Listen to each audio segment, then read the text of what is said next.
Today, we have begun serious negotiations with the new Syrian government. I believe an agreement can be reached that respects Syria's sovereignty and protects both Israeli security and the security of the minorities in the region, including the Druze minority. From the founding of Israel, Jews and Druze have been brothers in arms. We have fought together, we've bled together, we built our lives together. When I was a young commander in Israel's Special Forces, my own life was saved by the invaluable advice given to me by a great friend, Salim Shufi, a heroic Druze IDF veteran. And that's why I couldn't sit idly by, nor could Israel sit idly by, while the Druze were being slaughtered by jihadists. And I instructed our forces to stop the massacre, which they promptly did. Peace between Israel and Lebanon is possible as well. I call on the Lebanese government to also begin direct negotiations with Israel. I commend it for its declared aim to disarm Hezbollah. But we need more than words. If Lebanon takes genuine and sustained action to disarm Hezbollah, I'm sure we can achieve a sustainable peace. Of course, until that happens, we will take whatever action we need to defend ourselves and to maintain the conditions of the ceasefire which was established in Lebanon. Our goal is not merely to monitor Hezbollah's actions, but to prevent them from violating the ceasefire and attacking us at any time. But I'm sure that if the Lebanese government persists in its goal of disarming Hezbollah, peace will come very speedily and very readily. Victory over Hezbollah has made peace possible with our two Arab neighbors in the north. Victory over Hamas will make peace possible with nations throughout the Arab and Muslim world. Our victory would lead to a dramatic extension and expansion of the historic Abraham Accords, which President Trump brokered between Arab leaders and myself 5 years ago. And I took note, as I'm sure you did too, of the encouraging words spoken here by the President of Indonesia. This is the country with the largest Muslim population of all nations. And it's also a sign of what could come. Forward-looking Arabs and Muslim leaders know that cooperating with Israel will provide them with groundbreaking Israeli technologies, including in medicine and science, in agriculture and water, in defense and AI, and so many other fields. I believe that in the coming years, the Middle East will look dramatically different. Many of those who wage war on Israel today will be gone tomorrow. Brave peacemakers will take their place. And nowhere will this be more true than in Iran. The long-suffering Iranian people will regain their freedom. They will make Iran great again. And our two ancient peoples,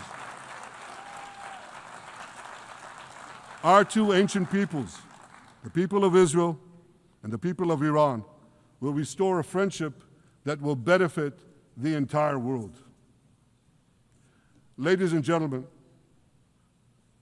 the horrors that happened on one dark day, October 7th, those horrors happened countless times during the centuries of my people's exiles among the nations. Jewish blood was cheap. Jews were killed with impunity. We had to beg others to defend us. The rise of Israel did not mean that the attempts to destroy us would end. It meant that we could fight back against those attempts. And that is exactly what Israel has done since October 7th. Our sons and daughters fought like lions. Our brave soldiers donned their uniforms and rushed into battle. They were armed with the dreams of the 100 generations of Jews who came before them. The dream of living as a free people in the land of Israel, our beloved homeland for more than 3,000 years, the dreams of living in our own independent state, the dream of having an army to defend ourselves, and the dream of being a light unto the nations, a beacon of progress, ingenuity, innovation, for the benefit of all humanity. On October 7th, the enemies of Israel tried to extinguish that light. 2 years later, the resolve of Israel and the strength of Israel burned brighter than ever. With God's help, that strength and that resolve would lead us to a speedy victory and to a brilliant future of prosperity and peace. Thank you very much.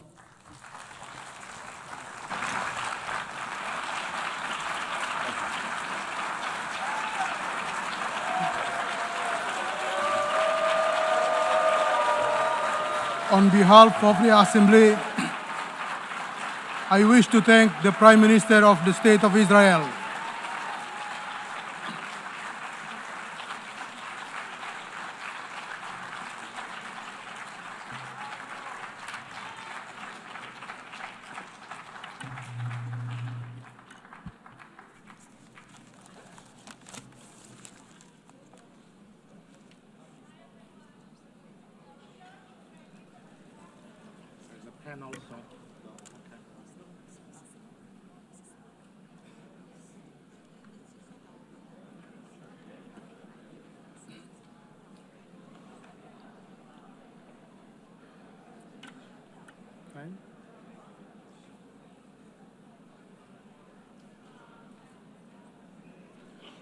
The Assembly will now hear an address by His Excellency Muhammad Shehbaz Sharif, Prime Minister of the Islamic Republic of Pakistan.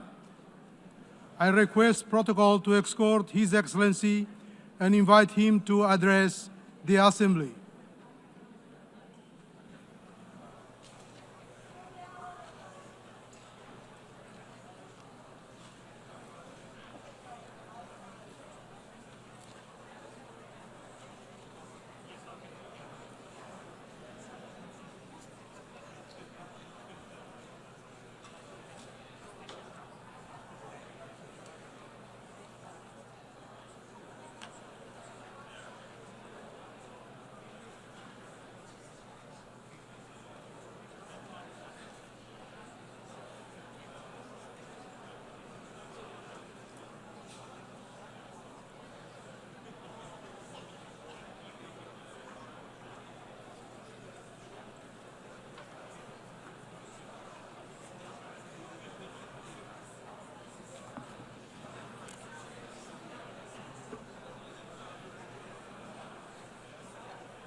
बिस्मिल्लाहिर्रहमानिर्रहीम लैसल बिर्रा अन तवल्लु वजूहकुम क़िबलल मशरिक़ी वल मग़रिबी वलाकिन्नल बिर्रा मन आमना बिल्लाहि वल यौमिल आखिर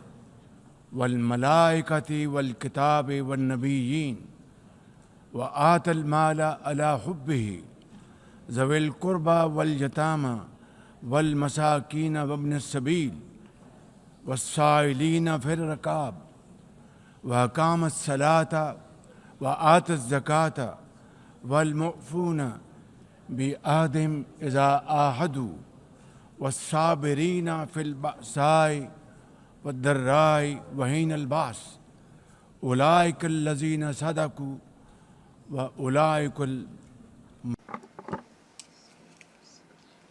Those who believe in God are those who are on the side of good and not evil.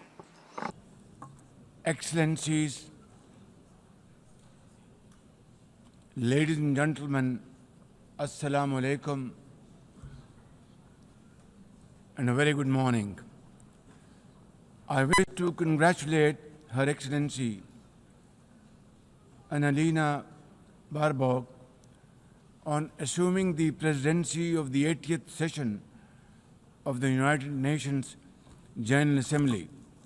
I also commend Secretary General Antonio Guterres for his bold leadership of the United Nations in testing times. Ladies and gentlemen, our world is more complex today than ever before. Conflicts are intensifying, international law is being brazenly violated, humanitarian crises are multiplying, terrorism remains a potent threat, disinformation and fake news undermine trust, climate change threatens our very survival, and more so countries like Pakistan. Today, multilateralism is no more an option. It is need of the hour. Excellencies, Pakistan's foreign policy, guided by the vision of Quaid-e-Azam Muhammad Ali Jinnah, is based on peace, mutual respect, and cooperation. We believe in the peaceful settlement of disputes through dialogue and diplomacy. Last year, from this very podium, I had warned that Pakistan would act most decisively against any external aggression. Those words of mine proved true. I hope it didn't. But then that is destiny. When in May this year, my country confronted unprovoked aggression from our eastern front, the enemy came shrouded in arrogance. We sent them back in humiliation, delivering our bloody nose. Excellencies, India sought to extract political gains from a human tragedy by spurning my sincere offer of an independent international investigation into the Pahalgam incident. Instead, it attacked our cities and targeted our innocent civilians. When our territorial integrity and national security were violated, our response was in accordance with the right of self-defense under Article 51 of United Nations Charter. Our valiant armed forces, under the stellar leadership of Field Marshal Syed Asim Munir, mounted an operation of stunning professionalism, bravery, and acumen, repulsing the enemy's attack under Air Chief Marshal Zahir Babar Sidhu. Our falcons took flight and etched their answer across the skies, resulting in 7 of the Indian jets turned to scrap and dust. A decisive response.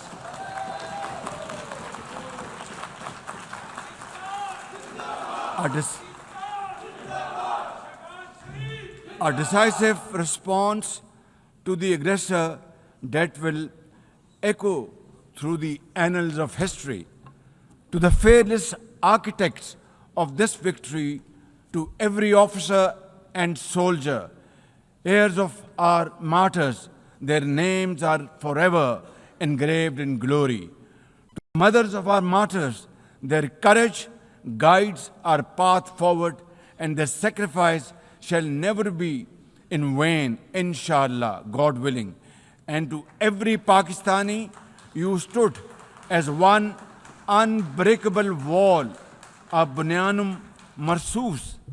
Excellencies, though in a position of strength, Pakistan agreed to a ceasefire facilitated by President Donald Trump's bold and visionary leadership. We express our deep appreciation to him and his team for their active role in bringing about the ceasefire. President Trump's efforts for peace helped avert a more threatening war in South Asia. Had he not intervened timely and decisively, the consequences of a full-fledged war would have been catastrophic. Who would have lived to tell what happened? And therefore, in recognition of President Trump's wonderful and outstanding contribution to promote peace in our part of the world, Pakistan nominated him for Nobel Peace Prize. And I think this is the least we could do for his love for peace. And I think truly he's a man of peace. Ladies and gentlemen, we're also grateful to our friends and partners, including China, Turkey, Saudi Arabia, Qatar, Azerbaijan, Iran, UAE, and of course, UN Secretary General for extending their diplomatic support to Pakistan at this crucial time. Excellencies, we have won the war, and now we seek to win peace in our part of the world. And this is my most sincere and serious offer before this August Assembly of the World Nations. Pakistan stands ready for a composite, comprehensive, and result-oriented dialogue with India on all outstanding issues. South Asia requires, ladies and gentlemen, proactive rather than provocative leadership. India's unilateral and illegal attempt to hold the Indus Water Treaty in abeyance defies the provisions of the treaty itself, as well as the norms of international law. Pakistan has made it abundantly clear, and let there be no doubt once again in anybody's mind, as I said last year in this hall, from this podium, we will definitely and ardently defend, inshallah, the inseparable right of our 240 million people on these waters. To us, any violation of this Indus Treaty represents an act of war. Ladies and gentlemen, through this august House, I wish to assure the Kashmiri people that I stand with them. The people of Pakistan stand with them. And one day soon, inshallah, India's tyranny in Kashmir will come to a grinding halt. Kashmir will gain its fundamental right to self-determination through an impartial plebiscite under the auspices of this very organization, United Nations. Excellencies, the plight of the Palestinian people is one of the most heart-wrenching tragedies of our times. This prolonged injustice is a stain on the global conscience and our collective moral failure. For nearly 80 years, the Palestinians have courageously endured Israel's brutal occupation of their homeland in the West Bank. Each passing day brings new brutality, illegal settlers who terrorize and kill with impunity, and nobody can challenge them and question them. And in Gaza, Israel's genocidal onslaught has unleashed unspeakable terror upon women and children in a manner we have not witnessed in annals of history. In blind pursuit of its nefarious goals, the Israeli leadership has unleashed a shameful campaign against the innocent Palestinians, which history will always remember as one of its darkest chapters. But speak we must, Madam President, we must speak and speak loud and clear. Our words are too little, too late for Hind Rajab, a child, nay, a little baby. We have all heard her trembling voice on that phone call, which little Hind made as she struggled to stay alive under Israeli onslaught and atrocities. Can you imagine that little girl, Hind Rajab, as if she was our daughter? Can you imagine not having the compassion to spare her life? My agony and the agony of the entire Muslim Ummah, indeed, I think, the agony of all the nations on the planet is that we failed Hind Rajab, and she will not forgive us in this world and the world hereafter. As they say, ladies and gentlemen, the smallest coffins are the heaviest to carry. I, for one, would know, for I too carried the tiny coffin of a 7-year-old Irtiza Abbas during the recent confrontation with India. He was only 6 years old. Therefore, we cannot and we must not fail these children of Gaza or any child anywhere in the world. We must find a path to a ceasefire now and just now. Pakistan firmly supports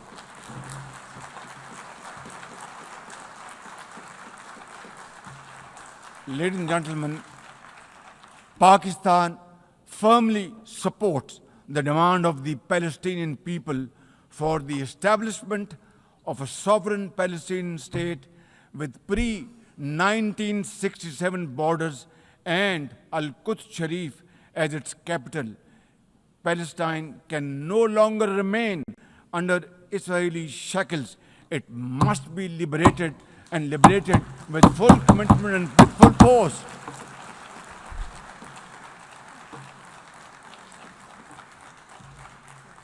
Excellencies, as far as Pakistan is concerned, we were among the first to recognize Palestinian statehood in 1988. And now we welcome the recognition of the state of Palestine by a number of countries recently around the globe, and urge others to also follow suit, because time and tide wait for none. We are further grateful for President Trump's timely initiative to invite Arab Islamic states 3 days ago here in this building for a consultative session at the United Nations. And I was also part of that consultative process. And I think, and I hope and pray to God that it has rekindled hope for a ceasefire in the nearest future, for which the credit must again be attributed to President Trump for this peace initiative. Excellencies, Israel's recent attack on Doha and its continued violations of the sovereignty and territorial integrity of numerous countries is reflective of its rogue behavior. Pakistan stands unwaveringly with our brothers and sisters in Qatar. We also support all efforts for a peaceful resolution of the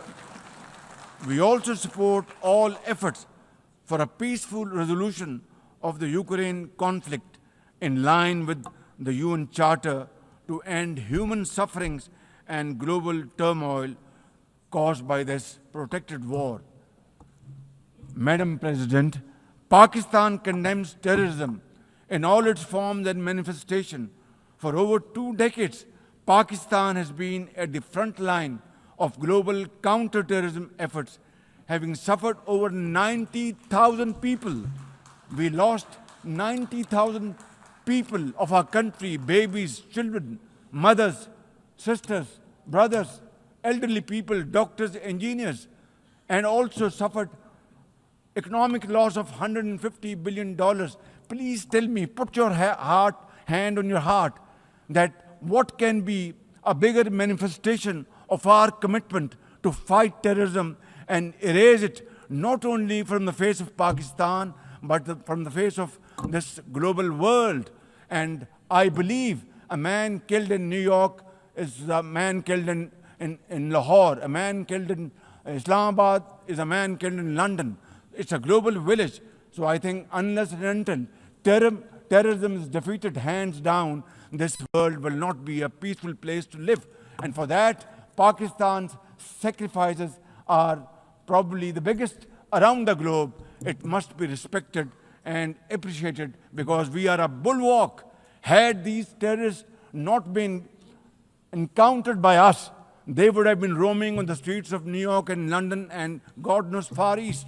So I think this is our humble contribution, not only for the people of Pakistan, but the people all over the world.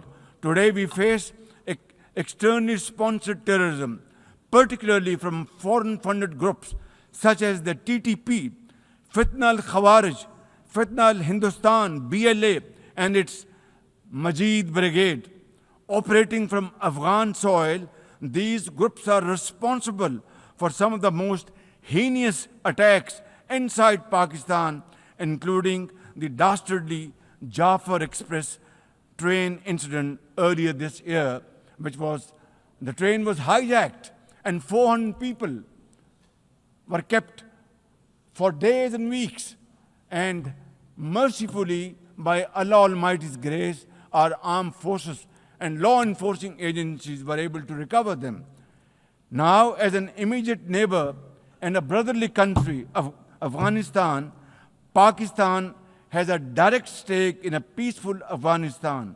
We believe that the key to development and prosperity lies in regional stability and connectivity. Pakistan continues to engage with all partners to extend humanitarian assistance, promote economic recovery, and encourage inclusive political framework in Afghanistan. The interim Afghan government must, however, uphold human rights, including women's rights. Above all, we expect that Afghan interim government to take effective action against terrorist groups and to ensure that Afghan soil is not used for terrorism against any country. Ladies and gentlemen, there must be no space for hate speech, discrimination, or violence against any person or against any religion. Hate-driven ideologies such as India's Hindutva-driven extremism pose a danger to the entire world. While there is growing recognition of the dangers posed by Islamophobia, the imperative of effectively combating this menace can hardly be overemphasized. Pakistan welcomes the appointment of a UN Special Envoy to combat this scourge. Ladies and gentlemen, while we are confronted with the climate crisis, it demands the most urgent collective action. In 2022, Pakistan faced massive floods of humongous proportions that caused huge losses amounting to $34 billion and many valuable lives lost. This year again, we are dealing with another mega flood with thousands of villages washed away from the face of the earth, millions of people displaced, more than 1,000 killed, and billions of dollars of crop, livestock, and property washed away, lost to flood waters. Our nation stands united in these testing times, and we are dealing with this natural calamity with remarkable resilience by the grace of God. I have declared a climate emergency to cope with this challenge. The catastrophic floods of 2022 and 2025 this year are glaring examples of loss and damage caused due to climate change. Pakistan, to the contrary, my honorable guests in this hall and through the cameras around the globe, Pakistan contributes less than 1% of global emissions annually, yet it continues to face the relentless brunt and muddy waves of climate change. And then we are told to borrow loans and add on to our debt, huge debt pillars we have over the period of time. This is not fairness. This is not equality. This is not justice. This is not fair play. How can you expect a country which is a developing country facing humongous flood challenges every year due to climate change and no fault of ours, and yet we are told to borrow more loans? I think borrowing loan would be destroying your economy. We will be better off than not borrowing loan and standing on our own feet, working hard, tirelessly, blood and sweat, and we will, inshallah, make Pakistan a great country, inshallah. Ladies and gentlemen, while we deal with climate change, I bear good tidings on the domestic economic front. Socio-economic development and the welfare of our people are among my government's foremost priorities. We have successfully implemented deep-rooted structural macroeconomic reforms, modernized and broadened our taxation system, intensified efforts to mobilize productive investment, and embraced digitization, AI, and crypto as the tools of the future. Strategic partnerships, including our all-weather cooperation with China through the China-Pakistan Economic Corridor under President Xi Jinping's landmark Belt and Road Initiative, are contributors to our progress as I speak. I admire the vision and foresight of President Xi Jinping, whose recently launched Global Governance Initiative, along with other global initiatives, offers a comprehensive framework for a more just, fair, and inclusive development. Excellencies, as a non-permanent member of the UN Security Council, Pakistan is playing its constructive role in conflict prevention. The unanimous adoption of Resolution 2788 under our presidency of the Council has renewed our collective commitment to multilateralism, respect for the UN Charter, and effective implementation of UN Security Council resolutions.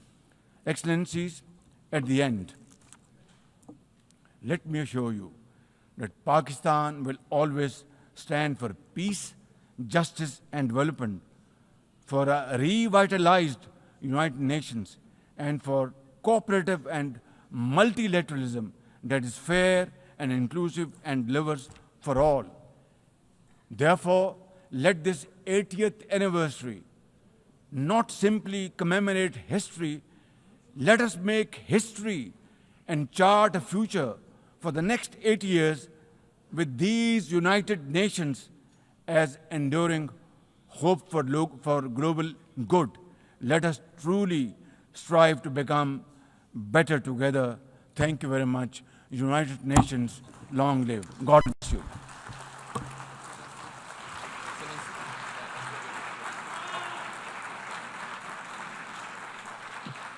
On behalf of the Assembly, I wish to thank the Prime Minister of the Islamic Republic of Pakistan.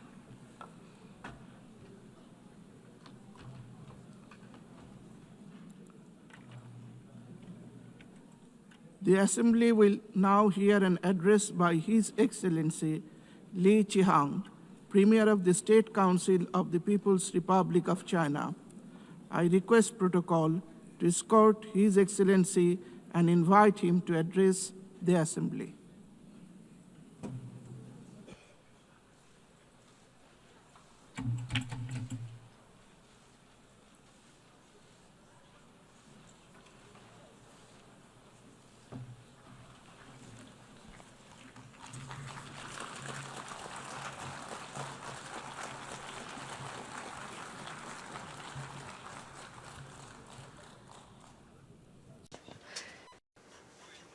Mr. President, colleagues, ladies and gentlemen,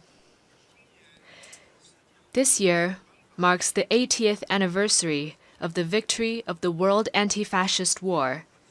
It is also the 80th anniversary of the founding of the United Nations.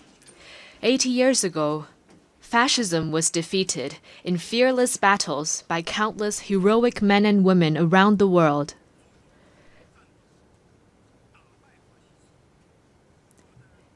And the United Nations was created upon their ideal of a world free of war, marking the beginning of an extraordinary journey of building the post-war international order and pursuing peace and development. The past 80 years have been tortuous but purposeful. Today, the UN is the world's most universal, representative, and authoritative intergovernmental organization. With an international system centered around the UN and an international order based on international law, human society has realized overall peace and achieved unprecedented levels of development and prosperity. The past 80 years have witnessed tectonic changes in our world. Straddling 2 centuries, this period saw human society leapfrog from the age of electricity and computers into a digital intelligence era. While the world we live in has changed enormously, the ideal of making it a better place remains unchanged. Looking back, we can draw a number of valuable inspirations. First, peace and development are the strongest aspiration shared by the people of all countries. Having gone through 2 world wars, we must never forget the bitter lessons learned through bloodshed and loss of lives. For 80 years, a generally peaceful international environment has led to remarkable growth in the global economy.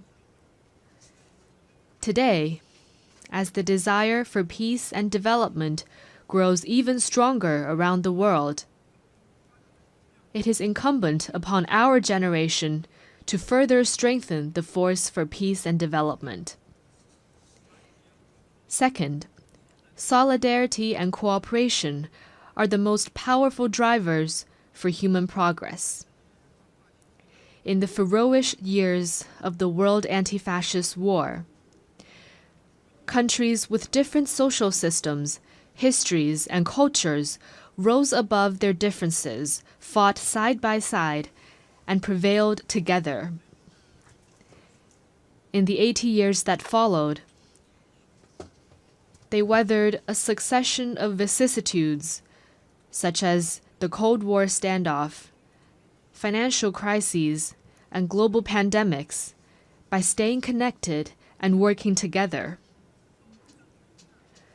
All this proves a simple yet powerful point.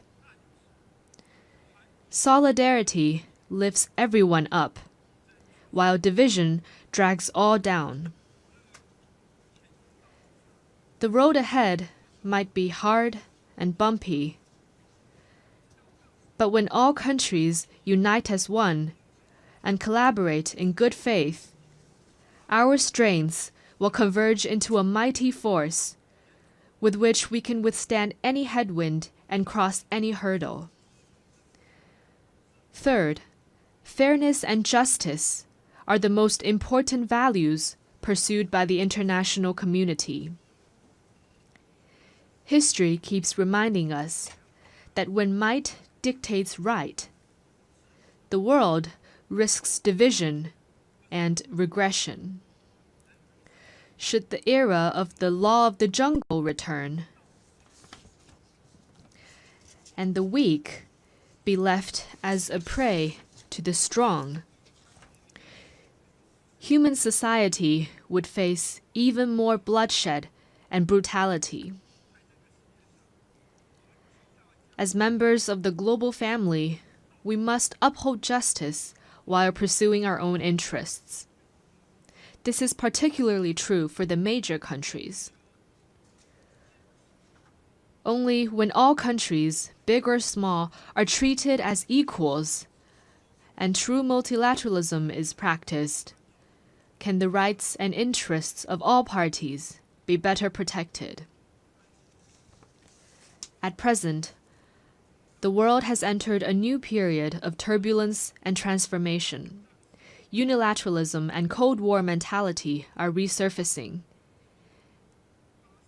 The international rules and order built over the past 80 years are under serious challenge.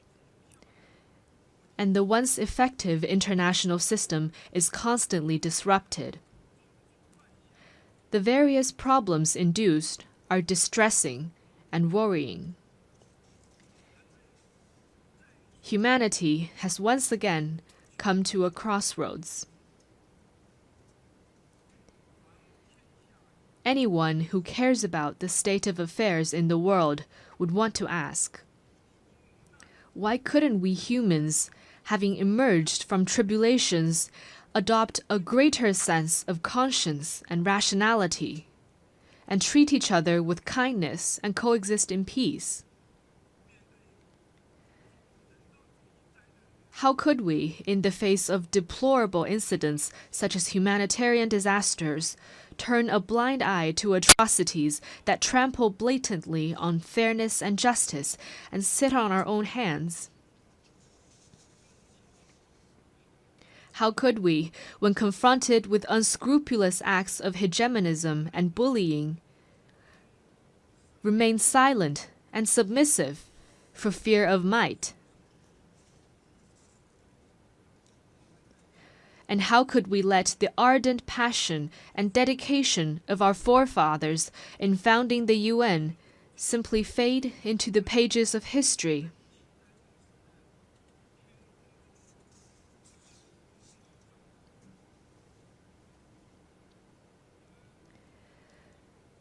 We Chinese people often say, "Never forget why you started, and you can accomplish your mission." Arriving at the UN headquarters this time, I saw over 190 national flags lined up in front of the building and fluttering in the breeze. I saw the sculptures, "Let us beat swords into plowshares," and "Nonviolence," with their time-tested message ever so loud.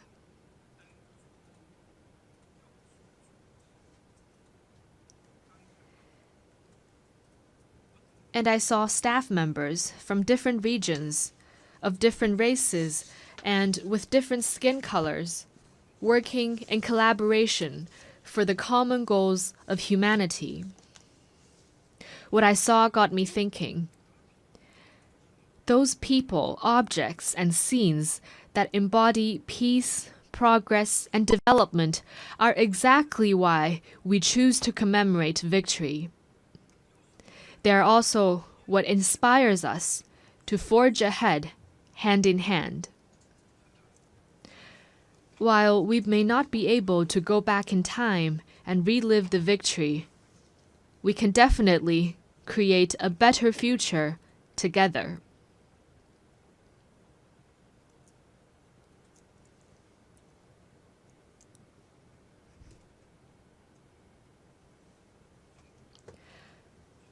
As a founding member of the UN, China has all along taken an active part in global affairs and worked for the betterment of humanity.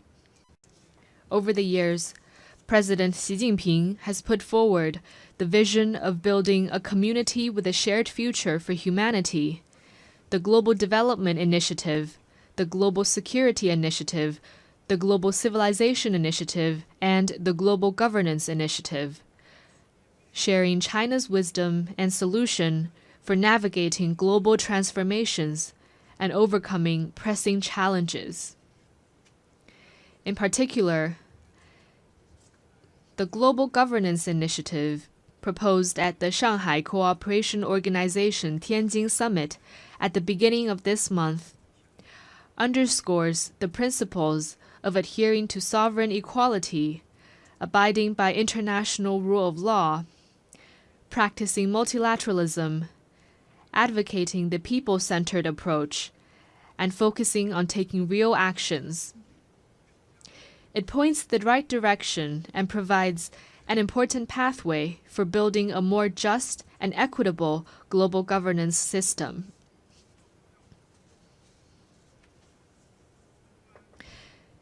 China is ready to take coordinated and effective actions together with all sides to offer more concrete solutions and promote world peace and development.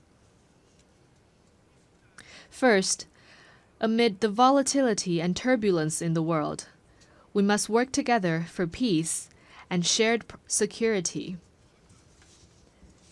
All countries belong to the same global village and rely on each other for security. We should uphold the vision of common, comprehensive, cooperative, and sustainable security, and respect the legitimate security concerns of all countries. We should settle differences and disputes peacefully through dialogue and consultation.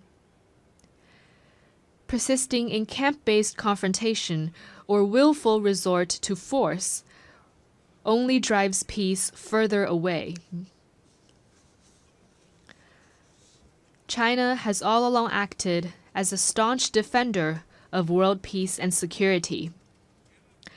China is the second largest contributor to UN peacekeeping budget and the largest provider of peacekeepers among the permanent members of the Security Council.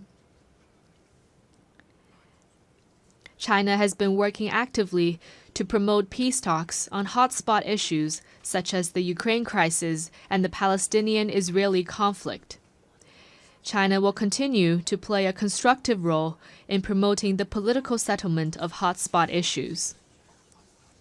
Second, amid sluggish global growth, we must reinvigorate cooperation and pursue win-win results.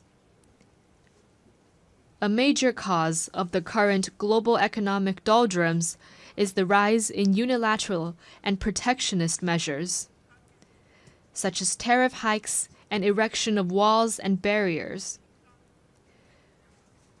We should collaborate more closely to identify and expand convergence of interests, promote universally beneficial and inclusive economic globalization, and help each other succeed by moving forward in the same direction.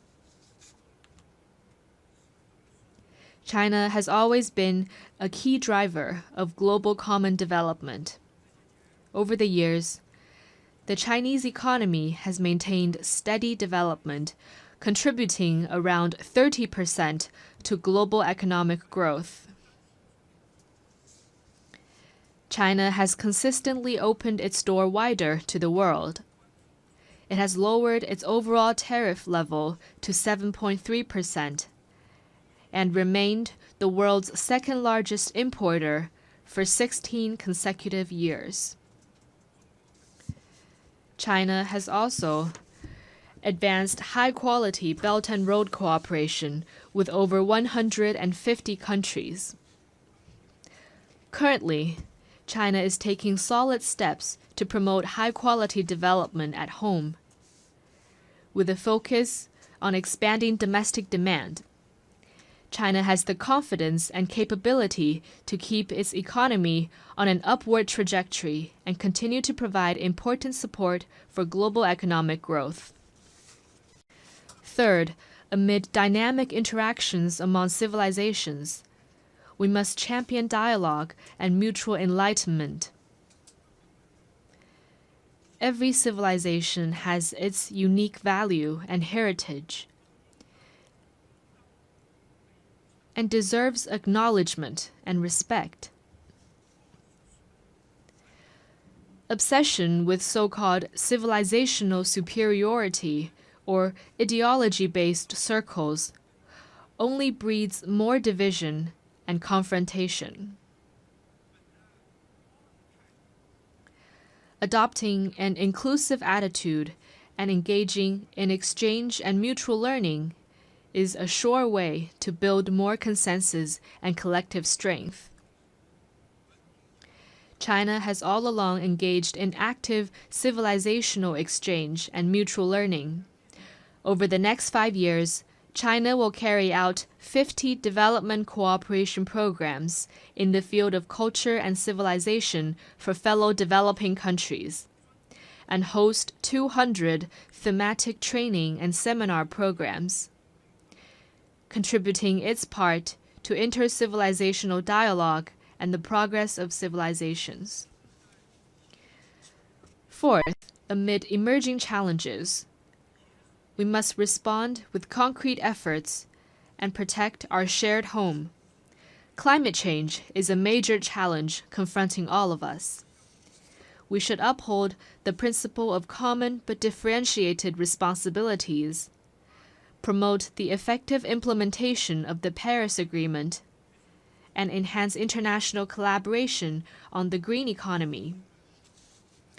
In recent years, technologies such as artificial intelligence, network communications, and biomanufacturing have advanced rapidly.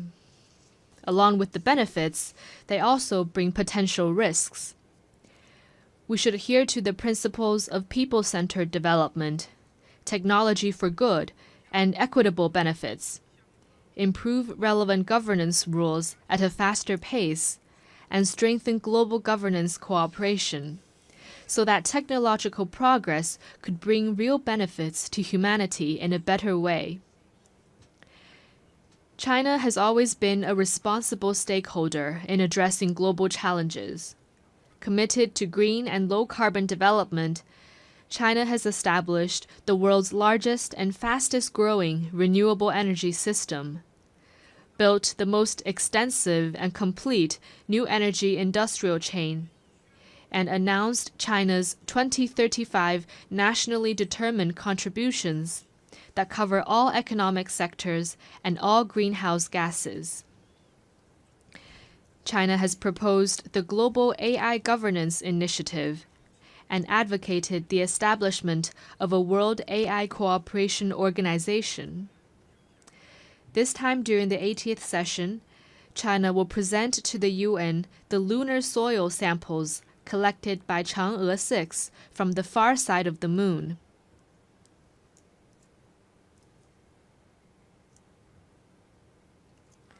Going forward, China will take more proactive actions and work with all parties to advance global governance in relevant areas.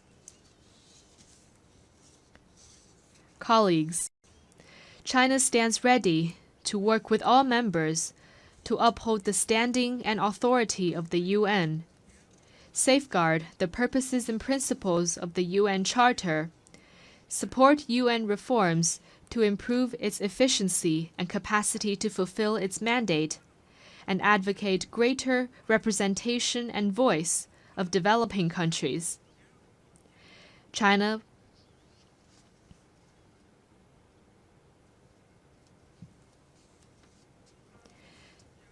will work with the UN to set up a China-UN Global South-South Development Facility and provide it with $10 million in budgetary support.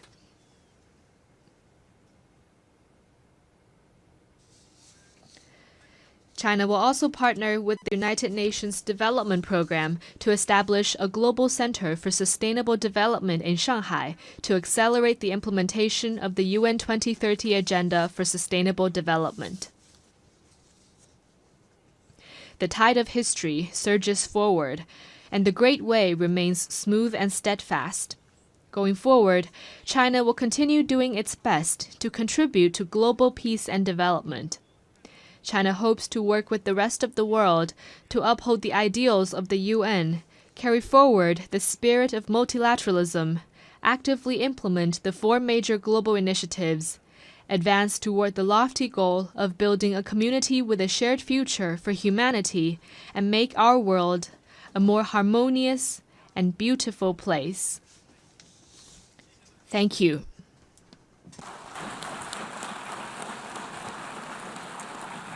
On behalf of the Assembly, I wish to thank the Premier of the State Council of the People's Republic of China.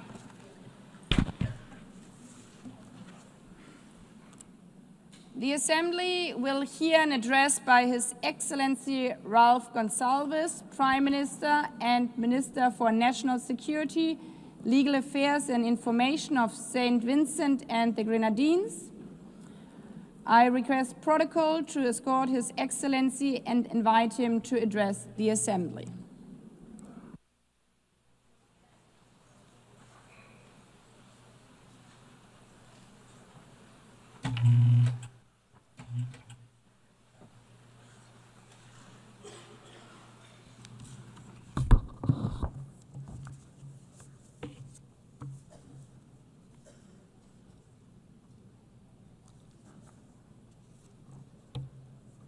Madam President, Excellencies,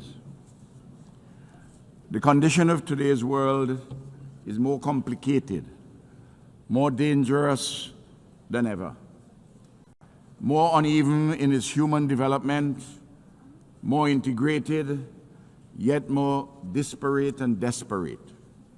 At the same time, much progress and advancements have been made by humanity, and there's an enduring hopefulness amidst despair, a persistent sense that a better tomorrow is possible, even as catastrophes loom and dangers lurk.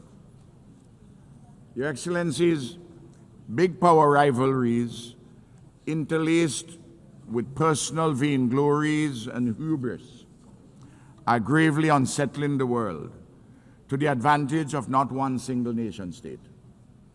Civilized discourse, tempered with patience and calm, has given way to a bellicosity of language shouted across continents and oceans, designed presumably to satisfy nativist longings in the breasts of those who think that, despite their good fortune, relatively, they have been grievously wronged by some dark and hidden forces. Can none of these persons pause and reflect upon the question posed and answered by all the world's great religions, but in particular through the words of the Hebrew prophet Micah? What does the Lord require of us? To do justly, to love mercy, and to walk humbly with our God. The intractable problems facing humanity cannot be solved by any one nation unilaterally.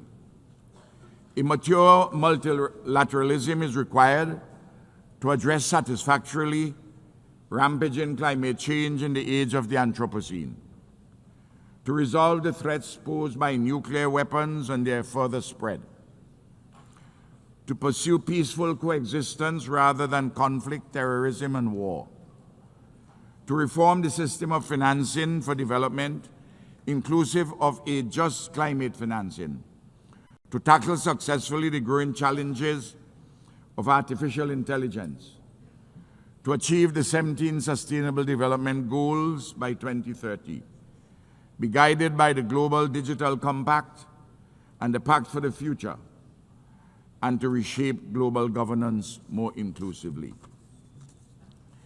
It is thus of the highest importance for this august body, the United Nations, and the overwhelming majority of nation states within it, to continue our efforts to persuade the powerful to act equitably, honorably, and multilaterally, to tackle efficaciously the extant and looming challenges facing the global community.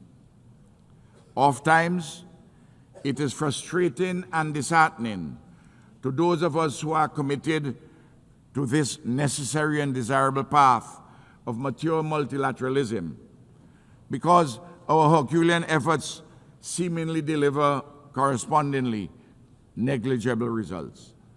Nevertheless, we cannot give up. We cannot afford to get weary.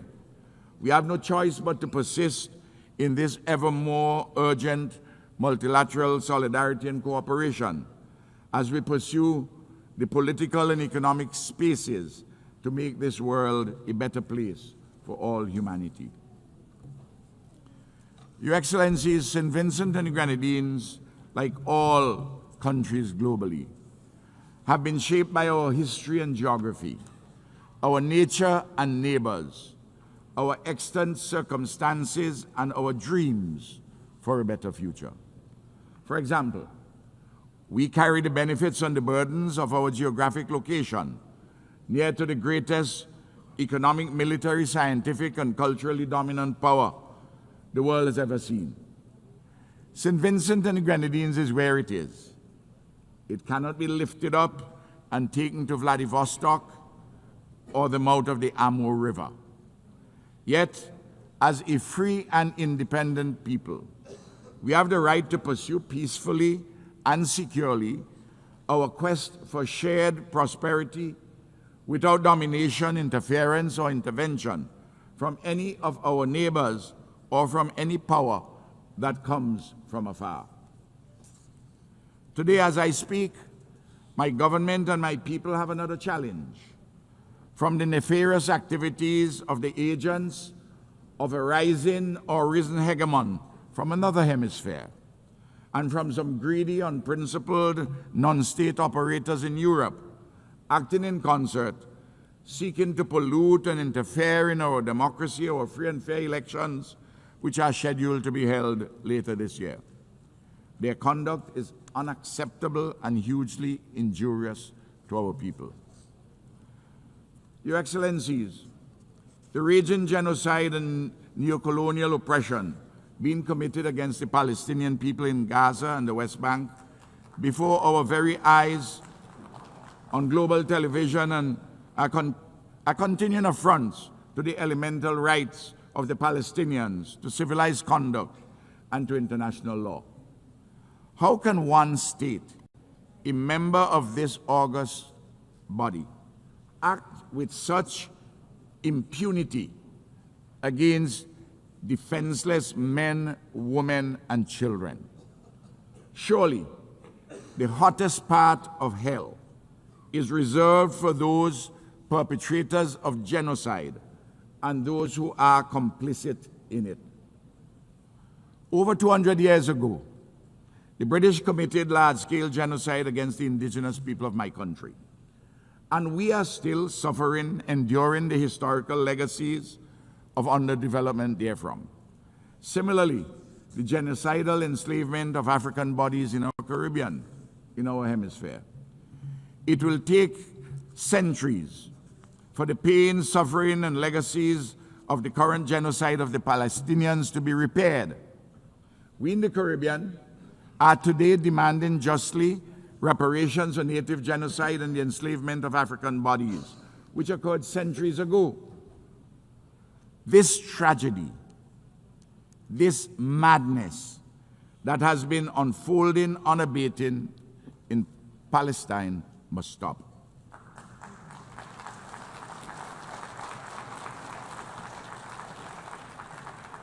Israel's recent expansion of this war against the Palestinian nation in the state of Qatar is unacceptable.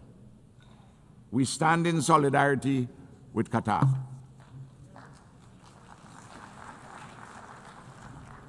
Your Excellencies, St. Vincent and the Grenadines calls urgently for a lasting peace across the Taiwan Straits and the participation of Taiwan in the specialized agencies of the United Nations. It is a continuing absurdity that this country of 23 million people, a functioning democracy with a settled yearning for self-determination, a legitimate institutional expression of the Chinese civilization, with first world living standards, a land of peace and ingenuity, cannot be properly accommodated in the global bodies concerned with health, climate change, civil aviation, policing, and so forth. Similarly, it is long overdue that the fractured relationship between the United States of America and Cuba be made whole in mutual respect, in accordance with international law and consistent with the interests of both neighbors for peace, security, and shared prosperity. St. Vincent and the Grenadines implores the great American nation, and it is a great nation, to listen and act upon the near unanimous advice of this General Assembly, which has repeatedly called for an end to the oppressive, unlawful embargo against Cuba.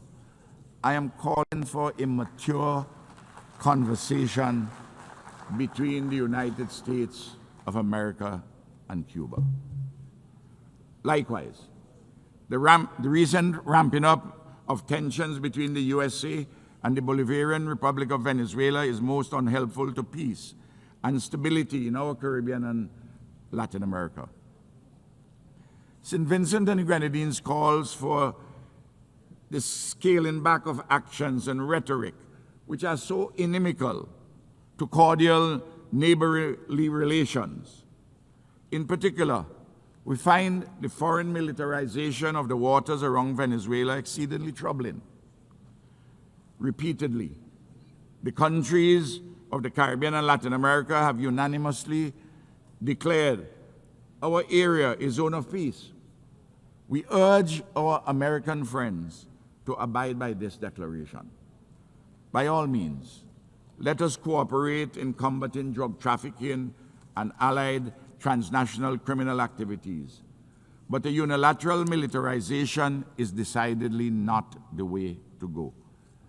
Also, again, I'm imploring my American and Venezuelan friends to sit down maturely and talk through these problems so that we can have a resolution.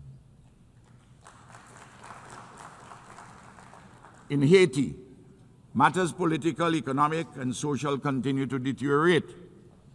Gang violence continues unabated, and a veritable Hobbesian state of nature exists in which life is nasty, brutish, and short.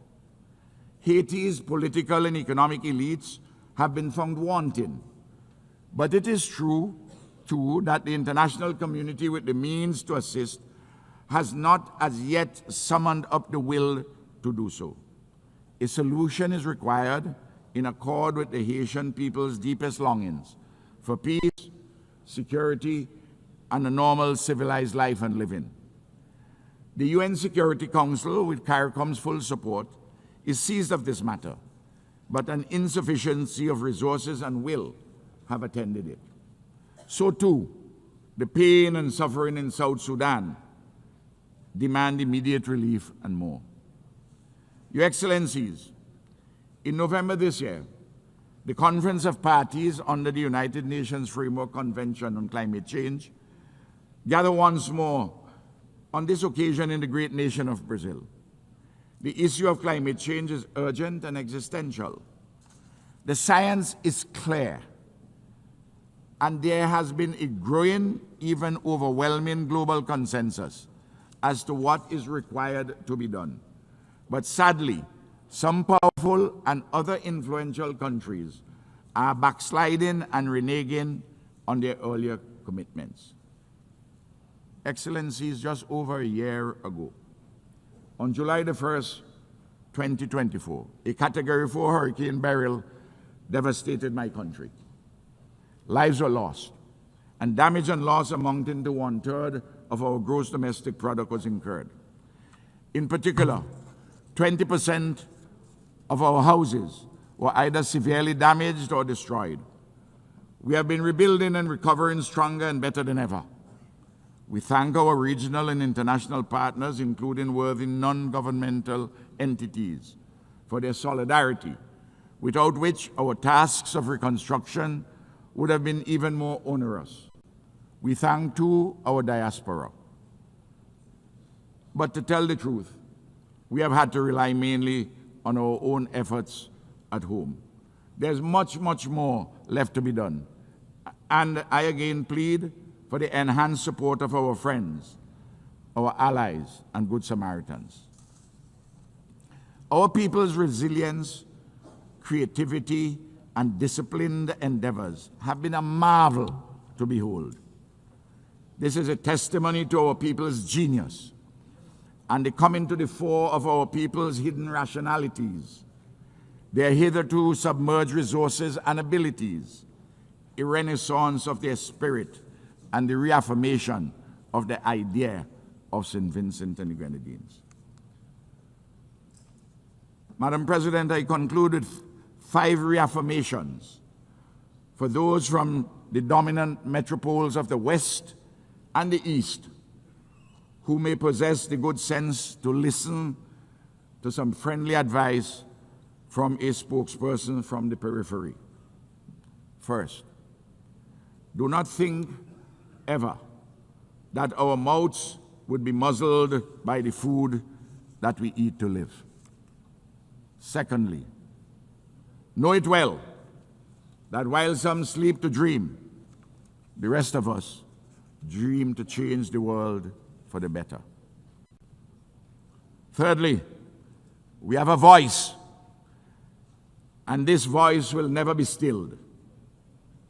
Fourthly, we are not better than anyone, and no one is better than us. And finally, we too have a history of civilized life and living with a trajectory for further advancement and ennoblement. We are not appendages of any other nation. We are a free and independent people made in the image and likeness of God. We are the embodiment of the idea of St. Vincent and Grenadines. We are friends of all, and we strive for a better world. We are a small nation, demonstrably like other small nations, capable of mighty deeds. Excellencies, we are small states, but we have an important role to play in global affairs to the betterment of all. Imperial giants and hegemons, whether from the West or the East, must not hold us back. Together, we have an obligation not to desecrate our future. Thank you. I'm obliged.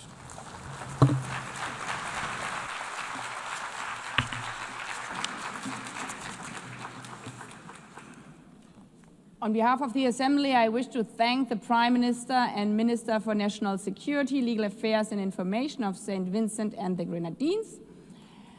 The Assembly will hear an address by His Excellency Luc Frieden, Prime Minister of the Grand Duchy of Luxembourg. I request protocol to escort His Excellency and invite him to address the Assembly.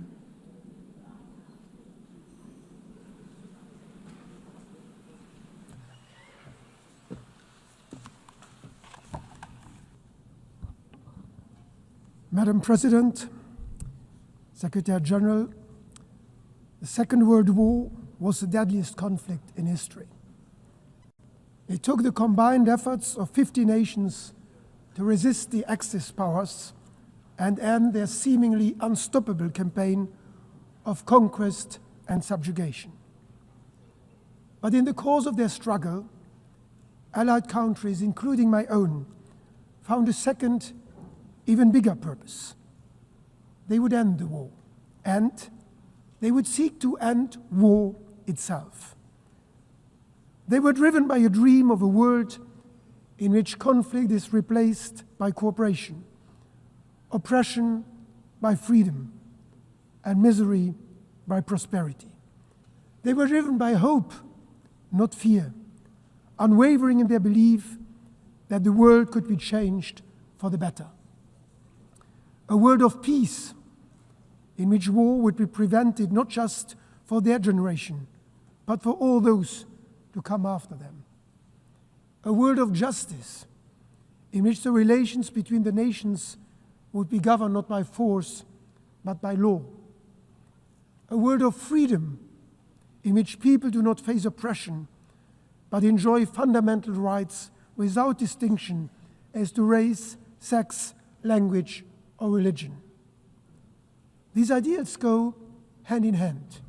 Peace, justice, freedom, dignity, human rights, international law. Looking back, and indeed at the current state of world affairs, it is painfully obvious that we are not always living up to those ideals. The last few years have seen an unprecedented erosion of international norms and violations of humanitarian law. The international order is at a breaking point.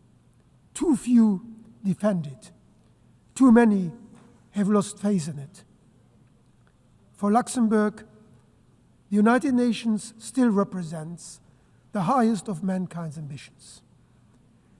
As much as the United Nations represents these ideals, it represents a different method, a paradigm shift in the way countries deal with each other and their common challenges.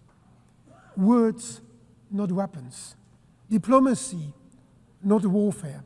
Solidarity, not confrontation. The establishment of the United Nations 8 years ago was not the end of the journey to peace. It was the beginning. That journey must be made anew every single day. One that Luxembourg will always be ready to pursue. That journey of dialogue and cooperation, together with all others willing to work for peace.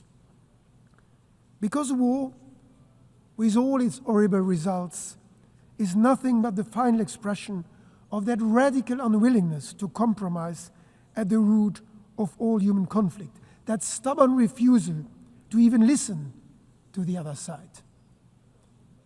It is this uncompromising spirit that starts wars, creates divisions, and hinders progress, leaving all of us worse off.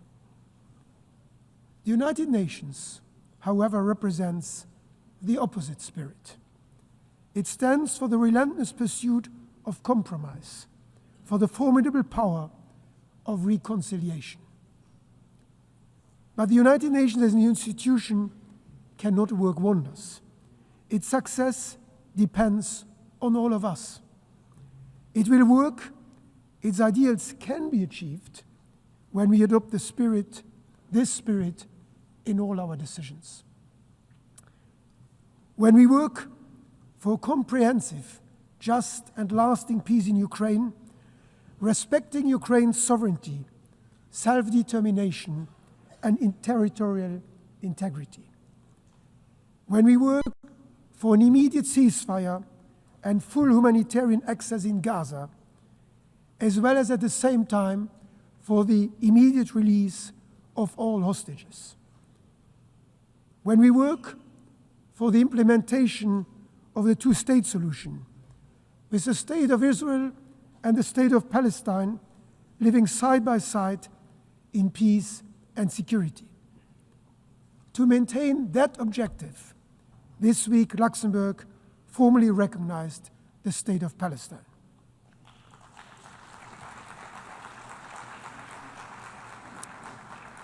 When we work to ensure equal rights, to educate all children, to eradicate hunger and disease, and to protect our cultural heritage. And when we work for a United Nations that is fit for purpose, with a more effective and more representative governance, and with the necessary resources to keep pushing us towards our ideals.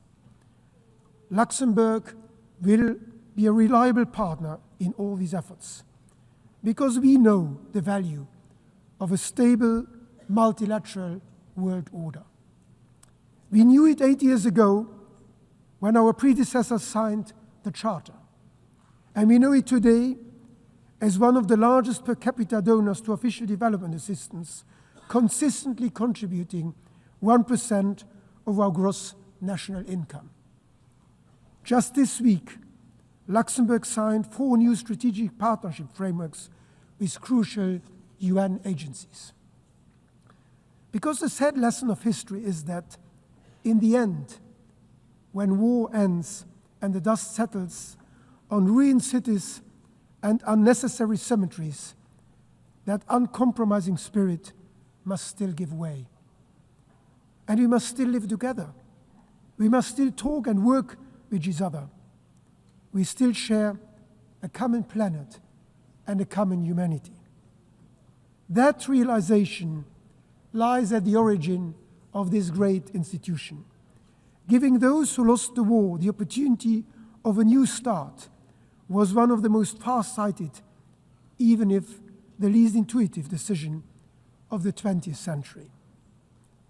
So I call on all countries to honor the promise made to mankind in San Francisco, that humanity would work together to abandon war and seek peace by taking a new approach, by following a different spirit, the spirit of the United Nations. One that puts dialogue first and makes every effort to settle differences by peaceful means, through mutually acceptable compromises. Let's do it to honor those working here and across the world in the interest of all of humanity, for food security, for refugee protection, for global health, for our environment. Let's do it to honor those generations before us who built this institution, giving us the opportunity to turn their legacy of hope into reality. And above all, let's do it to honor the generations yet to come, who have every right to expect growing up in a world of peace, freedom, and prosperity. Let's recall this spirit today, and let's remember it every day. Every day is a new opportunity to match our words with action, because ultimately, history will judge us by what we do. The United Nations can continue to count on Luxembourg in word and in deed. Thank you.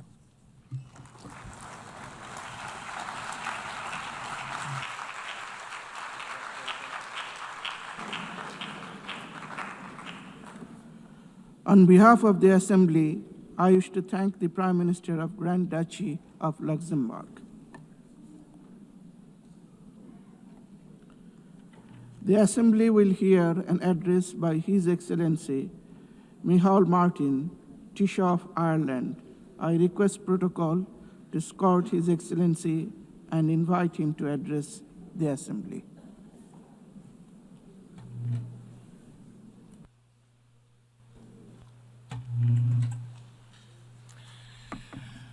President of the General Assembly, distinguished heads of state and government, Secretary General, Excellencies, friends. It is important to remember what brings us together every year. 80 years ago, the world was emerging from the most savage conflict in our history.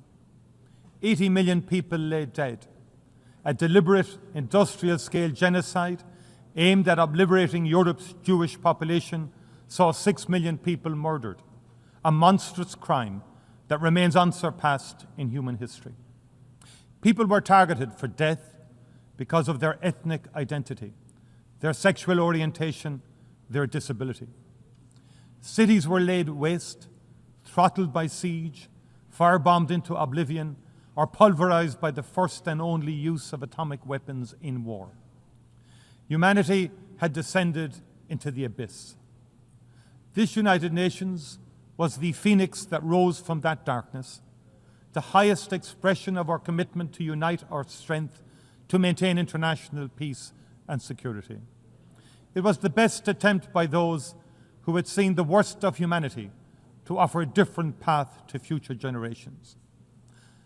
Dag Hammarskjöld, UN Secretary General in the 1950s, captured the reality of that vision best when he stated, "The United Nations was not created to take mankind to heaven, but to save humanity from hell."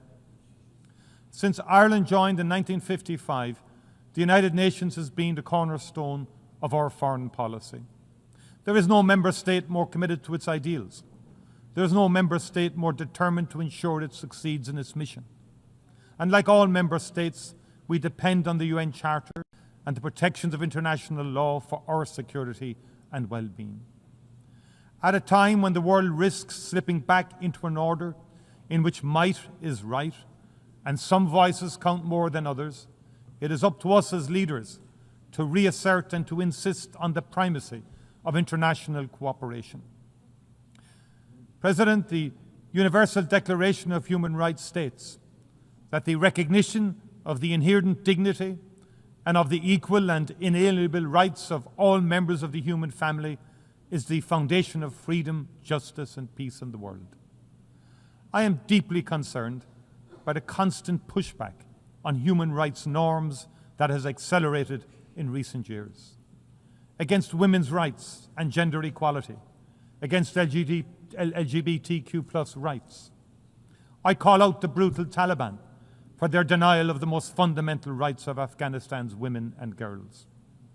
Ireland continues to work tirelessly to oppose all attempts to dilute existing international commitments and human rights standards. We reaffirm our commitment to honour and comply with the universal nature and the individuality of human rights. To demonstrate that commitment, we will run for a seat on the Human Rights Council from 2027 to 2029. President, conflict is always and everywhere a sign of human failure. Conflict destroys lives. It devastates economic development. It leaves scars and divisions that take generations to heal. We in Ireland know that from experience. On Friday of last week, the Irish and British governments agreed a new framework for addressing the legacy of the conflict in Northern Ireland. The Good Friday Agreement would not have been possible without the support and engagement of the international community, and we are ready to offer the same to others.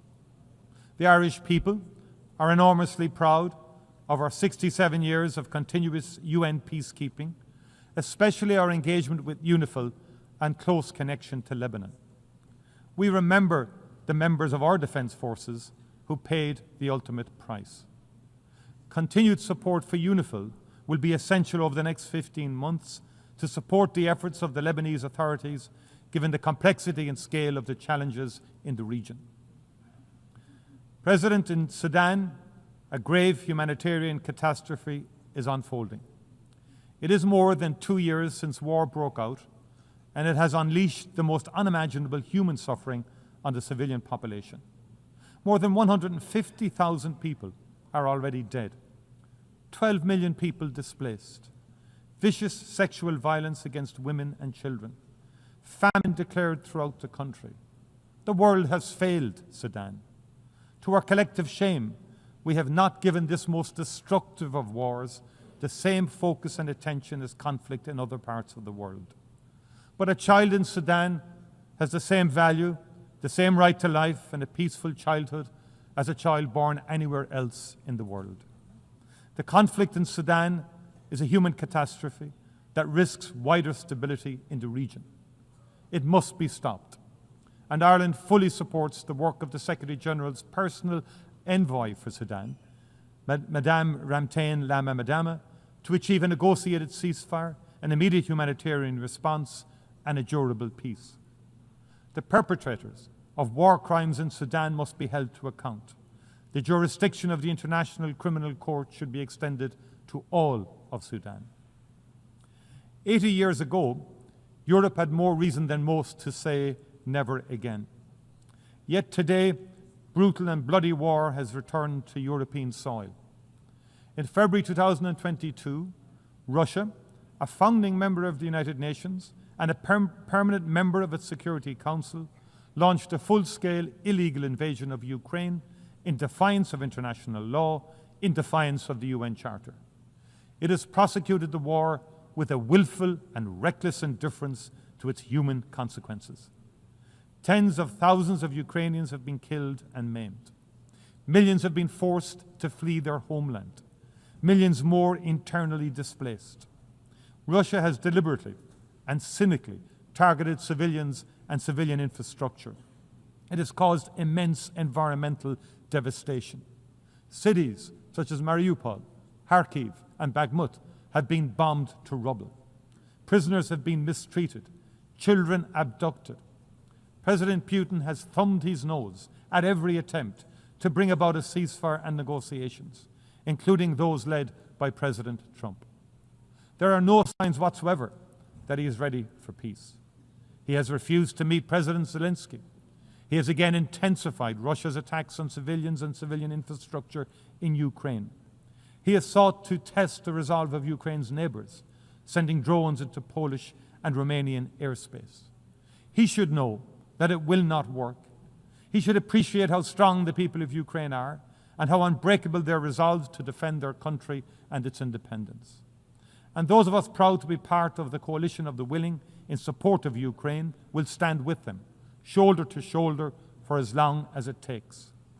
If Russia chooses not to come to the table, the world must increase economic and political pressure on it until it does.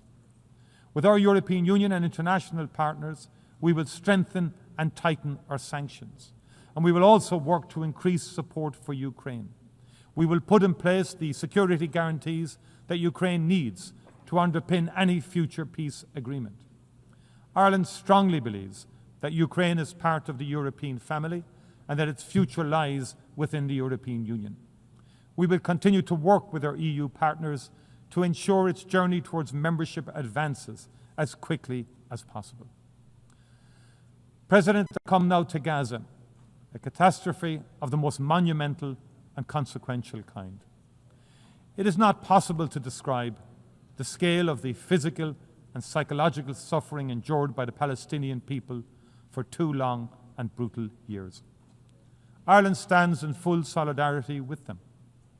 We acknowledge those who have worked in the most unimaginably difficult circumstances to preserve and sustain life, to treat the injured, to prevent the displacement and destruction of a people and their rich and irreplaceable cultural heritage. At the heart of this vital effort have been UN agencies and workers, most especially UNRWA. And we remember those among them who have lost their lives. And we pay tribute to the extraordinary bravery of the medics. We honour the journalists who have worked tirelessly and without regard to their own safety to ensure that nobody can ever say, "We did not know." What is happening in Gaza cannot be justified or defended. It is an affront to human dignity and decency. It is an abandonment of all norms, all international rules and law. We are witnessing hunger being used as an instrument of war. Babies starving to death while aid rots at the border. People shot while desperately seeking food for their families.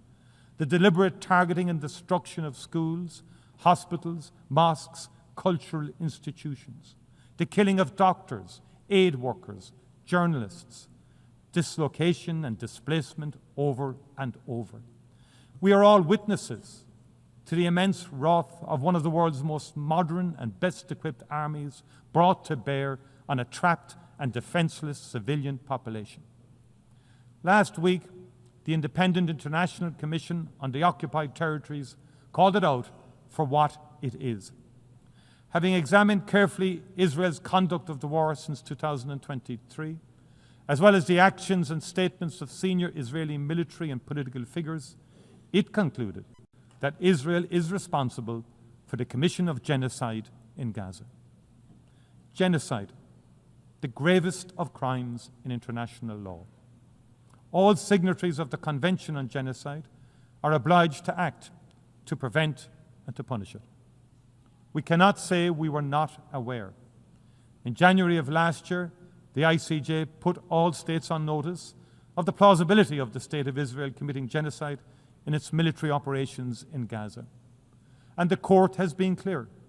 Where state parties are able to contribute to the prevention of genocide, they are obliged to employ all means reasonably available to them so as to prevent genocide as far as possible.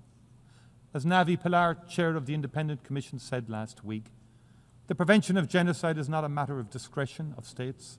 It is a legal and moral obligation, and it admits no delay. all members of this United Nations must reflect on what more they can do. And I especially call on those who have influence to use it urgently to maximum effect. I call on those who have provided and who continue to provide Israel with the means necessary to prosecute its war to reflect carefully on the implications of their actions and the consequences for the Palestinian people. There cannot be business as usual in the face of genocide. As Navi Pillai has made clear, to do nothing is not neutrality, it is complicity. Ireland has intervened in the South African case at the ICJ. We have recognized the state of Palestine. We are legislating against the import of goods from the occupied territories.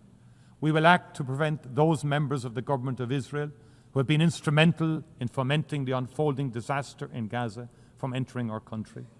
We will continue to work with like-minded partners across the world to bring this human catastrophe to an end. There must be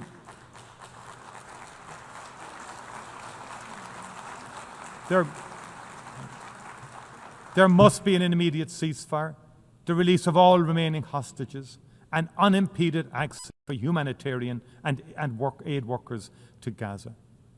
Those responsible for war crimes must be held accountable. There can be no impunity. We also need to hold to account those responsible for the attack on Israel of the 7th of October 2023. That too was a monstrous war crime. I appreciate the profound and continuing impact the trauma has had on the people of Israel. Hamas, not the Palestinian people, were responsible. Hamas must answer for its crimes. Hamas can have no role in the future governance in Palestine. But no crime, however heinous, can justify genocide. We also need to recognize the crimes being perpetrated in the West Bank. The scale and pace of appropriation of Palestinian land by illegal Israeli settlers. The open backing this receives from the Israeli government. The harassment, imprisonment and abuse of the Palestinian population. The withholding of tax revenues from the Palestinian Authority. It must not be allowed to continue. In its advisory opinion published in July 2024, the ICJ was clear that all states are under an obligation not to recognize as legal the situation arising from the unlawful presence of the State of Israel in the occupied Palestinian territory and not to render aid or assistance in maintaining the Palestinian territory. The world knows what drives this illegal activity is a determination to render the possibility of a two-state solution impossible. It must not succeed. A two-state solution remains the only prospect for a peaceful future in which the people of Israel and the people of Palestine can live in peace and security side by side. I welcome the decision to recognize the state of Palestine taken by France, Belgium, Luxembourg, the United Kingdom, Canada, Australia, and others. I commend France and Saudi Arabia for the leadership they are providing in working towards a political process that can deliver a just, lasting peace and security in the region. They have my full support. President, as it marks its 80th anniversary, the United Nations has never been more necessary. Today's challenges are ever more complex and ever more interconnected. They cannot be solved by any country or region acting alone. The threat to the future of our planet and the wonder of its biodiversity, the need for development, leaving nobody behind, the health and well-being of our people, the protection of our shared cultural heritage in all its magnificent diversity, the stability of our economies and our ability to trade fairly, the immense opportunity of the digital revolution, but also the potential consequences for our shared humanity. The United Nations is not perfect, and it needs to reform to reflect a very different world. I pay warm tribute to the role that Antonio Guterres has played as Secretary General during his term in office in that regard. The UN continues to represent the best of humanity. If it falters, it is not because it is no longer relevant, it is because we as leaders have let it down. Let this be remembered as a time when we reaffirmed our commitment to multilateralism, to the rule of law, to a reformed United Nations fit for purpose and for the future. As we did in the Charter, Let us seek to save this and future generations from war. Let us reaffirm our faith in fundamental human rights, the dignity and worth of each human person. Let us work to establish conditions in which justice and respect for international law can be maintained. And as we pledged in the Charter, let us never cease to promote social progress and better standards of life for all in ever larger freedom. Thank you very, very much indeed. Thank you.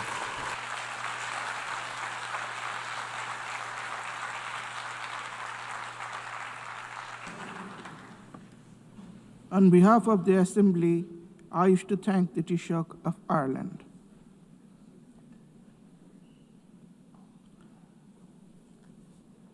The Assembly will now hear an address by His Excellency Muhammad Yunus, Chief Advisor of the Interim Government of the People's Republic of Bangladesh. I request protocol to please escort His Excellency and invite him to address the Assembly.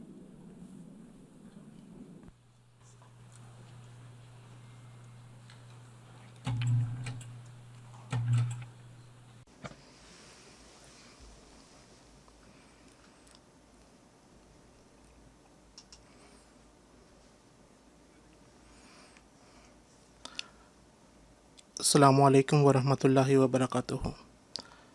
Madam President,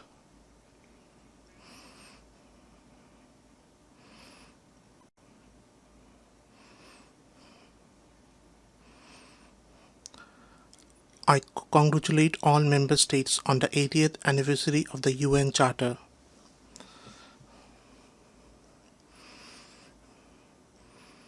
This session is especially important both for looking back at our journey and for shaping the road ahead. Over the past 8 decades, the UN has steadily expanded its scope of work and deepened its engagement in many areas. It has played an indispensable role in advancing peace and security, in promoting human rights, in improving lives across the world, and in upholding justice, fairness, and equality. Because of the UN, today more than 130 million vulnerable people in 120 countries receive urgent food and humanitarian support. Nearly 45% of the world's children are immunized through its efforts. Its agencies stand by those in distress, delivering food, clean water, sanitation, vaccines, and other life-saving services in every corner of the world. At the same time, we have also witnessed the limitations of the UN in resolving conflicts between states and in confronting major global challenges. Yet, on the whole, its role has been overwhelmingly positive and beneficial for humanity. Madam President, last year, in this August Assembly, I spoke to you from a country that had just witnessed a popular uprising. I shared with you our aspirations for transformation. Today, I stand here to tell you how far we have come on that journey. Out of every 100 people on this planet, nearly 3 live in Bangladesh. But our story is not important because of our numbers, nor because of our geopolitical location. Our story matters because it is a reminder of the extraordinary power of ordinary people. It matters because it inspires hope among nations everywhere that no matter how deep the crisis, no matter how impossible the solution may seem, the path to renewal is never lost. Madam President, Bangladesh was born in 1971 through a bloody struggle for equality, for human dignity, and for social justice. Yet the very rights for which we shed blood so much, the very freedoms for which we sacrificed so much, have been denied again and again over the past 5 decades. Time and again, spearheaded by our youth, the people of Bangladesh have risen, endured sacrifice, and reclaimed those rights. This year, we mark the first anniversary of the July uprising. It was our youth who stood up. It was our youth who defeated tyranny. And it was our youth who opened the path to a new journey of building a just and equal society. The responsibility to carry that vision forward was placed on my shoulders and those of my colleagues. Rebuilding a devastated economy and state demanded nothing less than profound institutional reforms. We could have chosen the easy path, reforms imposed by executive order.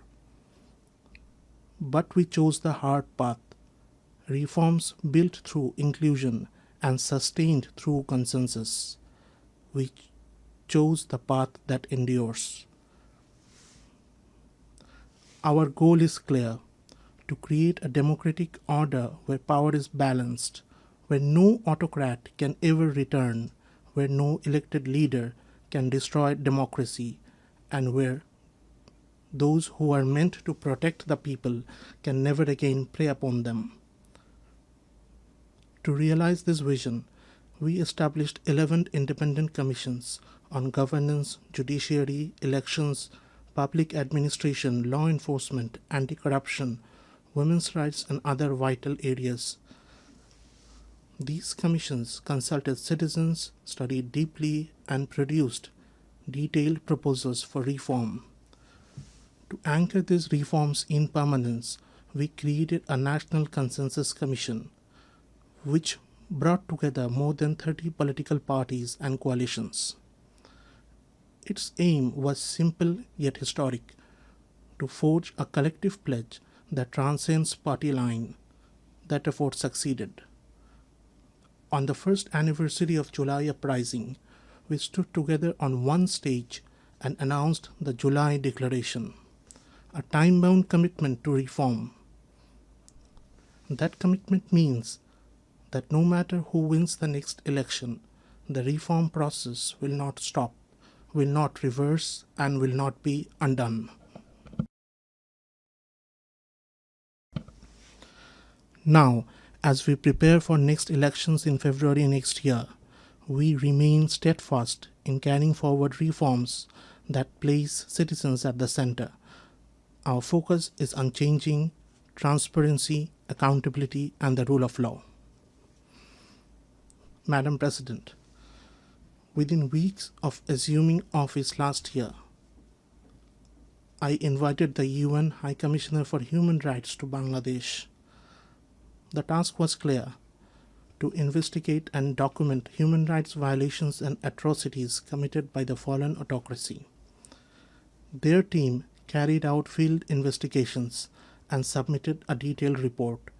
Along with their findings, they made important recommendations to ensure that such crimes are never repeated.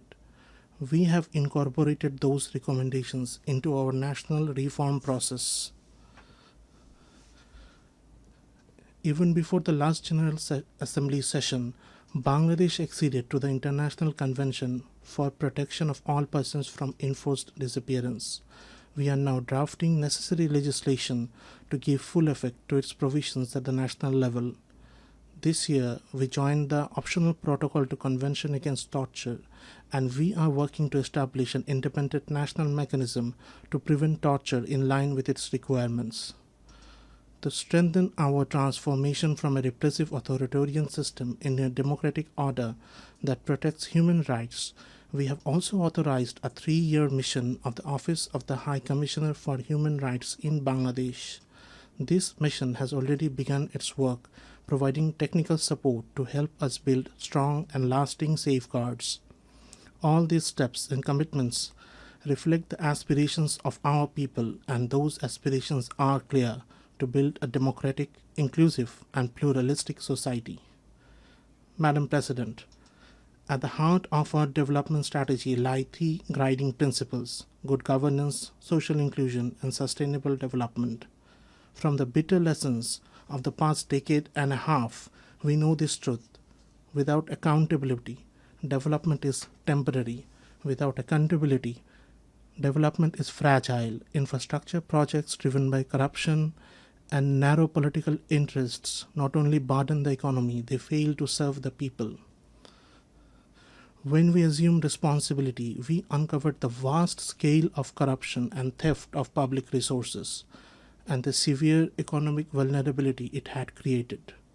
We are determined to put an end to this so that development is never again used as an excuse to plunder the wealth of the people. To stabilize the fragile economy, we have taken difficult but necessary reform decisions. Among the most important reform is the revenue collection system.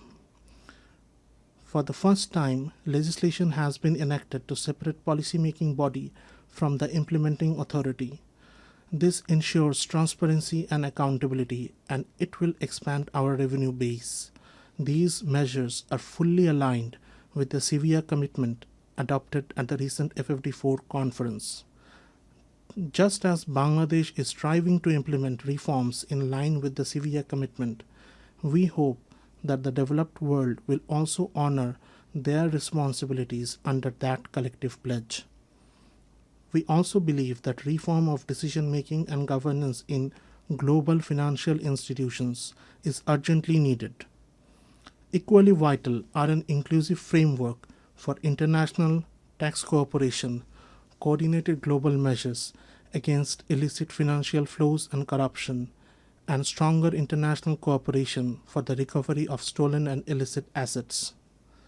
Madam President, recovering the illicit assets stolen from our country is now one of our highest priorities. In the past 15 years, billions of dollars were siphoned abroad through corruption. We are working tirelessly to bring this wealth back. Yet, legal processes in the concerned countries and different other obstacles are hurting our efforts. Without sincere political commitment from the countries concerned, we will not be able to recover these assets. The current global financial system has failed to prevent the illicit transfer of resources from developing nations. In some cases, the very rules of international financial institutions have enabled the movement of vast sums of illegal money into tax havens around the world. I call upon those countries and institutions that shelter such stolen assets: do not be complicit in this crime. Return the wealth to its rightful owners, the farmers, the workers, and the ordinary taxpayers.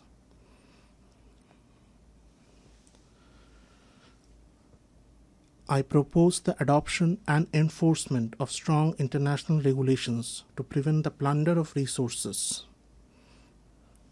from developing countries and to ensure their return when stolen. Madam President, alongside historic reforms in revenue, we have introduced a market-based exchange rate, brought discipline and stability to the banking sector through asset quality reviews, a new bank resolution ordinance, and a forthcoming deposit protection ordinance. We have modernized capital market oversight with a reformed task force and a strengthened investigative system. In public procurement, e-tendering is now mandatory and conflicts of interest must be disclosed. A new public accounts audit ordinance has reinforced accountability. Our aim is not only financial stability, but also an investment-friendly environment. The Bangladesh single window now integrates 19 agencies to simplify customs procedures. Specialized commercial courts have been established to expedite dispute resolution. the Investment Development Authority has set up a coordination committee to ensure smooth one-stop services, bringing regulators under one roof and easing visa and work permit processes. An FDI heat map and a national semiconductor task force now provide transparent information on high potential sectors. Trade logistics are also improving. Year on year, container handling at Chattogram port grew by 27.6% in August, a striking sign of new efficiency. These initiatives strengthen economic governance and make investment safer. Bangladesh is now entering a new phase of sustainable and inclusive growth. This progress would not have been possible without the extraordinary contribution of our migrant workers. Month after month, they send record remittances home through their hard work abroad. Their contribution is not only vital for Bangladesh, it is equally valuable for host countries, where they provide essential services in high demand. Migration is therefore mutually beneficial, good for us, good for them. We are also advancing human labor rights reforms in line with our commitments. A committee has already been formed to implement the recommendations of the Independent Labor Reform Commission. Amendments to the Bangladesh Labour Act are at the final stage, including easier trade union registration, longer maternity leave, and expanded social protection for workers in both formal and informal sectors. Online trade union registration has been introduced, and further simplification is under review. As a sign of our commitment to workers' rights, we have also signed the Charter of the OIC Labour Center. For these reasons, we strongly support safe, orderly, and regular migration. We call upon all countries that receive migrant workers to ensure empathy and protection for them. While developed nations struggle with aging populations, Bangladesh is blessed.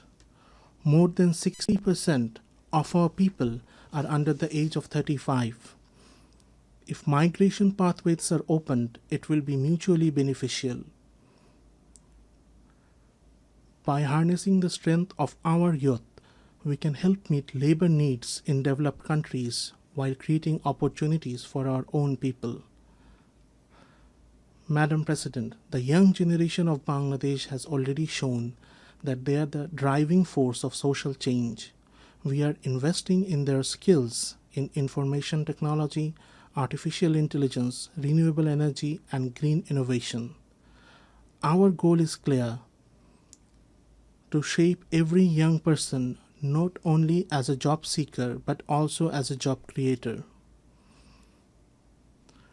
To this end, in partnership with the UN, we are launching a permanent platform to connect young people at the grassroots with senior policymakers of the government. Across the country, consultations have already begun. Today's youth want to be directly connected to their representatives from the local to the national level through online and offline forums, surveys, and campaigns. They demand greater opportunities for leadership, skills development, and digital literacy. They call for accountability in this process with regular progress reports and continuous dialogue. Above all, they insist that the process be inclusive with equal space for women, minorities, persons with disabilities, and marginalized groups. This year is especially significant for youth policy, as we celebrate the 30th anniversary of the World Programme of Action for Youth. It is not only a moment to address the challenges of today's young people, but also to anticipate the crisis they will face tomorrow and to begin shaping the solutions. In this fast-changing technological era, one of our deepest concerns is the widening digital divide facing youth in developing world. Quantum computing, artificial intelligence, large language models, modern communication systems, these must not be biased, and their benefits must be shared fairly with all. If not, we risk creating an entire generation who will see themselves as excluded, marginalized, and treated unjustly. Such a generation will be vulnerable to every harmful temptation. We believe that to shield young people from this risk and to spread the benefits of technology to all, technological innovation alone is not enough. We also need social innovation. Almost half a century ago, we introduced the idea of microcredit. It was then a radical experiment against conventional wisdom. Today, it is a globally recognized tool that has lifted millions out of poverty. In the US, for example, Grameen America has disbursed more than $6.2 billion till date to low-income women entrepreneurs with repayment rates close to 100%. Today, in Bangladesh and across the world, we are advancing the idea of social business. It is a form of business where profits are entirely reinvested for social good. Social business has shown that the entrepreneurial spirit of every human being can be harnessed for the welfare of society and the solving of social problems. This gives humanity a creative method to address every challenge, whether environmental degradation, concentration of wealth, healthcare, unemployment, or poverty. It is a path that can be applied and sustained everywhere. Madam President, in confronting the climate crisis, the goal of limiting global temperature rise to 1.5 degrees Celsius has already slipped beyond our grasp. The annual pledge of $100 billion in climate finance has not been met.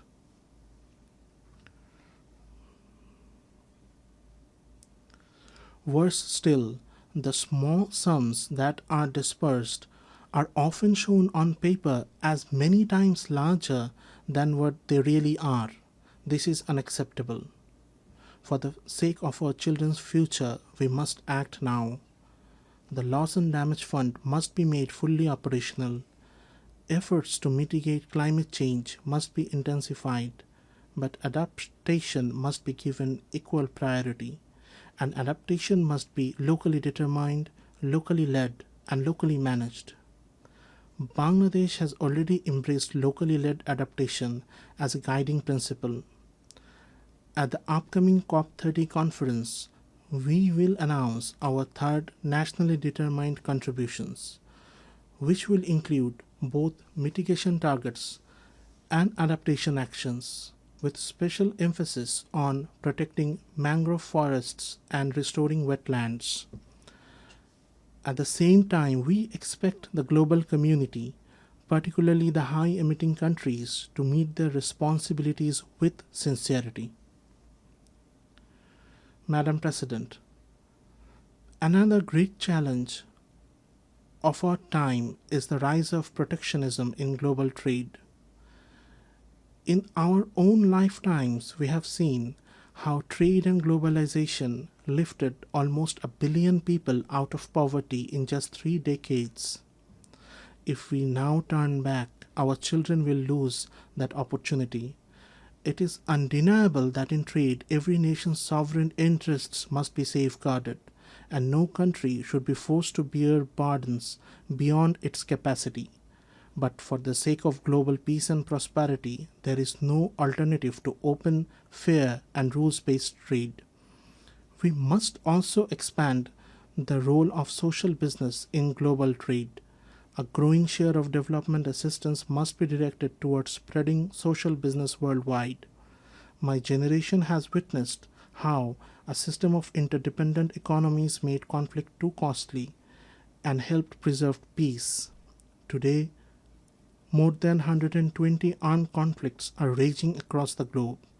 If economic interdependence collapses, these conflicts will only multiply, development will falter, and peace itself will be destroyed. Madam President, the ongoing conflict in our neighboring country Myanmar has created a situation of deep concern for the entire region. It threatens not only regional stability, but also the prospects for the safe return of the forcibly displaced Rohingya sheltered in Bangladesh. 8 years on, the Rohingya crisis continues without any solution in sight. Moreover, Bangladesh faces a slow but regular flow of the Rohingyas seeking protection. Evidently, deprivation of rights and persecution of the Rohingya rooted in cultural identity-based politics continue in Rakhine. Reversal of the process of marginalization of the Rohingya cannot wait any further. Most of the discriminatory policies and practices that made them vulnerable can be reversed, and remedial measures can be advanced without waiting for a comprehensive national political settlement in Myanmar. There must be a political solution to the problems in Rakhine involving the ethnic stakeholders there so that the Rohingya become part of the Rakhine society with equal rights as equal citizens.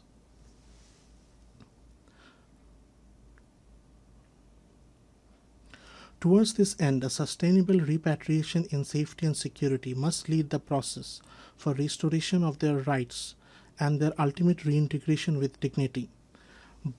Bangladesh has been drawn into this crisis as the second victim after the persecuted Rohingya.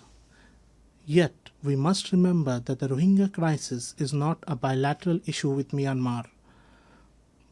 Bangladesh has been realizing its part of obligation as a responsible neighbor and a committed member of the international community.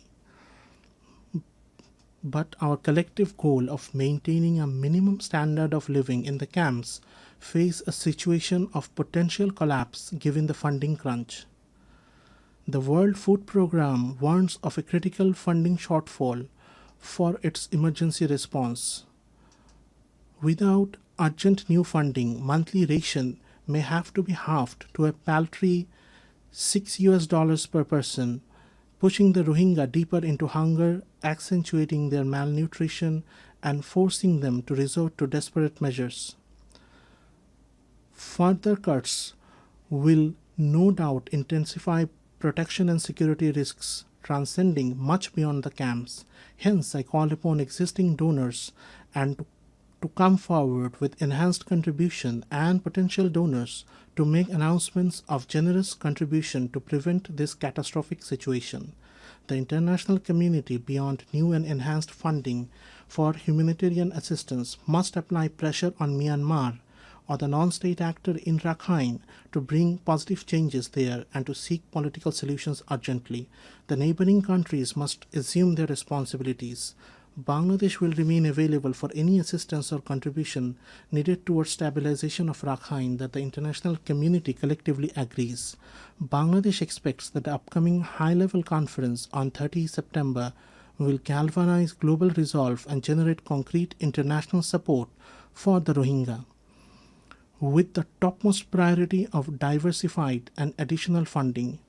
Parallelly, it must agree on a process with time-bound deliverables as part of a globally accepted roadmap towards seeking permanent solutions to the Rohingya crisis.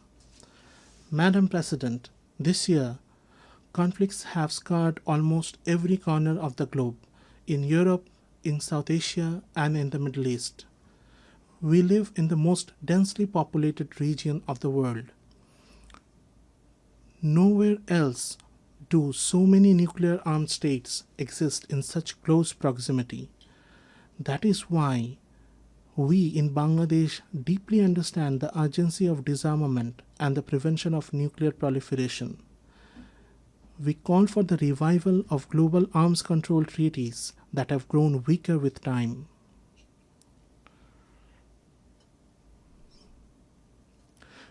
We renew our call for the establishment of nuclear weapon-free zones, particularly in the Middle East and South Asia. At the same time, we reaffirm the right of every nation to use nuclear energy peacefully with full transparency. As a responsible nation, even before commissioning our first nuclear power plant, Bangladesh this year acceded to the Joint Convention on the Safety of Spent Fuel Management and on the Safety of Radioactive Waste Management under the IAEA. By doing so, we reaffirm our commitment to the highest standards of nuclear safety and transparency. Madam President, I have always spoken the language of hope. I have never believed in frightening people into action, but today I must depart from that habit, for the truth before us is frightening. I must warn, extreme nationalism, geopolitics that thrive on suffering of others, and indifference to human pain are destroying the progress humanity has built through decades of struggle. Nowhere is this tragedy more visible than in Gaza. Children are dying of hunger, civilians are being killed without distinction. Entire neighborhoods, including hospitals and schools, are being wiped from the map. We do agree with the UN Independent International Inquiry Commission that we are witnessing a genocide happening live. Unfortunately, on behalf of the humanity, we are not doing enough to stop it. If this continues, neither future generations nor history will forgive us. On behalf of the people of Bangladesh and of conscientious citizens across the world, I once again make a strong appeal. The two-state solution must be implemented now through the establishment of an independent state of Palestine with East Jerusalem as its capital. Only on the basis of the pre-1967 borders, with Israel and Palestine living side by side in peace, can justice be done. Madam President, in Bangladesh, we believe that we must build a culture of peace, one that rests on the values of tolerance, non-violence, dialogue, and cooperation at every level of society. For more than 3.5 decades, Bangladesh has stood among the leading contributors of UN peacekeepers. This is living proof of our enduring commitment to global peace and security. Even today, nearly 6,000 Bangladeshi peacekeepers are serving in some of the world's most volatile regions under the UN flag. And 168 of our peacekeepers have made the ultimate sacrifice in line of duty. Research has consistently shown that UN peacekeeping missions are more sustainable and effective than unilateral interventions.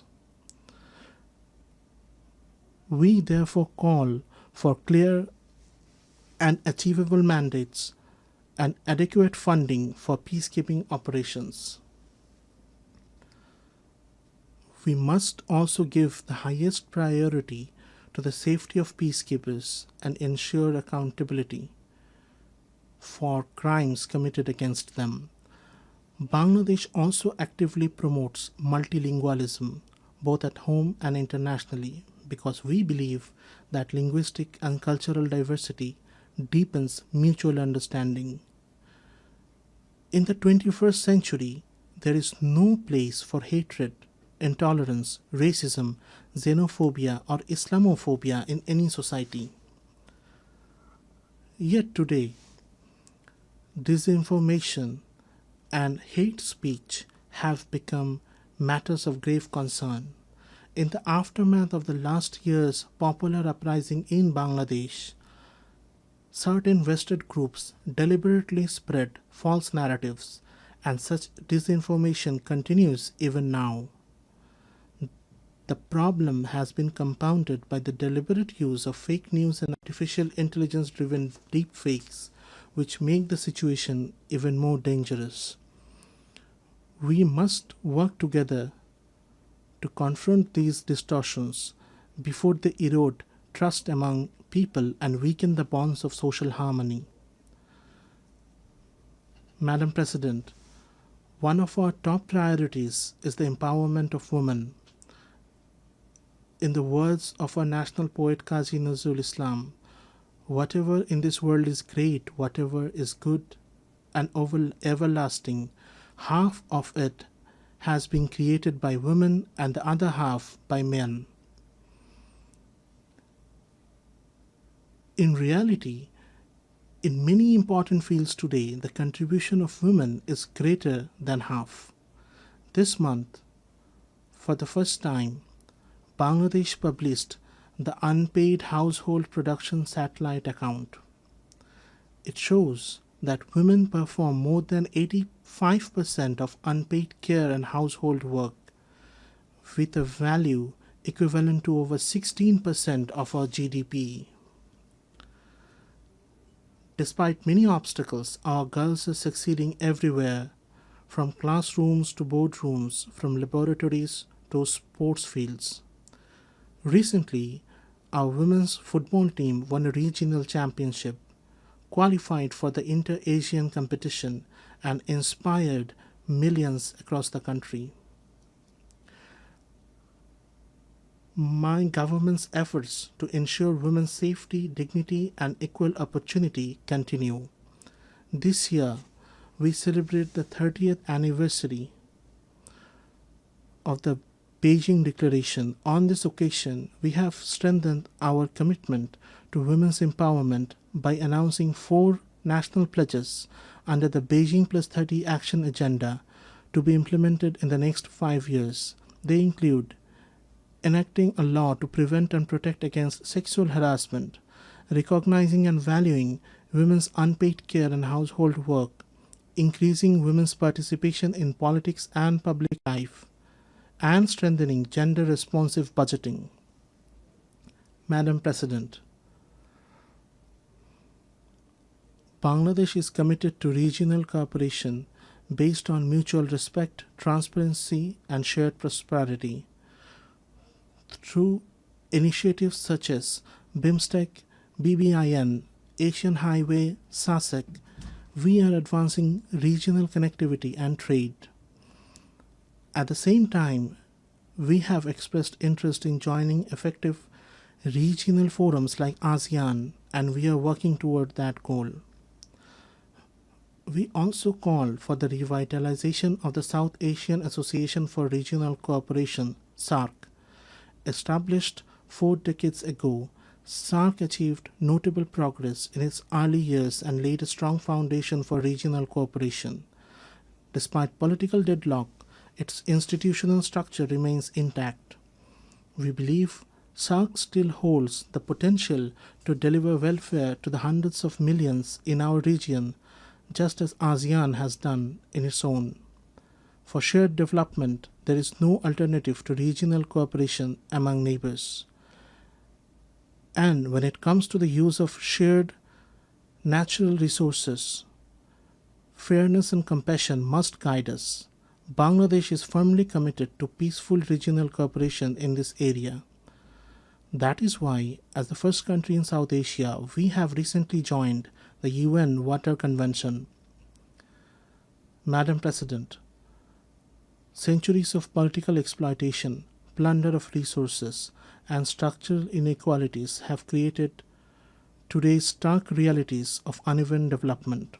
A decade ago, when we agreed on the 2030 agenda, we were filled with hope that the world would change course and move toward the right path. Yet the reality today is sobering. Progress toward the SDGs has fallen dangerously behind. The gap in development financing continues to grow, while the flow of official development assistance is shrinking. We urge donor countries to reverse this trend and to honor their commitments. We are in the process of graduating from the category of least developed countries to that of developing countries. Enhanced cooperation from the international community, in particular the relevant entities of the UN, is essential to ensure a smooth and sustainable transition. In this regard, we commend the work of OHRLLS and other relevant UN entities. We call for further strengthening of this office to enable more effective support to the LDCs and other vulnerable countries. At the same time, alongside grants and loans, we call for a massive expansion of social business through both public and private initiatives. This new approach can bring benefit to both donor and recipient countries alike. It can inspire, it can encourage, and it can take human creativity to new heights. Madam President, we acknowledge the contribution of UN to Bangladesh's progress and development. We reaffirm our full confidence in its three pillars: peace and security, development, and human rights. At the beginning of my statement, I said that over the past 8 decades, the UN has shown time and again that multilateral diplomacy helps humanity live together in greater harmony. Yet, on its 80th anniversary, we must acknowledge that multilateral diplomacy is under strain. The tensions of unequal bilateral relations have once again proved that multilateralism remains our last and best resort. To keep the UN, the custodian of multilateralism, alive and vibrant, we call for full transparency and sincere dialogue among member states. The United Nations must continue to evolve and adapt if it is to meet today's challenges and fulfill our collective aspiration for multilateralism. In this spirit, we welcome the Secretary General's UN 80 initiative, but we must also insist reform must not weaken multilateralism or silence the voices of developing countries. Reform must have one goal only: to bring about real and positive change on the ground. Madam President, last year our people proved that injustice in this world is not eternal. They proved that change is not only possible, it is inevitable. We must remember that the challenges ahead cannot be met by any single country alone. And we must also remember that in today's world, where one nation falls into crisis, when crisis erupts in one corner of the globe, the security of the whole world is put at risk. We must move forward with the dream of building a world of 3 zeros. Our young generation will grow as the soldiers of that dream. Before them will stand 3 goals: zero carbon, zero wealth concentration, and zero unemployment. On this foundation, they will build their world. Let the dream of a 3-0 world be the dream of all nations united in this assembly. With this hope, I conclude my statement. I thank you all.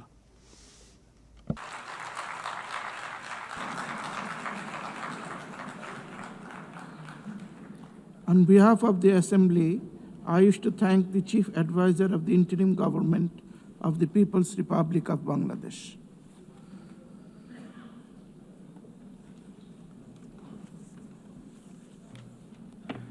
The Assembly will now hear an address by His Excellency Robert Blair, Prime Minister of Republic of Malta. I request protocol to please escort His Excellency and invite him to address the Assembly.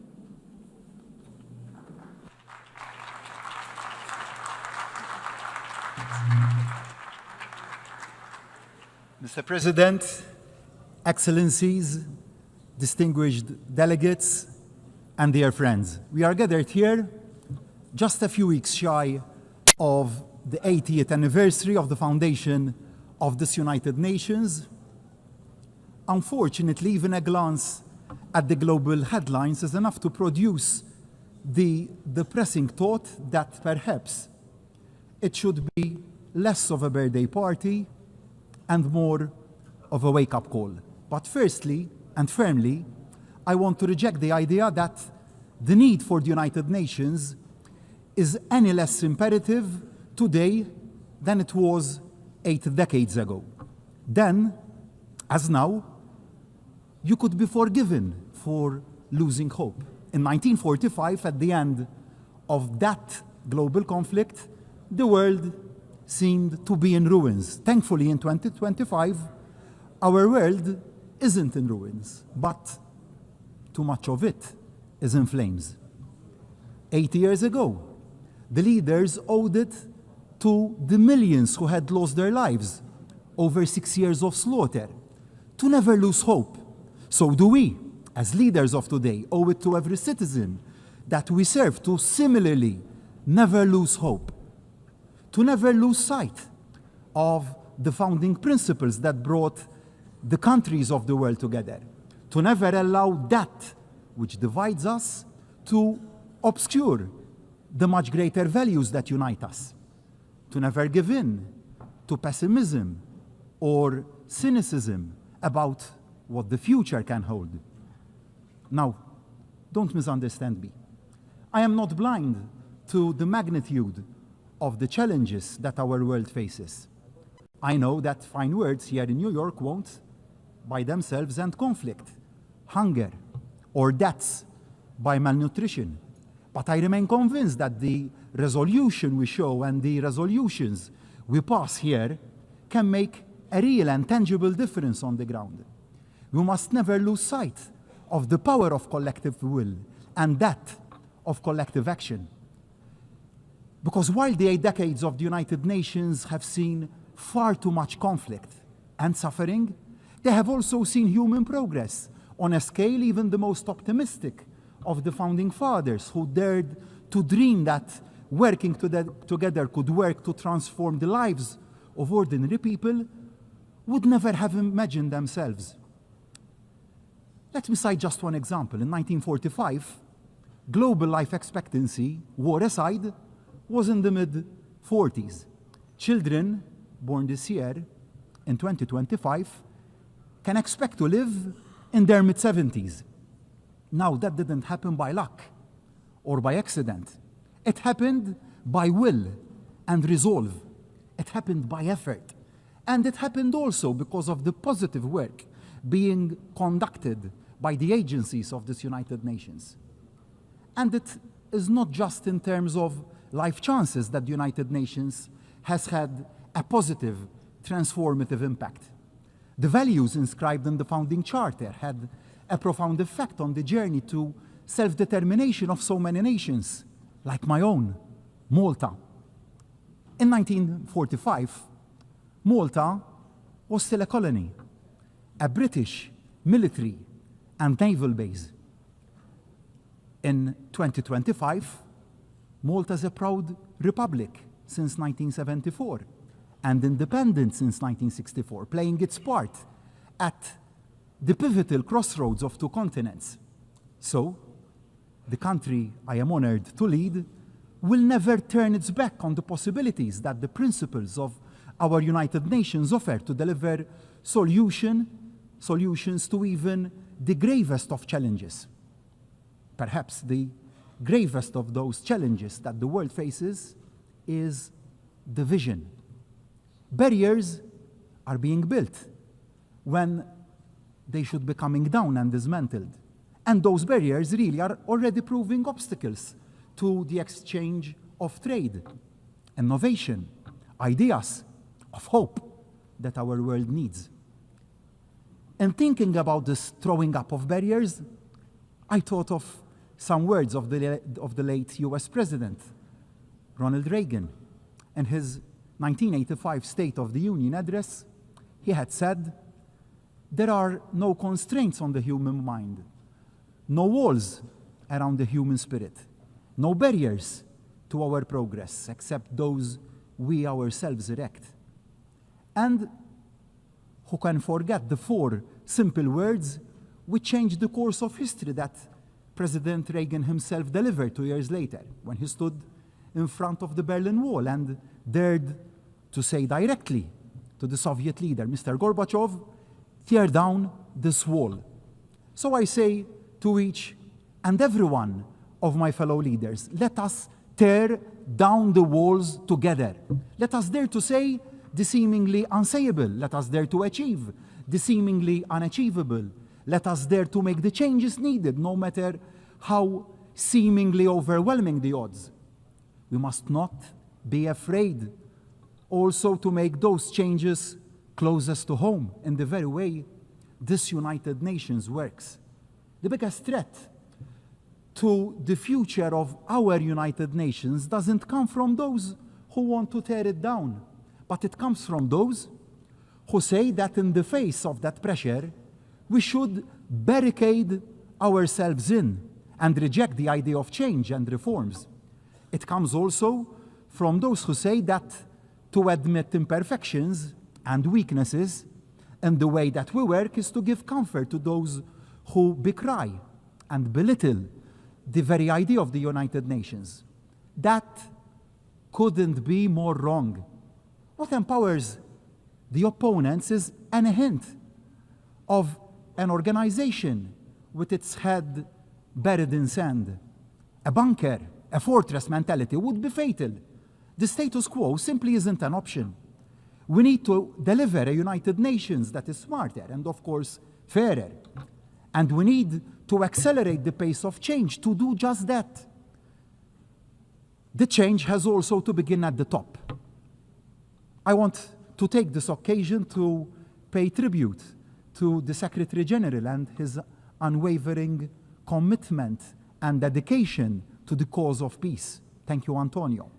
But no one can say that the big power horse trading that has marked every single election of a Secretary General has been an edifying sight.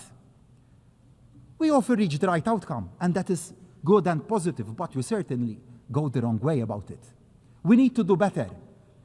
The process to find a worthy successor to Secretary General Guterres must be a step change in the way that we work.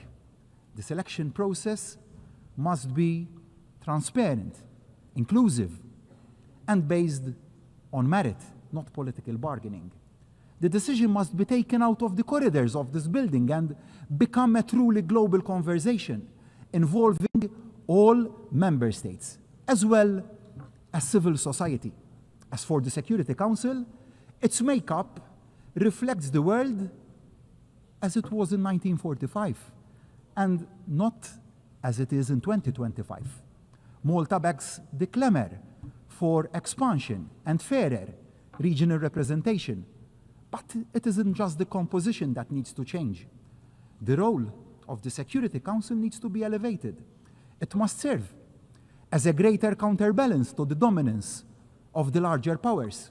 It must also be a genuine platform for all the nations of the world to have our voices heard. And change needs to come not just to political structures, but to the way the United Nations works. All around the world, including in Malta, my country, citizens are rightly pressing governments to do more with less, better value for money. The United Nations, like any other publicly funded organization, needs to make sure that it ruthlessly focuses not on protecting the way things are done now, but on the way things can be done differently to deliver better outcomes for the same investment. No area of the United Nations can remain untouched. No vested interest left untackled. The United Nations must embrace digital diplomacy for the artificial intelligence age. Every system must be streamlined, every process scrutinized to ensure it delivers for the front line. Every program assessed against its actual impact. We shouldn't be afraid to ensure that the United Nations stops doing things it does badly and starts doing those things it does well, even better, and even more efficiently. Too often, global relations, like much of life, can seem merely a numbers game. Of course, the biggest states will always have the loudest voices, and that is understandable. But there can be no doubt that small states and developing countries are often underrepresented and underheard when key decisions are taken and made. Unless our unique experiences are taken into account and our needs, we won't put in place solutions that can actually deliver across the whole world.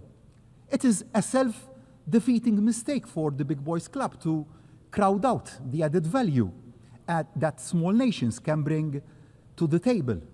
We bring innovation, credibility, and moral authority to any concerted global action. To exclude the small is to damage the big. We all lose, which is why, although Malta may be one of the United Nations' smallest members in terms of geography, we have always been determined to be one of the UN's biggest voices. Malta remains as committed to the goals of peace, dialogue, diplomacy, and global cooperation as we were on that day in 1964 when we took our seat for the first time in this United Nations. As we've grown as a nation, found our feet on the European and world stage, and developed a fast-growing economy, so too have we found our role in the work of the UN. Small nations, like ours, have to be realistic about how we can add value. But I firmly believe that Malta has a combination of two major factors that makes our country an asset to the global conversation. Firstly, Malta has a deep commitment to the power of multilateral engagement. We bring to the table the recent experience of both chairing the OSCE and serving on the UN Security Council, alongside the insight gained from our current presidency of the Committee of Ministers of the Council of Europe. I am particularly proud that Malta's presidency coincides with the 75th anniversary of the Convention, of the European Convention on Human Rights, rising, like the United Nations, from the ashes of the Second World War, guaranteeing for hundreds of millions of Europeans and other peoples the fundamental human rights for which so many people lost their lives in their fight for them. Secondly, Malta offers a unique platform for peace. We offer a unique mix that leaves Malta particularly well placed to host dialogue and discussions between parties, between countries, no matter how far apart they are. Our geography at the crossroads of two continents, our neutrality enshrined in our constitution, our diplomatic tradition as a respected and knowledgeable fair broker. Together, they make Malta the ideal location to come together to try and find solutions to even the most intractable of disputes. So, today, I renew my open offer to the warring parties of the world and those working to bridge those divides. Malta stands ready to welcome you, to facilitate, and to support you in finding ways forward. Now, nobody disputes how deeply entrenched are the barriers to peace, but that doesn't mean that the search for solutions should ever be paused. Thinking back and going back to President Reagan when he dared to call for the walls, physical and political, that were dividing Europe to be torn down, many had dismissed it as an impossible dream, unrealistic, never going to happen. But it did. The seemingly intractable Cold War came to an end. As global leaders, we must equally never give up, never say peace can't be achieved, never give in to defeatism, even the most outwardly unresolvable of conflicts. Sadly, on Malta's doorsteps, two such conflicts, wars, are raging: Ukraine and Gaza. The world must not turn its back on either, or tackle them with double standards, as this would undermine our credibility and effectiveness. We must never wring our hands and consign any conflict to the too difficult to deal with pile. It is now 3.5 years since Russia's unprovoked and illegal invasion of Ukraine. Malta remains resolute now as it was then in demanding a lasting and just peace that guarantees Ukraine's sovereignty. This is the only solution which will adhere to the spirit of both the UN Charter and international law. But that can only come about following a full and unconditional permanent ceasefire and the full participation of Ukraine in any future peace talks and decision-taking. Malta stands firmly with our fellow EU members in believing that we must keep the strongest possible pressure on the Russian economy to force the Russian government to see sense and engage in genuine and constructive dialogue. Slava Ukraini. So too, must there be an immediate and permanent ceasefire in Gaza. The suffering of so many thousands of innocent civilians must come to an end now. It must come to an end now. Yes, the remaining hostages must be released immediately by Hamas. International humanitarian aid must be allowed to flow in Gaza without impediment. It is so morally wrong and inhuman that so many innocent people are dying of hunger and severe malnutrition. These atrocities must stop now. We cannot allow the further killing of thousands of innocent people, babies, children, youth, the elderly, and the frail to continue and turn our heads the other way because of improper considerations. We cannot remain silent. Decisive and effective action needs to be taken without any further delay. I cannot bear to see anymore the physical and psychological pain and suffering in the eyes of the young children we bring over to Malta from Gaza to give them a better future.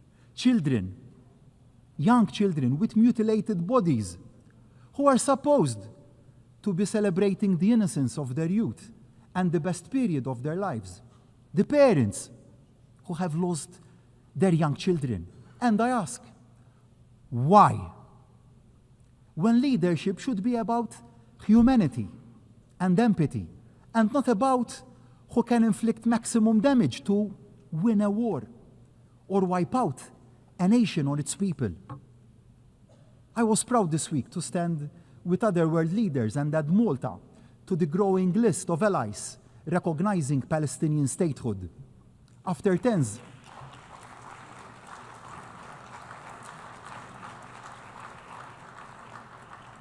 tens of years of discussion in Malta, we took decisive action and did the right thing to do.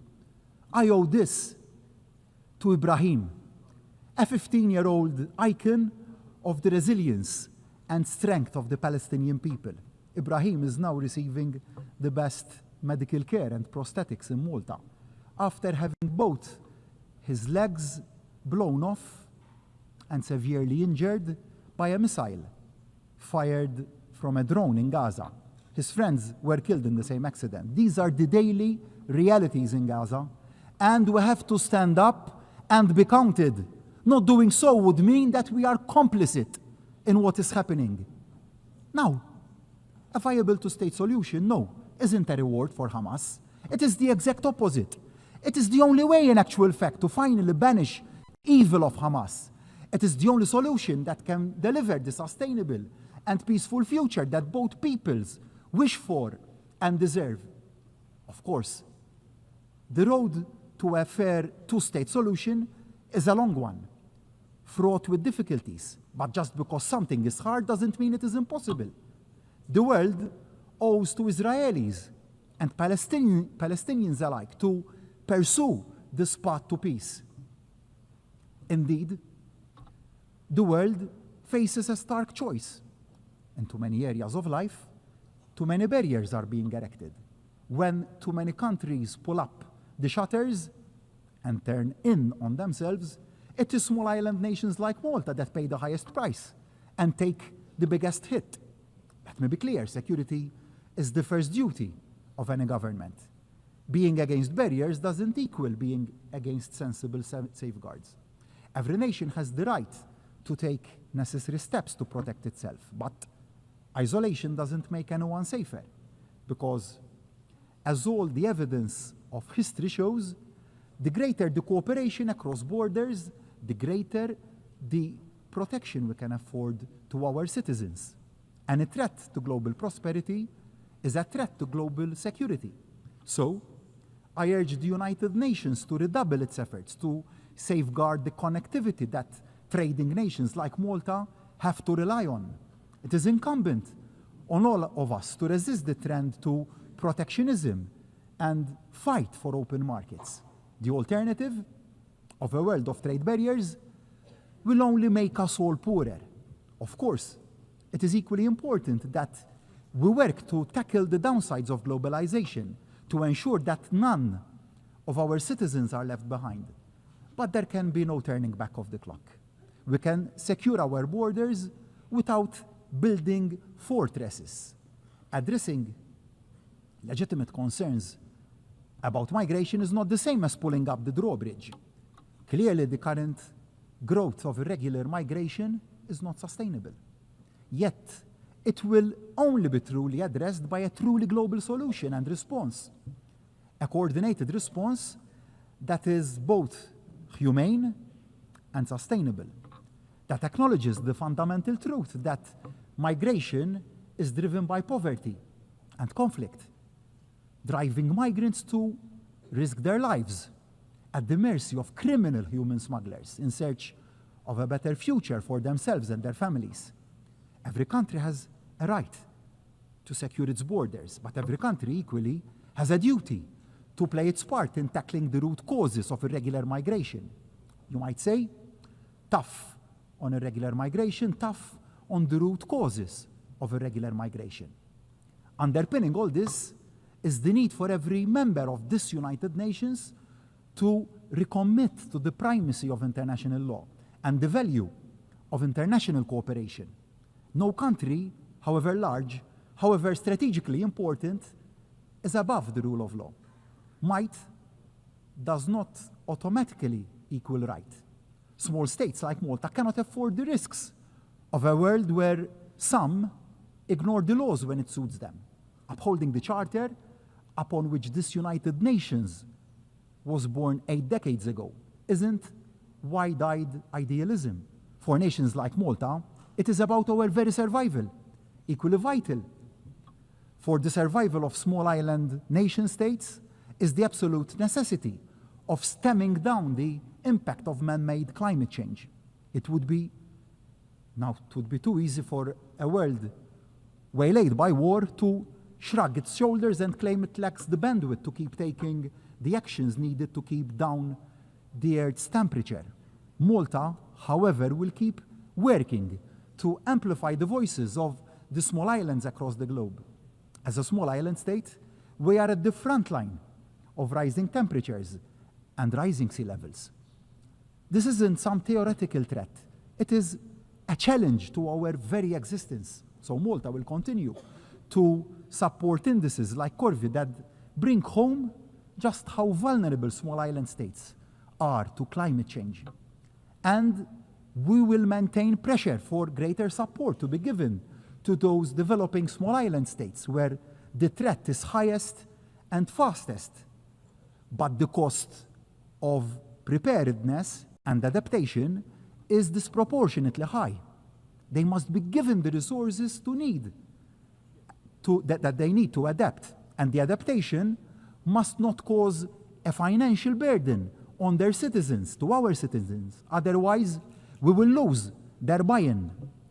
And whilst reaching our climatic targets should, of course, not be put on the back burner, the competitiveness of our economies must also not be put on the back burner in the pursuit of those targets. Otherwise, we will miss the wood for the trees.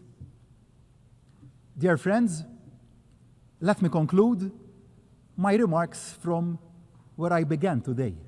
Yes, our world faces unprecedented challenges. In an age of instant communications, we are all exposed to the threats we all face like never before. They can seem utterly overwhelming. But as a world, we face two choices. We can give up hope, give up trying, or we can double down, step in and step up and never give up. Multilateralism is more important today than it was even in 1945. We won't keep our people safe, our planet protected, or our prosperity preserved unless we work together, listen to each other, and act in concert. So I say to my fellow leaders of all states, of all sizes, tear down these walls. Let us stop erecting new barriers. Let us knock down those existing walls, physical and metaphorical, that are standing in the way of progress. No more posturing, a lot more partnership. We owe it to those who had the vision 80 years ago. We owe it to the people who put their trust in us to lead them. United Nations isn't perfect, but it is indispensable. So let us commit loud and clear to making it better. Better focused, better value, better at tackling the challenges of the next 80 years. And let that commitment start today. Thank you all.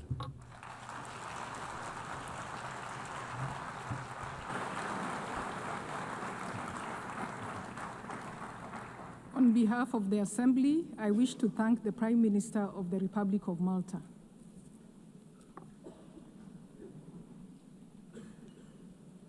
The Assembly will hear an address by His Excellency Kyriakos Mitsotakis, Prime Minister of the Hellenic Republic. I request protocol to escort His Excellency and invite him to address the Assembly.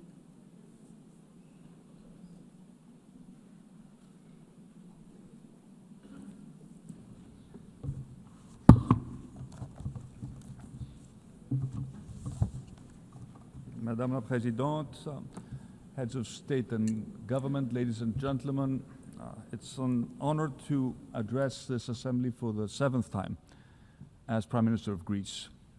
And as many other speakers have pointed out, this year carries a special weight as we celebrate the 80th anniversary of this United Nations.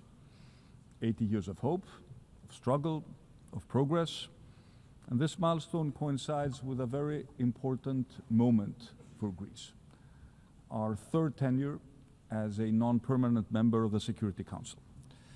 And we accept this responsibility with honor and with a deep sense of duty as a nation that stood at the birth of this organization. And like so many other nations, my country came here devastated by the horrors of the Second World War. The Charter of the United Nations was not just a legal document, it was a commitment that never again should force prevail over the rule of law. And for 8 decades, the United Nations has defended peace, has advanced human rights, has expanded access to health, education, and equality for all. It has stood as a custodian of international law, safeguarding the rules and principles that make international cooperation possible. The United Nations was at the epicenter of a historic turning point. It gave voice to the hopes of people long denied freedom. Decolonization brought new nations into this assembly, and they brought with them their histories, their culture, their aspirations. And their participation helped redress historical injustices and transform the organization into a true reflection of the world's diversity. These achievements are real progress. They have made our world safer, fairer, and more prosperous, but they should never, never be taken for granted. They were won through effort and sacrifice, and they remain fragile. Ladies and gentlemen, a new global order is on the rise. Multilateralism is under strain, and fundamental tenets of the post-1945 world are being questioned. We witness attempts to revive the imperial ambitions of previous centuries.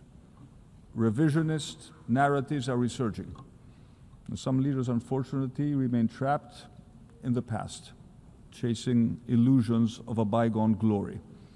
Might over right, risks once again becoming the norm in international relations. A norm the international community has sought to overcome for more than 80 years. And this trend is strengthening at a time when global challenges continue to multiply. Climate change, migration, the advent of artificial intelligence. Our world is changing. We must meet this change with courage and responsibility, but never, never at the expense of the principles that form the very fabric of the international community represented in this assembly. Most important of them being respect for territorial integrity and the peaceful resolution of disputes. Being situated at the crossroads of three continents, Greece is a pillar of stability and a reliable partner in a turbulent region. We uphold the principles of international law. We seek dialogue and peaceful coexistence with our neighbors. Some claim that these principles are irrelevant in today's world. We believe the opposite. They are the source of strength, the only path to lasting peace. And we are certainly not naive. We remain fully aware of the threats and the risks of instability in our wider neighborhood. This is why we're strengthening our economy, enhancing our deterrence capabilities, and deepening our alliances, so that we stand ready to defend and uphold our values. For us, this is not just words. Greece is already allocating more than 3% of its GDP to defense, and we're ready to do more. Security is the very foundation of prosperity. After all, our paramount obligation as leaders is to keep our people safe. And we do this not in isolation. We are firmly anchored in the European Union, the most successful multilateral project of our age. It's born from the ashes of the Second World War. The European Union has secured peace and prosperity in Europe for generations. But today we must go further. And in the European Union, we are determined to take on a stronger role in our own defense. With war returning to our continent, I'm afraid there is simply no other option. Greece has long and consistently advocated for strengthening the European Union's strategic autonomy. We firmly believe that the time has come for joint European borrowing to finance critical European defense projects, such as missile and drone defense. And beyond that, it is imperative that we make Article 42, paragraph 7, which enshrines into European law the mutual assistance clause, truly operational. One of the founders of the European Union, Jean Monnet, famously once said that Europe was forged in crisis and will be the sum of the solutions adopted for those crises. He was right. What started as a project of economic cooperation needs to evolve into a union that safeguards our citizens' security and safety. Ladies and gentlemen, today we're witnessing the highest number of armed conflicts since the end of the Second World War. These are conflicts that claim tens of thousands of lives each year, conflicts that leave behind mass destruction, shattered societies, and conflicts that have displaced millions. And the prospects, if we fail to act, are even grimmer. A future of escalating violence and deepening instability. And nowhere is this urgency more evident than in Gaza. Greece has, from the very first day after the heinous attacks of October 7th, 2023, advocated for Israel's right to defend itself against a terrorist organization that rejects Israel's right to exist. We have called for the immediate release of all hostages and a comprehensive ceasefire. But we have, at the same time, made it very clear that no military targets, no matter how valuable they are, can justify the death of thousands of children, the forced displacement of over 1 million Palestinians within the Gaza Strip, and the humanitarian suffering of the Palestinian people. Greece maintains a strategic partnership with Israel, but this does not prevent us from speaking openly and frankly. The continuation of this course of action will ultimately harm Israel's own interests, leading to an erosion of international support And I tell my Israeli friends that they risk alienating all the remaining allies if they persist on a path that is shattering the potential of a two-state solution. Greece will continue to advocate for a two-state solution which envisions the creation of a sovereign, democratic, and viable state of Palestine, building its future in peace and security alongside the state of Israel. But we should be lucid about the roadmap towards achieving this elusive goal. Israel's action in the West Bank risks creating irreversible situations on the ground. And at present, the most necessary is to stop the unnecessary killing and ensure a large-scale and sustainable delivery of humanitarian aid to Gaza. Greece remains committed to working with all our partners towards a roadmap that will achieve that goal, and that will revive the peace process, that will offer hope to a region which has suffered so much. Ladies and gentlemen, the war in Ukraine is already in its fourth year. Ukraine's courageous resistance to Russia's aggression stands as a testimony of unparalleled bravery and remarkable resilience. The war in Ukraine is not just another regional European conflict. It's a fight for freedom, for democracy, for dignity itself. It's, above all, a defense of the rules-based global international order. We stand firmly and unconditionally with Ukraine in this struggle, and we will continue our unwavering support to the Ukrainian people who have the right to live in peace, in security, and freely determine their own future. And we appreciate President Trump's effort to reach peace, and we reiterate that the genuine peace process cannot begin without an immediate ceasefire. Let us be even clearer, there can be no peace formula without Ukraine at the table, and there can be no acceptance under any circumstances of borders redrawn by force. Gaza and Ukraine have monopolized the interests of this assembly, but another humanitarian catastrophe is unfolding, and unfortunately, it does not receive the attention it deserves. And I'm referring to Sudan. 2.5 years into a devastating war, civilians are paying the highest price. Millions are left without safety, dignity, or protection. The figures are horrifying. Almost 12 million people have been forced from their homes, creating the world's largest displacement crisis. More than 30 million could require humanitarian aid. Famine is spreading. The civilians must be protected. Humanitarian aid must flow freely and without obstruction, and those responsible for atrocities and war crimes must be held into account.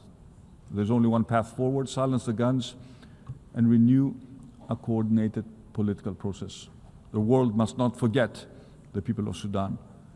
We owe them nothing less than peace and the chance of a future built on hope, not despair. And as Europeans, it is also in our interest to take an active role in resolving the Sudan crisis. Otherwise, we risk facing a migration crisis of unimaginable proportions. Ladies and gentlemen, the Eastern Mediterranean is an area of strategic importance. It's Europe's southeastern frontier, a vital crossroads of trade and energy routes. Greece, at the heart of this region, holds a key geostrategic position. And we aspire to become an energy security provider, linking Europe with North Africa and the Middle East. And by exercising our sovereign rights, always in full respect with international law, we are strengthening our footprint and shaping developments in the area. Connectivity projects, such as the Great Sea Interconnector and the Greki project that links Greece to Egypt, are projects of mutual benefit, advancing stability and ensuring that our electricity grids are better connected. They will diversify Europe's energy supply, accelerate the green transition, and above all, bring our region closer. Renewables are the future, and in Greece we have already made significant strides in this field. But we also remain pragmatic. Fossil fuels will continue to play a role in an energy mix, with natural gas serving as a bridge in this transition. And that is why we're investing in infrastructure that will make Greece an LNG hub, and at the same time, together with our American partners, We're advancing the exploration and potential exploitation of our offshore gas reserves, a resource of strategic value, not just for Greece, but also for Europe. Yet the Eastern Mediterranean also faces profound challenges: climate change, migration, persistent conflict. The only way to meet them is through cooperation built on leadership, political will, but also a shared sense of responsibility. In all our relations with our neighbors, Greece is guided by a single unwavering compass: respect for international law. This is a cornerstone of our foreign policy and the basis upon which we seek dialogue and genuine cooperation. Let me begin with our relations with Turkey. Greece seeks peaceful coexistence with our neighbor. And in recent years, yes, we have succeeded in maintaining low tensions. And this is a positive development that we should not underestimate. However, the calm seas we have witnessed over the past 2 years must not be fleeting. They must allow us to build trust, find common ground, and pursue solutions in the interests of both our people. The way forward lies in dialogue, in respect for international law, and in the vision of a region defined not by rivalry, but by shared prosperity. And as I've repeatedly stressed from this podium, we are ready to work towards settling the only major outstanding issue between us: the delimitation of the continental shelf and the exclusive economic zone in the Aegean and the Eastern Mediterranean. Turkey must remove the threat of war against Greece that still hangs as a dark cloud over our relations. After 30 years, this casus belli has to be revoked. It has no place in relations between friendly neighbors. Our path forward must be one of diplomacy, not the language of weapons.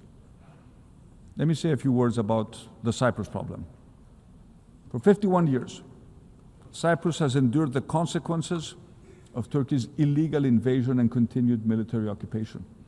It's a blatant violation of international law and a constant strain to regional peace and security. Our commitment to Cyprus's sovereignty, territorial integrity, and a solution of one state based on a bizonal, bicommunal federation is steadfast. It's a matter of credibility and determination to defend the core values and principles upon which the United Nations are based and fully aligned with all the decisions taken by the UN Security Council. And Greece fully supports the efforts of the Secretary General and his personal envoy to give a new impetus to the resumption of negotiations. And a just and viable settlement will serve the interests of the Cypriot people and contribute decisively to the stability of the wider region. Turning to Libya, our two countries share maritime borders. We are neighbors. It is therefore in our common interests to reach a fair and lawful delimitation agreement in line with the provisions of the United Nations Convention on the Law of the Sea. The true stability in our neighborhood also depends on Libya itself being united and sovereign. The Libyan people must be free to determine their future without foreign interference, and Greece stands ready to assist constructively in a UN-led efforts to achieve a political solution and reunite the country. When it comes to Syria, after 14 years of bloodshed, last December brought a moment of change and a new hope for the Syrian people. The future of the country must be built on tolerance, dialogue, and full political representation for all religious and ethnic communities. Only then can Syria's diverse society find peace and prosperity, free from sectarian violence and external interference. I made it clear to the Syrian president that our support regarding Syria's rapprochement with Europe is conditional upon the protection of religious and ethnic communities, in particular, the Christian Orthodox minority, which has been repeatedly targeted by Muslim extremists. At the same time, we expect Syria and its authorities to act in full accordance with international law, including the United Nations Convention on the Law of the Sea. Finally, let me turn to the Western Balkans, our immediate neighbors, our strategic partners of the European Union, and candidate members of our common family. This region has made remarkable progress over the past decades. Yet the balance remains delicate, with the risk of backsliding always present. The future of the Western Balkans lies within the European Union. Greece has been a pioneer in this endeavor through the Thessaloniki Agenda, which set the path for the region's European perspective. And this path must be grounded in full respect for international law, for existing international agreements, the rule of law, human rights, but also minority rights. Most of all, it requires rejecting revisionist agendas and building trust among neighbors. The ghosts of Balkan nationalism have haunted this region for centuries. They must not be allowed to re-emerge.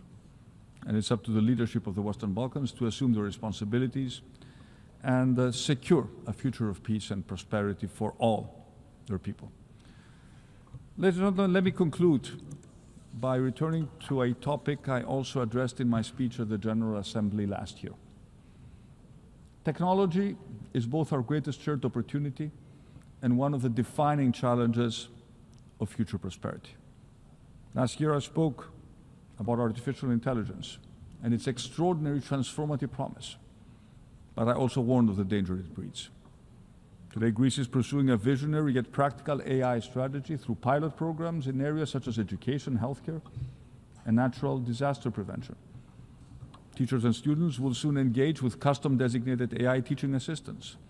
Digital screenings, telemedicine, predictive diagnostics are already making care not just more personalized, but also more accessible. At the same time, AI is helping us detect and contain wildfires at their earlier stages. And the promise of AI making governments more efficient in serving their citizens is materializing at breakneck speed. However, AI in the wrong hands and without safeguards can become extremely dangerous.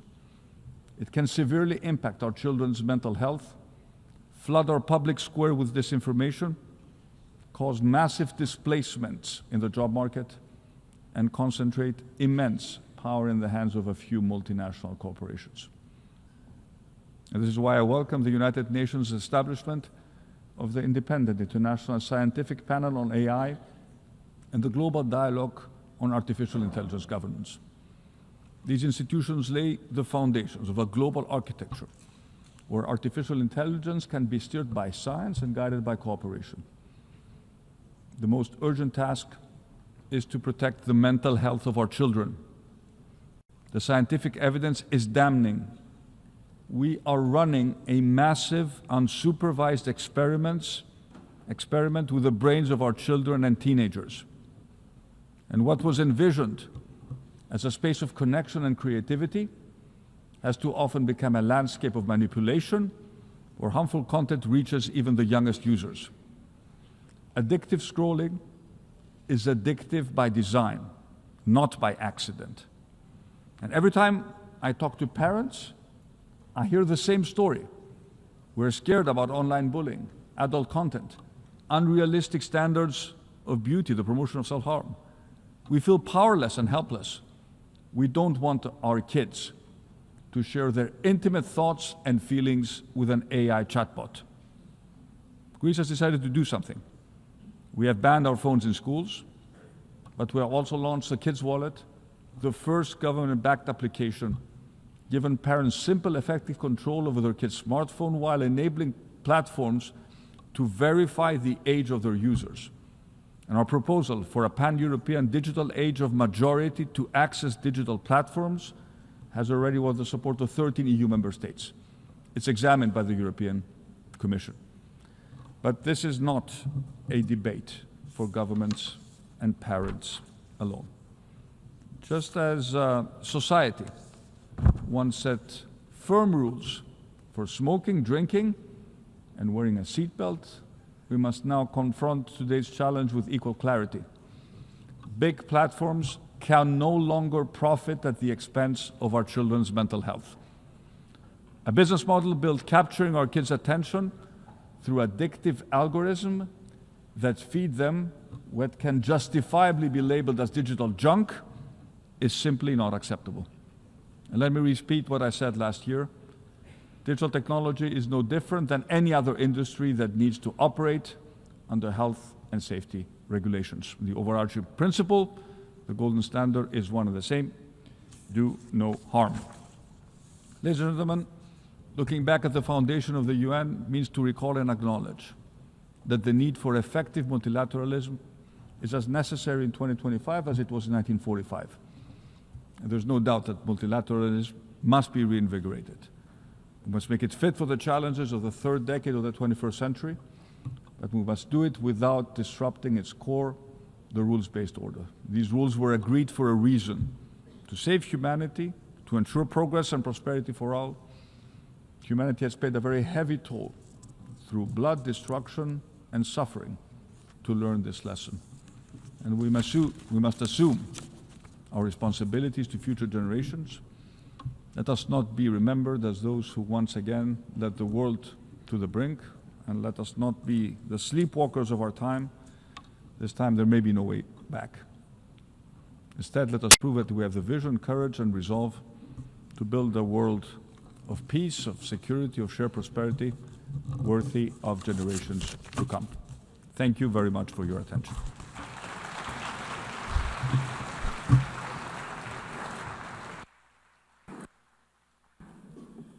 On behalf of the Assembly, I wish to thank the Prime Minister of the Hellenic Republic.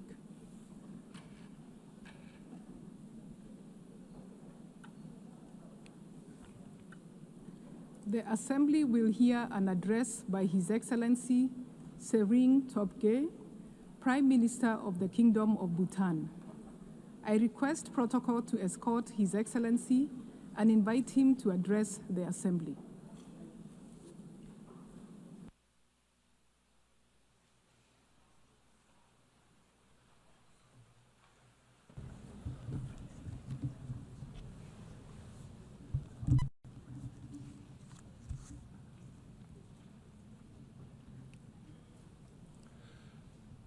Kuzuzangpo.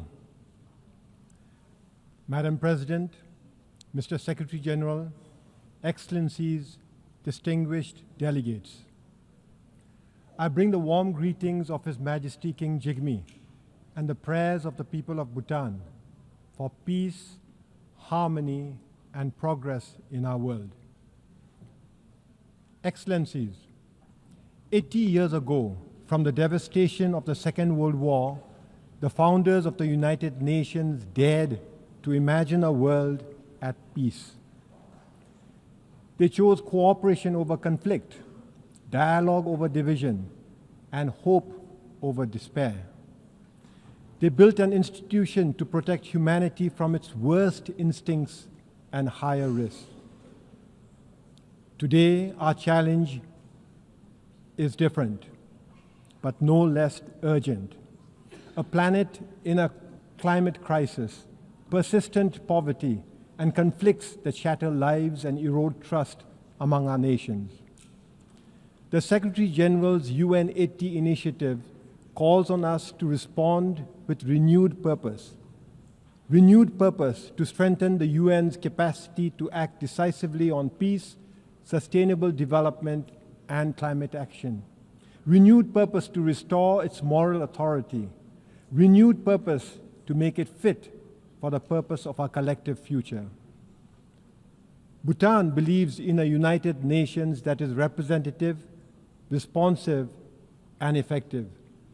We seek a multilateralism that delivers results, not just resolutions. That is why Bhutan supports reform of the United Nations, including reform of the Security Council, expanding both permanent and non-permanent membership. A reformed Security Council must include deserving nations such as India and Japan, alongside other capable and leading countries to reflect today's complex realities.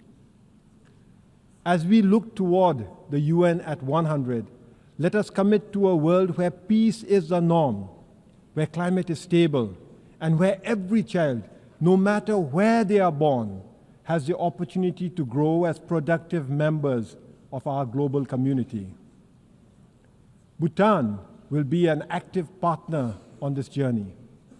We will speak for the poor and vulnerable. We will champion sustainability and climate action. We will promote gross national happiness as an alternate measure of success to the conventional gross domestic product. Excellencies, reform of the United Nations must serve a purpose beyond itself. It must equip the United Nations to confront the defining challenge of our times, the climate crisis. In Bhutan, we have endeavored to protect our forests, keep our rivers pristine, and we take pride in being carbon negative. Each year, we sequester over 5 times more carbon than we emit, a contribution far exceeding our size and resources. Yet, we are already confronting the harsh realities of climate change. Our mountains are warming at nearly twice the global average. Centuries-old glaciers are shrinking at alarming rates. Rivers that once flowed steadily now swell unpredictably into destructive floods during the summer and often dry up in the winter. This is not a distant threat. It is here. It is now. And it demands immediate, urgent action. Every country must strive to reduce emissions and aim for carbon neutrality. This we know, yet global efforts remain far behind what the science demands. As of today, only 4 countries, Bhutan, Panama, Suriname, and Madagascar, just 4 countries are carbon neutral. At COP29 last year, our countries came together. The 4 countries came together to launch the G0 Forum, a coalition of carbon-neutral nations committed to accelerating climate ambition. Our message is clear. Net zero cannot be the finish line. It must be the starting point. Every nation must work urgently to slash emissions and achieve carbon neutrality. On our part, we will share best practices from forest conservation to sustainable agriculture. We will share technologies from renewable energy systems to low-emission transport. We will champion nature-based solutions because forests and wetlands are not just landscapes. They are like vital organs, the lungs, the kidneys of our planet. And we will push ambition beyond pledges. We will demand measurable results. We invite all countries and partners to join G0 in this noble effort. The science is unequivocal. The solution exists. The only question is, do we have the will? Excellencies, while reform of the United Nations and urgent climate actions are essential, this alone will not be enough. We must now reimagine the future we want.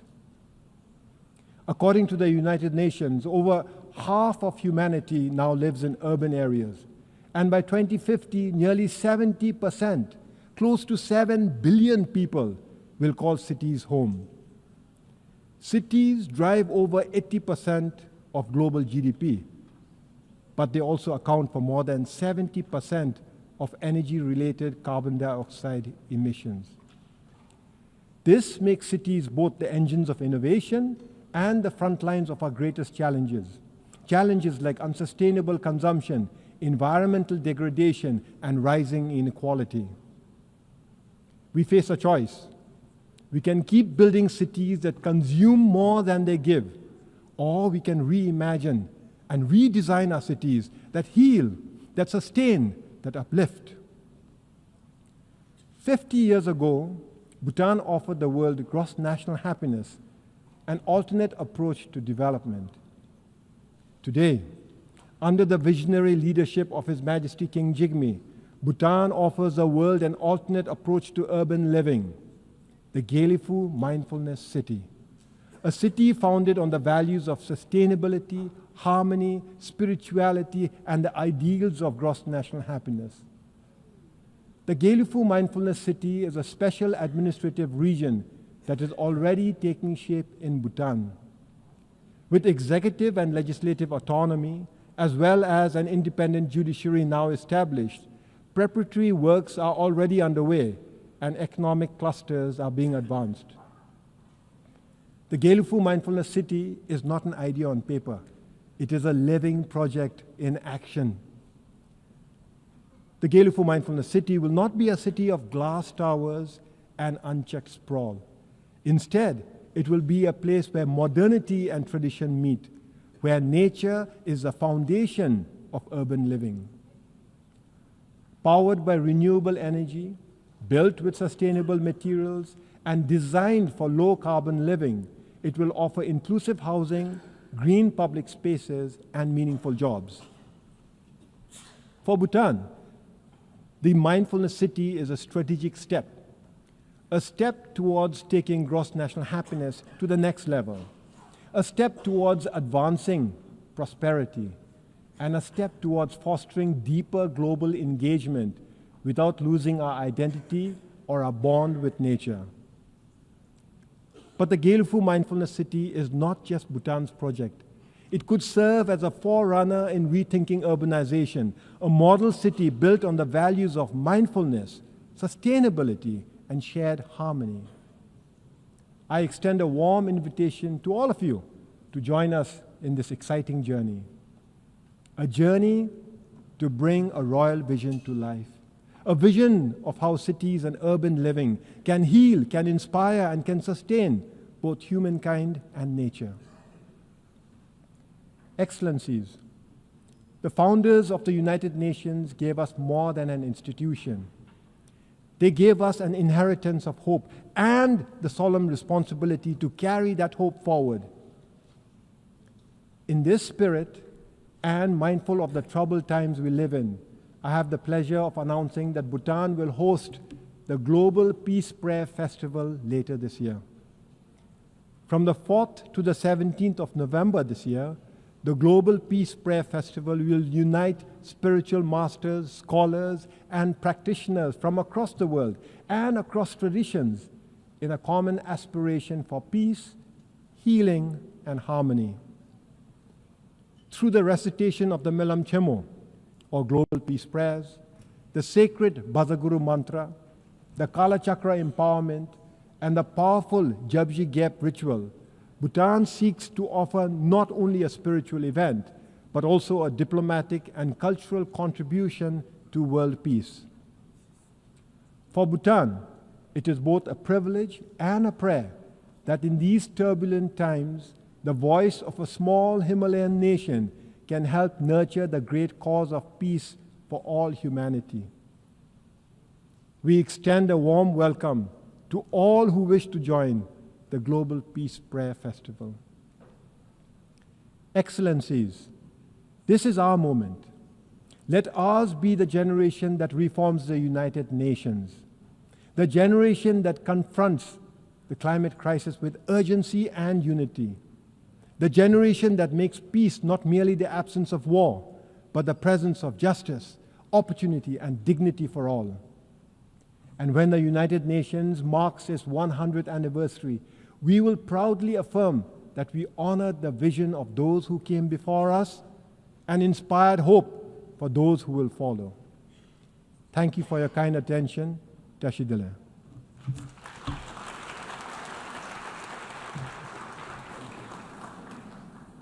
On behalf of the Assembly, I wish to thank the Prime Minister of the Kingdom of Bhutan.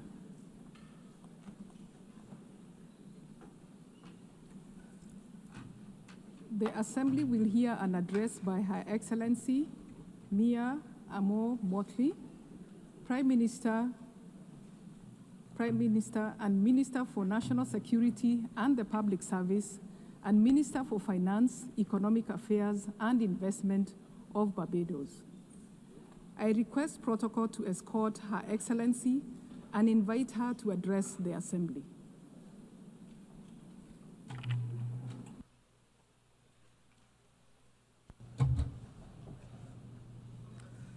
Thank you very much, Madam President, Excellencies, distinguished ladies and gentlemen. The 21st century has been marked by a series of crises for which our world has been unprepared. Financial crisis that started in 2008, which then triggered fiscal crises across many of the world's countries. And if that was not enough, a social crisis characterized by rising inequality, with the consequences thereto, be it substance abuse, mental health challenges, homelessness, or human trafficking. Then there was a global pandemic, lasting 2 to 3 years and taking the lives of millions of people. And for those surviving, they had restricted movement and restricted choices. All of this, my friends, has been exacerbated by the spreading of fake news. This distorts reality and threatens the stability of our societies, creating a platform for hate to thrive and prejudice to rise. But deeper than all of these crises is a bigger, more insidious crisis that is undermining our domestic and global institutions that have promoted order, peace, and prosperity. It is, my friends, the crisis of truth. Excellencies, when we lose shared truth, our communities, our countries, our global society loses their center of gravity. At first, the damage may seem quiet. Words bend and facts drift in the service of political point scoring. But slowly, over time, we descend into political tribalism. We develop alternative realities and we are unable to understand each other and communicate with each other because we lack a center. Then we grow suspicious of each other. In the absence of truth, trust deteriorates. And we see it all around us, in global forums, and indeed on the blocks and in the communities in our own countries. Trust between neighbors, trust between the governed and the governing, trust in our instructions, trust in our social order, trust in our health systems, trust in our global rules, governance structures.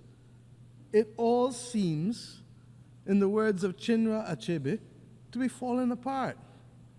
When we lack truth and we lack trust, law becomes theater, news becomes spectacle, and science becomes just another opinion. As I've had cause to say in this great hall on a few times, our world today worryingly resembles the world of 100 years ago. And this has become even more evident with the closing of our borders to both goods and to people. This has magnified the geopolitical tensions which had already taken root. Disturbingly, war, regrettably, has only entered the daily lexicon of the West, not when thousands were dying on the continent of Africa or in Myanmar, but when war came to Europe.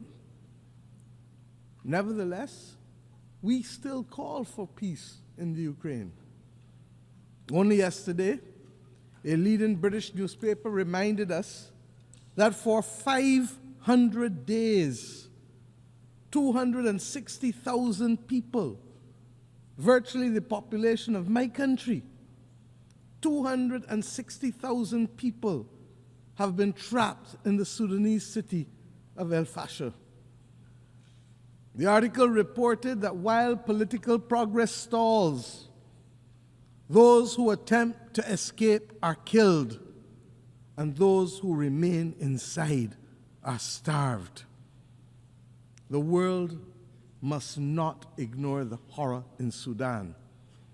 And of course, I don't need to remind you that it must not ignore the horror in Gaza. The genocidal destruction taking place in both places must now have our full attention. And as it relates to Gaza, yes, there must be a release of the hostages taken on October 7th. But we have now gone to a point where all of our human sensibilities are offended by the continuous and disproportionate attacks on the Palestinian people and the failure to allow access by the international community to the survivors for the provision of humanitarian aid. The survivors are entitled, my friends, To use the words of Bob Marley, how can you be sitting there telling me that you care, when every time I look around, the people suffer in the suffering in every way, in everywhere? My friends, it calls to mind the Roman historian Tacitus, who quoted a Scottish chieftain fighting against the military might of the Roman Empire. And I mention only the last two sentences.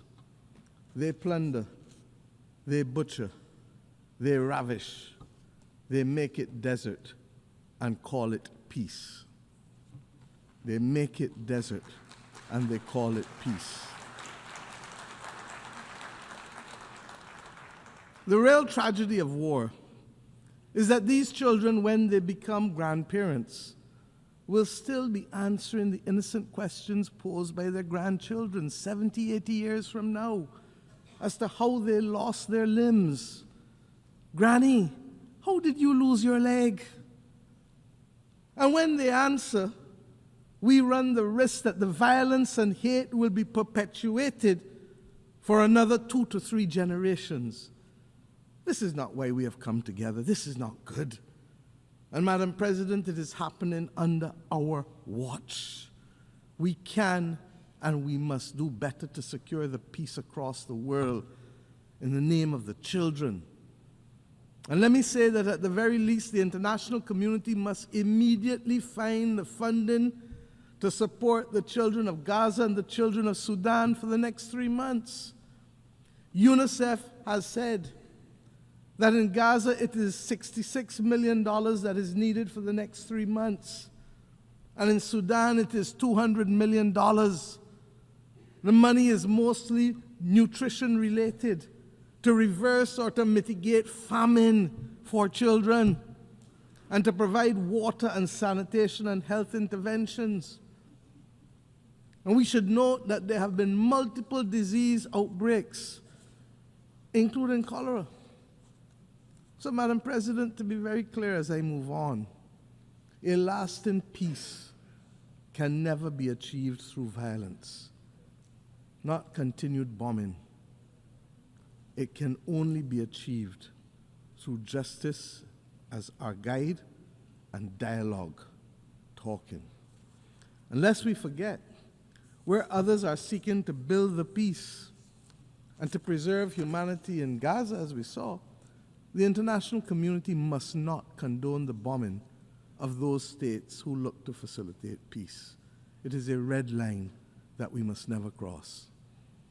Madam President, I say simply again, another year, the world needs a reset. We must find, first and foremost, whether we still agree on the same values that inform our charter.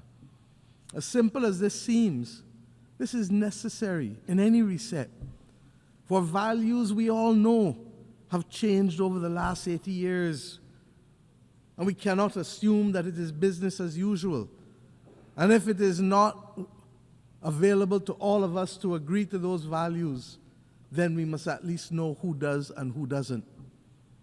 In addition to our inability to bring about peace in multiple conflicts, there really still are a number of issues that threaten our way of life and the stability of our planet beyond war. The climate crisis, food insecurity, water scarcity, mass flow of refugees and displaced persons, poverty and increasing inequality within and between societies. It has become so insidious that people don't even talk about it sufficiently. And of course, the failing spectacle of the SDGs for too many of our countries and people across the world. And of course, unregulated AI, which, while it has tremendous promise, poses unregulated significant risk. Many of our people ask every day, why has the United Nations not done better recently? The simple truth, my friends, is that countries have lacked the political will to live by the charter and to do what is right for humanity. Countries of different sizes, capacities, and cultures can only survive in this world in which we live if we maintain a rules-based system. It is no different to what we have to do in our own countries to maintain and protect the vulnerable and the weak. In fact, it's no different than what has to be done in a child's playground. The rules-based system is what protects us from bullying and from rogue behavior. Our charter was designed to promote compassion, equality, fairness. And this is why it is imperative that we maintain a rules-based system. I speak as a leader of a small country. Our future is placed at risk unless we preserve this rules-based system. The law of the jungle does not guarantee any of us a future on a livable, or indeed doesn't guarantee us a livable planet. We have simply to step up to the plate. And unlike the West Indian Federation, when one country left and the maths of the day was 1 from 10 leaves 0, we must remember that if there are those who don't want to be inside at the dance, that 1 or 2 or 3 from 193 does not leave 0. Does not leave 0. Those of us who remain can continue to pursue our vital interests. And we don't criticize countries for making sovereign decisions, because that's what governments were elected to do. If that's not what they want, that's not what they want.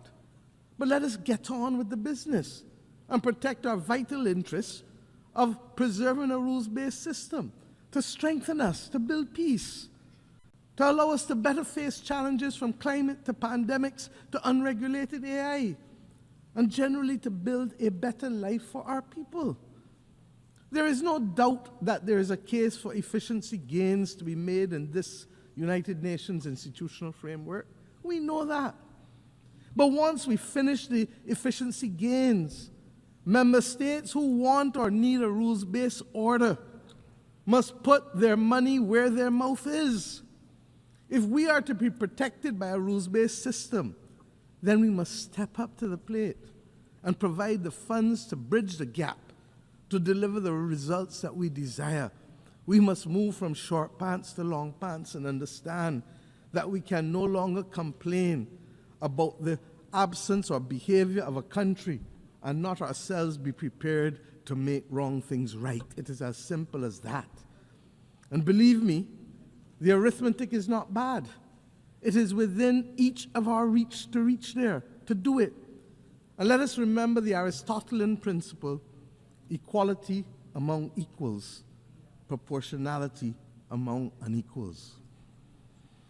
My friends, and while we contemplate the multiple crises, let us also not despair, because there are some things that have worked for the benefit of our people in the last few years. We now have, globally, a historic pandemic agreement that was adopted to make the world equitable, more equitable, and safer from future pandemics. A full appreciation of this will only come when the next pandemic hits us. We have agreed to the Seville Commitment on Finance, which seeks to fulfill the promise of the SDGs, and which, even though the funding has not been fully identified, has mainstreamed a number of financing concepts that were simply not taken into account a decade ago. Debt swaps, natural disaster clauses, or what they call climate resilient debt clauses. These are the things that we advocated in the Bridgetown Initiative. We have committed also as a world, last year here, to an ambitious global action plan to combat antimicrobial resistance. And what does that have to do with any of us in here? I've said repeatedly, this is the silent, slow-motion pandemic of the 21st century, and threatens to reverse a century of medical progress. And when we know people who die from hospital-aided infections, we understand the importance of the vital steps taken here.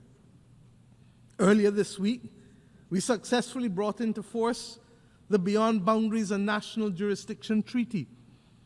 As a large ocean state, as Barbados is, I am acutely aware of the critical importance to protect our oceans and its marine biodiversity as part of the ecological balance of the planet. And last year, we adopted the ambitious Pact for the Future, which provides a roadmap, a North Star, for our work to protect people and planet of the future. The two instruments mentioned on Tuesday morning by our Secretary General for regulating AI must now be our priority if we are to avoid the severe deepening inequality of our times and to avoid leaving our people exposed to the risk and exploitation of AI and the distortion of facts. I must tell you that regrettably, I have experienced on a well-known commercial AI platform examples of censorship that seek to deny access to the details of our history in this hemisphere, in terms of the Barbados Slave Code, in terms of the South Carolina Slave Code. So we must be vigilant. Speaking as a small country, therefore, we see no future without a rules-based system. And before I go on, let me recognize the outgoing President of the General Assembly, His Excellency Philemon Yang, for his impactful presidency last year. And let me also congratulate Her Excellency Annalena Baerbock for assuming the presidency, particularly in this year when we celebrate Beijing +30. Barbados looks forward to working with you, ma'am, to execute your vision. The fact that you are only the 5th woman to occupy this post over the last 80 years is a cause both for profound concern, but I say renewed optimism. This is a testament to the very point that I'm seeking to make. The organization is working, even if not at optimal levels, but we still have so much to do. Madam President, on climate finance, climate and finance, I should say, there's a real danger that debates in this great chamber, at the conference of the parties and elsewhere, risk being reduced to mere performative exercises. We have watched the widely celebrated green wave which swept Europe in 2019. We've seen it now recede, and in its backwash, that continent now faces deep division over the scale, scope, and speed of delivery on commitments made to eliminate climate-harming pollution by 2050. We've seen others withdraw from the Paris Agreement. At a time, Madam President, when we should be conducting an audit of the achieved targets and accomplished deliverables, we continue for the most part to receive IOUs and statements of deferred intent, even as we have witnessed this vacillation that I just referred to. We've also seen a rededication to breathing new life into high-carbon and high-polluting forms of energy. And we have witnessed a redoubling of efforts to fund military buildups, even at the expense of financing our way to sustainability and that of a livable planet. Barbados does not treat climate science as a mere conjecture, and neither does the International Court of Justice nor the Inter-American Court of Human Rights. Their advisory opinions have affirmed the legal rights and entitlements of citizens who must on a daily basis confront the impact of the climate crisis. In this regard, we especially welcome the International Court of Justice's ruling to the effect that states have obligations to protect the climate system and other parts of the environment from emissions, and that those obligations can be enforced against other states. Given this new reality as we look ahead, we must seize the opportunity to find common ground, given the diversity of opinions on this question of the climate crisis. I propose that one possible way forward is to focus on emissions rather than focusing on the fossil fuel industry. As I've said before, the fossil fuel industry is not the enemy. It is the emissions. In this regard, we should consider working towards a globally legal binding framework on methane, which could contribute to reversing global temperatures, I'm told by the scientists, by as much as 0.5 degrees, while purchasing time for the fossil fuel industry to scale up to a commercial level the use of decarbonizing technology. This is possible. The Baku to Belém roadmap must also ensure that the necessary resources, $1.3 trillion annually by 2035, are not only committed, but delivered. It is the political will and the ingenuity of countries and financial institutions that will ensure that these sums can be delivered. It must not, and we must not allow that roadmap to suffer the same fate as the Loss and Damage Fund, which, despite its historic establishment, remains grossly undercapitalized, with less than $800 million pledged, and regrettably, only half of those pledges have actually materialized. This ambivalence towards finance and fiscal space, my friends, is what gave birth to the Bridgetown Initiative.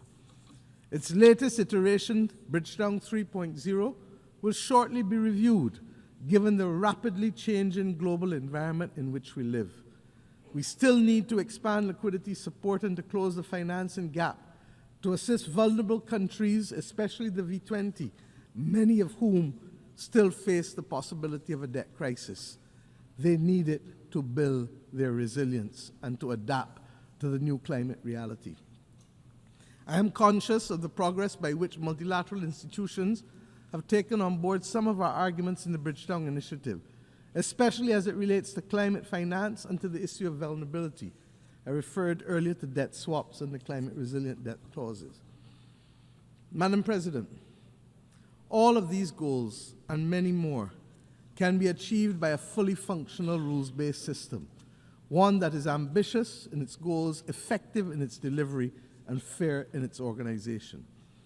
As UN80 process seeks to enhance the functioning of this organization, we must ensure that we put in place the initiatives that are not the exclusive outgrowth of budget constraints and cross-cutting exercises, but are instead initiatives that are people-focused, delivery-driven, providing the global population with the peace and the security and the quality of life that they deserve and that they are increasingly demanding.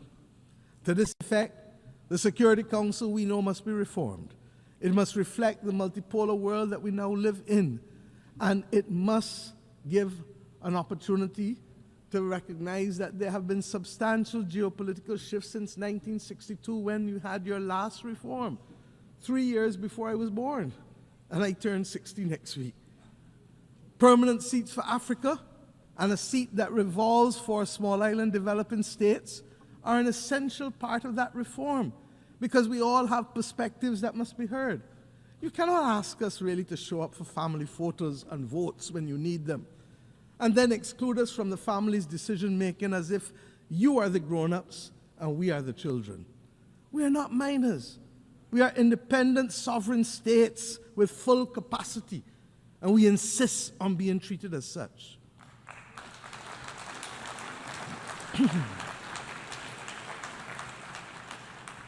Madam President, I have left the peace and security of our Caribbean region for last. It is deeply troubling. Example, Haiti, and you've heard Prime Minister Gonzalez speak eloquently this morning on these matters. Haiti, which was once a beacon of emancipation and revolution for all of us as black people, is today a victim of centuries of external interference and contemporary internal conflict, and regrettably, even blindness. We want to thank Kenya for its extraordinary leadership of the multinational security support mission, even when they were out there on their own.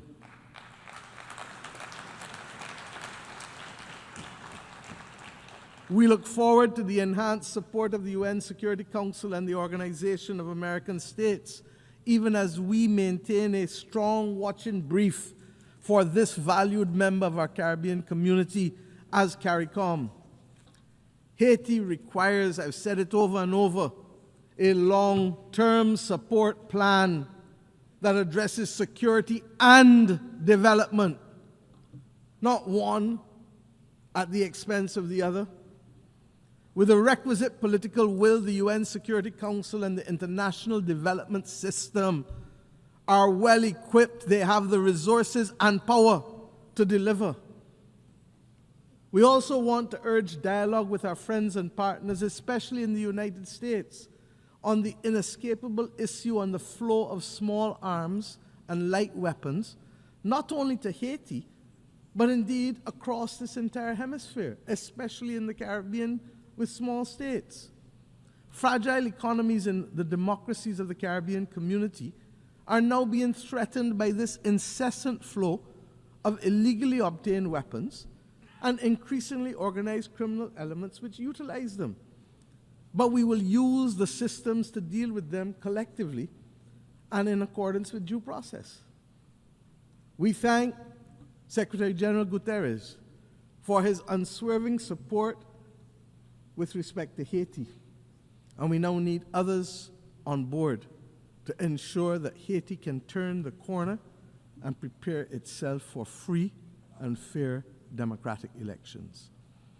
Madam President, Cuba has long been a source of support for many across the globe in times of conflict, health crises, and indeed colonial resistance, particularly in Africa. Cuba has paid, however, a high price for insisting on its right to self-determination. And again, yet again, we must be prepared to engage in dialogue in order to stop the disproportionate suffering and the deprivation that is being inflicted on the Cuban society by what is now globally seen to be an unjust embargo and other unilateral coercive measures. Barbados, my friends, reiterates its call for the end of the embargo and the removal of Cuba from the list of state sponsors of terrorism. This is unjust.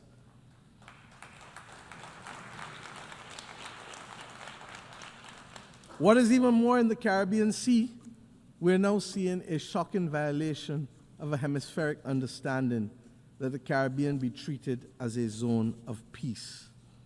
There has been a buildup in military assets in the last few weeks in the Caribbean by both sides, by the United States of America and by Venezuela. We believe that any such buildup could occasion just an accident. And if it does, a simple accident can put the Southern Caribbean at disproportionate risk. I need not tell you, therefore, what a war can do. It is not acceptable for our islands, our countries, to be viewed as collateral damage. I say simply, for all who can hear and for all who read and can listen, full respect for the territorial integrity of each and every state in the Caribbean must be respected, and that includes all states.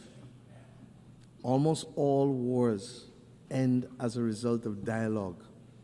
Let us make a greater effort to have the necessary conversations to prevent war. It is too simple. As I close today, I leave you with an image that has stayed with me for the last week of a young Palestinian girl of 6 or 7 years old walking in the midst of the rubble in Gaza. Her eyes were hollow and full of despair. It was clear that she was in great pain, but she carried her sister on her shoulders, both shoulders, clearly recognizing that it was she who would have to carry the burden of taking them to safety. My friends, this is the ultimate picture for me of hope and resilience. Let us be inspired that even in the face of the greatest adversity and challenges that the world faces, that we too can rise. For if a 6-year-old can push past the pain, all the physical and emotional pain, and still find hope that there's a better moment ahead of her, then we as leaders and members of the global community have a duty to summon that spirit. The world needs it now more than ever. It is not beyond us to forge a better world that is fair and just. 80 years ago, it was just a few countries that summoned that will. Today, those of us who were denied the right to be heard then must now be the core responders to this critical clarion call. I leave you inspired by the words of my own anthem as I think about the world. Inspired, I say, upwards and onwards we shall go, inspired, exulting, free, and greater will our world grow in strength and unity. If a 6-year-old child can summon the will against all that she faced, then we, with much, much, much more, and with a commitment and an obligation to many, many, many, many more, must summon that will. I thank you.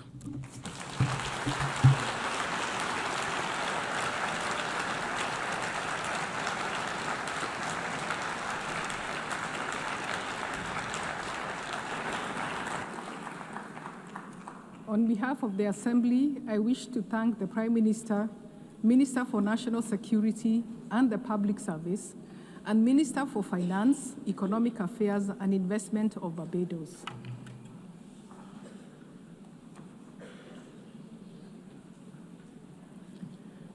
The Assembly will hear an address by His Excellency Jeremiah Manele, Prime Minister of Solomon Islands.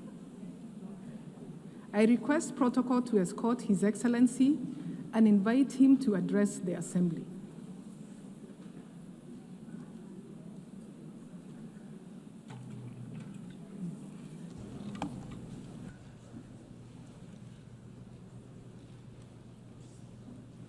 Madam President, Your Excellencies, heads of states and heads of governments, honorable ministers, distinguished delegates, ladies and gentlemen. Madam President, I bring to you and all members of this august assembly warm island greetings from the government and people of the Happy Isles. We congratulate you, Madam President, on your assumption of office as President of the 80th session of the United Nations General Assembly.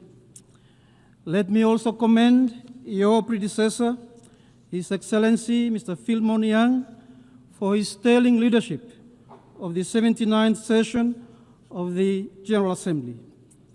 Solomon Islands further acknowledge the Secretary General of the United Nations for his courage and strength in defending multilateralism.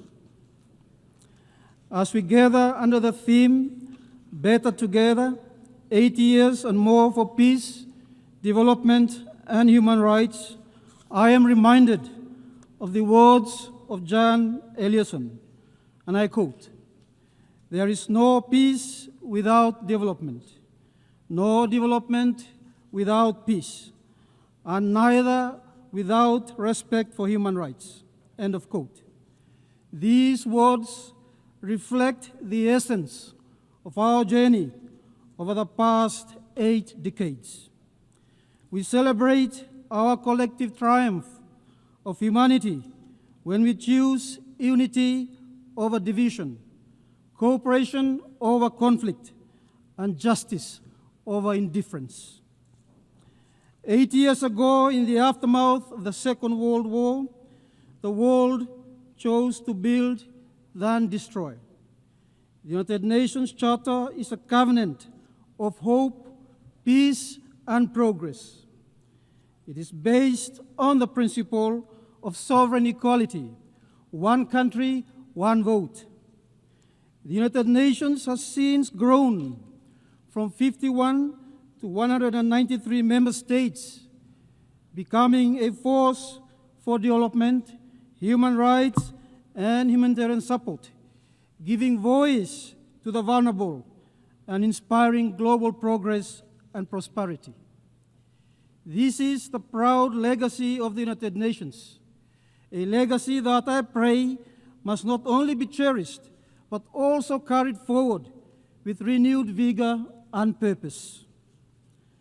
Madam President, we meet at a moment of profound uncertainty, marked by deepening conflicts, armed aggression, widening inequalities, and the growing disregard for international law.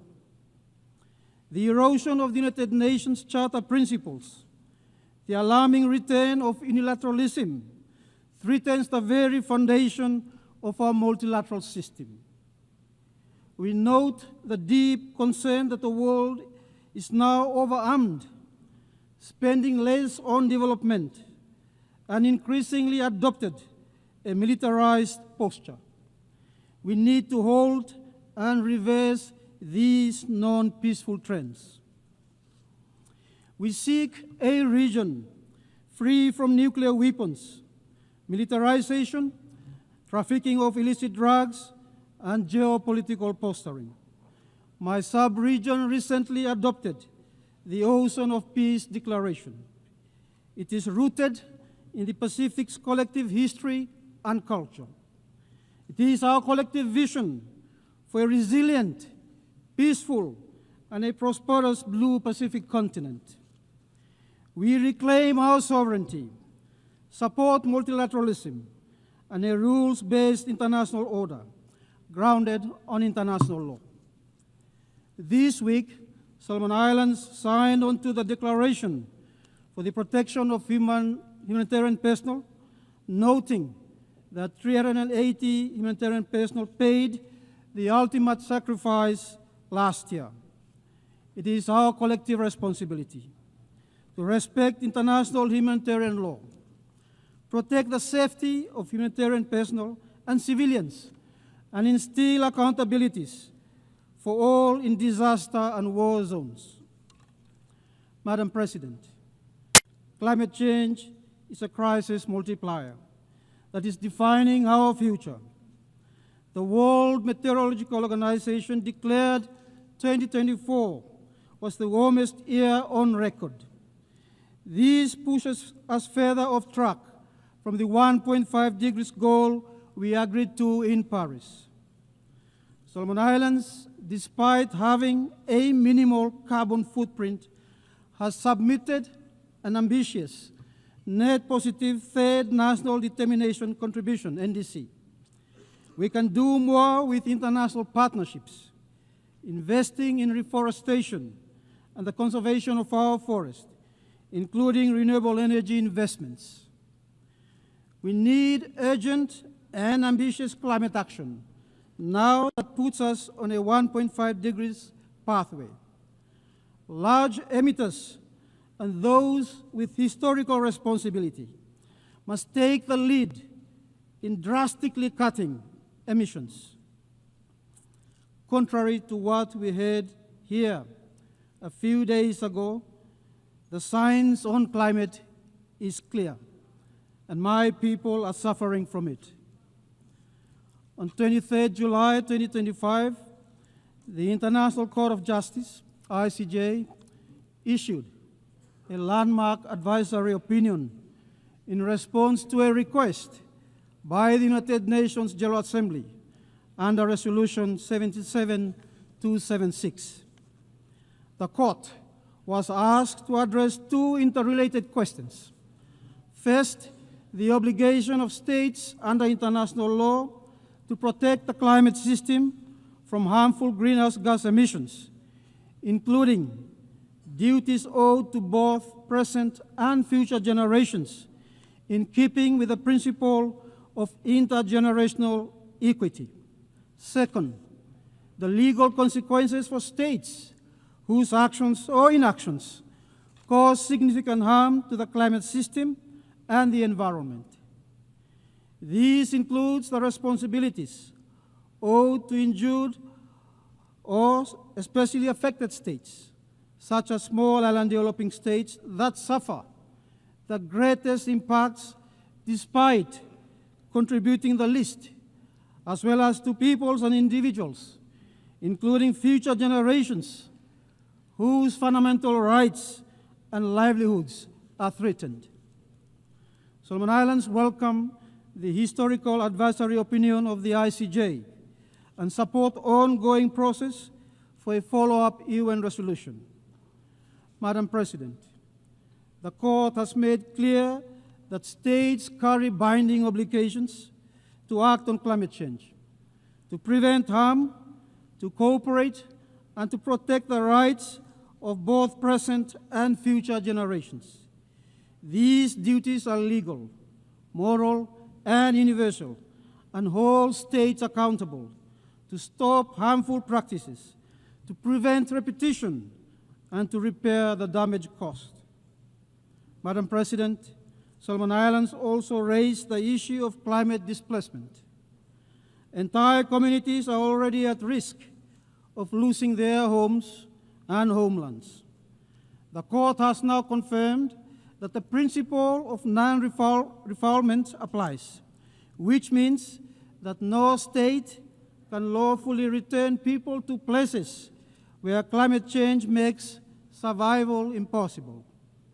This is indeed a powerful affirmation that rights to life, food, water, and habitable land must be protected. For us small island developing states, this recognition is existential, and it reminds us that climate obligations are erga omnes, owed to the world as a whole, demanding collective responsibility for a shared future. The Court's opinion is a powerful reminder and a fervent call that better together we are bound by law and by duty to act.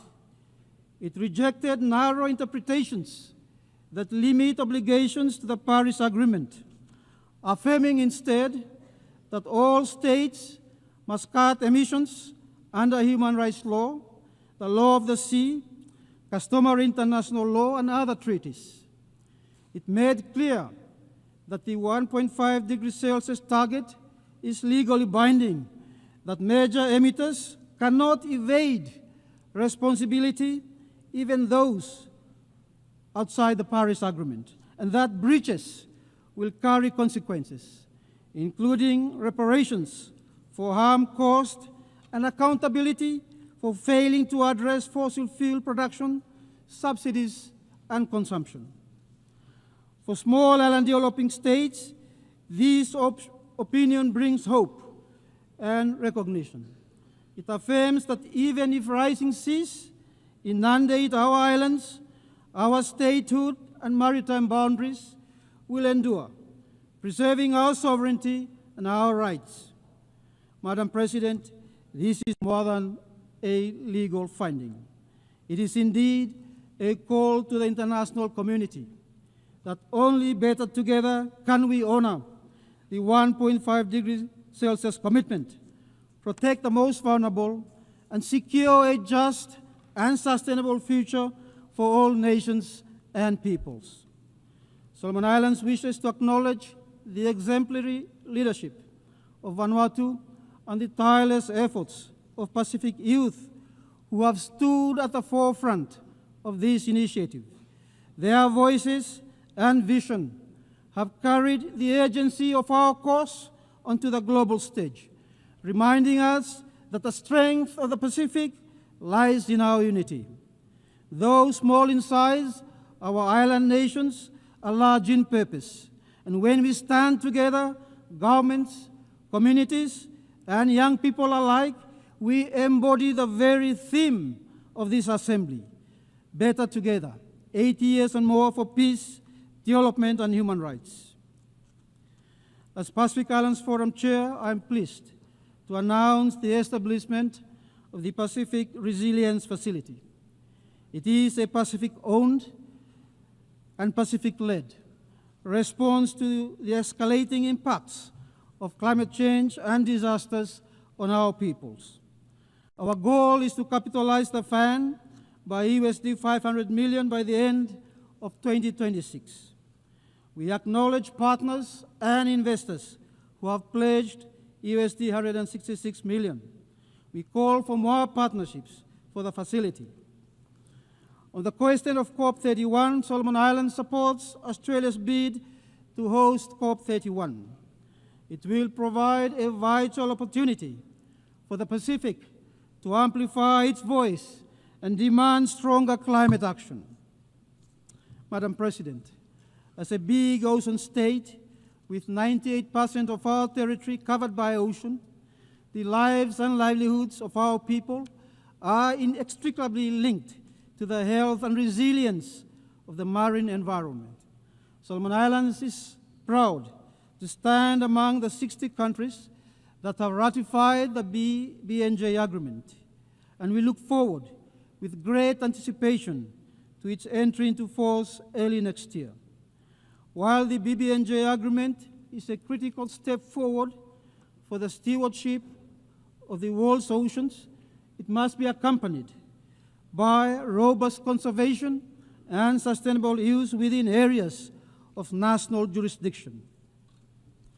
At the United Nations Ocean Conference, at the third United Nations Ocean Conference, Solomon Islands launched the Melanesian Ocean Reserve Initiative. The initiative unites sovereign nations, sovereign oceans, under indigenous stewardship to support ecological resilience and sustainable growth, using both traditional knowledge and scientific research in line with international standards.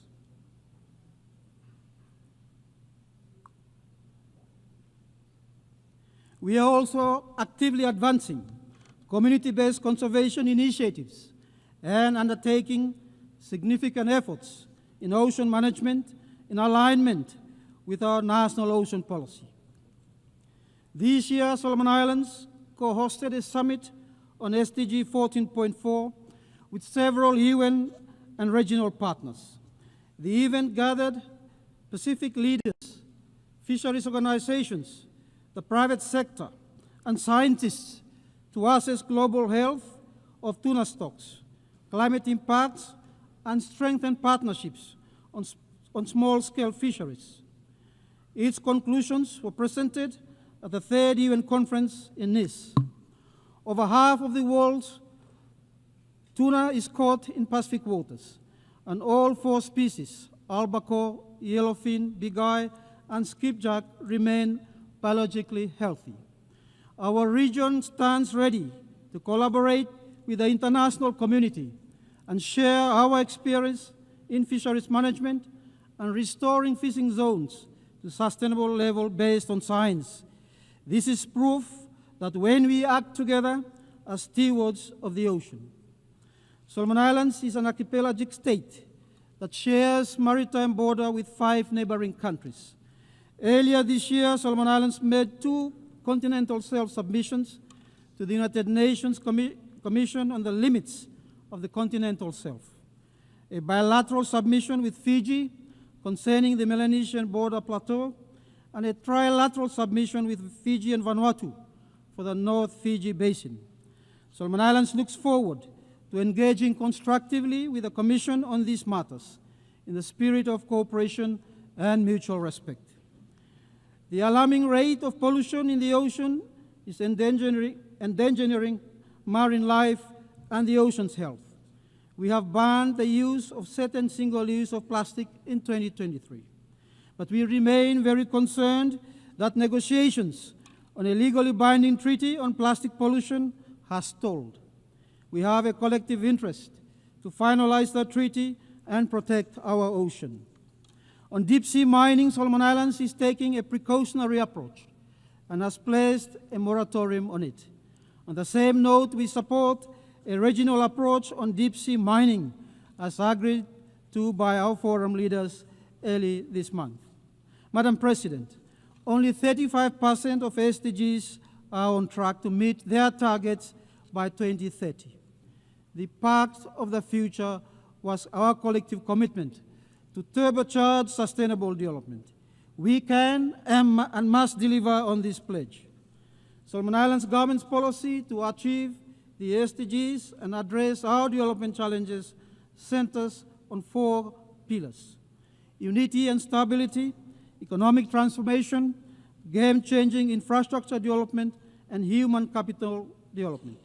These priorities are supported by reforms, responsible investments, climate-resilient infrastructure, and human resource development. We are prioritizing the productive sector to drive economic transformation with strategic focus on agriculture, fisheries, tourism, and mining. This is reflected in our national budget to enable private sector-led growth. As Solomon Islands prepares for LDC graduation in 2027, strengthening trade relations and these development areas remain critical. The COVID-19 pandemic highlighted the importance of global cooperation in health, including the sharing of medical technology. In this connection, Solomon Islands welcome the endorsement of the pandemic treaty adopted at the 78th session of the World Health Assembly and looks forward to its full implementation. Non-communicable diseases, NCD, has reached crisis level in the Pacific. In the case of Solomon Islands, 87% of deaths are NCD related. NCD accounts for 84% of Solomon Islands adult hospital admission, placing stress on our health system. This year, we have significantly increased our health budget to restore health services and manage NCDs and neglected diseases. Solomon Islands welcomes the convening of the high-level meeting on NCDs and mental health. The Pacific is confronted with rising mental health and abuse of drugs. Integrating the two health issues into primary health care, supported by trained health workers to support, screen, manage the well-being of our people. Madam President, my delegation welcomes the Secretary General's reform agenda, the UN-8 initiative, and the vision to revitalize the United Nations and its operations. The UN must evolve with the new realities and remain responsive to the special circumstances and needs of SEEDs and LDCs. We support China's global governance initiative to strengthen multilateralism, preserve sovereign equality of states, observe international law, and placing people-centered development with an action-oriented approach. Solomon Islands support ongoing efforts to develop a governance framework to manage responsible use of artificial intelligence for development, combat misinformation, cybersecurity challenges, protection of data and privacy. These are new and emerging issues we cannot ignore. Madam President, Solomon Islands reiterates its call for an elevated UN presence. The time has come to review the UN regional architecture to ensure it remains connected to the members that need it most. Solomon Islands remains underrepresented within the UN staff establishment. We call on the UN to consider convening in-country competitive recruitment exams in Solomon Islands. On Security Council reform, we seek a more democratic, expanded council that reflects today's geopolitical realities. The use of the veto by the Council continues to undermine peace, international law, and expose the vulnerable to harm. The veto must be eliminated as part of the reforms of the Council. We hope to see proposals shift into text-based negotiations under your presidency. Solomon Islands is seeking, for the first time in 46 years, a non-permanent seat in the UN Security Council for the period 2032 to 2033. We registered our interest 11 years ago. Let me thank countries who have confirmed their support for our candidature over the years. As a peace-loving country, Solomon Islands is keen to contribute to UN peacekeeping missions this year.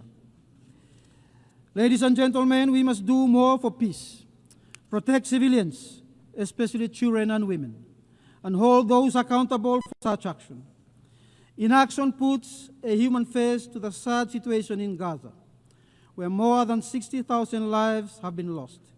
Solomon Islands condemn Hamas attacks on Israel and for all lives lost. We also call for the release of all remaining hostages and an immediate ceasefire in Gaza. This is critical for regional stability and global peace. Solomon Islands reaffirms its consistent support for a peaceful and permanent solution to the Israeli and Palestine conflict. We look forward to Palestine and Israel living side by side in peace, along secured borders, in accordance with international law, UN resolutions, and the UN Charter. Let us give peace a chance and put an end to one of the world's unyielding conflicts, marked by displacement, occupation, and the unnecessary loss of lives. Madam President, Solomon Islands reaffirm its strong commitment for the total elimination of nuclear weapons. This year, the Pacific celebrates 40 years since the adoption of the South Pacific Nuclear-Free Treaty. The Pacific has been used to test weapons, store nuclear waste, and discharge treated nuclear water. We see the scars of nuclear impacts and will remain the world's strongest advocates for a world free of nuclear weapons. Unexploded ordnance from World War II remains a threat to our communities, people, and obstruct development. Solomon Islands would like to acknowledge the United States, Japan, and Australia in disposing World War II UXOs and carcinogenic substances buried in our land and seas left behind from World War II. This is the cruel reality of a war we never chose, yet whose scars we continue to carry. Justice demands that those responsible accept their duty to help heal the wounds they left behind. And it is only by standing better together in solidarity, with shared responsibility and compassion, that we can finally close this painful chapter of history and build a safer, more just future for our people. Madam President, Solomon Islands continue to value the partnerships we share with all countries and institutions for development. These partnerships have been crucial to our development in the past 47 years. We express gratitude to Australia's long-standing partnership and support to Solomon Islands across all development objectives of our national development strategy. China's infrastructure projects in health, transport, and communication are enabling economic growth and transforming lives. We thank the government and people of the People's Republic of China for this growing partnership. Solomon Islands reiterates and reaffirms its respect for the One China principle. New Zealand supports expanding and upgrading airports across the country, and the fisheries sector addresses our key development areas. Japan's work on one of our key provincial hospitals, economic infrastructure, and capacity development is very much appreciated. Complementing these efforts, we acknowledge support from Papua New Guinea, Indonesia, Saudi Arabia, the United Arab Emirates, the European Union, and India. We acknowledge the support through partnership with the UN system, multilateral development banks such as the Asian Development Bank, World Bank, the IMF, and look forward to new partnerships, including with the OPEC Fund for International Development and the Asian Infrastructure Investment Bank. On the same note, Solomon Islands' journey thus far has been supported by our private sector, state-owned enterprises, and NGOs. We thank you for your commitment and partnership. Madam President, Solomon Islands reaffirms the right to self-determination as enshrined in the UN Charter. In closing, Madam President, each year we meet in this august chamber, carrying the hopes and aspirations of our people, to forge a collective future where peace, development, and dignity are pursued for all. This is the responsibility we must take seriously and respond to with sincerity and urgency. For small islands developing states like Solomon Islands, a strong multilateral system is not an ideal, but a necessity. It ensures that every nation has a voice, that power does not silence principle, and that cooperation nor cohesion guides our global affairs. The United Nations must be reformed and remain relevant and stand as the cornerstone of our multilateral system, with humanity at its heart. As we commemorate 8 years of our United Nations, we must also recognize that this year, 2025, marks the close of the first quarter and the dawn of the second quarter of this 21st century. This is not only a milestone to celebrate, but also a moment to reflect on the path that we have collectively or individually taken, and looking into the future, the course we must now chart better together. From 2000 to 2025, the world has faced defining moments that shaped our shared journey. We lived through global terrorism, a financial crisis that shook economies, a pandemic that tested our resilience, and the accelerating impacts of climate change.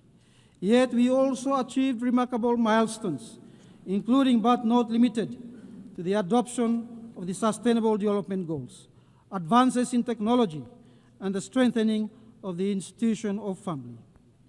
These experiences remind us that humanity's progress and survival depend on our ability to act better together. As this year marks not only a moment of reflection, but also of shared responsibility. What we do today to secure peace, to drive sustainable development, and to uphold human rights will set the path for the next 25 years. Our choices now will define whether we stand united in hope or divided in regret. Come 2025, when future leaders gather in this assembly, what will we present to them? Let it not be scars of missed opportunities, but a legacy of courage and cooperation. Let it be proof that when the world chose to act better together, we secured a safer, peaceful, fairer, and a more sustainable future for our children. Madam President, Excellencies, Imi together, Tage Tumas, I thank you for your attention.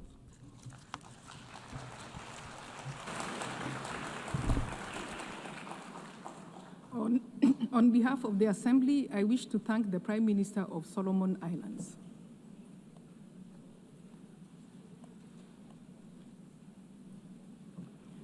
The Assembly will hear an address by His Excellency James Marape, Prime Minister of the Independent State of Papua New Guinea.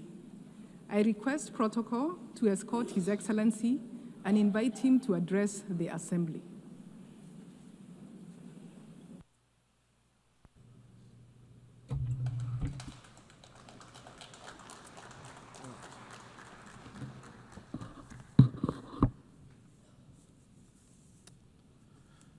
Madam President, congratulations on your election to the presidency of the 88th session of the United Nations General Assembly. I want to also thank the outgoing president for his wonderful work.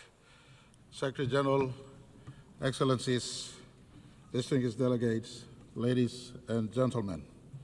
Firstly, on behalf of my country, Papua New Guinea, I want to say thank you to Almighty God, the Creator God, for the care of my country the last 50 years. It is truly with deep honor that I bring to this assembly warm greetings from the 10 million people of my country. Just a few days ago, we celebrated 50 years of our independence, and very soon, on the 10th of October, we will mark 50 years since we joined the United Nations. And I want to say, 50 years on, we have been proud participant in the United Nations family, and we have stood to the principles of the United Nations Charter. Deep in the core of my nation's continued success, we have maintained our nation under our Constitution. At independence, the founding fathers and mothers of Papua New Guinea gave us a single constitution, something that we value to the core. Our constitution has kept our diversity together. It protects total human rights, affirms our Christian heritage, it guides the way we live and govern. Despite being Christian, for instance, we protect the freedom of religion of every sort in our country, it safeguards our culture, and it protects our environment. Papua New Guinea is home to extraordinary diversity. Since time past, over 1,000 tribes have lived, over 850 languages thrive in the 600 islands that we call Papua New Guinea today. It is this one constitution that binds my country into a symphony of one nation, one people, one country. And I want to say thank you very much to the fathers of my country and to the mothers of my country who have given this wonderful constitution that protects the democracy we have today. I want to also acknowledge the work of our churches, who alongside state has delivered education, health, and community services that has contributed to holding my country together. For this, we are forever grateful. I want to say deep in the heart of this Constitution, it preserves human rights and human dignity. And we coexist amongst ourselves. If you look into PNG today, we got mosques for our Muslim brothers and sisters. We have Hindus who practice their Hindu faith. We have many religions in our country. Our Constitution, whilst pronounced our Christian faith, tolerates diversity of religion, diversity of people's opinion, diversity of individuals' choice in as far as their practice of worship and how they want to live. In a world of so much divergence, Papua New Guinea has one or two lessons to teach the world. One of them is living amidst diversity, coexisting and living in unity. Our second lesson we possibly want to speak to the world is a lesson of peace. Papua New Guinea, like many parts of the world, also has known conflicts for a decade. In fact, 14 years after independence in 1975, Bougainville Island in our country suffered extreme violence. But through dialogue under the oversight of United Nations, we've achieved the 2001 Bougainville Peace Agreement. And since then, I am happy to say not a bullet has been fired since the peace agreement was signed. We continue to resolve questions around Bougainville's future through dialogue, our Melanesian conscience, our Christian brotherhood sitting together on the table, and through our constitutional process. And I want to say Bougainville reminds us that peace can be achieved. In a world today where we struggle to find peace, I want to say peace can be found on the table of peace. I remind all who are in conflict, different conflicting parties, needless to name, peace can be found. Why don't you give peace a go? Sit on the table of peace. This morning I was pleased to hear Israel Prime Minister saying for the first time, or in fact he's been saying but re-emphasized again this morning, that Hamas, if you let go those who you capture, they could stop the war right now and then. That's a construct of peace. And I want to say, why don't we give peace a go? Hamas, for Israel conflict with you, you have the opportunity to give your people a moment of peace. This morning, Israel Prime Minister uttered that if you let go the hostages, including those that have been killed, they could stop the war now, right now. And for Papua New Guinea as a friend of Israel, I want to say we will stand on Israel's word and ask them to come to the peace table if Hamas, you come out and stop the current war that is going on. Give peace a go. To the other conflicts happening around the world, peace can be sought, peace can be arrived at. And I want to ask, give peace a go, sit at a table of peace. That could be something that the world can learn from Papua New Guinea. After 10 years of civil conflict, we decided under UN supervision that we will give peace a go. 24 years on, no bullet has been fired. We're working through the process. And I want to thank the Secretary General. We were honored. Very recently, he did visit us. He visited us, spent 3 nights and 4 days in Papua New Guinea.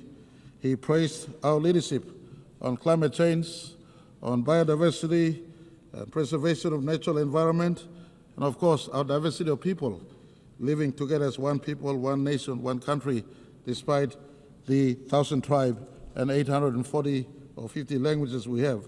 And he also praised us for the maintenance of peace in PNG through the Bougainville peace model. And he also, in the same breath, reminded us that much work remains in PNG, including fighting corruption, including giving development to all parts of my country. And I want to assure him at this August hall that we are working. PNG is a work in progress. We committed to leaving no citizens behind. We committed to transforming our country. We committed to growing our economy to a scale where we can be able to look after each citizen of our country. And I want to say to the Secretary General, Papua New Guinea commits to the goal of leaving no person or no child behind, and we give that assurance in the 80th anniversary of the United Nations. Papua New Guinea is also a good global citizen. We are not insignificant in as far as global discourse is concerned. Our forests and our oceans are great global assets. We have one of the biggest parcel of forest on planet Earth. We have over 3 million square kilometers of ocean or sea space. Our tropical forest absorbs carbon as well as produce oxygen, as I've been saying in this August hall many times. Our vast waters, part of the great Pacific waters, are big carbon sink. Our rivers, our reefs, our ecosystems shelter unique biodiversity. In fact, we hold 6 to 7% of world's biodiversity. Why do I bring this up? I bring this up simply to point all of us that our planet is boiling. Our planet is in destruction mode. We must work to save our planet. Unless you have a second planet to run off to, science tells us in the observable universe, you look 93 billion light years into the observable universe, there is no other planet that is livable like planet Earth.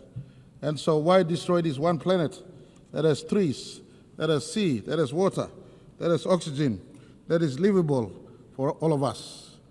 Our ancestors passed on this livable planet to us. Why are we destroying this planet? We must preserve it and pass on a livable planet to our descendants. And in this vein, I want to put to all of you, those of us who are forest nations like PNG, and even ocean nations, where in our oceans biodiversity exists. PNG, with many of our Pacific Island nations, including Australia, home to one of the largest, in fact, the largest coral sea. The Coral Triangle passes through our waters. We, custodians of these global resources, ask the big carbon footprint holders, especially the G20s and the industrial nations, cut your emissions. Reform the global financial system to support those of us who hold biodiversity and are biodiversity nations, and take responsibility for your carbon footprint. Unless, and again, you have a second planet to run off to. Doesn't matter what Elon Musk does. You can look to the outer space. In your lifetime, it is not feasible to fly to the nearest planet. And so let's save this one planet we have. As we face COP30 in Brazil, Papua New Guinea offers support to forest nations and ocean nations to talk about sustainable development and just due in as far as us maintaining our forests is concerned. Our carbon footprint is minimal.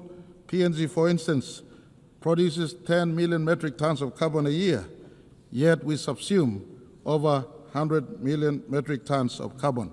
Someone producing those excess carbon out there must assist me preserving my forest or our forest for the upkeep of our planet.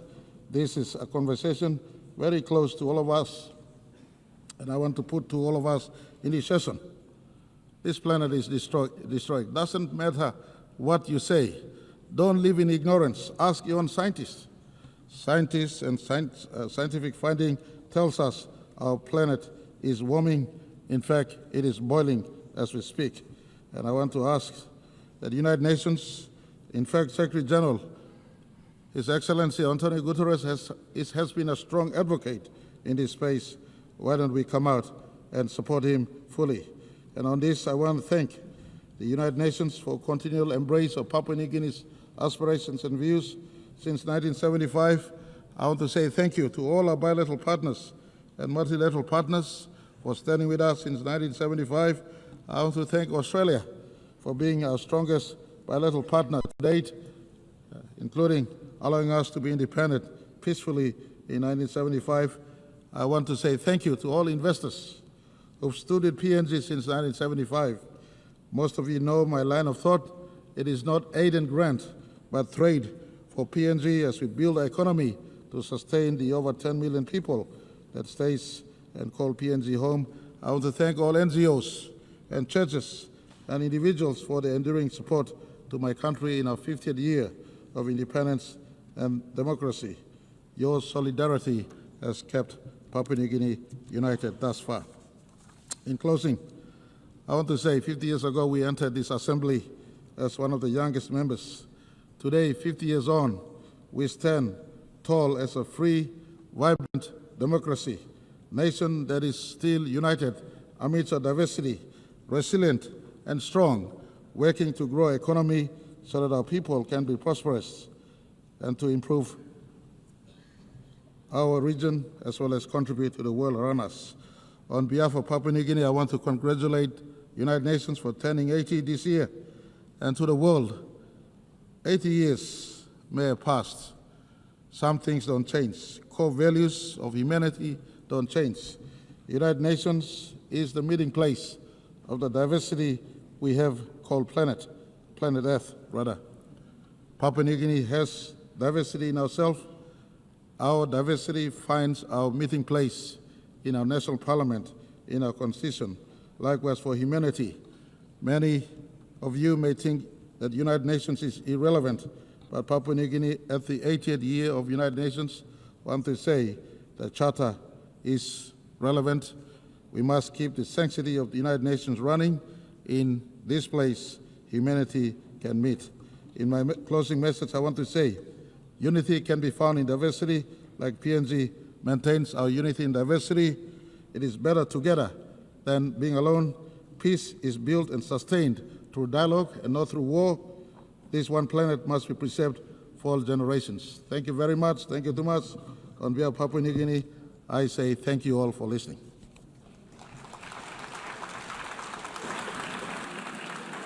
On behalf of the Assembly, I wish to thank the Prime Minister of the independent state of Papua New Guinea.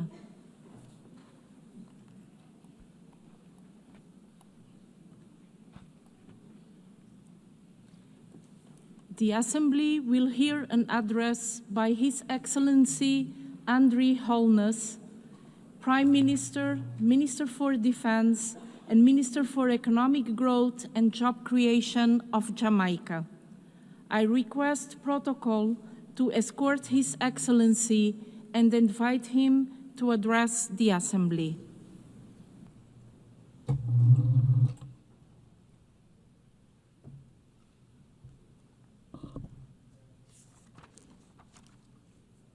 Madam President, Excellencies, on behalf of Jamaica, I extend warm congratulations to you, Madam President, on your election to preside over this landmark 80th session of the General Assembly.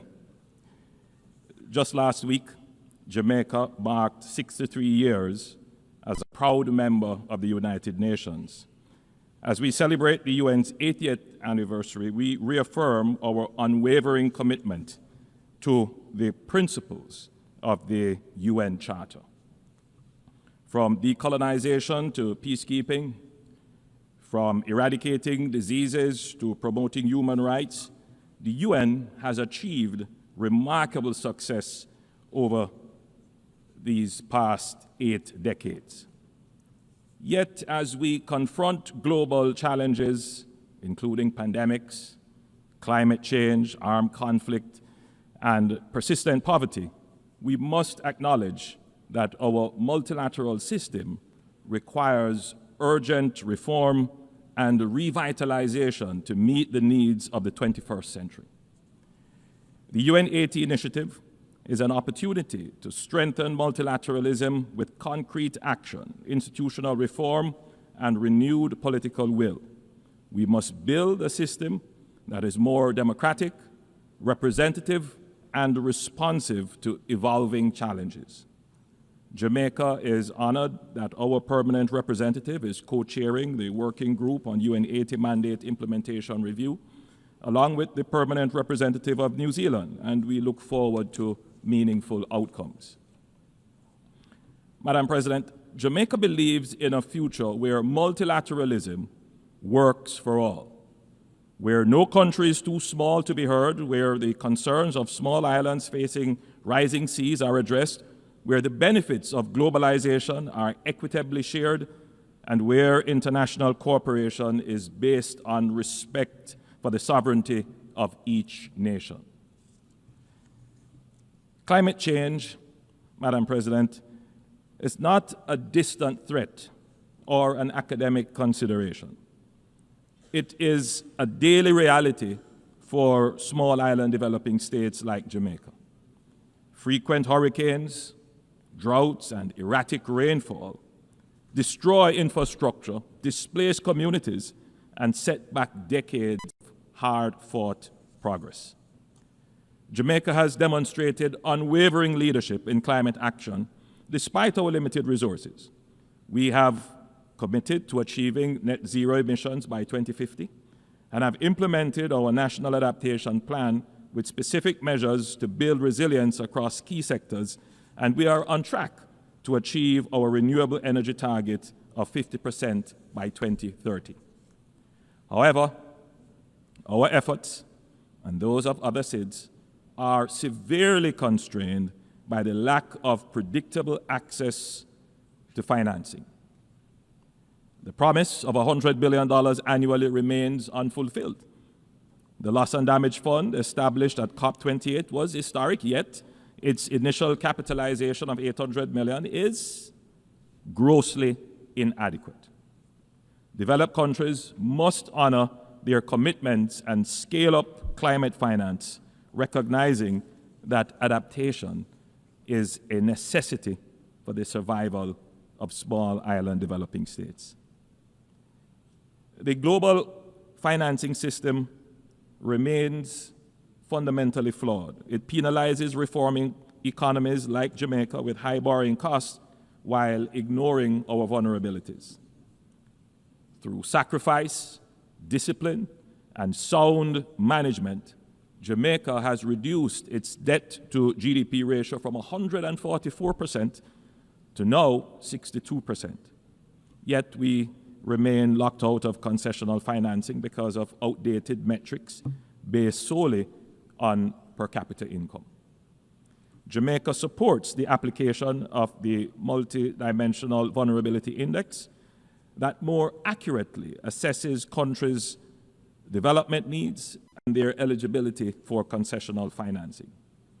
Jamaica also strongly supports innovative financing mechanisms, including debt for climate swaps, debt for nature swaps, and blended finance instruments that can unlock private sector investments in sustainable development projects while reducing debt burdens.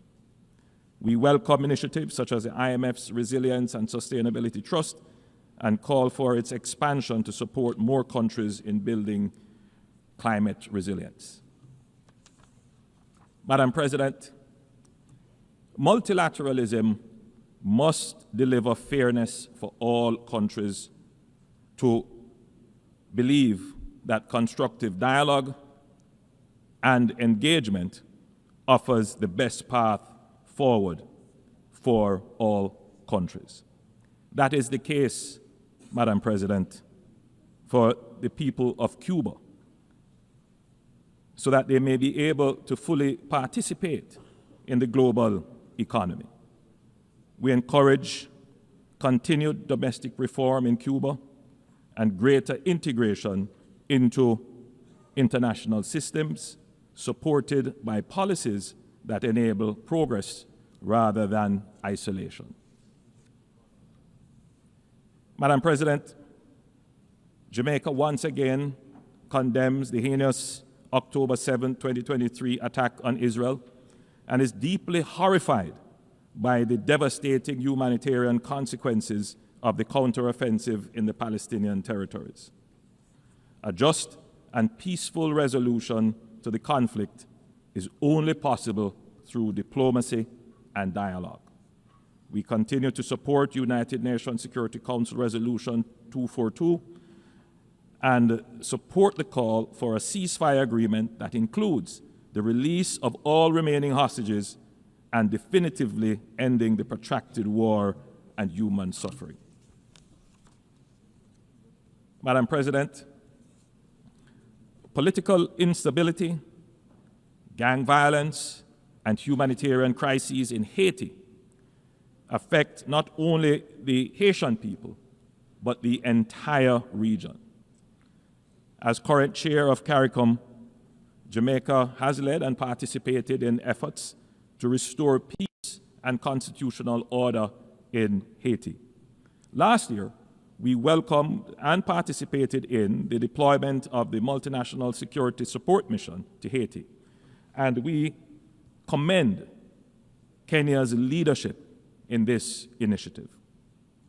Despite progress made, the situation remains dire. As we contemplate next steps, we urge member states, especially those in the Security Council, to operationalize the recommendations made by the Secretary General for a transition to a more robust hybrid mechanism to deal with the situation in Haiti. We call on member states to provide the necessary financial and logistic support to ensure the success of this initiative. But security operations alone will not suffice. Haiti's governance deficit and fragile institutional framework must be addressed. Once stability is restored, the international community must help rebuild democratic institutions, ensure free and fair elections, expand humanitarian relief, and invest in infrastructure to support long-term stability. Haiti's recovery requires sustained global support. Madam President, the Haitian crisis has laid bare a wider truth. Transnational criminal networks involved in cybercrime, trafficking arms, narcotics, and people, organizing violence and destabilizing institutions, are an existential threat to states. Gangs are now global syndicates with resources that rival nation states.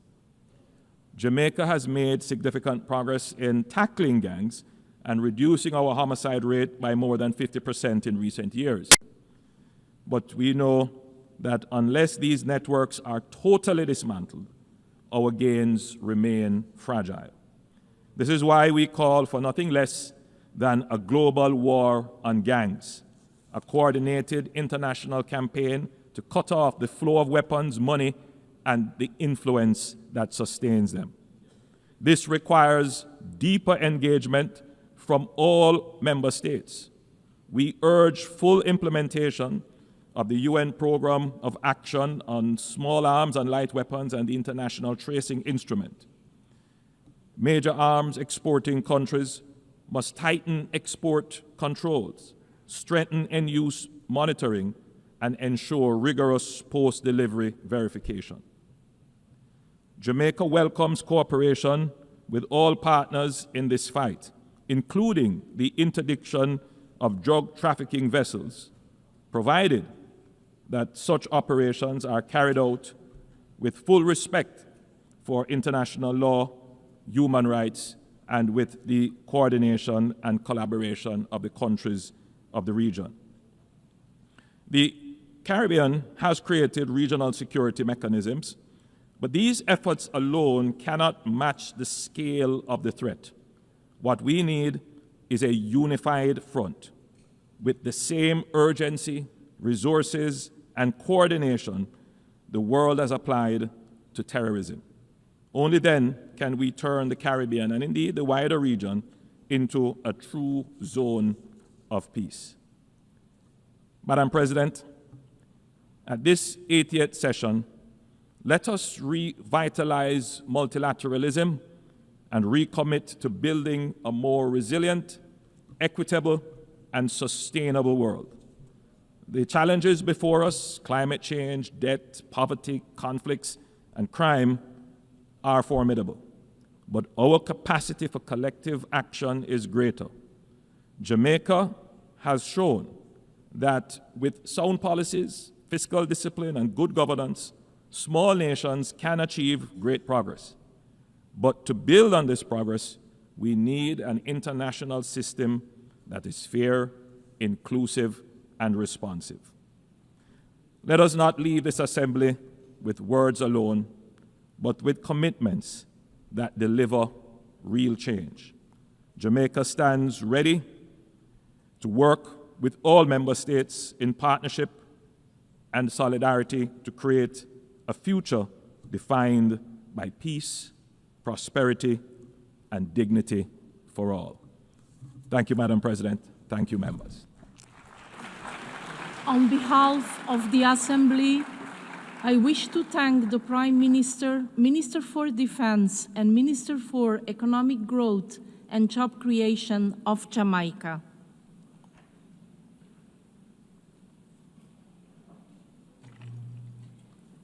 The Assembly will hear an address by His Excellency John Briceño, Prime Minister and Minister of Finance, Investment and Economic Transformation, Civil Aviation and E-Governance of Belize.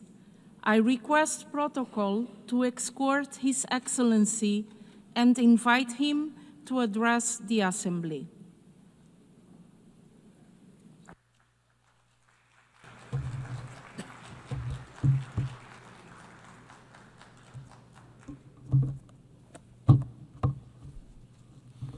Thank you, Madam President. For 8 decades, the United Nations has endured, a beacon of hope for the world, a defender of dignity and freedom, a shield against aggression, whether for the mighty or the small, and a foundation for cooperation that has lifted millions out of poverty and given humanity a chance to move forward together. Yet, the vision penned 80 years ago remains unfulfilled. Peoples and nations continue to suffer under oppressive regimes. We face new threats, from criminal networks to planetary and technological challenges that overwhelmed natural systems, economies, and even basic human rights. These are global challenges. They don't stop at borders. And no matter how powerful a nation may be, none of us can meet them alone. Now, more than ever, we need to work together. Now, more than ever, we need the United Nations. And if the UN has fallen short of its promise, it's not because the idea is flawed. It's because too often its members, including the most powerful among us, have failed to act. And we see the cost of that failure today. The world is facing more conflicts than at any time in recent decades. This year alone, 6 nuclear powers have been drawn into conflict in Asia, in Europe, and in the Middle East. Military spending has rose by 9% to $2.7 trillion last year, even as global insecurity deepened. That is more than half the GDP of all the countries of Latin America and the Caribbean. Wars in Ukraine, Gaza, and Sudan, dragging on year after year. hundreds of thousands dead, millions displaced, orphaned, left with nothing. The images should compel us to act, and yet too often the UN is actively blocked from doing its job. In Gaza, one of the largest man-made humanitarian crises grows worse day by day. The UN's relief agency, lifeline to millions, is being pushed to the brink, and the two-state solution, the vision of peace this body has long supported, is slipping away. In Sudan, a UN embargo has not stopped the killing. In Haiti, gangs have overrun the country. Political turmoil deepens. And a mission meant to restore order, Kenyan-led, backed by the UN, remains underfunded and under-resourced. These are only a few of the many crises, and in each of them, weapons flow, drugs flow, violence crosses borders, and governments are left weaker, peace fleeting. These are not isolated tragedies. They are a warning. They reveal a pattern of international indifference, disregard for international law, impunity, a tolerance of inhumanity, and deepening cynicism. So the question before us is simple. Do we allow this cycle to continue, or will we summon the will together to break it? Over the last 2 weeks, my country has chosen to act with restraint and caution in the face of repeated aggression and provocative actions by our neighbor Guatemala at our southern boundary. Actions which seek to challenge Belize's sovereignty and territorial integrity. Actions that do not accord with the obligations of states not to exacerbate or extend a dispute before the International Court of Justice. Latin America and the Caribbean are committed to maintaining our region as a zone of peace, an area free of nuclear weapons, an area where conflicts are prevented through dialogue. And it is for this reason that we are concerned about the serious implications of utilizing military tactics against civilian vessels in the Caribbean Sea. Madam President, for 44 years of independence, Belize has been a peaceful and welcoming nation. We have been a refuge for those fleeing war and terror from countries near and far. Per capita, we have absorbed more migrants than any other country in our region. These new Belizeans have enriched our society and enjoy equal protection under the law. Every Belizean also benefits from free primary education and accessible, free, or low-cost health care. Through Plan Belize 2.0, we are building on that foundation by expanding tuition coverage, improving health care, raising the minimum wage, creating more decent jobs, and widening access to housing. We have an ambitious energy transition plan that places Belize on the track to surpass net zero through innovative financing that turns our forests and reefs into investments for conservation. But ambition comes at a cost. My government has chosen fiscal discipline even as we pursue this bold agenda. Belize is the 5th most vulnerable small island developing state to climate risk, ranked 2nd in the world for impacts from extreme weather. Rising seas are already displacing some coastal communities. Extreme heat strains our energy systems, and unpredictable rainfall threatens our farmers.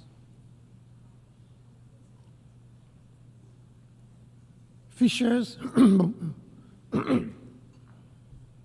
fishers must now travel farther and risk more for declining catches in warming seas. Food security is under threat.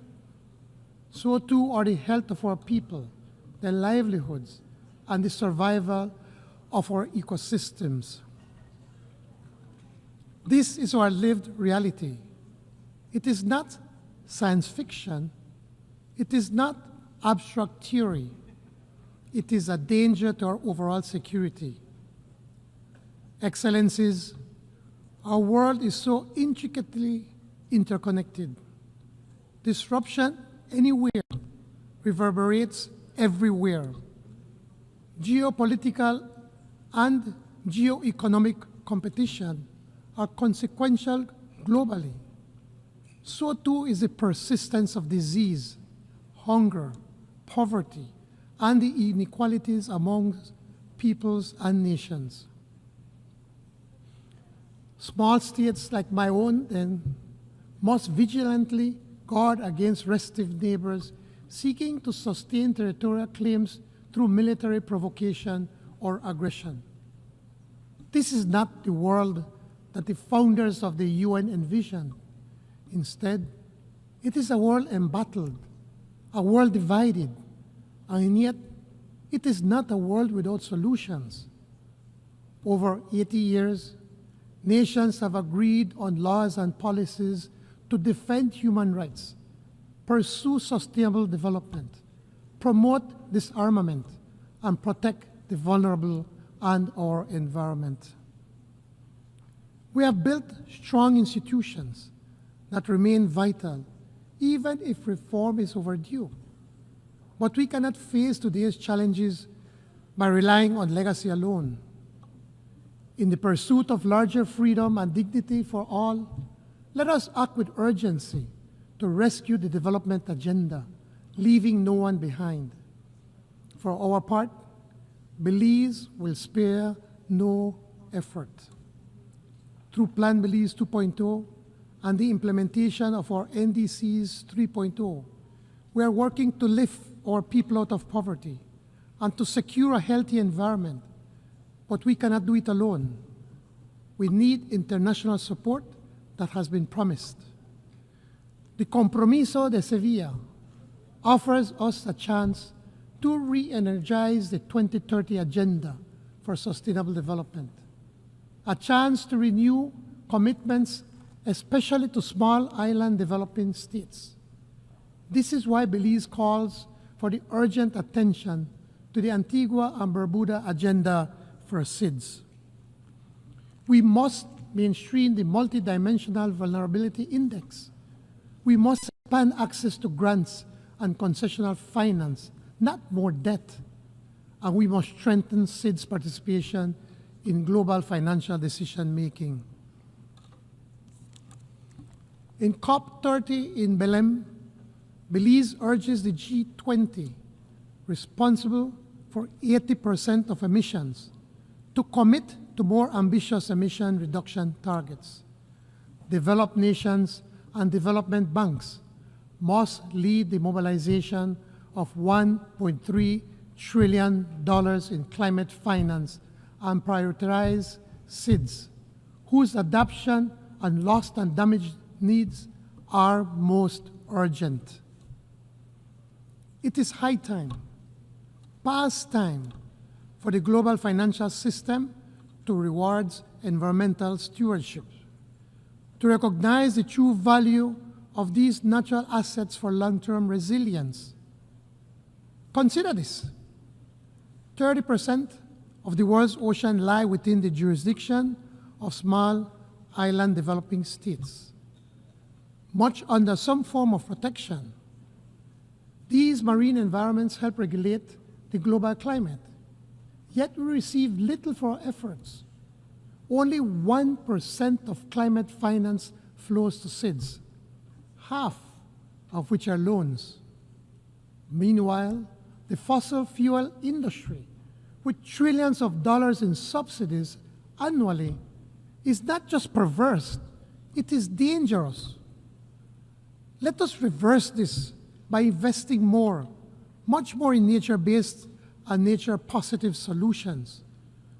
With only 5 years remaining to achieve the SDGs, urgency is paramount. Madam President, realizing the ambition of leaving no one behind requires the involvement of everyone. Yet, the UN still excludes one critical actor, the people of Taiwan.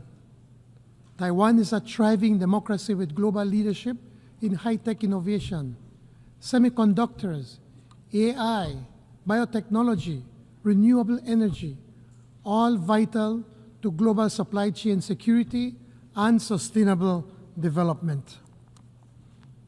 Taiwan already contributes to the SDGs, assisting partners with advanced technology. We therefore urge the United Nations to find appropriate ways to recognize Taiwan as an indispensable partner in our shared pursuit of sustainable development. Madam President, the people of Haiti deserve our urgent and united support to completely expunge the criminal gangs that have attempted to overrun that country and to ensure that they are brought to justice.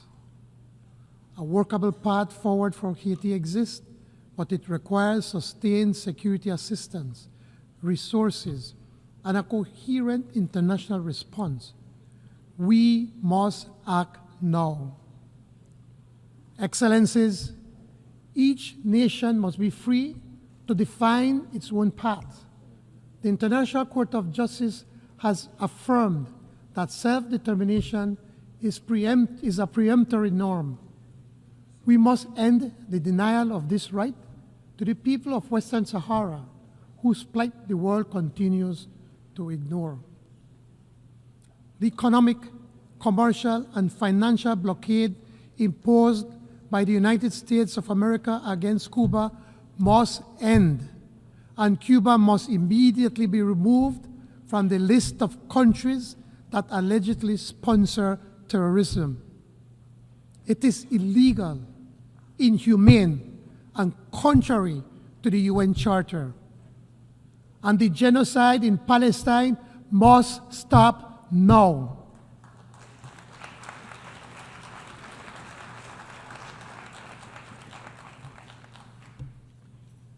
What hope can a child in Gaza have for tomorrow when their home is destroyed, their family murdered, their future erased?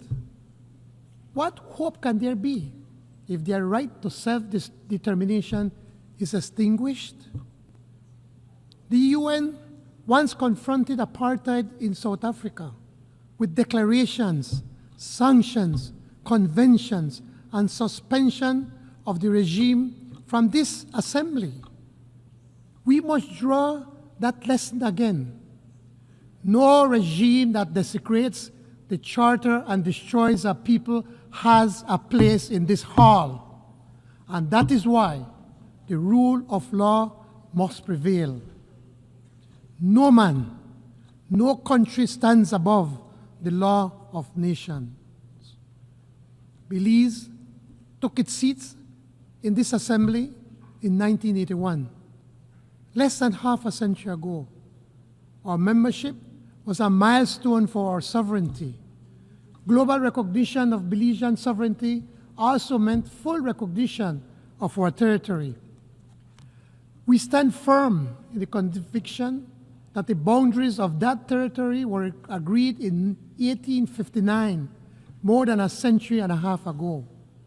Our anthem proclaims it from the proud Rio Hondo to the Old Sarstoon, through Coral Isles over Blue Lagoon. Though our territory is contested, we remain firm, not belligerent, tested but not subdued, threatened but not deterred, because the rule of law is on our side. Together with Guatemala, we submitted our dispute to the ICJ in 2019. We await the court's decision. We trust that justice will prevail. In the meantime, we reiterate our demand that Guatemala desist from any provocative behavior which have the potential to affect our otherwise friendly bilateral relations. We reiterate our invitation to Guatemala to work with Belize in designing confidence-building measures for the Sarstún River and maritime spaces. Madam President, Belize believes in our common humanity and in the existence of the common good. Equity and justice are our guiding principles. As we commemorate the 80th anniversary of this great institution, let us not only reflect on the past, but commit ourselves to the future. Let us affirm together that multilateralism is not an option, but an obligation, that the rule of law is not an aspiration, but a necessity, that the dignity of every human being is not negotiable, but inviolate. Belize pledges to do its part, to stand for law over force, for cooperation over division, for justice over impunity, and we call on every member state to do the same. Only then can we make real the promise of the Charter: peace, prosperity, and larger freedom for all peoples in every nation for generations yet to come. I thank you. On behalf of the Assembly, I wish to thank the Prime Minister and Minister of Finance, Investment and Economic Transformation, Civil Aviation and E-Governance of Belize. We have heard the last speaker in the general debate for this meeting. The next plenary meeting to continue with the general debate will be held immediately following the adjournment of this meeting. The meeting is adjourned.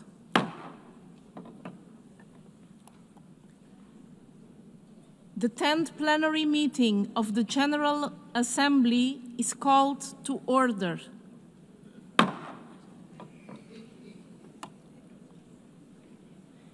The Assembly will continue its consideration of Agenda Item 8, entitled General Debate. The Assembly will hear an address by His Excellency Nsokwanai Samuel Matekane, Prime Minister and Head of Government and Minister for Defense, National Security and Environment of the Kingdom of Lesotho. I request protocol to escort His Excellency and invite him to address the Assembly.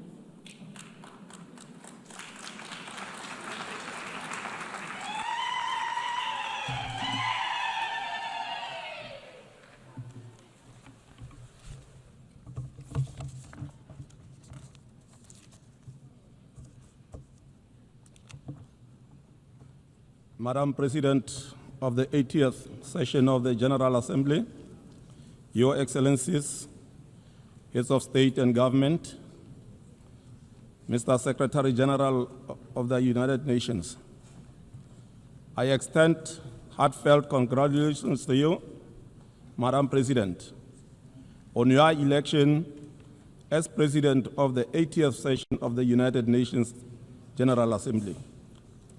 Your assumption of this esteemed office as the 5th woman since the founding of the United Nations 80 years ago stands as a powerful affirmation of member states' enduring commitment to the principle of gender equality and women empowerment, which are the essential pillars of the United Nations. As one of your vice presidents, my delegation pledges its full support and cooperation to ensure a successful and impactful tenure of office as the President of the 80th session of the General Assembly. We also take this opportunity to commend your predecessor, His Excellency Mr. Philemon Yang, for his distinguished leadership during the 79th session. Africa takes its pride in his exemplary service and the values he brought to the global stage. To the Secretary General, Mr. Antonio Guterres, we express our profound appreciation for your unwavering dedication to the multilateral system and to the service of humanity, particularly in these challenging times underpinned by rising global tensions and trade wars. Notwithstanding these selfless contributions, we remain deeply concerned by the budgetary constraints facing our organization, which should derail the work of the organization and the attainment of its goals. The ongoing volatility in global trade and the unilateral measures, including the selective adherence to the principle enshrined in the Charter of the UN, constitute the main challenges to the multilateral system. In addition, the apparent disregard of the United Nations General Assembly decisions by some of the powerful members undermines the credibility and effectiveness of the United Nations. All these challenges require our collective and concerted efforts to achieve the objectives of the UN. Madam President, I wish to inform this August Assembly that since 2014, the Kingdom of Lesotho has embarked on a path of comprehensive national reforms aimed at addressing the legacy of political and security instability. These reforms, supported by our international partners, including the United Nations, the European Union, the Commonwealth, the Southern African Development Community, and the African Union, have culminated in the adoption of the 10th Amendment to our Constitution, a landmark achieved in our pursuit of sustainable peace and stability. Under my leadership, the government of Lesotho remains resolute in engaging all stakeholders to complete the remaining components of this vital process. We recognize that peace and security are the foundations for inclusive and sustainable development. The success of our reform agenda will serve as the testament to the power of preventative diplomacy and its alignment with the principle of the United Nations Charter.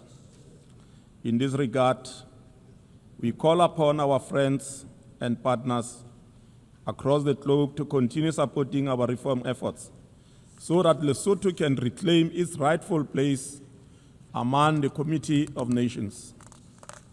Madam President, at the sub-regional level, the Southern African Development Community, SADC, has acknowledged a significant milestone in Lesotho's national reform journey by formally removing the kingdom from the SADC organ Troika agenda of countries under special observations. We welcome this decision with deep appreciation and reaffirm our unwavering commitment to completing the remaining constitutional amendments, namely the 11th and 12th amendments.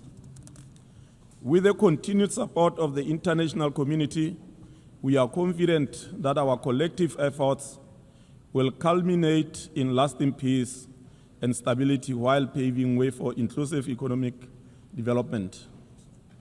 Madam President, the theme of this 80th session, Better Together, 8 years and more for peace, development and human rights, resonates profoundly with the founding principles of the United Nations.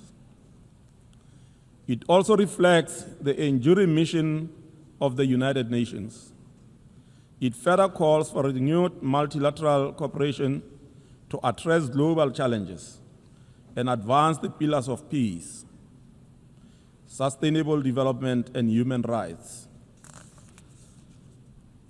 We welcome the outcomes of the 4th International Conference on Financing for Development and the 3rd United Nations Conference on Landlocked Developing Countries. These landmark gatherings offered member states a rare opportunity to renew their commitment to bridging the financing gap for developing nations and to address the unique challenges faced by countries in special situations, such as Lesotho. While official development assistance is regrettably in decline, it remains a vital source of development financing for least developed countries. Its reduction threatens to erode the progress achieved thus far. We therefore make a clarion call to development partners to honor their ODA commitments, thereby safeguarding vulnerable nations from the risk of entrenched poverty and underdevelopment. At the national level, Lesotho is intensifying efforts to mobilize domestic resources by curbing illicit financial flows and enhancing revenue administration.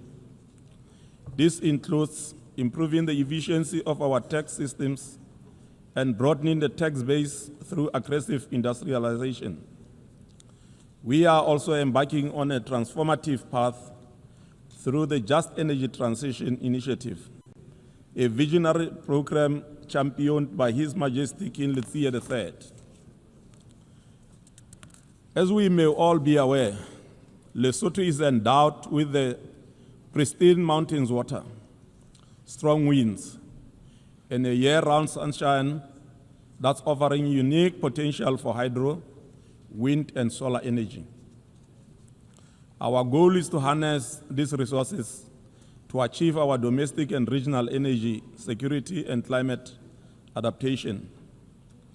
This clean energy potential also creates opportunities for Lesotho to host data centers, powered sustainably by renewable and cooled naturally by our temperature highland climate. Such facilities would not only advance Africa's digital transformation, but also do so in a way that is environmentally responsible and cost-effective. Lesotho is therefore open for investment and partnerships in building global data centers, renewable energy, and water resources. Madam President, digital transformation is reshaping our world. For developing countries like Lesotho, the implementation of the Global Digital Compact is not a luxury, it is a necessity. To ensure resilience and inclusive development, the government of Lesotho is prioritizing investment in affordable digital infrastructure, promoting digital literacy, and nurturing innovation ecosystems. These efforts are particularly focused on empowering youth, women, and rural communities. Let us bear in mind that the continent of Africa is home to the largest number of youth, that is 70% under the age of 30 years. Our collective ability to harness their potential in different productive sectors of our economies remain one of the most viable solutions to our structural challenges. In this regard, we invite all and sundry to ensure youth participation in governance, entrepreneurship, and decision-making processes. Madam President, agriculture remains the cornerstone of economic activity in landlocked, least developed countries. However, it is affected by climate shocks. To mitigate these impacts, greater investment in adaptation and resilience are essential. We warmly welcome the proposal to establish regional agricultural research hubs under the AWASA program of Action for LLDCs to mitigate the impact of climate change. Such centers have the potential to provide access to sustainable agricultural practices and innovation critical for enhancing agricultural security and reducing poverty. I am happy to reaffirm Lesotho's interest in hosting such a center for the African region. Madam President, addressing the global climate emergency and ecosystem degradation demands coordinated international action. Extreme weather events, erratic rainfall, and drought threaten food systems, water resources, and financial stability. The preservation of biodiversity and sustainable management of natural resources on land and at sea are critical to climate adaptation. Though landlocked, Lesotho recognizes the integral role of oceans in the global climate system. In this spirit, Lesotho signed the agreement on the conservation and sustainable use of marine biological diversity of areas beyond national jurisdiction, BBNJ agreement, on 13 June 2025, during the United Nations Ocean Conference in France. This act reaffirms our belief that stewardship of the high seas is a shared responsibility of all humankind. Madam President, a healthy population is the bedrock of a resilient and prosperous nation. Lesotho remains committed to ensuring equitable, accessible, and quality health care for all, regardless of age, gender, or location. We continue to expand primary health care services with emphasis on sexual and reproductive health, maternal and child health, communicable diseases such as HIV/AIDS and tuberculosis, and the growing burden of non-communicable diseases. Lesotho also recognizes that universal health coverage cannot be achieved without addressing gender equality. We remain steadfast in mainstreaming gender equality, strengthening women's rights, and eliminating gender-based violence. Madam President, as we mark 80 years of the United Nations, the UN institutional reforms are indeed essential for relevance and efficiency. 8 decades since its founding, the United Nations must evolve to meet contemporary challenges. Reform of the UN Security Council must not remain a distant aspiration eternally. Deliberate efforts by all of us must be made towards ensuring that negotiations garner the requisite support so that the historic injustices of the past are corrected. For us as Lesotho, we reaffirm our support for the common African position, which is commonly known as Esulini Consensus. We also welcome the Secretary General's UN 8 initiative aimed at enhancing the organization's effectiveness. As this initiative unfolds, we emphasize the importance of equitable representation within the Secretariat and sensitive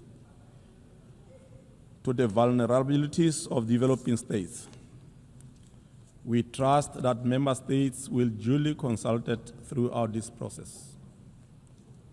Madam President, Lesotho remains committed to the maintenance of international peace and security, a core mandate of the United Nations. Yet, we are deeply troubled by ongoing armed conflicts around the world, which pose grave threats to global stability. Of particular concern is the protracted conflict in Gaza, which has resulted in immense human suffering, especially among women, children, and other vulnerable groups. We commend efforts by member states to pursue peace in the Middle East conflict and call for the immediate and unconditional release of all remaining hostages. We further call for a permanent ceasefire to prevent further loss of innocent lives. The resolution of international dispute must be grounded in dialogue, justice, and equality. Lesotho continues to advocate for a two-state solution in accordance with the relevant United Nations resolutions. Madam President, the use of unilateral coercive measures by some states on others remain a source of concern for my delegation. The consequences of such measures are also felt beyond the borders of the targeted countries. Under this regime, the people of Zimbabwe and Cuba continue to suffer for unnecessarily too long. My delegation therefore renews its call for unconditional removal of the unilateral sanctions in order to afford these two countries the opportunity to achieve the most aspired development. As I conclude, Madam President, Lesotho remains steadfast in its commitment to the implementation of the Sustainable Development,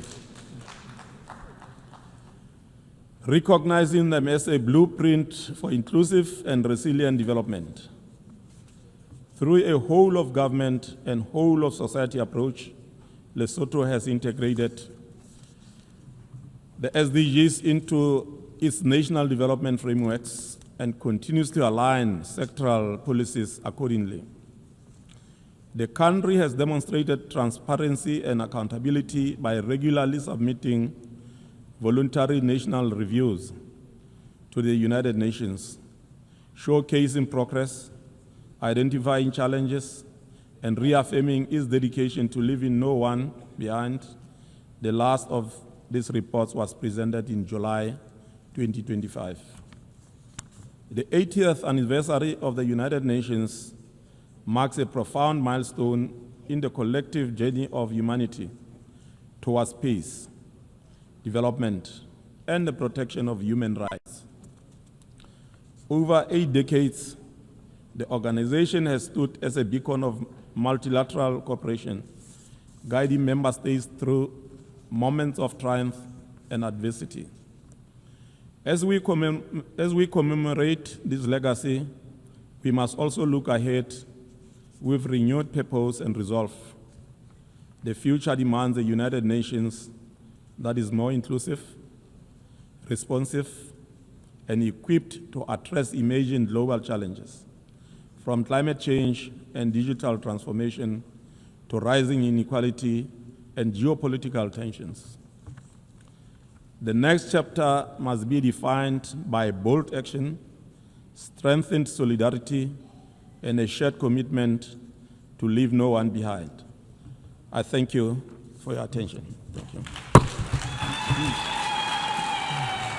On behalf of the Assembly, I wish to thank the Prime Minister and Head of Government, Minister for Defense, National Security and Environment of the Kingdom of Lesotho.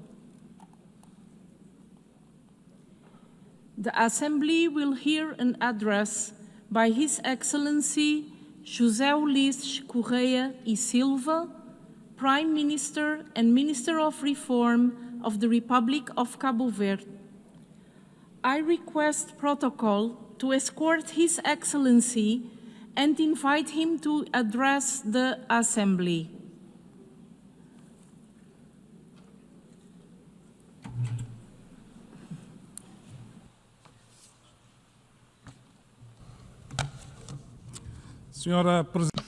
Madam President, Excellencies, it is with great honor that I take the floor in this General Assembly on behalf of the people and the government of Cabo Verde in the session in which we celebrate the 80th anniversary of the United Nations.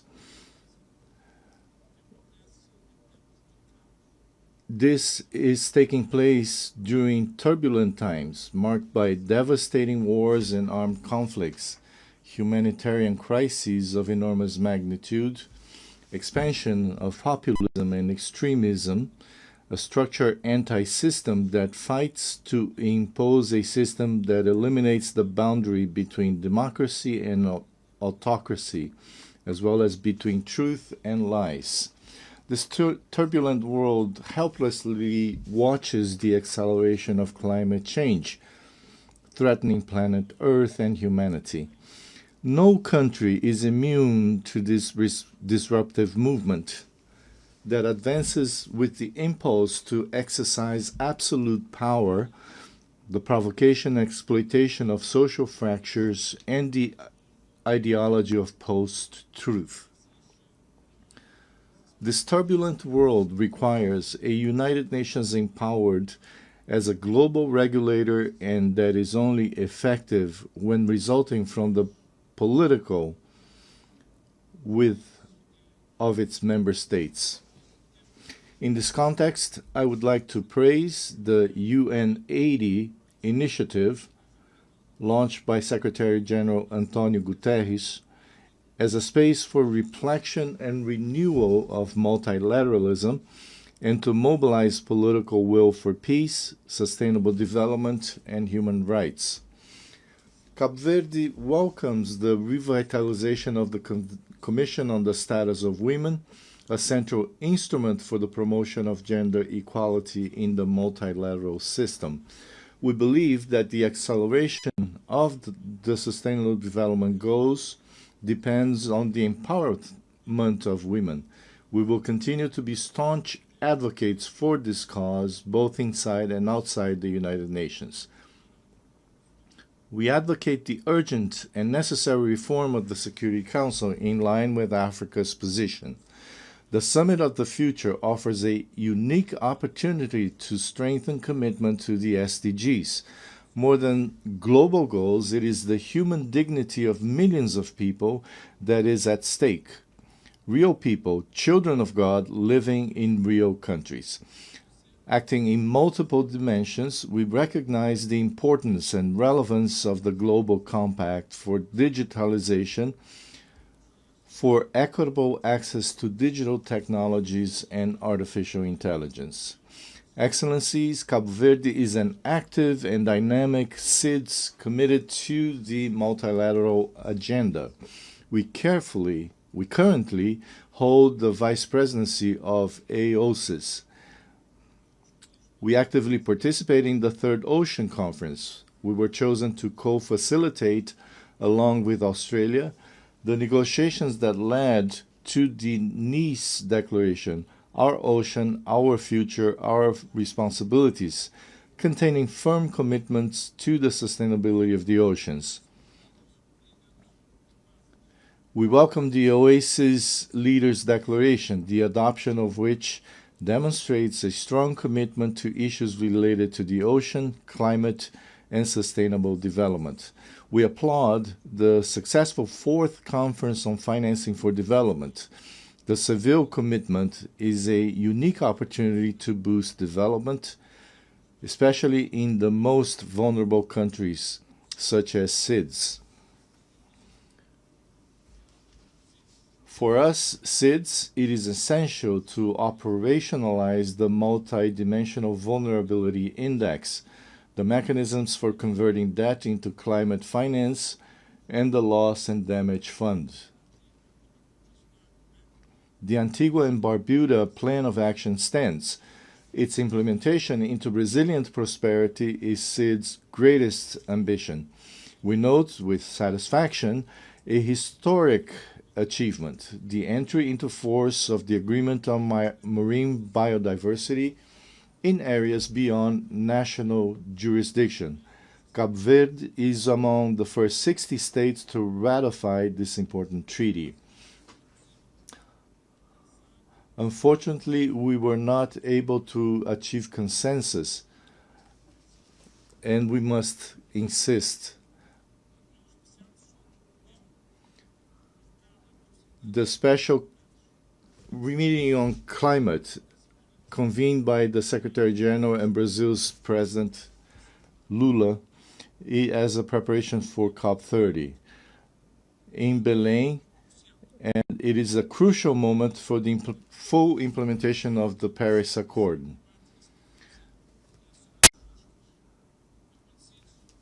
As SIDS, we demand clear commitments from all states, especially the largest emitters, to limit the temperature increase to 1.5 degrees Celsius. This is not a mere claim. It is a matter of survival for all and all. Excellencies, Madam President, global peace and security remain threatened, increasingly threatened. Cabo Verde's position has been clear, predictable, and consistent. We condemn coup d'etat, we condemn terrorism, we condemn genocide, we condemn assaults on the territorial integrity of countries. We advocate for dialogue and diplomacy for the prevention and resolution of conflicts. We support a just and durable peace for the resolution of the war in Ukraine. We support the two-state solution with Israel and Palestine living side by side in peace and security. We advocate a strong commitment to preventing and combating terrorism and conflict in Africa. We advocate for multilateralism and a strong and effective UN, converging with the principles of the Chinese Global Governance Initiative. We are democracy based on the rule of law and political freedom, freedom of expression and economic freedom, and we want to continue like this. We belong to ECOWAS, a space of economic integration and neighborhood, and to the CPLP, a space for the Portuguese language and cultural affinities. We have a special partnership with the European Union, anchored in shared values of democracy, freedom, and good governance, a region with which our currency has been linked with a fixed parity to the euro since 1998, and with which we have strong economic relations.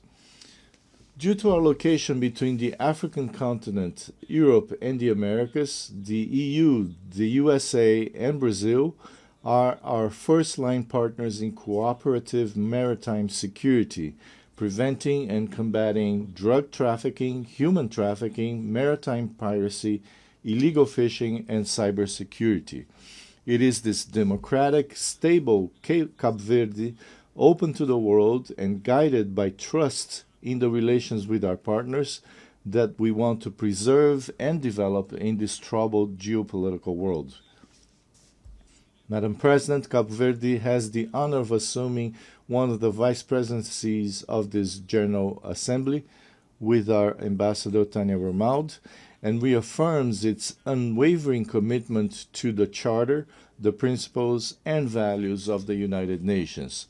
We will continue to be a constructive voice, an active partner, and a country committed to being useful to the international community. Together we are better. Together we can honor the 80th anniversary of the UN and face the future with renewed hope for more peace, more development, and more human rights. Thank you very much.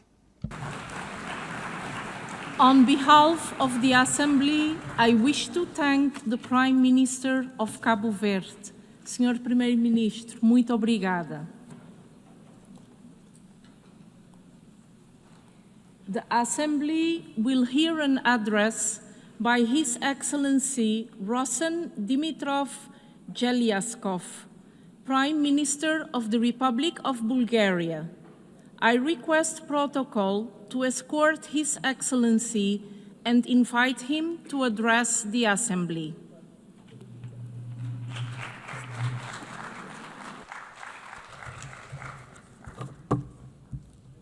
Madam President of the General Assembly, Excellencies, ladies and gentlemen, in Bulgaria, we carry a simple truth at the heart of our identity.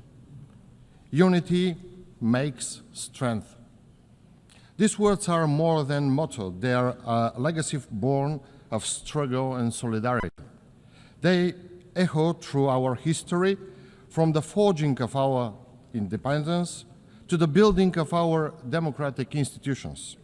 And today, in a world shaken by division and conflicts, this principle feels more urgent than ever.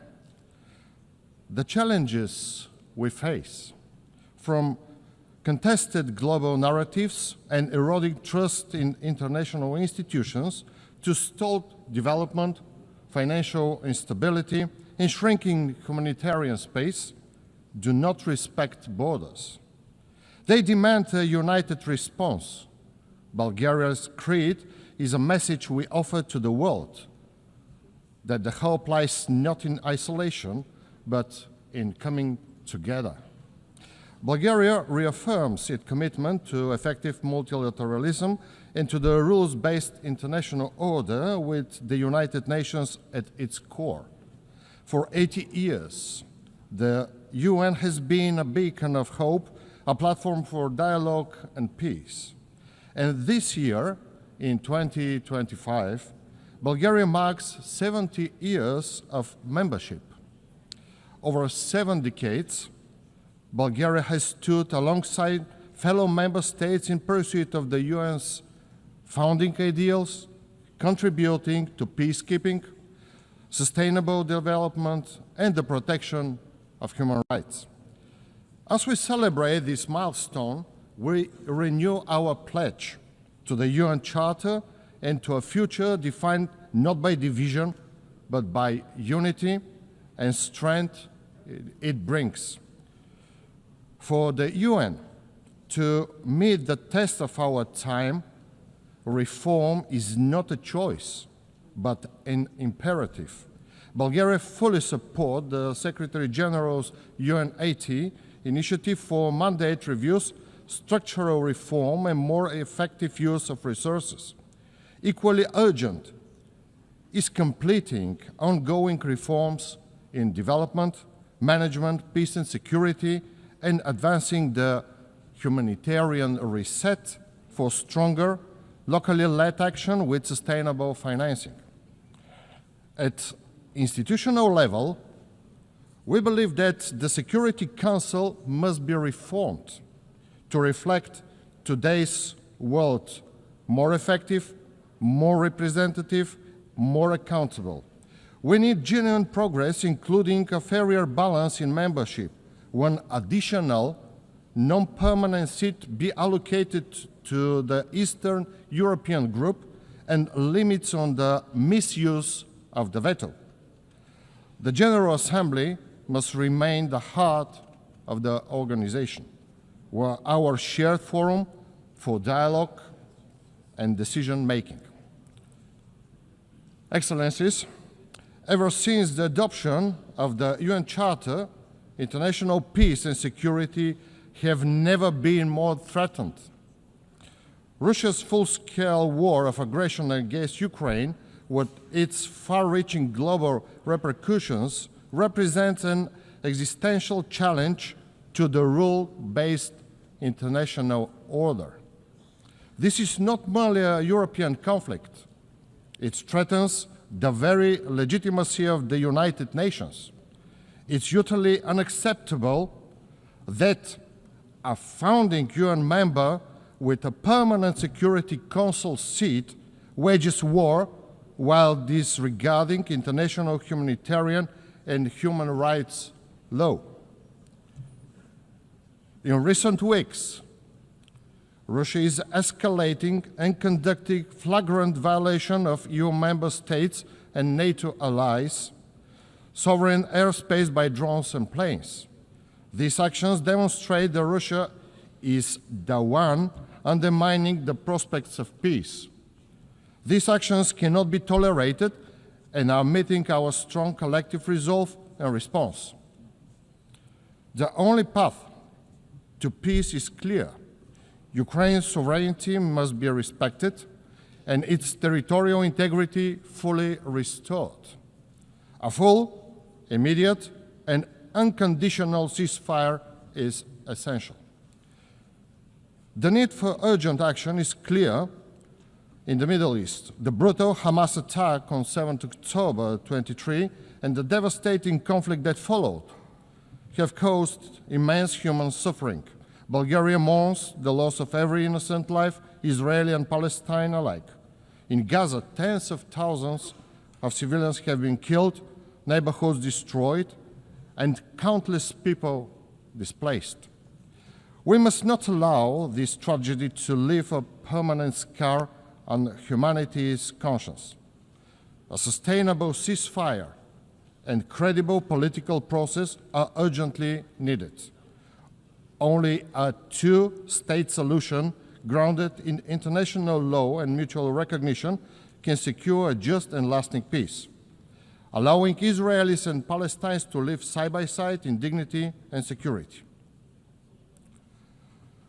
The crisis in the Middle East and North Africa is interconnected and threatens regional stability. Yemen faces famine and disease. Syria needs an inclusive, UN-led dialogue for democratic transition, and Sudan teeters on the brink amid ongoing fighting and mass displacement. Instability in Libya and the Sahel shows how weak institutions allow conflicts to spread. Bulgaria calls for a new regional security architecture led by UN, grounded in diplomacy, respect for sovereignty, and long-term investment in peace and development. Nuclear non-proliferation, disarmament, and arms control remain central to our collective security. We condemn rhetoric and actions that threaten stability and stress the need for renewed diplomacy. Iran must fully cooperate with the International Atomic Energy Agency and ensure the peaceful nature of its nuclear program, while all parties work to de-escalate tensions through diplomacy. Likewise, the Democratic People's Republic of Korea must dismantle its program for weapons of mass destruction and ballistic missiles in a complete, verifiable, and irreversible way in accordance with international law and treaty obligations. Distinguished delegates, Bulgaria consistently upholds the principle of United Nations at the regional level, engaging actively with the Southeastern European Cooperation Process, the Regional Cooperation Council, the Organization of the Black Sea Economic Cooperation. We prioritize good neighborliness, human rights, and the strengthening of trade, energy, transport, and digital connectivity. Bulgaria firmly supports the European integration of the Western Balkans based on the merit as the path to peace, stability, and prosperity.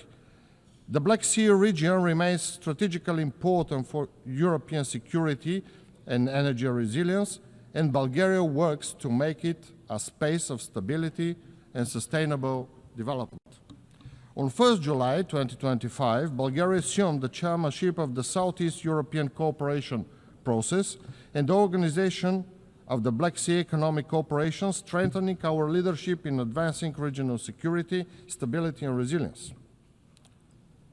Bulgaria firmly believes that the human rights are universal, indivisible, interdependent, and interconnected. Our policies are grounded in this understanding, guiding our efforts to protect and promote human dignity at home and globally. As a member of the United Nations Human Rights Council for 2024-2026, Bulgaria is committed to advance human rights through dialogue and cooperation. We prioritize gender equality and the empowerment of women and girls in line with international human rights instruments and the Women, Peace and Security Agenda. In all conflict prevention, peace process, and post-conflict recovery, women must be at the center with their protection and access to justice ensured. We stress the need to empower young people, ensuring their meaningful participation in decision-making, including on climate action and heritage preservation. Ladies and gentlemen, Sustainable development cannot be separated from human rights, peace, and security. We remain fully committed to implementing the 2030 Agenda and its 17 Sustainable Development Goals. On 23 July 2025, Bulgaria presented its second voluntary national review at the high-level political forum, highlighting national progress, government actions, and stakeholder engagements. For the first time, Bulgaria, your delegate, contributed, sharing the perspective of young people on the implementation of the goals. We know that accelerating progress requires stronger political will, inclusive participation of civil society, academia, the private sector, and youth, and urgent action to address social, economic, and environmental challenges. We look forward to the upcoming World Social Summit, where diverse voices and all stakeholders can come together to renew the global social contract and ensure it reflects human rights for all. Financing is a key aspect of development. Adequate, predictable, and innovative resources are essential to achieve sustainable development goals. Bulgaria supports mobilizing domestic resources, engaging the private sector, and building global partnership. We welcome the first biennial summit for sustainable, inclusive, and resilient global economy, held on 24 September 2025 here in New York, which reinforced commitment from the Fourth International Conference on Financing for Development and strengthened cooperation with multilateral financial institutions. For its part, Bulgaria remains a steadfast contributor to global development. Through the National Development Program 2030 and our development cooperation policy, we implement tangible projects and build sustainable partnership for a fairer, more balanced world. In all our efforts, we prioritize poverty eradication, sustainability, and equality, focusing on key regions, the Western Balkans, the Eastern Partnership countries, the Middle East, North Africa and Asia, with special attention to education, health, and building resilient societies. Digital governance and new technologies are central to our efforts. Bulgaria supports inclusive, multi-stakeholder approaches to global digital governance, artificial intelligence, and space technologies, ensuring they advance the Sustainable Development Goals. We emphasize the need for open and secure internet, protection of human rights, and a digital inclusion. Ladies and gentlemen, sustainable development cannot happen without urgent climate action. Social and economic progress depends on protecting our planet. Climate-related extreme events will become more frequent and severe around the world. At the same time, Europe is the fastest warming continent, and climate risks are accelerating, threatening its energy and food security, ecosystem, infrastructure, water resources, financial stability, and people's health. The economic losses have already been estimated in billions of euros. My country, Bulgaria, is not exception, and it is among the most affected countries by droughts, forest fires, and floods. Bulgaria supports the Paris Agreement, calls for ambitious contributions at COP30, and emphasizes international cooperation to safeguard oceans, manage marine resources, sustainability, and ensure long-term environmental, economic, and social resilience. Dear Excellencies, the journey ahead is long, but our resolve must be unwavering. Let us commit once again to working hand in hand to upholding the principles of UN Charter and to ensure that peace, dignity, and opportunity become a reality for every person in the world. Thank you for your attention.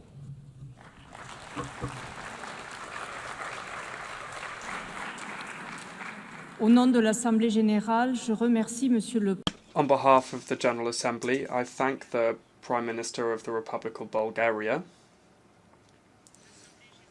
The General Assembly will now hear an address by His Excellency Mr. Abdullahi Maiga, Prime Minister, Head of Government and Minister of Territorial Administration and Decentralization of the Republic of Mali. I request protocol to please escort His Excellency, who I invite to address the Assembly.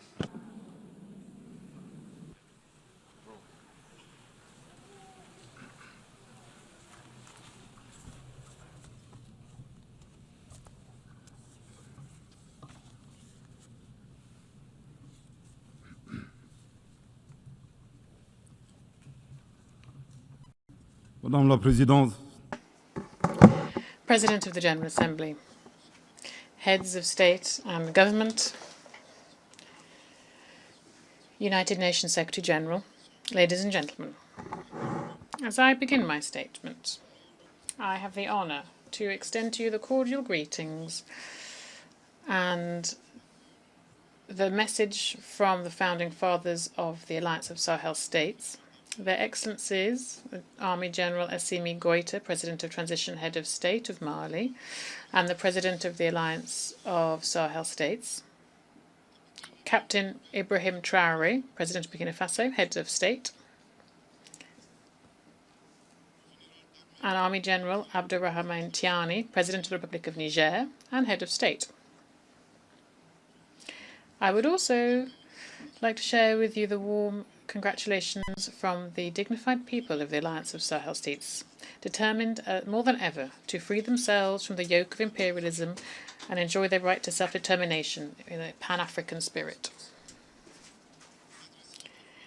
As we wish you every success in your election to preside over this 80th session of General Assembly, Madam President, the Alliance of Sahel States would also like to congratulate your predecessor, His Excellency Mr. Philemon Yang from the Republic of Cameroon, and congratulate him on his exemplary leadership of the work of the 79th session.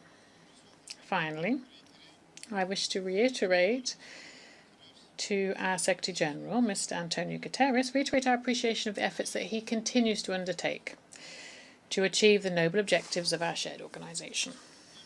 Ladies and gentlemen, the topic chosen for this 80th session of the General Assembly, Better Together, 80 Years and More for Peace, Development and Human Rights, end of quote, is of particular importance for the Member States of the AES Confederation. Yes, peace, mutual assistance, development and the preservation of human rights remain the main objectives. Indeed, the raison d'etre of the United Nations.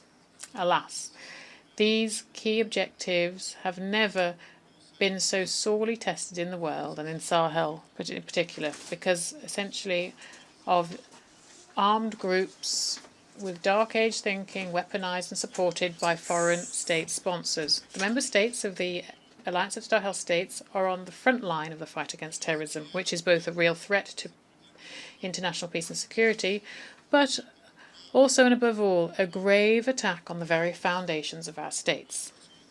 Led by our heads of state, our security and defence forces of the 3 countries of the Sahel Alliance are working closely together in a spirit of collaboration and complementarity that has never been seen before. We are driven by a common commitment to pool our efforts to tackle the scourge of terrorism. This new momentum, which is built around strengthening operational capacity of our security and defence forces through far-reaching recruitment, suitable training and appropriate provision of equipment, is seeing encouraging results every day on the ground. This confirms the relevance, indeed, of our sovereign decision to work together to fight our common enemies.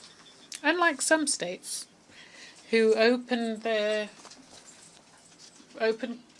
safe passage corridors onto their territory for terrorists so that they can attack other countries to use their territory as a rear base. The founders of the alliance, through, again, this Pan-African spirit and concerned as they are to preserve the interests of their people, decided to make their countries more safe, trying to stop this threat spreading to other African countries and indeed around the world, doing a real public service for security in the region and the world.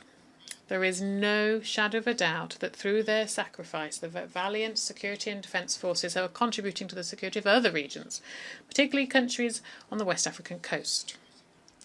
We take this opportunity to pay tribute to the memory of the civilian and military victims of insecurity in the Sahel.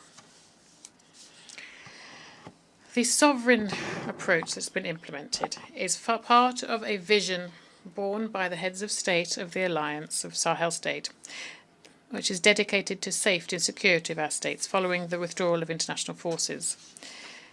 Against all the odds and far from scuttling our plans, our country showed ingenuity and was able to benefit from the historic geographic characteristics and the resilience of their people who, despite more than a decade of security and humanitarian crisis, continue to show exceptional strength and patriotic engagement. Overall, 3 countries were able to provide a coordinated, homegrown response to this war that was imposed on us. Here I wish to reiterate the determination of the Confederation of the Alliance of Sahel States to become a Pan-African regional power, to continue and step up our actions, to put a stop to terrorism once and for all in our shared home. We are also determined to consolidate the authority of the state, to protect our people and their property, and ensure our own prosperity. The Alliance of Sahel States reiterates strongly its condemnation of the open, blatant, sometimes public support of foreign state sponsors, who, for imperialist reasons, are destabilizing our entity on the one hand, providing advice to terrorist groups as well as logistical support, arms and ammunition, and on the other hand providing political support to them, providing them with rear bases located in some neighbouring countries in violation of all international rules. Ladies and gentlemen, though it may seem far away, the war in Ukraine and terrorism in the Sahel are connected. Let us remind you that following the terrorist attack against the Malian Security Defence Forces patrol on the 24th to 26th of July 2024 in Tenzawaten in the region of Kidal, Mali denounced this incident, by the way, in its statement on 2024 here in this room, and we condemned the attitude shown by Ukrainian officials who publicly affirmed their participation in this terrorist attack. This outrageous conduct, which we thought was simply that the Ukrainian officials unfortunately confused the international stage with a theatre stage. 1 year later, the situation has worsened, and the Ukrainian regime has become one of the main suppliers of kamikaze drones to terrorist groups around the world. In this context, some Western states should stop supplying arms to Ukraine because they risk contributing to the promotion of international terrorism. For others, including the French regime, who's nostalgic for the colonial era and concerned by their loss of influence in the Sahel, support for the Ukrainian regime is a maneuver that's consistent, which aims to occupy the attention of the international community, focusing the attention on the war in Ukraine, at the same time sponsoring terrorist groups who are growing in number in the Sahel. Loyal as we are to the principles of the United Nations Charter, on the 15th of August 2022, Mali seized the Security Council to ask for a meeting of the Council so that my country could provide irrefutable proof of France's support for terrorist activities. So far, this request has not been followed up on, whereas their sabotage continues on various levels. It is time to act so that those responsible for this violence be identified and brought to justice, and resolutions be translated into concrete commitments, and the Sahelian spell should be safe once and for all, and the resources of the Sahel should benefit the people of the Sahel. International institutions, the UN chiefly, were created after the Second World War to protect people against violence and destruction and silent genocides. It is high time that the global conscience wakes up. and that international organisations take their share of the responsibility and provide a real response to the distress cries of oppressed people who are clamouring for their sovereignty. The Alliance of Sovereign Sahel States reiterates its commitment to cooperate with all states, regional organisations, international organisations, and any partners that respect our sovereignty, our sovereign political choices, our security priorities, our priorities in terms of countering terrorism, our priorities for social and economic development. This should be part of a win-win partnership so that our people's aspirations can be met. Ladies and gentlemen, in addition to our efforts to secure our countries and see peace return, the governments of the Alliance of Sahel States are working to implement a comprehensive and integrated strategy. This includes political measures, economic and social development measures, as well as work on justice and reconciliation. In choosing to be audacious in our sovereignty, the Alliance's bodies have launched initiatives, disruptive initiatives focused on homegrown development. Here, there's a clear path so that we can ourselves provide the added value that is crucial for our economies, all the while preserving the dignity of our people. This choice, which we own fully, shows how unwavering we are in our wish to be masters of our own fate. In the same vein, we have included in our national priorities in strategic investment policy in different priority fields, such as infrastructure, energy, industrialization, and the diversification of our economy. As part of this work, we created the Alliance Bank for Investment and Development, which carries out various different projects across the Alliance. The Alliance of Sahel States has as one of its ambitions to develop development ambitions some clear advantages: a vast territory and 75 million inhabitants, and the majority of these inhabitants are young people. In addition, we have a strong, committed and active diaspora. We also have fertile lands, a lot of water, energy resources, reservoirs and mining resources, which are amongst the richest in the world. Ladies and gentlemen, the third dimension of the theme for this UN General Assembly session is human rights. The Alliance of Sahel States reaffirms its commitment to respect international law. Human rights law is an international humanitarian law respected, and make sure that they are respected in line with our millennia history that goes back millennia of humanism and our national and international commitments. However, we remain strongly opposed to the weaponization of human rights for political purposes or in order to destabilize our national institutions or indeed entire independent and sovereign states. This concerned as we are to preserve the sovereignty and dignity of our people, the heads of state of our alliance withdrew with immediate effect from the Statute of Rome of the International Criminal Court on the 22nd of September 2025.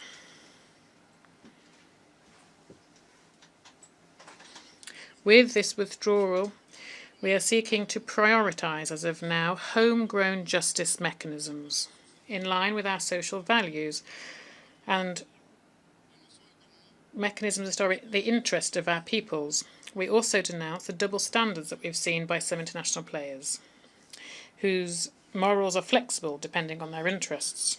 They like to give lessons, teach others lessons, but they're not themselves the best example for respect for human rights. We call on our partners to prioritise dialogue and cooperation, which remain the best tools for promoting human rights around the world. Ladies and gentlemen, at a time when we are marking the 80th anniversary of the United Nations, we must state that our multilateral framework, as embodied by the UN, is being sorely tested in an international context that is notably polarised, where we are seeing a return of nationalism, protectionism, inward-looking attitudes and struggles for power. Despite this reality of the time, and also aware that the main three objectives of the United Nations Charter are peace, development and human rights, all of these remain relevant, we must say.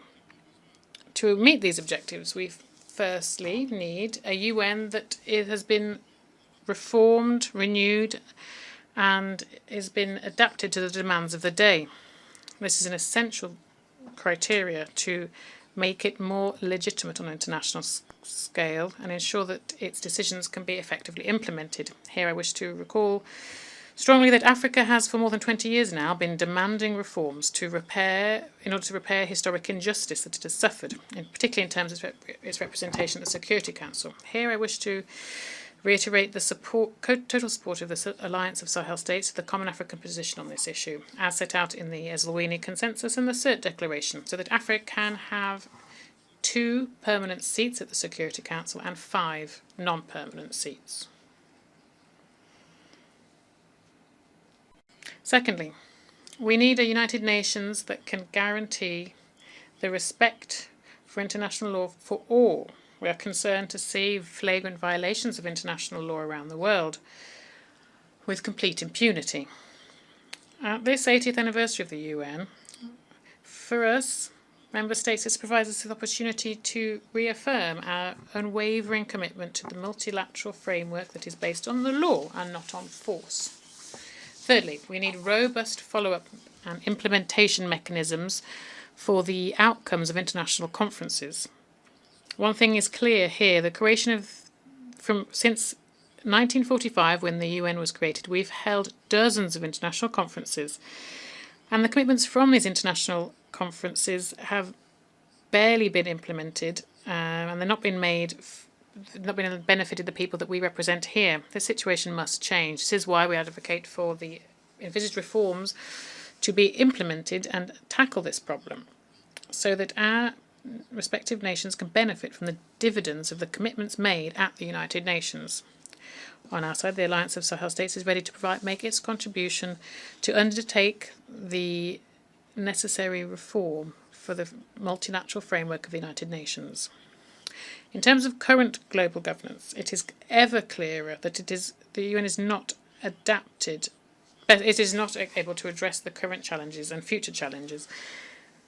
Global governance needs to be reformed, and economic and financial institutions need to be reviewed too, and they should take into account financing security in the fight against homegrown crises. And this innovative mechanisms, for example, like in BRICS, provide a constructive alternative that respects the interests of emerging and developing countries, while in African initiatives for development financing that the Sahel pays particular attention to could break the vicious circle of dependence and over-indebtedness. Along in the same lines, the concerns of Africa's development concerns should be taken into account too. Africa is presented as a continent of the future with a rich youth, but alas, it is also facing a heavy burden of external debt. Its resources are being pillaged. There is unequal trade, and there's a negative transfer of resources and also there is problems posed by climate change. These are to name but a few of the challenges it faces. Ladies and gentlemen, on a national front, Mali, in its quest for peace and sustainable stability and in line with aspirations of our people as expressed in the Inter-Malian Dialogue for Peace and Reconciliation, adopted a charter for national peace and reconciliation. This was following an inclusive and participative process that focused on dialogue and cooperation within Malian society and Malians of all socio-professional strata, and as well as the diaspora. This charter embodies our determination to strengthen national ownership of the peace process in Mali. It is based on our own reality, our traditional values, our homegrown mechanisms for dispute resolution. The aim is to focus on a shared and promising future. On the 22nd of July 2025, when the charter was officially signed, His Excellency the Army General Assimi Goïta, President of the Transition Head of State of Mali, in his speech focused on the historic importance of this event, and I quote, he said, "This ceremony is even more unique because it carries a collective dream, that of a hope of lasting peace, social cohesion, indeed reconciliation within our dear homeland." End of quote. Now, in terms of regional concerns, I must mention the destruction of a drone by the Malian Armed Forces on the 1st of April 2025 by the Algerian junta. Mali strongly condemns this aggression and has turned to the International Court of Justice to address this. Since it was independence on the 22nd of September 1960, Mali has spared no effort to support decolonization across the African continent. Here, we actively supported Algeria in its war for liberation from the French colonizers.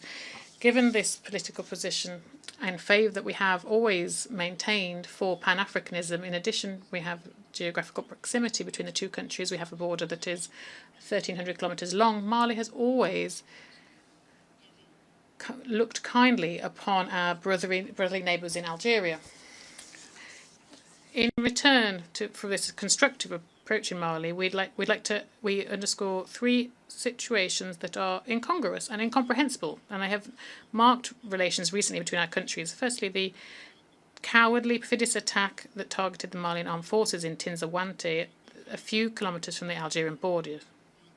Curiously, the Algerian junta didn't see anything, hadn't heard anything, even though this terrorist act was planned on its Algerian territory.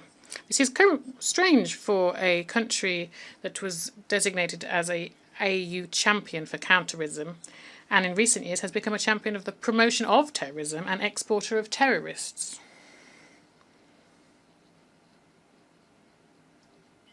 Two, as announced, the Algerian junta shot down a Malian drone thrown from Malian taxpayers on the false reason for violation of their airspace. Mali is concerned by the idea that the Algerian junta put forward, defying the laws of physics, and whereby this object was shot down in its air, it would be capable to travel from where it fell 22 kilometres and then be found on Malian territory. And indeed, it's important to underscore that the debris of the Malian drone was found on Malian territory, thus validating our own arguments. On the 4th of September 2025, the Malian government informed that they had submitted an investigation at the International Court of Justice against Algeria concerning the destruction of this drone. In a communiqué from the Algerian Ministry of Foreign Affairs from the 19th of September 2025, we learn, and we're perplexed to learn, that there was an allegation whereby this investigation request from Mali was motivated by the press conference of the Algerian Foreign Affairs Minister on the 3rd of September 2025, during which he denied that Mali had submitted a request to the International Court of Justice. We would like to share with the Minister that the request submitted by Mali on the 4th of September has never meant that it was automatically registered by the International Court of Justice. Mali would recall that the aim of diplomacy is to defend your country's interests. In presupposing that the Malian complaint was launched by this press conference, the maniacs of Algeria show that their vision of diplomacy is to push other states to prosecute their country and international fora, thus scoring an impressive own goal, as we call in Mali, Yabe. Concerning, I would say. In passing, Mali is paying a vibrant tribute to the Minister of Foreign Affairs of the Algerian junta. Indeed, lies corrupt everything. They've lost all their version of the Algerian version of the destruction of the Malian drone has lost all credibility. And then, surprised by how events turned out, the Algerian junta refused to give their consent to the jurisdiction of the ICJ following the drone destruction case, thus fearing being publicly unveiled as an aggressor and supporting support of international terrorism. With these 3 points in mind, Mali recommended to the Algerian junta to share this quote from Amadou Hamtaba, who in Life and the Teachings of Tierno Bocca, Wisdom of Bandigara, said, "Some truths may seem unlikely to us simply because our understanding is not able to grasp them. We would like to invite them to get to know Mali and the values embodied by Mali Denra. Thus, faced with attacks and faced with adversary, we will not be simply spectators. For every shot fired against us, we will reciprocate. For every insult, we will reciprocate. On the other hand, it is strongly recommended to the Algerian junta to organise in Tin Zawatin in Algeria and their international annual festival on the artifice of human intelligence. From this rostrum, we call on the Algerian junta to stop supporting international terrorism and to resolutely engage in the promotion of peace and security with a constructive mindset, respecting the sovereignty of states, I would repeat. From this rostrum, we call on the Algerian junta to cease their support for international terrorism and resolutely engage in the promotion of peace and security in a constructive spirit, respecting the sovereignty of states. Once more and for the last time, from this rostrum, we call on the Algerian junta to stop to resolutely involve themselves, engage in promotion of peace and security in a constructive spirit, respecting the sovereignty of states. A word to the wise. What a shame.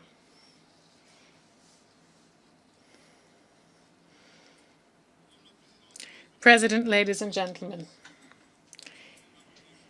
here I would like to share the view of a citizen, the raised fist of the dawn of our sovereignty, shared by the people of the Alliance of Sahel States. Our alliance is made up of fighting nations, a land of resistance. What we're facing is not simply a domestic conflict, it's a hybrid war supported by imperialist interests where enemies of peace often wear suits and ties. If the UN continues to feign ignorance, it will stop being just a summit of the world and it will be simply the passive arm of global injustice.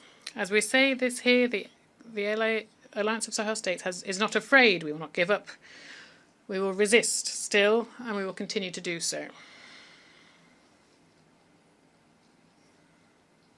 However, the Alliance of Sahel States is giving the UN a historic opportunity to take the side of truth, to recognise that the people of the Alliance are being victims of aggression, a choice to support the Alliance, which is fighting for themselves, but also for Africa, for the stability of a continent, and therefore indirectly for the stability of the entire world. History will be our judge. It will judge those who armed the forces of evil. It will judge those who looked away. It will judge those who forgot that justice is the only path towards lasting peace.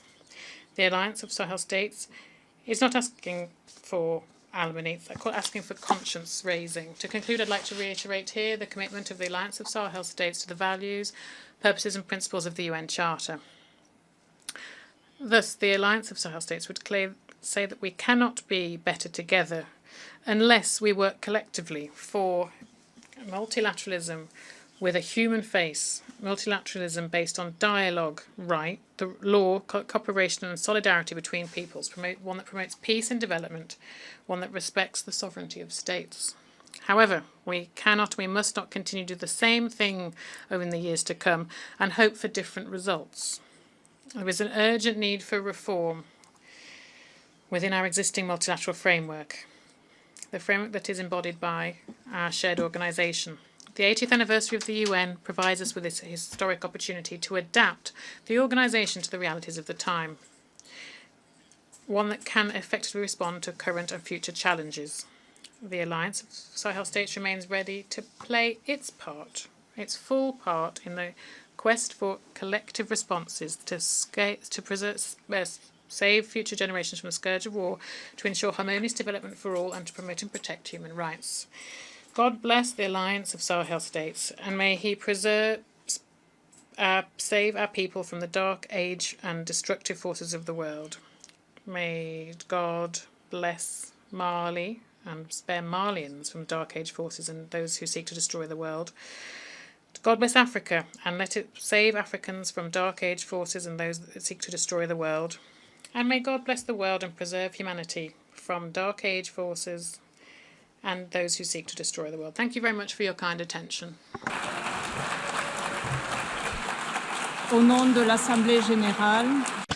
On behalf of the Assembly, I wish to thank the Prime Minister, Head of Government, and Minister of Territorial Administration and Decentralisation of the Republic of Mali. The Assembly will now hear an address by His Excellency Mr. Xavier Espot Zamora, Head of the Government of the Principality of Andorra.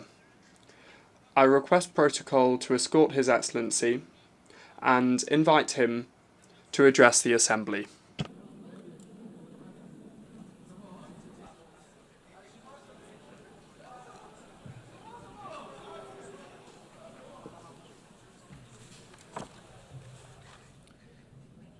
Señora Vicepresidenta, Madam Vice President, Mr. Secretary General, Excellencies, ladies and gentlemen.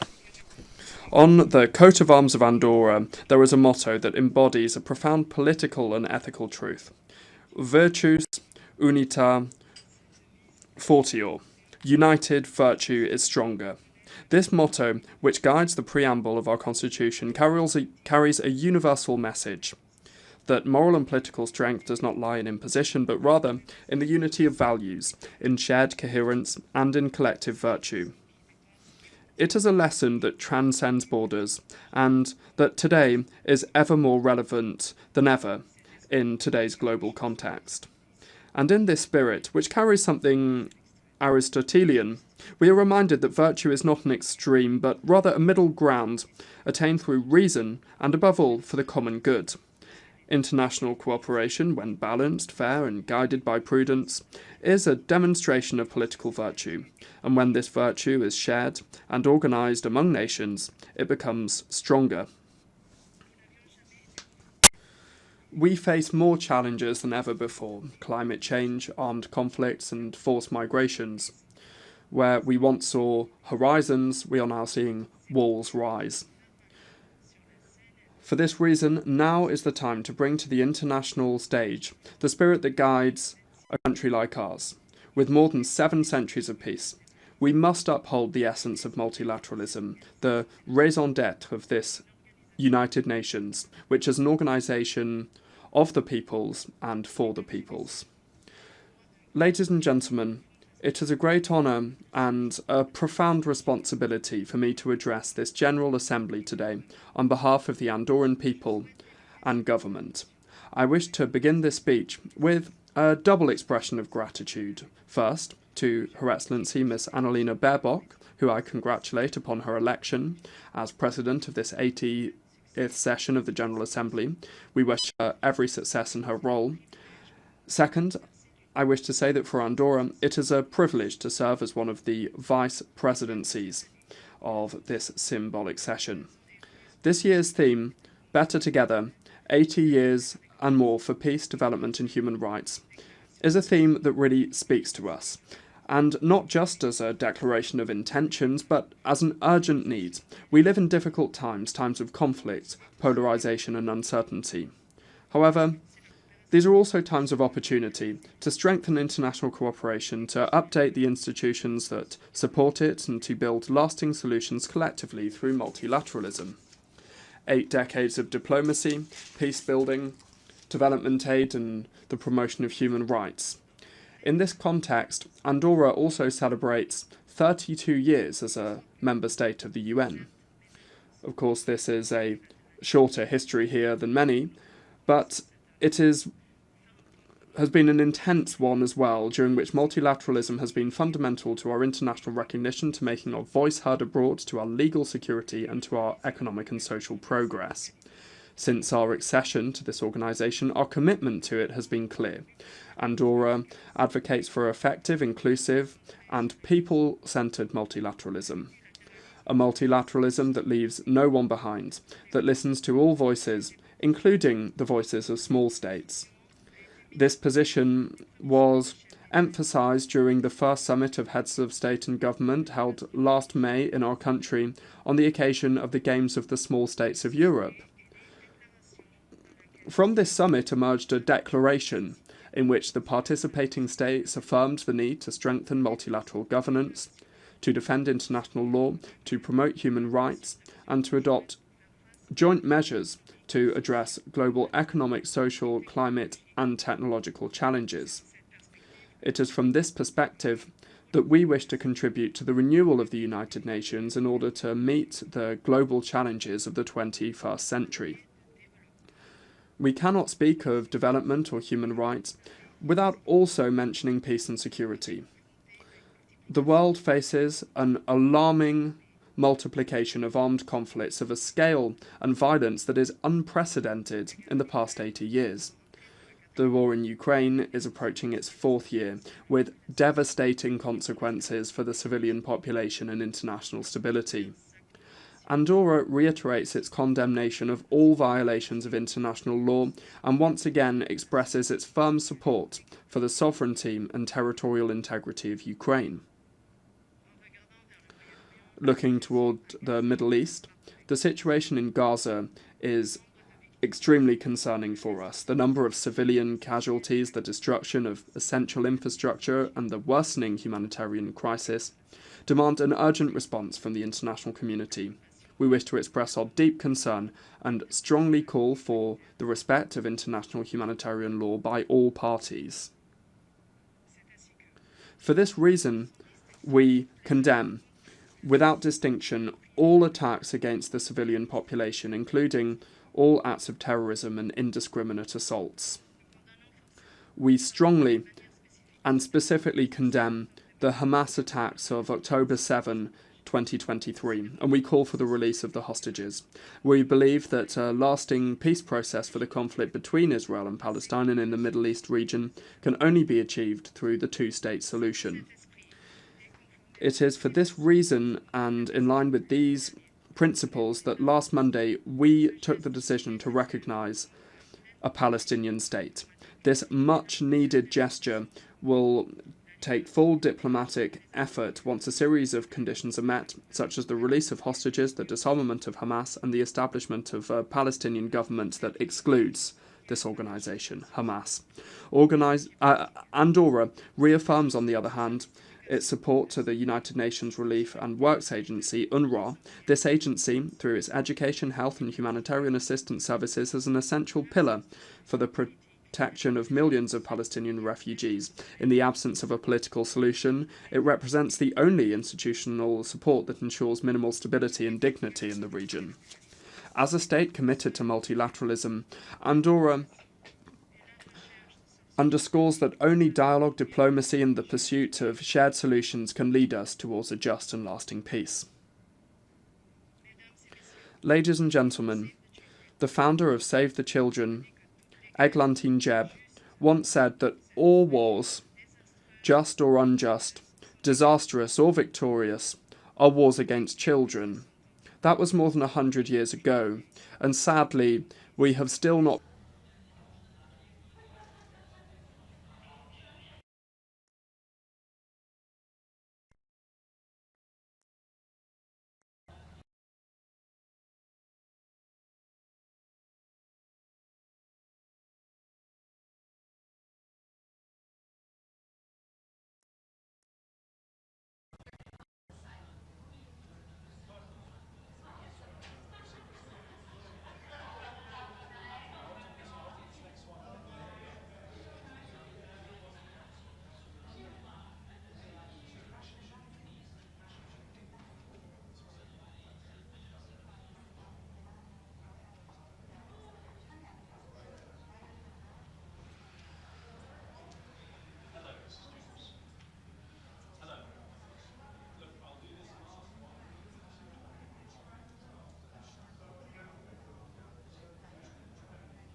Bismillah ar-Rahman ar-Rahim.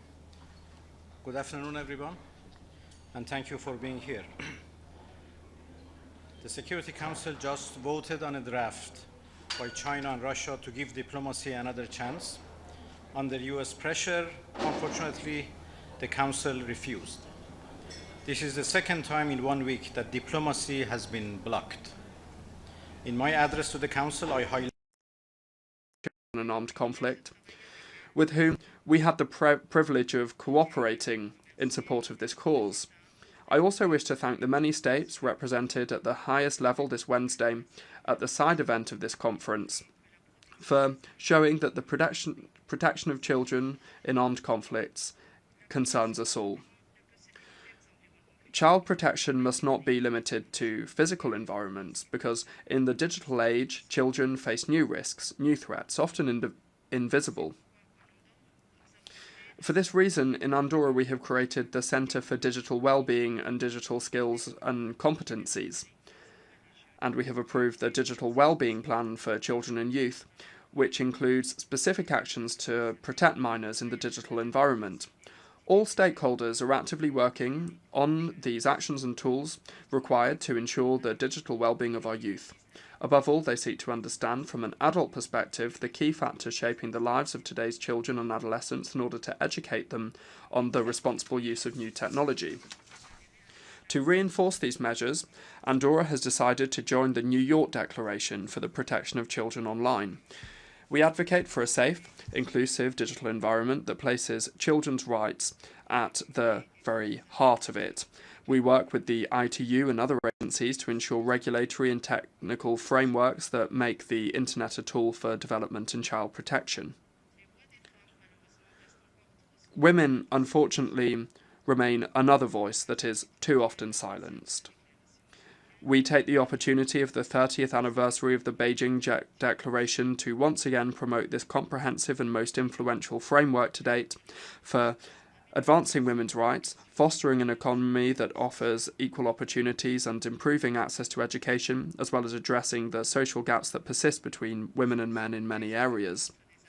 In this regard, the Minister of Foreign Affairs participated in the high-level meeting of Beijing Plus 30, where she reaffirmed Andorra's commitment to ensuring that all girls born today grow up in a world where their rights and leadership are fully recognised.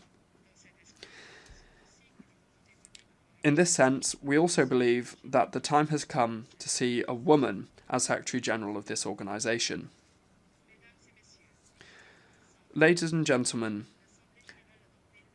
exactly a decade ago, the General Assembly adopted the 2030 Agenda for Sustainable Development, with 17 Sustainable Development Goals and 169 integrated and indivisible targets across economic, social and environmental domains.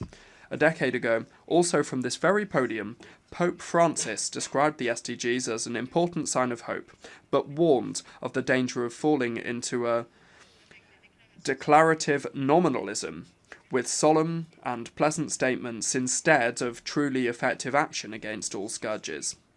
In his encyclical Laudato Si, he invited us to reflect on the concept of integral ecology, because nature cannot be seen as something that is separate from us or merely a setting in which we live.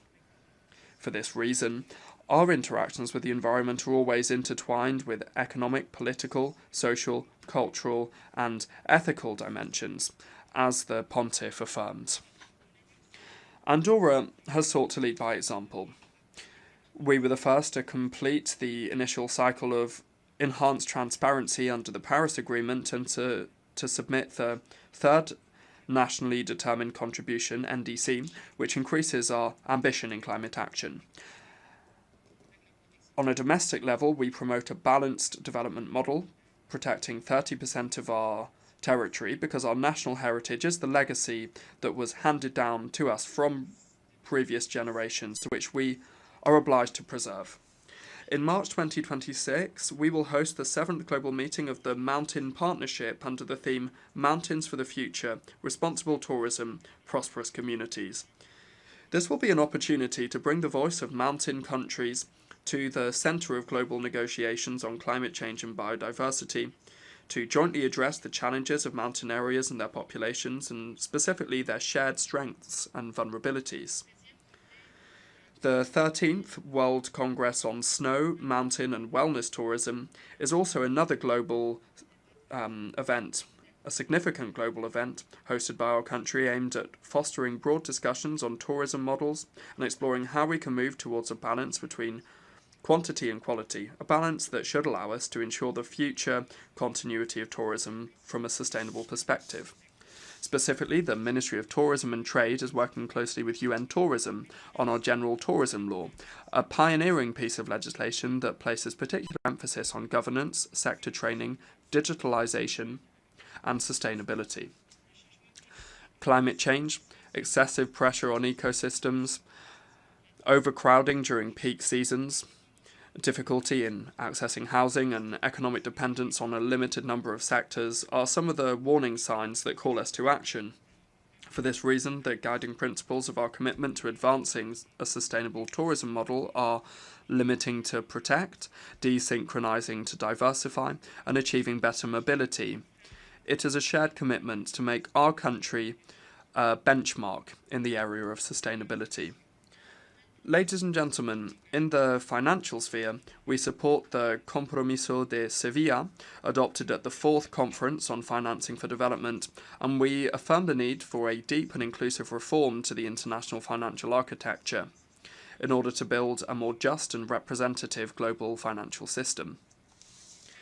The international financial system must be capable of responding to the needs of the most vulnerable, including small states and territories with specific special characteristics. It is in this regard that Andorra has issued green, social and sustainable bonds and created a green fund for the energy transition.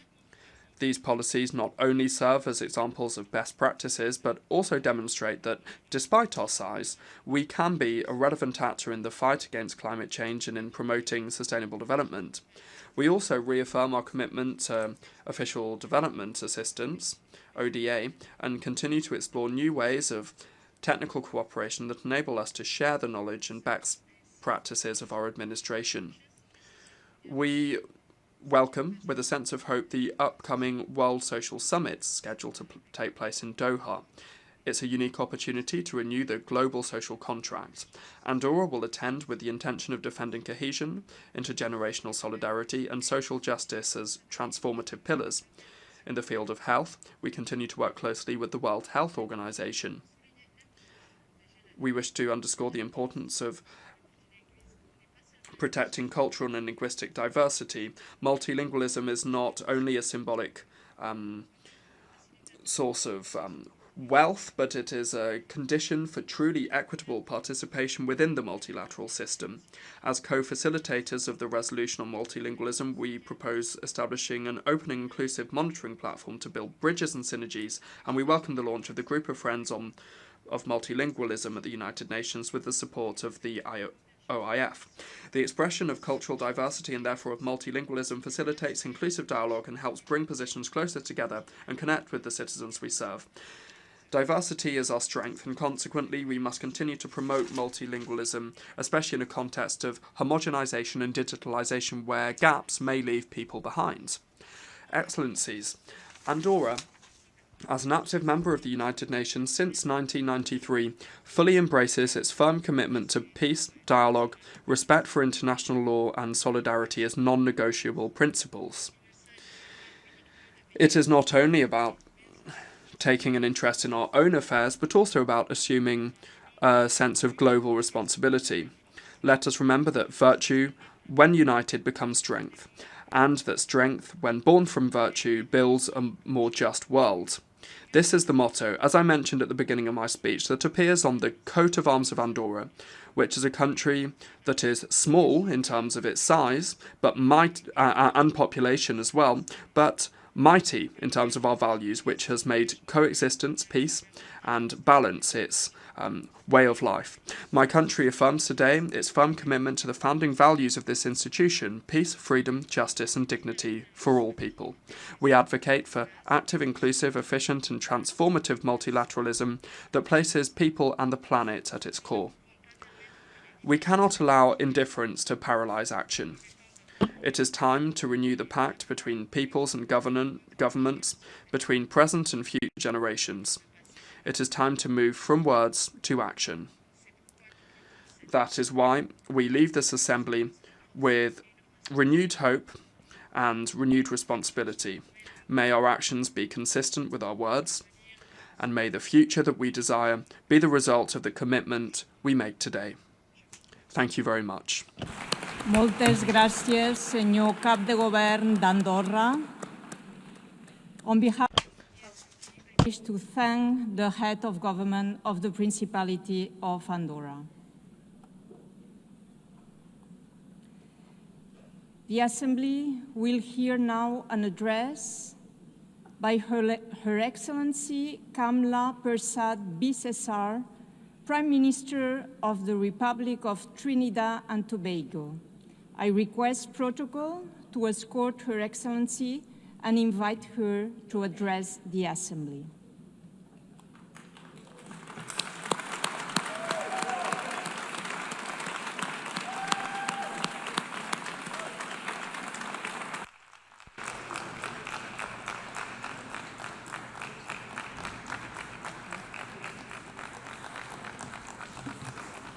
Thank you all very much. Thank you.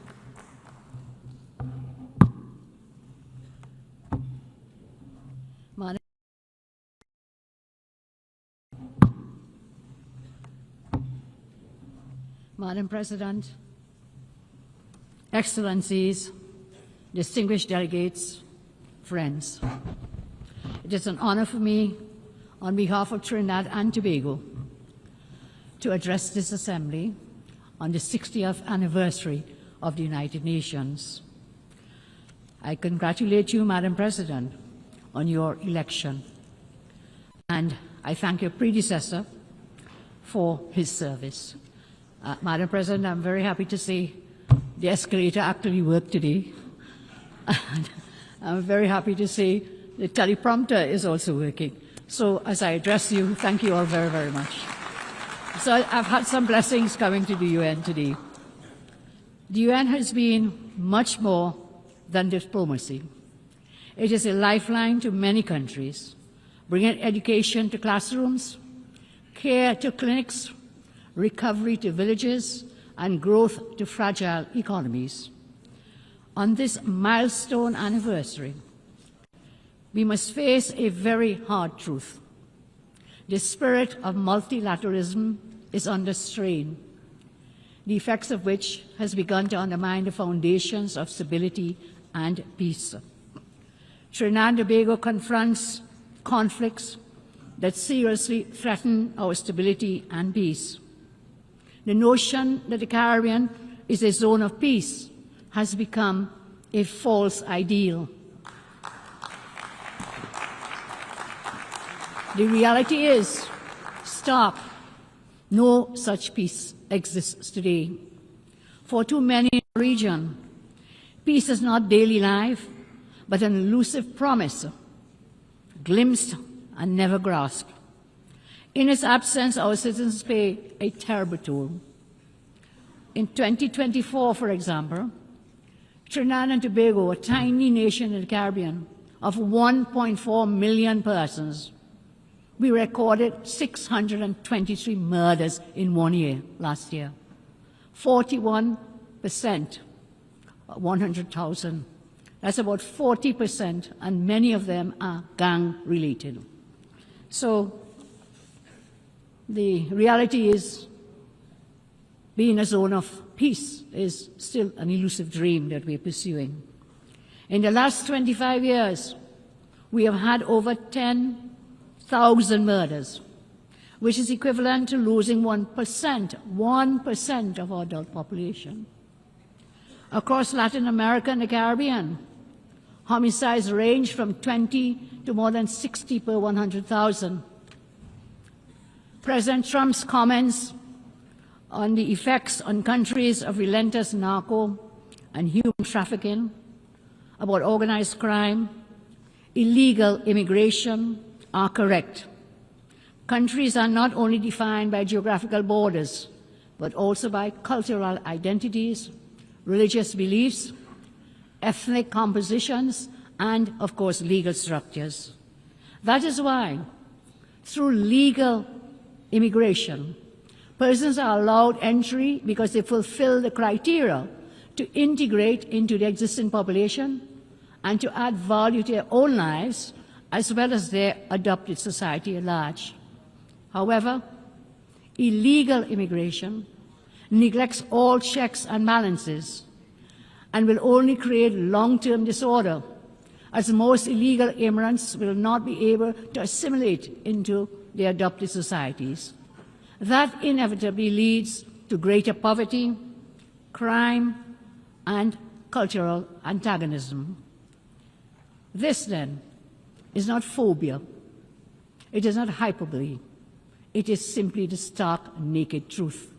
Small countries like mine, Trinidad and Tobago, suffers from illegal immigration. Because of the recent increased protections at the U.S. southern border, illegal migration of drug cartels and criminal gangs have been rerouted in the Eastern Caribbean, which is where my country is located. It is driving increasing gang violence, drug arms, and human trafficking. Efforts to repatriate illegal immigrants from Trinidad and Tobago from recent times has proven very difficult. Criminal syndicates are abusing asylum requests for refugee status.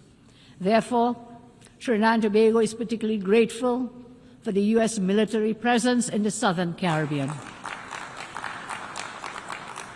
This has been very effective in inhibiting the innumerable activities of drug cartels within our country.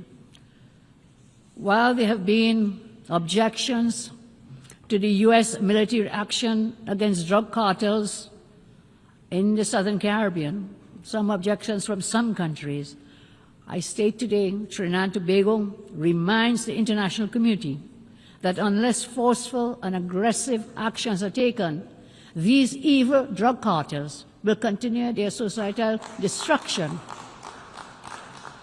because they believe affected nations will always unreservedly subscribe to morals and ethics and human rights and values, which they themselves blatantly flout. They do not adhere to those, and therefore we will fight fire with fire within the law. That is why we willingly supported the International Security Alliance announced by U.S. Secretary of State Marco Rubio, involving the U.S. and several countries in South America, and of course including Trinidad and Tobago, to combat drug trafficking in the hemisphere. Trinidad and Tobago, I say, is very committed to contributing our resources, as scarce as they may be, and our capabilities to this alliance, in line with the theme of this year's General Assembly, Better Together.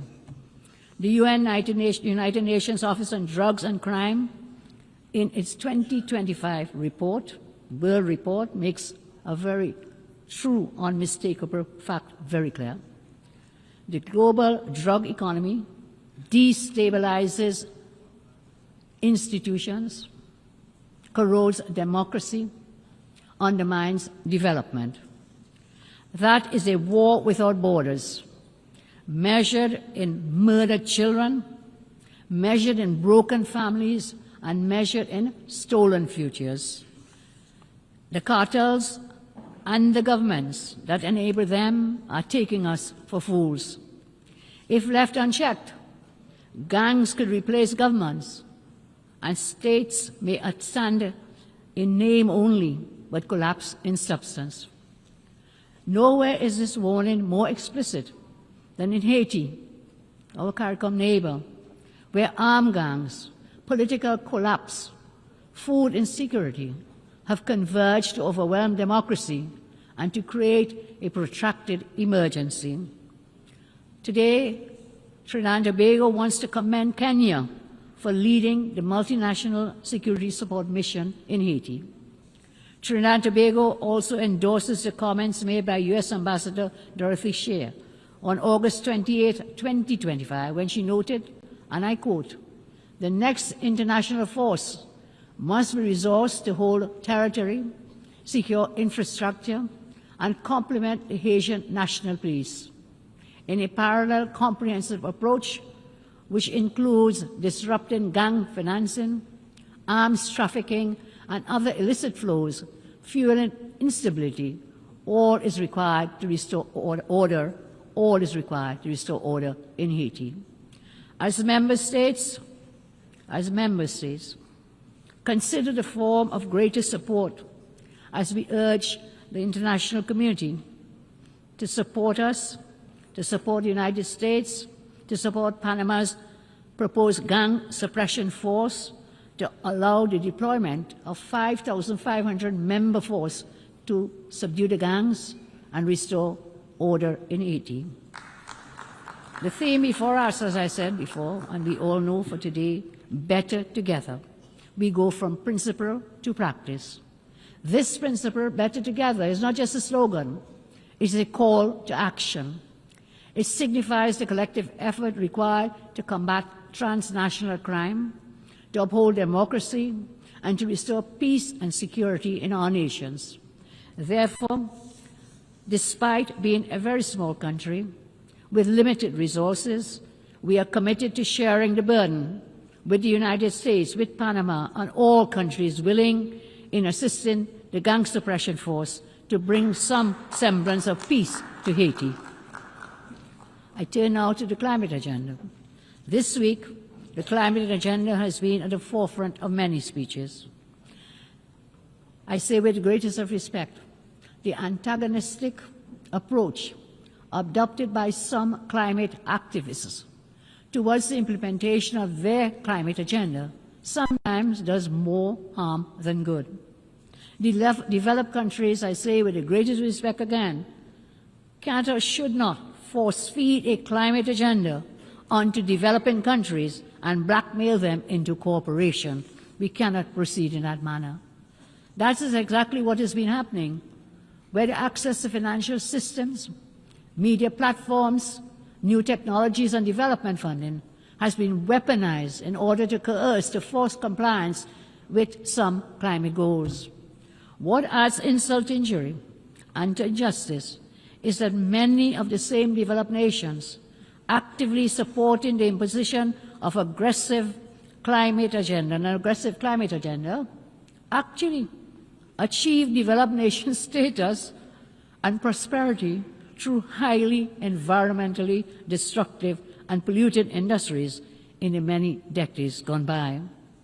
While there is definitely a space for renewable energy, the fact remains that fossil fuels are still essential for our continued survival. It cannot be ignored that the thousands of products created from fossil fuels, essential for daily life, cannot be produced economically in the quantities required from other means to satisfy the current world population. Trinidad and Tobago commits that we will, within reason, support actions to protect the environment for future generations. However, independent nations must be free to create a climate policy which is crafted to balance their development goals and poverty eradication with policies dealing with environmental protection. In my respectful view, this balance is a pragmatic necessity for food security, for civil order, and for economic growth. As we progress, Madam President, into a multipolar world order, where power is diffused across regions, it will be impossible to coerce all actors to adhere to the current climate agenda being advocated. Trinidad and Tobago will not adopt unbalanced and unreasonable imposed climate practices that will simply lead to the exploitation of our jobs, lowering our standard of living, and stunting our economic development, punishing our people into poverty, while many larger countries completely ignore their responsibilities. Our country Trinidad and Tobago, the United Nations, we have always been unwavering in supporting through the various crises and empowering our citizens through UNICEF, through UNDP, through ILO, through UNESCO, and UN Women, and we want to thank the United Nations for those initiatives. In return, we have sought to repay that trust by advancing the proposal for the International Criminal Court in 1989, by introducing Resolution 6569 on women and disarmament, and we also signed up very early the Non-Proliferation Arms Control in 2010, and we signed the Arms Trade Treaty early in 2013. In my own country, regarding that the children are our future, knowing full well that their survival, their resilience, and their sustainability will continue our nations forward, as in all nations. And so we created the Children's Authority. We created a Children's Life Fund. We expanded early childhood education. We ensured a trailblazing adherence to the MDGs, especially when it comes to education, proving that even the smallest nations can align domestic products with global ambition.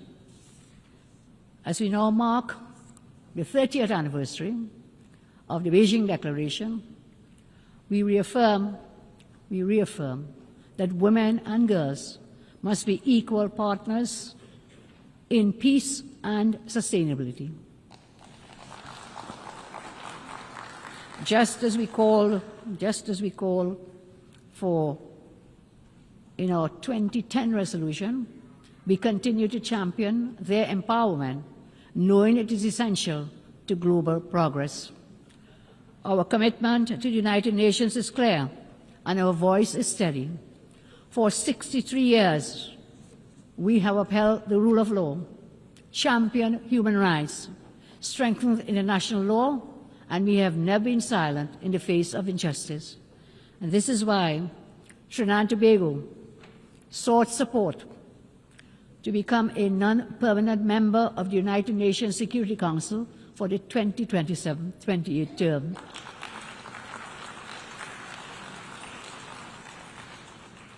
We are happy that there was a non-objection to that, and we willingly take on the mantle on that United Nations Security Council for the coming year. So, my friends, all colleagues, we say, Madam President, during our term, we will build on our record, amplifying unheard voices to ensure that justice and equality anchor lasting security.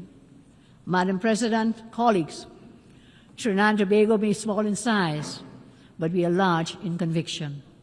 We continue to ask for your support so that this Council reflects not only the interests of the powerful, but also the voices and aspirations of all people. Trinidad and Tobago is firmly committed to the tenets of multilateralism. I want to take a moment to especially thank Saudi Arabia, the United Arab Emirates, Qatar, Turkey, Kuwait, Bahrain, Ghana, and all others who have been actively working with us to increase cultural and economic cooperation. The United States, Canada, the United Kingdom, India, China, and the European Union remain always reliable partners, as they have been for decades. On this 63rd anniversary, let us agree to strive for greater cooperation, to strive for more openness to respecting free speech, and also at the same time respecting dissenting opinions. Over the past decade, there has been an inclination to cancel views that are not fashionable to dominating narratives. Today I ask, let us pledge to listen to each other with an objective mindset. Peace and progress can only be fulfilled through honest, sometimes uncomfortable decisions, and this is a place for that. This honest communication is even more important, as I said, in a multipolar world order, where military and economic power is now disseminated across the globe. Madam President, Trinidad and Tobago commits to the work of this body, not for conquest, not for power, but the sake of all humanity. I thank you very much, Madam President. En nombre de la Asamblea, on behalf of the Assembly, I thank the Prime Minister of the Republic of Trinidad and Tobago.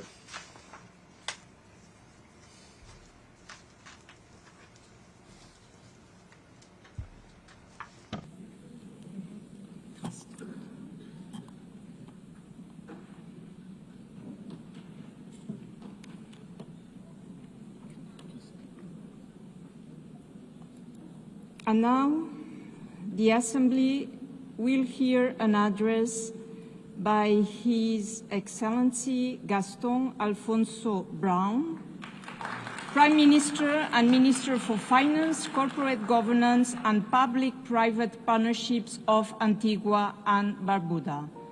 I request the protocol to accompany His Excellency and invite him to address the Assembly.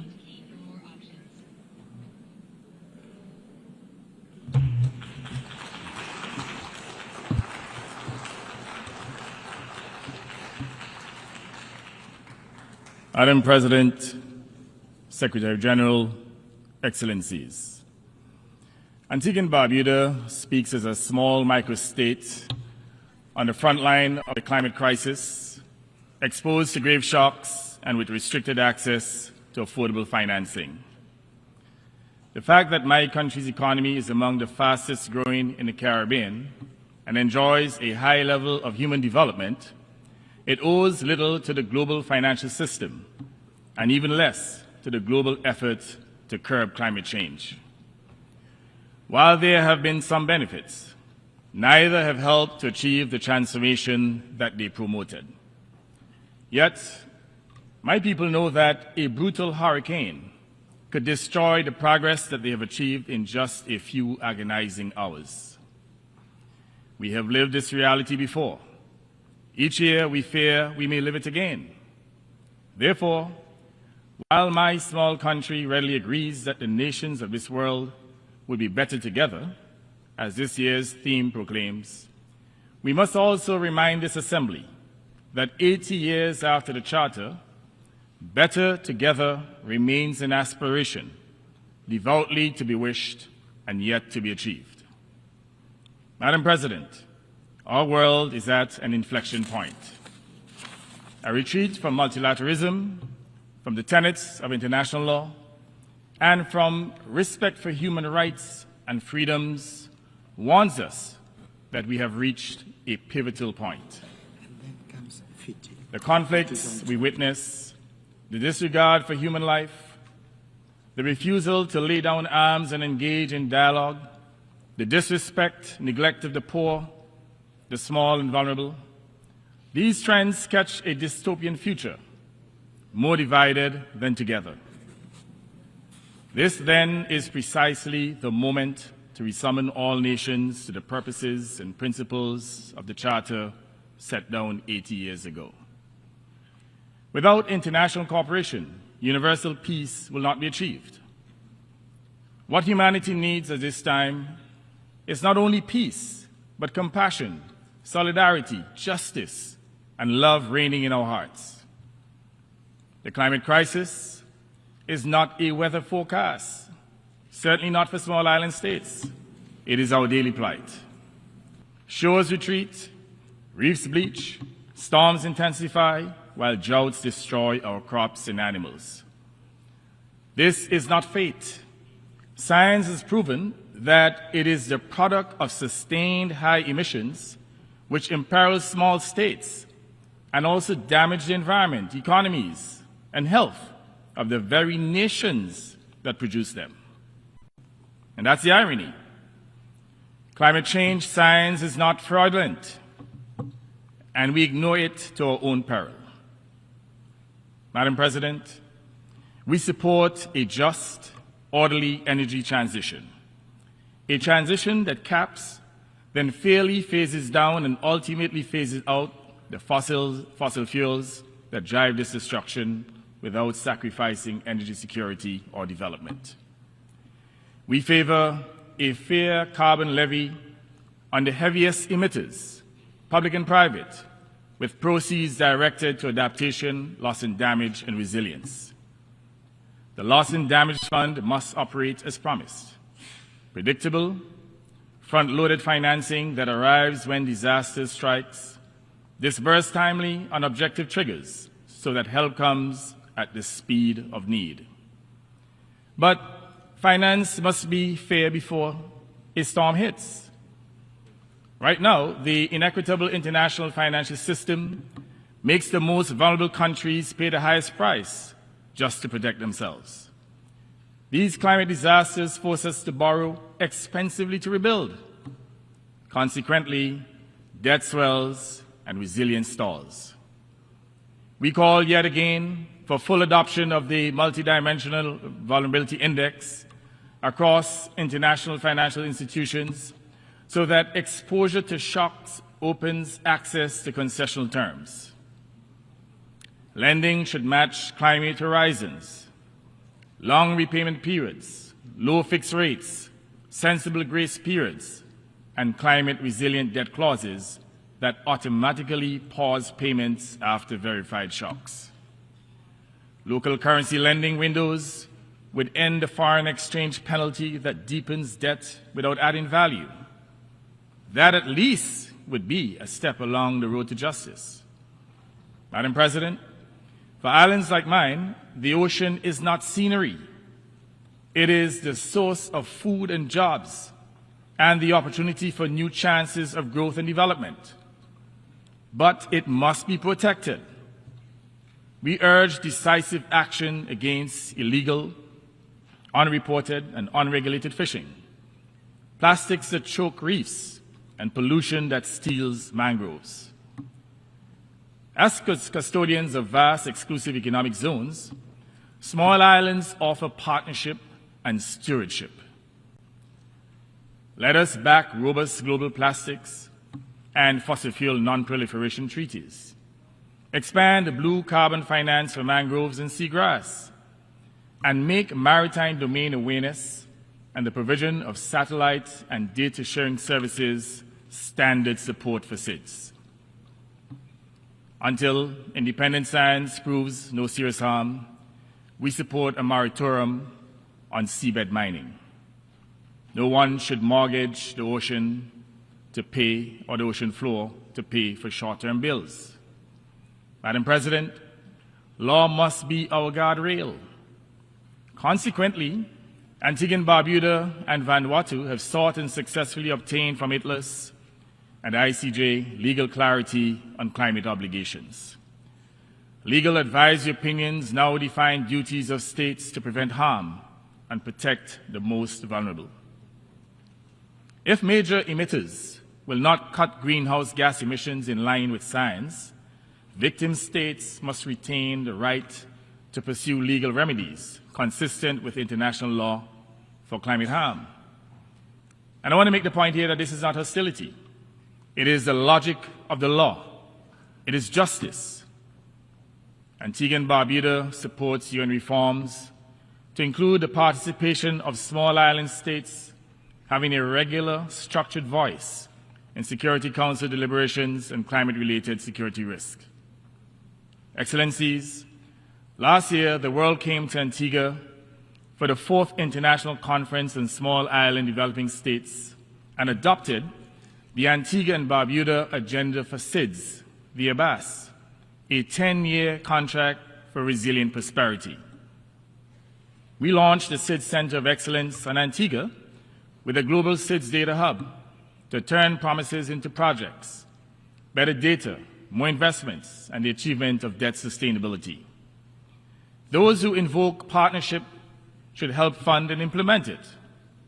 If better together means anything, it means delivering where need is greatest and fiscal space narrowest. Small states are not asking for charity. Let me make that abundantly clear. We ask for equity, for finance that fits risk, for peace grounded in law, for rights that protect the vulnerable. We are seeking the chance to protect our lives and preserve our livelihoods. In a similar vein, Madam President, we assert that justice cannot be complete without addressing historic injustices. In the Caribbean, the stain of colonialism, slavery, and native genocide is still branded in the legacies we were left. The transatlantic slave trade was and still is the most heinous crime committed against humanity. We seek reparatory justice from those who committed those atrocities, who kept our forebears in physical chains and mental slavery for hundreds of years. Colonialism and slavery have imposed the rigid trade routes with which we now live, the underdevelopment from which we are seeking to rise up, the constraints that make us suppliers and not producers. Reparatory justice is not charity. It is principled restitution for wealth extracted, for unpaid labor, barbaric killings, and physical abuse endured by our forebears. We invite partners to engage this agenda in good faith as part of building a fairer global economy for all. Madam President, in the Middle East, we insist that Israeli hostages be released by Hamas. And I said here that civilians must not be pawns in any conflict. At the same time, we condemn the forced removal of people in Gaza from their homeland and the genocide that has occurred there. Humanitarian access must be guaranteed and the protection of civilians made non-negotiable. Antigua and Barbuda maintains its position in favor of a two-state solution, Israel and Palestine living side by side in security and dignity, consistent with the United Nations resolutions. We regret that the chairman of the Palestine Liberation Organization was denied a visa to attend this assembly in person. While we welcome the Assembly's decision to allow him to address this session by video, we remind everyone that the United Nations is, above all, a chamber for voices to be heard, not to be muzzled, especially during times of war and conflict.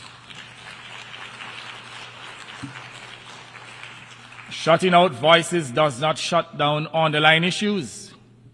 Similarly, in Europe, the war in Ukraine must end in peace and with justice, not in the battle fatigue of the besieged. We urge a return to diplomacy anchored in the Charter and call on all states to refrain from actions that prolong conflict or profit from it. Peace with law is the only peace that lasts. Madam President, I now come to Haiti. This beleaguered country demands sustained attention, not cycles of improvisation. Funding has arrived in fits and starts while suffering has grown. We support a single Haitian-led plan, executed under a single Security Council mandate and financed through a single transparent Haiti fund, aligning the United Nations, the Organization of American States, and the Caribbean community behind one budgeted program with public accountability.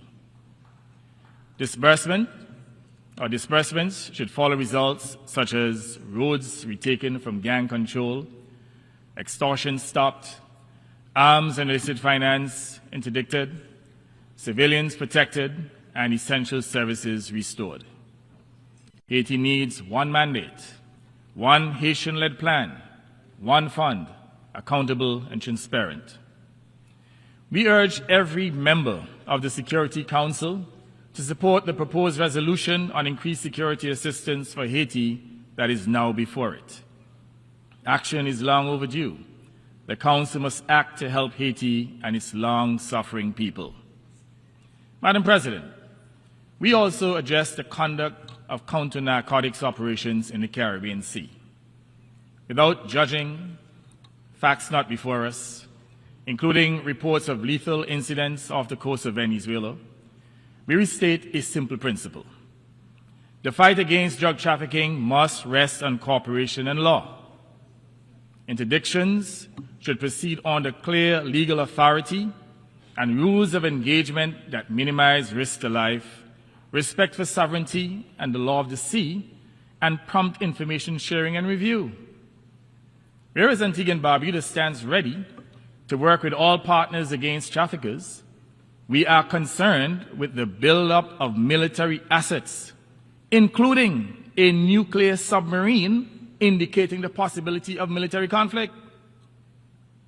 We remind everyone that our hemisphere should be respected as a zone of peace, not a theater of military conflict. Madam President, we also address Cuba. For more than 6 decades, the Cuban people have lived under a suffocating trade embargo, and Cuba remains listed by one country as a state sponsor of terrorism. Now, we all know that that classification is a hoax.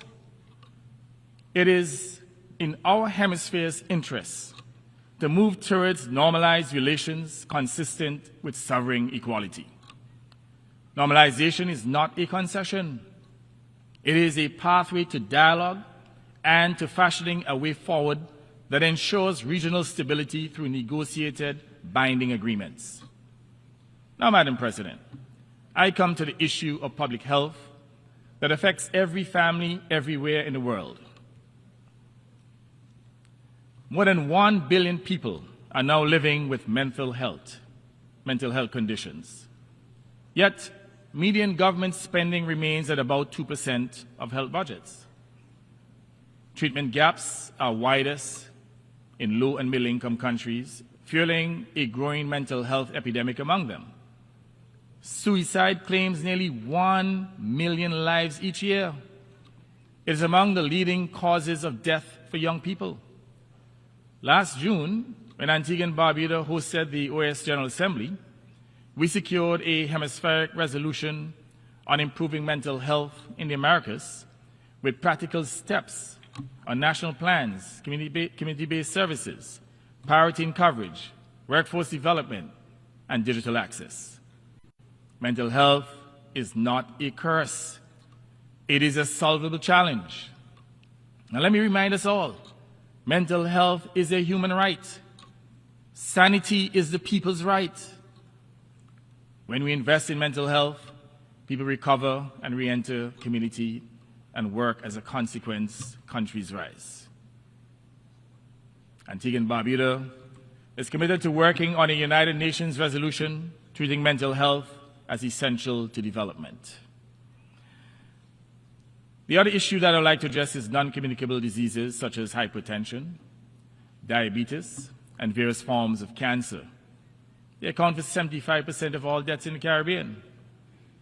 They are the most significant cause of death globally, creating a silent global health crisis. We need to urgently address this crisis with the same urgency of infectious diseases. Madam President, what we have set out here is the minimum needed to honor the Charter at 80. The storms are stronger, the deaths are heavier, inequity is wider, yet the remedies have not changed, and they certainly need to change. Let us pursue a new sustaining dispensation of rules over power and might, fairness over advantage, and people over profit in the interests of humanity.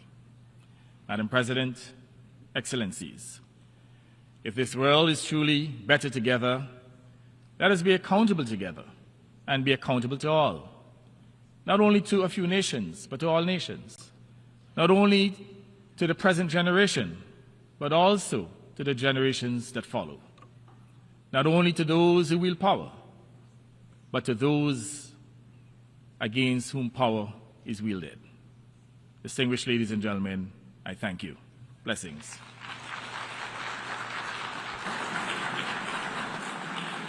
On behalf of the Assembly, I wish to thank the Prime Minister, Minister of Finance, Corporate Governance, and Public-Private Partnerships of Antigua and Barbuda.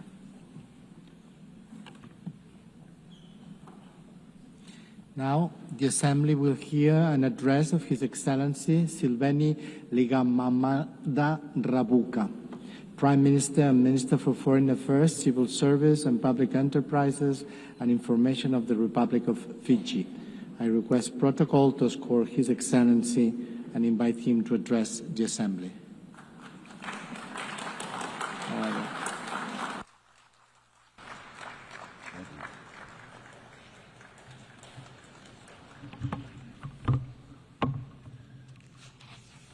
Thank you. Madam President of the United Nations General Assembly, Secretary General of the United Nations, leaders, excellencies, ladies and gentlemen. I congratulate Her Excellency Annalena Baerbock on assuming the presidency of the 80th session of the General Assembly, as only the 5th woman to be elected to this position in the last 80 years. Madam President, Fiji reiterates its long-standing support for multilateralism and the role of the international rules-based order plays for the status and interests of small states. This year, Fiji commemorates 55 years of independence and stands alongside member states and takes stock of the 80 years since the founding of the United Nations. 80 years after independence, Fiji volunteered to be a troop contributing country to the United Nations peacekeeping efforts. Our commitment is unwavering, and we continue to be the largest per capita contributor to United Nations peacekeeping for over 4.5 decades. Our belief in the principles of the UN Charter is steadfast. The most critical challenge facing nations in the Pacific region is to find a framework, an enduring framework, that influences the strategic competition between the major powers towards a stable, multipolar region where peace prevails. I'm conscious of the direct connectedness between the Pacific and Indian Oceans. So when I talk of the Pacific, I'm also referring to the Indo-Pacific strategic area. Excellencies, when I addressed this Assembly in September 2023, I introduced the concept of the Pacific as an ocean of peace, as the Pacific's contribution to global order. The turmoil within each of our regions and the global community has been the common theme of the world leaders' statements this week. The question before us is, what must we do? The vision of the Pacific as an ocean of peace is rooted in the noble values of mutual respect for sovereignty, territorial integrity, and political independence. It embodies the essence of our commitment to peace and unity. These are born from the very Pacific way of life, that is the lifelong integral heart to our identity as Pacific peoples. It is my honor to announce that the leaders of the Pacific at the Pacific Leaders Meeting held 2 weeks ago adopted the Ocean of Peace Declaration at the Pacific Island Leaders Meeting under the able chairmanship of the Solomon Islands Prime Minister, the Honorable Jeremiah Manele, on Thursday, the 11th of this month. In so doing, the Pacific leaders have declared and claimed the right of our people to peace.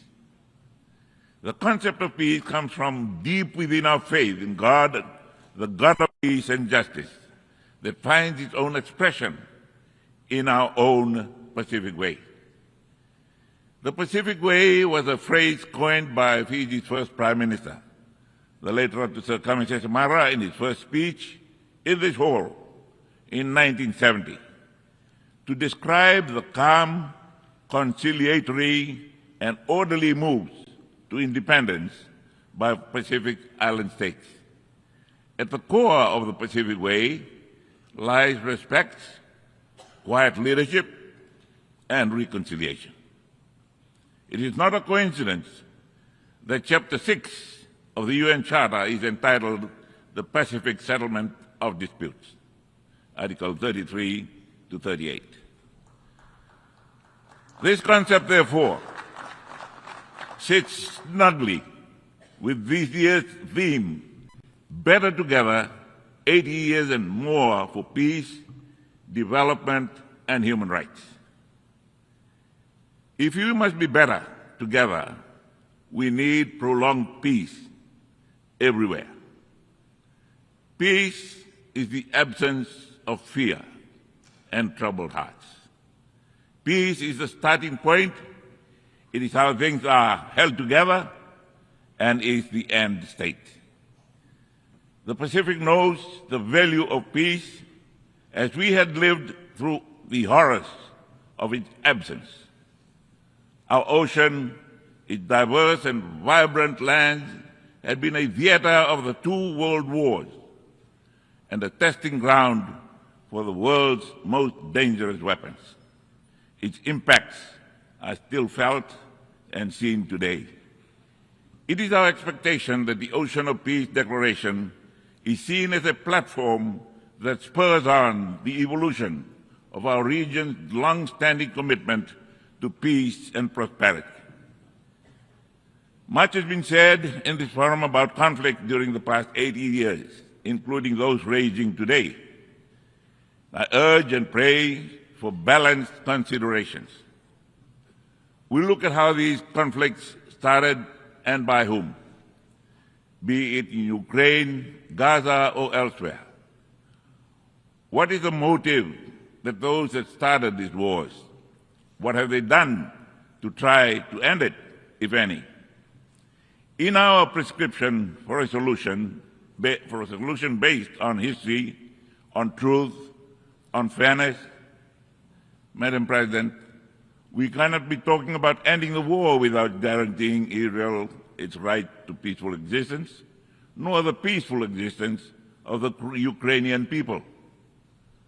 For peace, we collectively have a responsibility to seeing this is done. Anything short is hypocrisy on our part. Building peace and sustaining it in the next 80 years demands of us to be truthful as the first necessary step, that our aim must be for the dignity of peoples on all sides of the conflict. We cannot be selective with truth. Doing to others as we want others to do unto us is a must. If peace, sustained peace, is to be part of the new world order in the next 80 years. Falling short of this might be a reason the United Nations is not delivering at capacity. Excellencies, sustainable peace is neither built overnight nor by any actor alone. Progression from cold to warm peace demands faith, courage, and a strong will. The cost of building peace is usually high, yet the cost of its absence is higher. If we hope to realize the full promise of the UN Charter, we must tackle the root causes of instability with the same urgency as we do their consequences. This must start with truth, its understanding and acceptance, however difficult this might be. Without truth, our words are hollow. Our efforts destroy the very outcomes we desire. History plays a big part. In our pursuit for peace, we must pursue this on the right side of history. Those are not abstract observations, but informed by Fiji's experience of 45 years in international peacekeeping engagements where I was a peacekeeper. This is underlined by the Ocean of Peace principle to promote peace as we have done since World War II, and especially during the recent 4 decades in the Middle East region. Our diplomatic engagements are informed by these principled understandings. Under the Ocean of Peace, Fiji sees its responsibility in advocating peace within and on behalf of the Pacific region, a responsibility I do not take lightly as the Prime Minister of my country. Under our foreign policy priority, Family First Pacific Regionalism, Fiji stands with our Pacific members. We know that sustained peace is only possible with prosperity. Fiji's primary focus is development, where my government's full attention is directed at poverty alleviation or eradication. Perhaps a way of assisting developing economies is to open markets for our produce.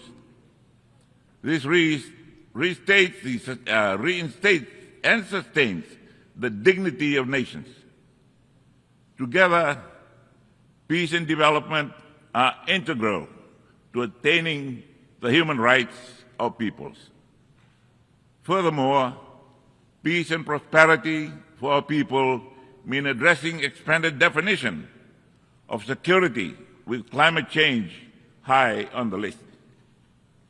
Fiji, like other small island developing states, face ominous and disproportionate climate threats with negligible fraction of global emissions. Those who shoulder the blame must foot the bill.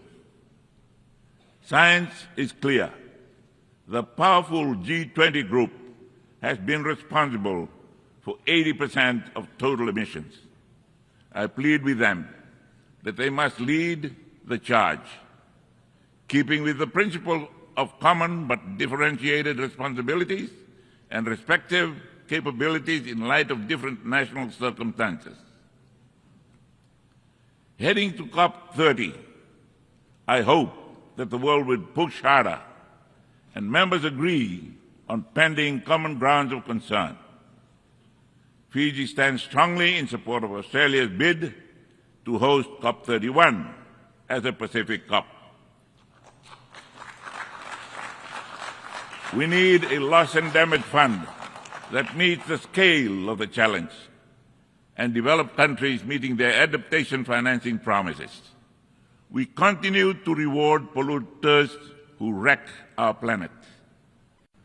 The fossil fuel industry continues to pocket massive profits and subsidies, while everyday people bear the costs of climate catastrophe, from rising insurance premiums to lost livelihoods. We insist on a shift from fossil fuel subsidies and investments to a just energy transition by putting a price on carbon and to implement innovative sources of financing, including solidarity levies on fossil fuel extraction through legally binding mechanisms. Madam President, the ICJ advisory opinion on climate change on July 2025 affirms this.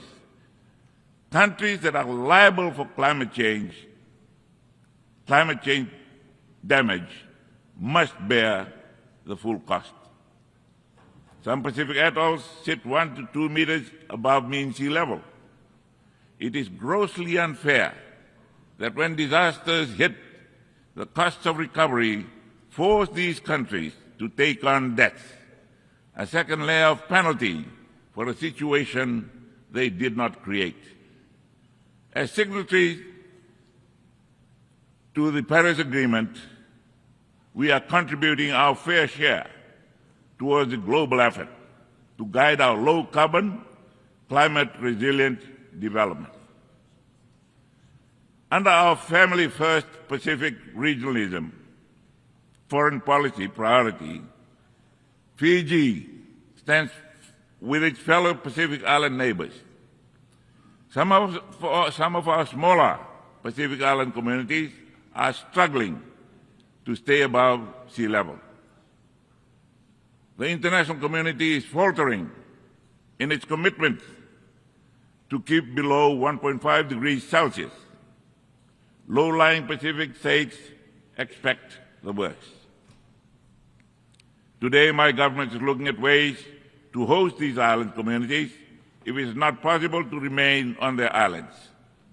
The dignity of the people that are forced to leave their homes is fundamental. Let's start with the legal definition. Today, they are merely referred to as displaced people. In the Pacific, where 90% of land is communally owned, those that are being displaced will be landless before they become stateless, stripping them further of their dignity. In this situation, Fiji is coming face to face with the reality of sovereignty within sovereignty in all its details. Goodwill, time and resources are critical. This is complex, sensitive and costly work. We are setting the precedent. We have no margin for error as we are dealing with real lives whose impacts may compound existing stresses. Excellencies, one of the biggest victims of the climate crisis is the ocean itself. Fiji depends on the health and wealth of the ocean. We need to step up efforts to sustainably use and manage our ocean resources, address plastic pollution, conserve biodiversity, and protect endangered species.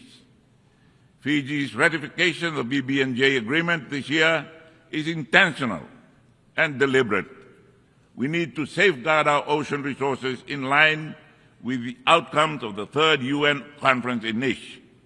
A much-needed shift is also required to address ever-increasing share of fish stocks exploited beyond sustainable levels in our economic exclusive zones and the high seas. Subsidies is a well-known driver of overfishing and overcapacity. Fiji is not only actively addressing IUU fishing, but also deposited its WTO instrument of ratification as our contribution to addressing this emerging threat. The Plastic Treaty is an urgent goal that our global community cannot wait to end. With this, financing is the key. The convening of the fourth financing for development in the Sevilla Compromise lays an important milestone in addressing global financing needs. The existing financing architecture systemically disadvantages SIDS through complex processes and lengthy approvals, while our communities face daily the ravages of climate change. Reforms are needed now to address the widening gap that is now $4 trillion. As a small economy, we need direct funding, access modalities, simplified procedures, and SID-specific funding windows. Adaptation costs per capita are highest for the island nations. This must change to address our reality. All these are mapped out in the Antigua-Barbuda agenda for SIDS ABAS. With 2 years left, it is critical that ABAS is expedited with the implementation of its monitoring and evaluation framework. Your Excellencies, SIDS urgently require the expedited implementation of the Multidimensional Vulnerability Index, MVI, to complement GDP per capita criteria in determining development support eligibility. SIDS have championed the MVI because of its direct relevance to overcoming the institutional blindness that has long ignored the reality of our unique circumstances and structural vulnerabilities. MVI provides a more comprehensive and accurate assessment of our development needs by incorporating factors such as environmental fragility, economic vulnerability, and structural constraints that traditional income-based measurements overlook. For Fiji, as with other SIDS, the implementation of MVI is a matter of development justice, ensuring that international support mechanisms recognize our inherent vulnerabilities and provide appropriate assistance regardless of per capita income levels. We call upon the international community to prioritize the swift operationalization of MVI, as this tool is essential to ensuring that no SIDS is left behind due to misleading income classifications that mask our true development challenges. Excellencies, as we mark the UN's 80th anniversary and discuss UN reform, Fiji notes that the UN remains an indispensable partner for development in the Pacific SIDS. Our unique challenges require the specialized support that only the UN system can provide. Striking the right balance between a strong UN presence and operational effectiveness that reflects the priorities of PSIDS is preferred. On our part, Fiji is finalizing arrangements for a purpose-built UN house that will provide a functional platform for UN operations in Fiji. Your Excellencies, Fiji is now pursuing constitutional reform. A recent Supreme Court ruling opened up a pathway for a review of our Constitution. This process ensures that the will of the people is accurately reflected in a revised constitutional framework that embodies the values of good governance and justice. Our approach prioritizes human rights and democratic participation while strengthening the institutional foundations necessary for sustainable democracy. Fiji's political journey has been marked by periods of instability. With the need for healing and progress, a Truth and Reconciliation Commission has been established to provide a platform for all voices to be heard, particularly those affected by past upheavals. This commission represents our commitment to confronting our history, fostering dialogue between communities, and building the foundation for a more coherent society. While this is progressing, we remain committed to international peace, stability, and the values that unite us as members of the international community. We congratulate those countries that have successfully trodden the path before and encourage those that haven't to get onto it. Fiji is also challenged by an upsurge in transnational organized crime. Drug trafficking has exploited our vast maritime domain, spanning over 1.3 million square kilometers of ocean. This crisis threatens our national security and social fabric while exploiting our limited capacities. Our approach must be holistic, combining law enforcement with mental health support, community-based recovery programs, and trauma-informed care for those affected. Fiji looks forward to working with partners to addressing trafficking sources of supplies, routes, enforcement, disrupting and dismantling supply, reducing demand, healing and rehabilitation of affected individuals and communities. In response to the multitude of issues confronting Fiji, following 16 years of autocratic rule and the responsibilities associated with being the regional hub, a structured way of managing the security front was needed. Fiji launched its national security strategy in June of this year. This came at the back of Fiji's first ever foreign policy white paper and national vision document. The strategy serves as the framework to safeguard Fiji's national security interests in an increasingly complex security environment. Further, the strategy embraces the tenet of regionalism in the 2050 Pacific strategy for the Blue Pacific that also promotes prosperity, human rights, and cooperation with partners. Additionally, Fiji confronts a non-communicable disease pandemic that poses one of our greatest public health challenges in years. Our response strategy aligns with the SDG goals 3 and 4, embracing linked approaches to ensure right lifestyle choices, accessible and quality care, and scaling up healthcare workforce. We are fostering public and private partnership to leverage innovation, expertise, and resources to reduce premature mortality from NCDs by 1/3 by 2030. A health-first approach is necessary for national growth and resilience. Excellencies, for a small economy, we need all hands on deck. Fiji needs or recognizes the potential of our diaspora community of approximately 300,000 Fijians worldwide. Their remittances exceed $1 billion in 2024. Optimizing this capacity through an appropriate strategic framework will enhance their engagement as partners in national development. I believe that distance does not diminish citizenship, and their expertise and networks are bridges and catalysts for growth and global reach. Fiji welcomes the convening of the Second World Summit for Social Development to be held in Doha in November of 2025. This is a useful platform to address pressing social challenges that disproportionately affect SIDS and the Global South.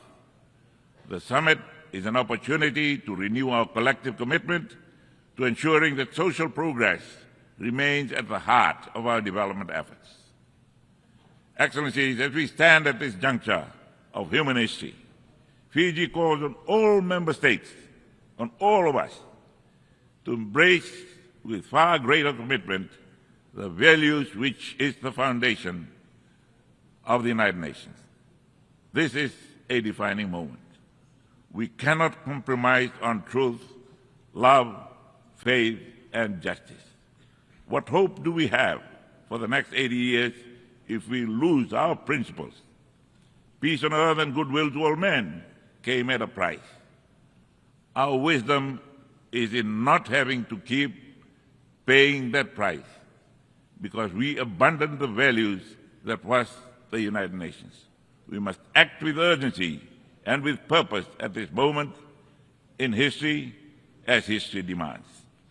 Our shared humanity depends on our courage to act as one. In those values, you will find Fiji standing with you. Thank you. God bless us all.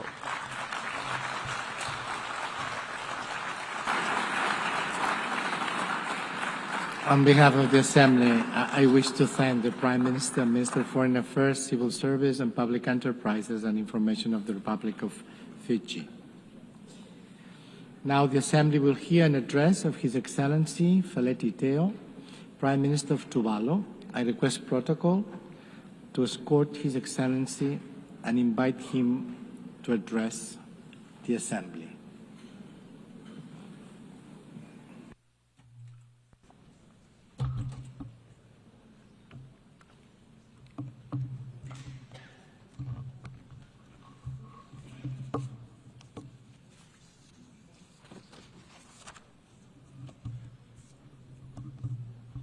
Mr. President, Excellencies, distinguished delegates, I am indeed honored to once again address this august Assembly as the Prime Minister of Tuvalu. I convey to the General Assembly the warmest greetings and best wishes of the people and the government of Tuvalu.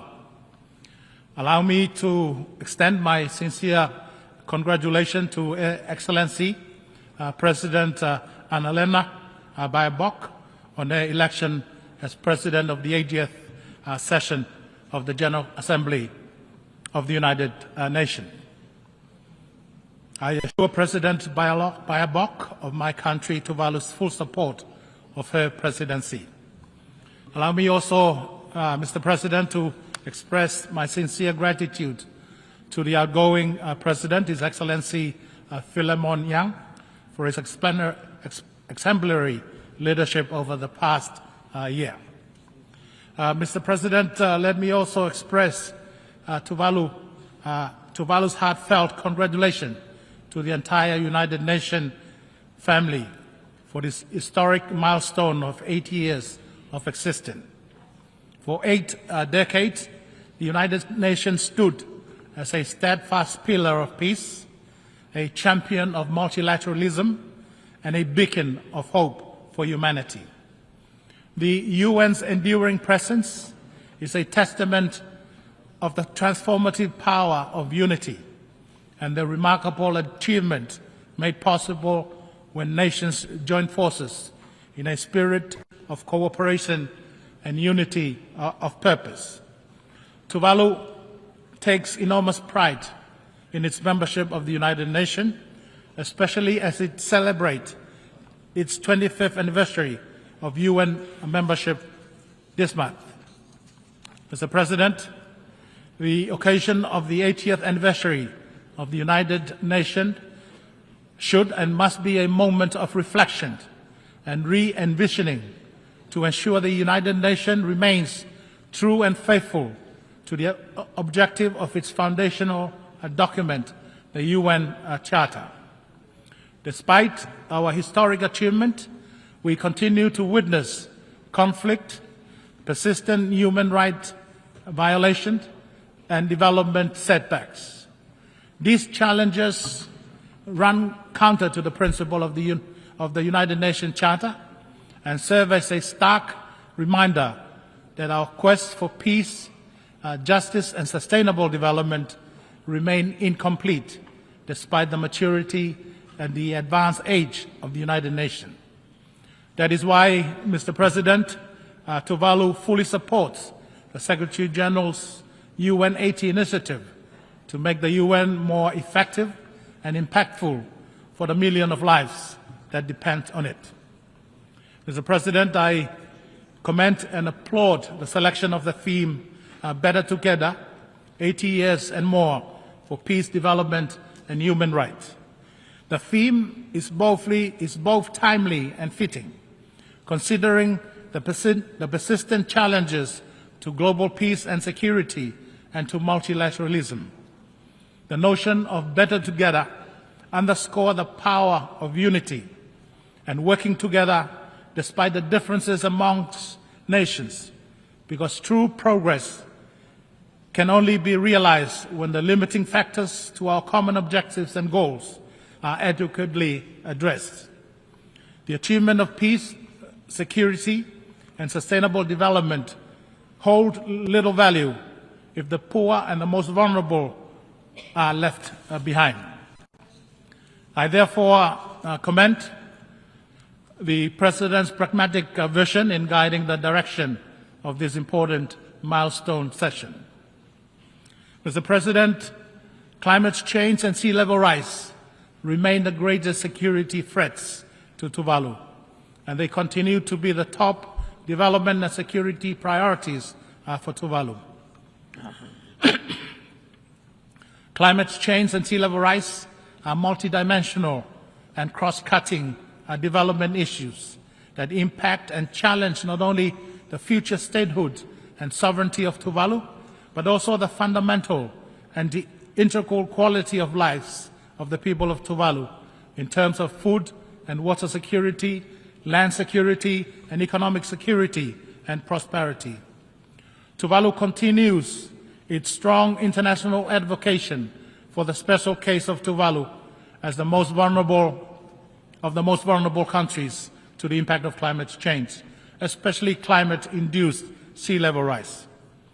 Towards that objective, Tuvalu has been vocal and active in its efforts to future-proof its statehood and sovereignty by seeking to influence state practices and international law as they relate to the impact of climate change and sea level rise on statehood continuity and the permanency of properly demarcated maritime boundaries and the right to the resources therein pursuant to the UN Convention on the Law of the Sea. Tuvalu has also taken bold and unilateral actions in this regard. Tuvalu has amended its constitution to ensure Tuvalu's statehood in perpetuity and its maritime boundaries are protected and remain permanent, no matter what happens to Tuvalu's land territory because of climate change. Through the landmark Falipili Union Treaty between Australia and Tuvalu, Australia is now legally committed to recognize Tuvalu's sovereignty in perpetuity and support human mobility with dignity and rights. Tuvalu fully supports the effort of the UN General Assembly in elevating the issue of sea level rise as a standalone issue and commenced its historical high-level meeting last year in 2024 on sea level rise. Tuvalu welcomed the decision of the UNGA this year to convene another high-level meeting on sea level rise next year at its 81st session in September 2026, with the view to consider a UN declaration on sea level rise. The journey towards the UN summit on sea level rise next year must be a turning point, securing long-term commitments so that islands, nations like mine are not left to confront the prospect of irreversible loss and damage. For the anticipated UN Declaration on Sea Level Rise, Tuvalu strongly advocates the inclusion in the declaration of the following matter. First, the affirmation of statehood continuity and the permanency of maritime boundaries amidst the climate crisis as a principle of international cooperation. Secondly, promote secure, organized and dignified pathways for human mobility. Thirdly, support the safeguard of culture and heritage of affected communities. Fourthly, deliver innovative and rapid financing to enable adaptation journeys of the most vulnerable. And fifthly, ensure access to knowledge, data and science to inform strategic planning, enhance resilience and foster global cooperation. Tuvalu welcomes the recent advisory opinion of the International Court of Justice and the International Tribunal on the Law of the Sea Convention, IDLOS, regarding the obligation of states in relation to climate change. The IDLOS issued on the 21st of May 2024 the first ever advisory opinion on climate change that spelled out for the first time the far-reaching obligations of major polluters to mitigate greenhouse gas emissions, to prevent catastrophic harm, and to pay loss and damage for breach of such obligations. The ICT's landmark advisory opinion delivered in July this year validates that climate change is urgent and is an existential threat to human life and natural ecosystem.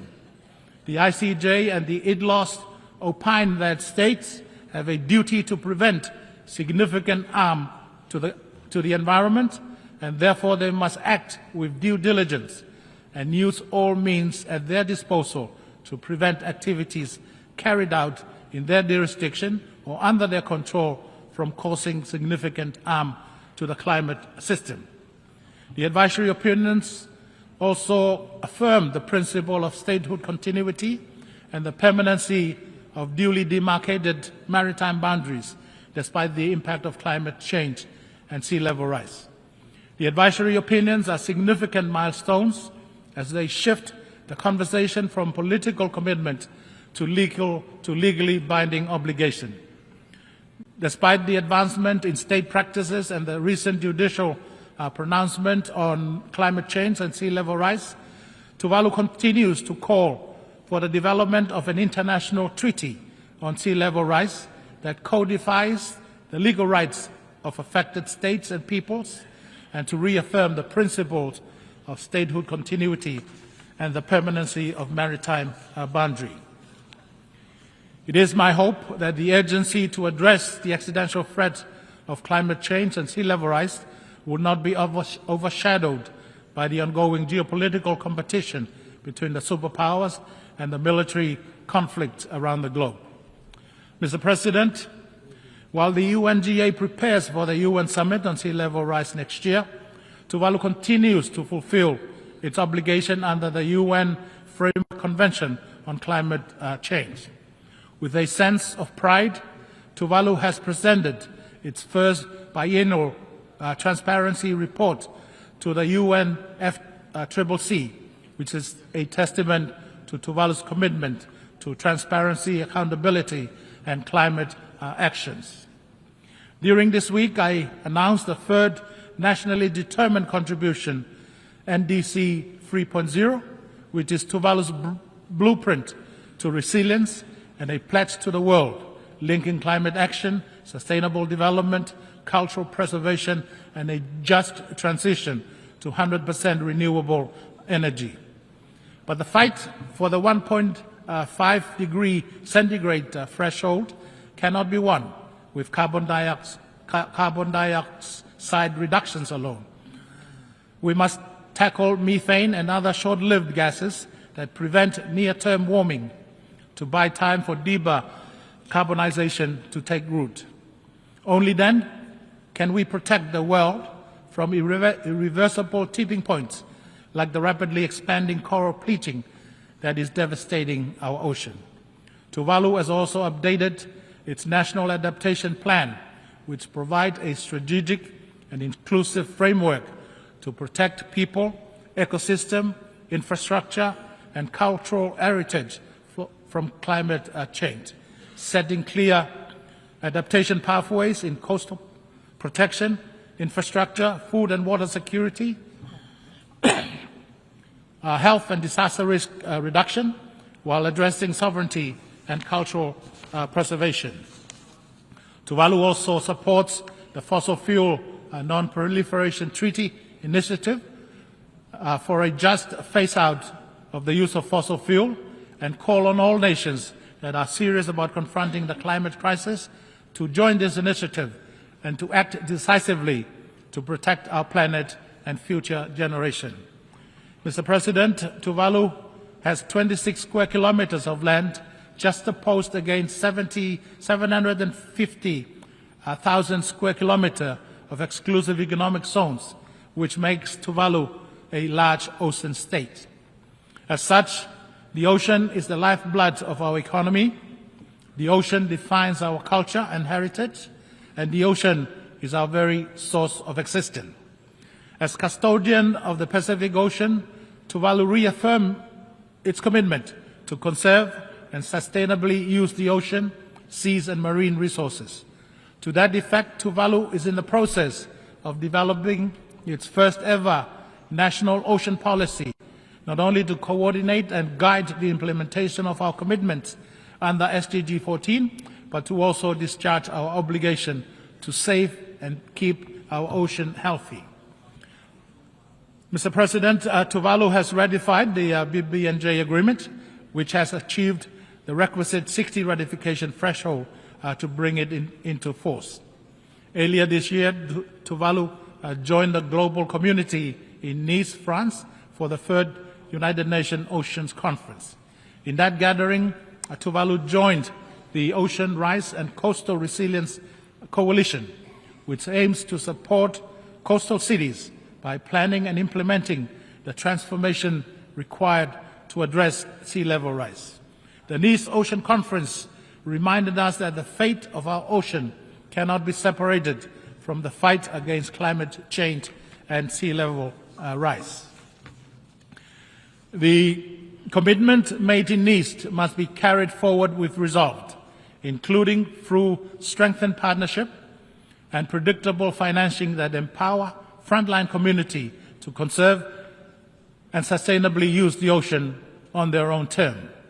In recognition of the need for a holistic approach to peace and security, the Pacific Island leaders this year endorsed the Pacific Blue Ocean of Peace Declaration, an initiative that aims to elevate the peace dimension of regional security and promote a Pacific-led vision of stability and resilience.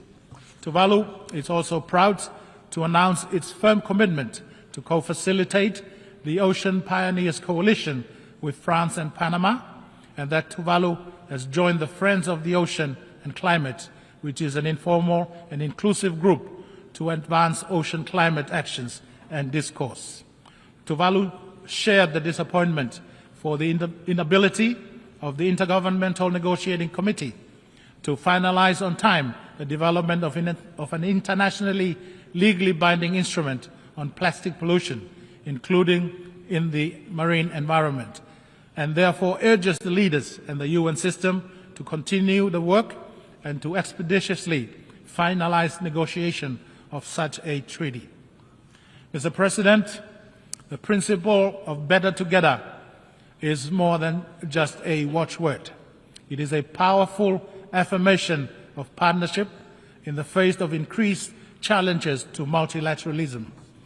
The Antigua and Barbuda Agenda for SIDS, ABAS, and the Samoa Pathway, and the Pact for the Future are key development frameworks founded on this shared conviction that aligns with SDG 17. Genuine and durable partnership is not a choice, but a necessity. It is a principle that continues to shape international cooperation and respond to the unique and persistent challenges that SIDS and LDCs like Tuvalu continue to face. Tuvalu acknowledges the progress achieved for such a genuine and enduring partnership. However, greater global efforts remain needed by those at the lower end of the global economic scale, like the LDCs and the SIDS.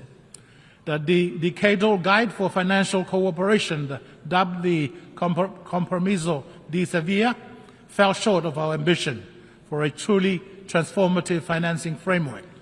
Much to our disappointment, there is also omission of previously agreed climate financing language from the document. Nevertheless, Tuvalu reiterates the call for urgent, scaled-up adaptation finance and the rapid operationalization and replenishment of the Loss and Damage Fund, including through the innovative use of special drawing rights. Tuvalu remains steadfast in its call for increased grants and concessional financing, improved access to climate change and development funds, technology transfer and capacity building initiatives that are tailored to the special circumstances of small island developing states.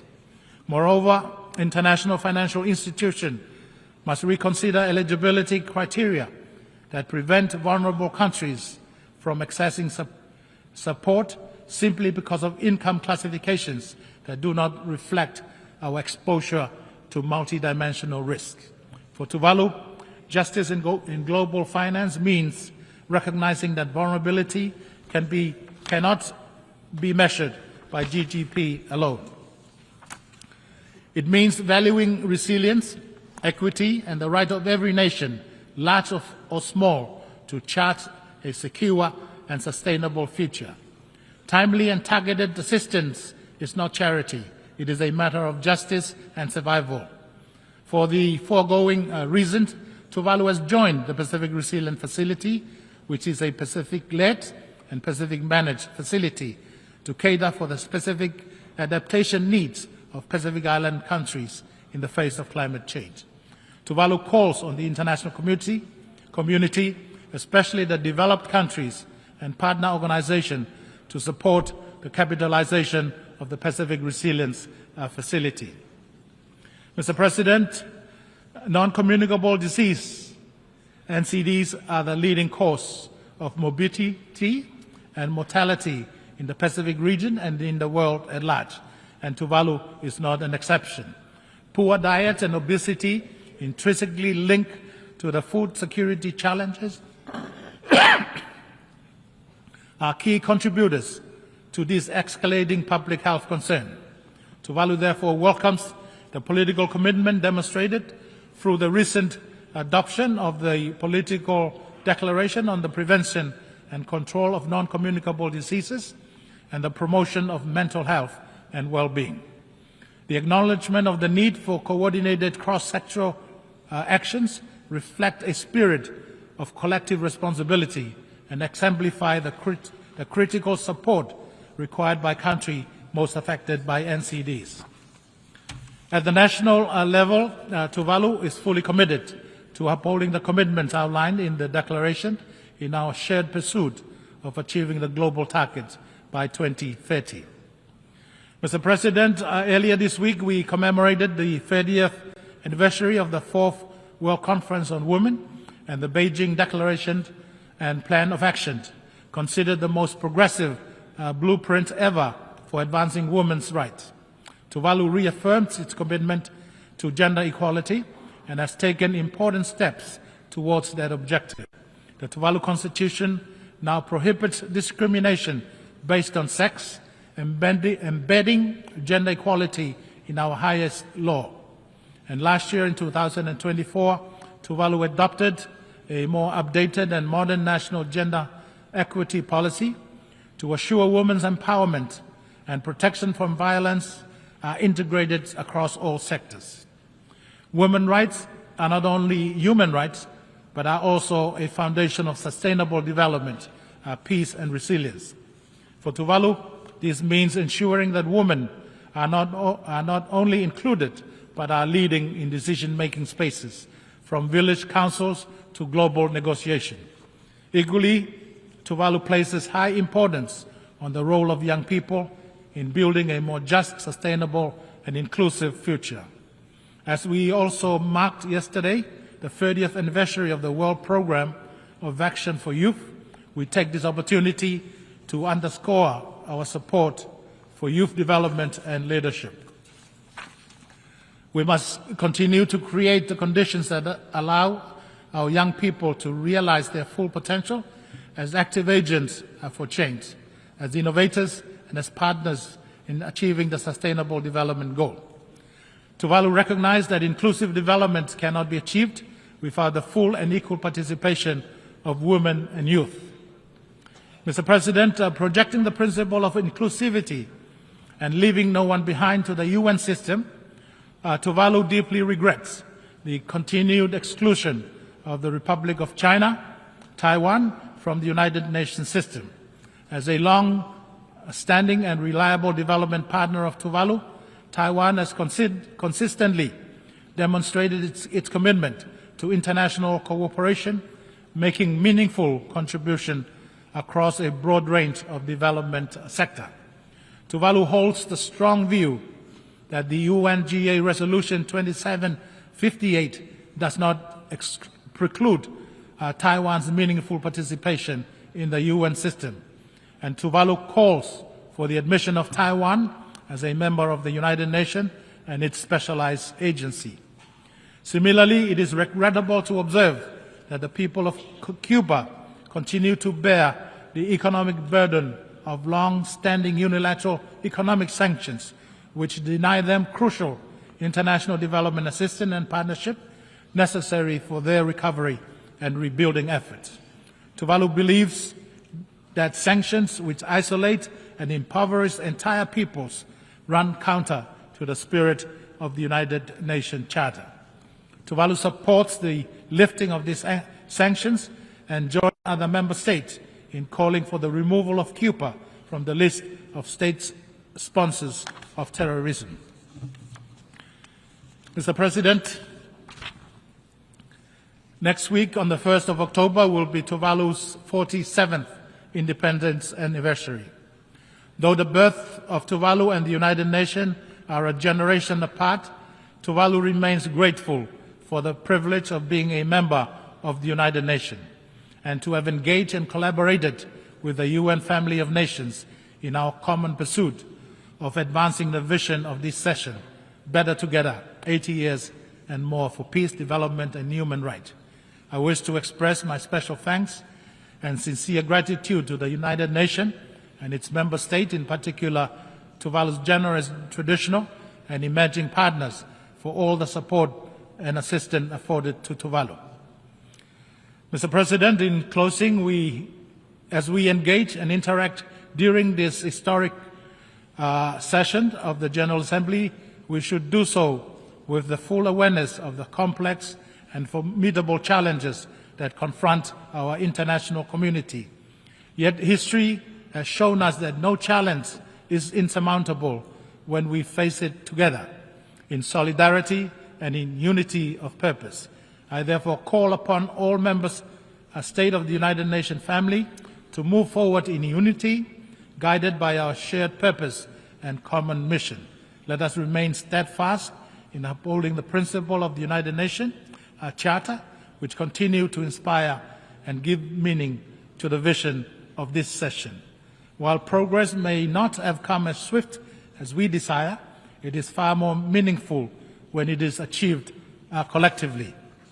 For indeed, when we stand together, united in principle, in purpose, and in resolve, we not only achieve better outcomes, but more enduring, equitable, and just outcome.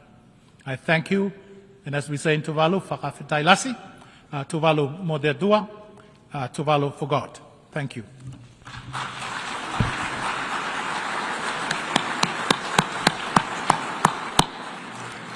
On behalf of the Assembly, I wish to thank the Prime Minister of Tuvalu. The Assembly will now hear an address of His Excellency Isake Balyu Ek, Prime Minister of the Kingdom of Tonga. I request protocol to escort His Excellency and invite him to address the Assembly.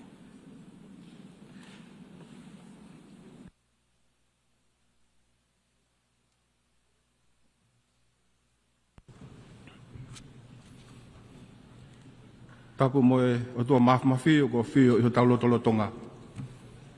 Distinguished heads of state and heads of government, His Excellency Mr. Antonio Guterres, Secretary General of the United Nations, His Excellency Ms. Annette Baerbock, President of 80th United Nations General Assembly, distinguished delegates, distinguished ladies and gentlemen. Mr. President, allow me at the outset to bring warm Maloelele greetings from His Majesty government and the people of the Kingdom of Tonga.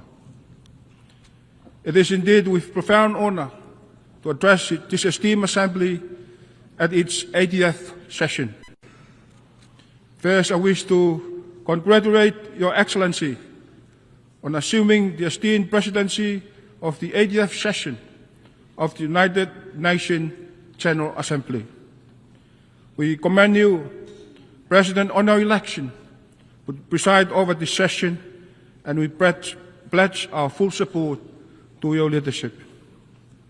I take this opportunity to also thank your predecessor, His Excellency Phiri Moniang, for his able leadership throughout the durations of his mandate. He also paid tribute to the Secretary General, His Excellency Antonio Guterres, Secretary General of the United Nations, for his steadfast efforts in advancing the purposes and principles of the United Nations and the roles he has played.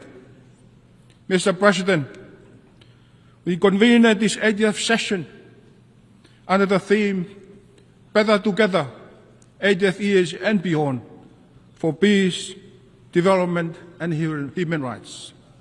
A vision to which Tonga pledges its full support. For us, as a small island developing state, these themes resonate deeply. The pursuit of peace, development, and human rights cannot be realized without urgent action on climate change, the protection of oceans, and the resilience of vulnerable communities. At a time when climate change has become a profound security threat, we must rally around the collective visions of the United Nations.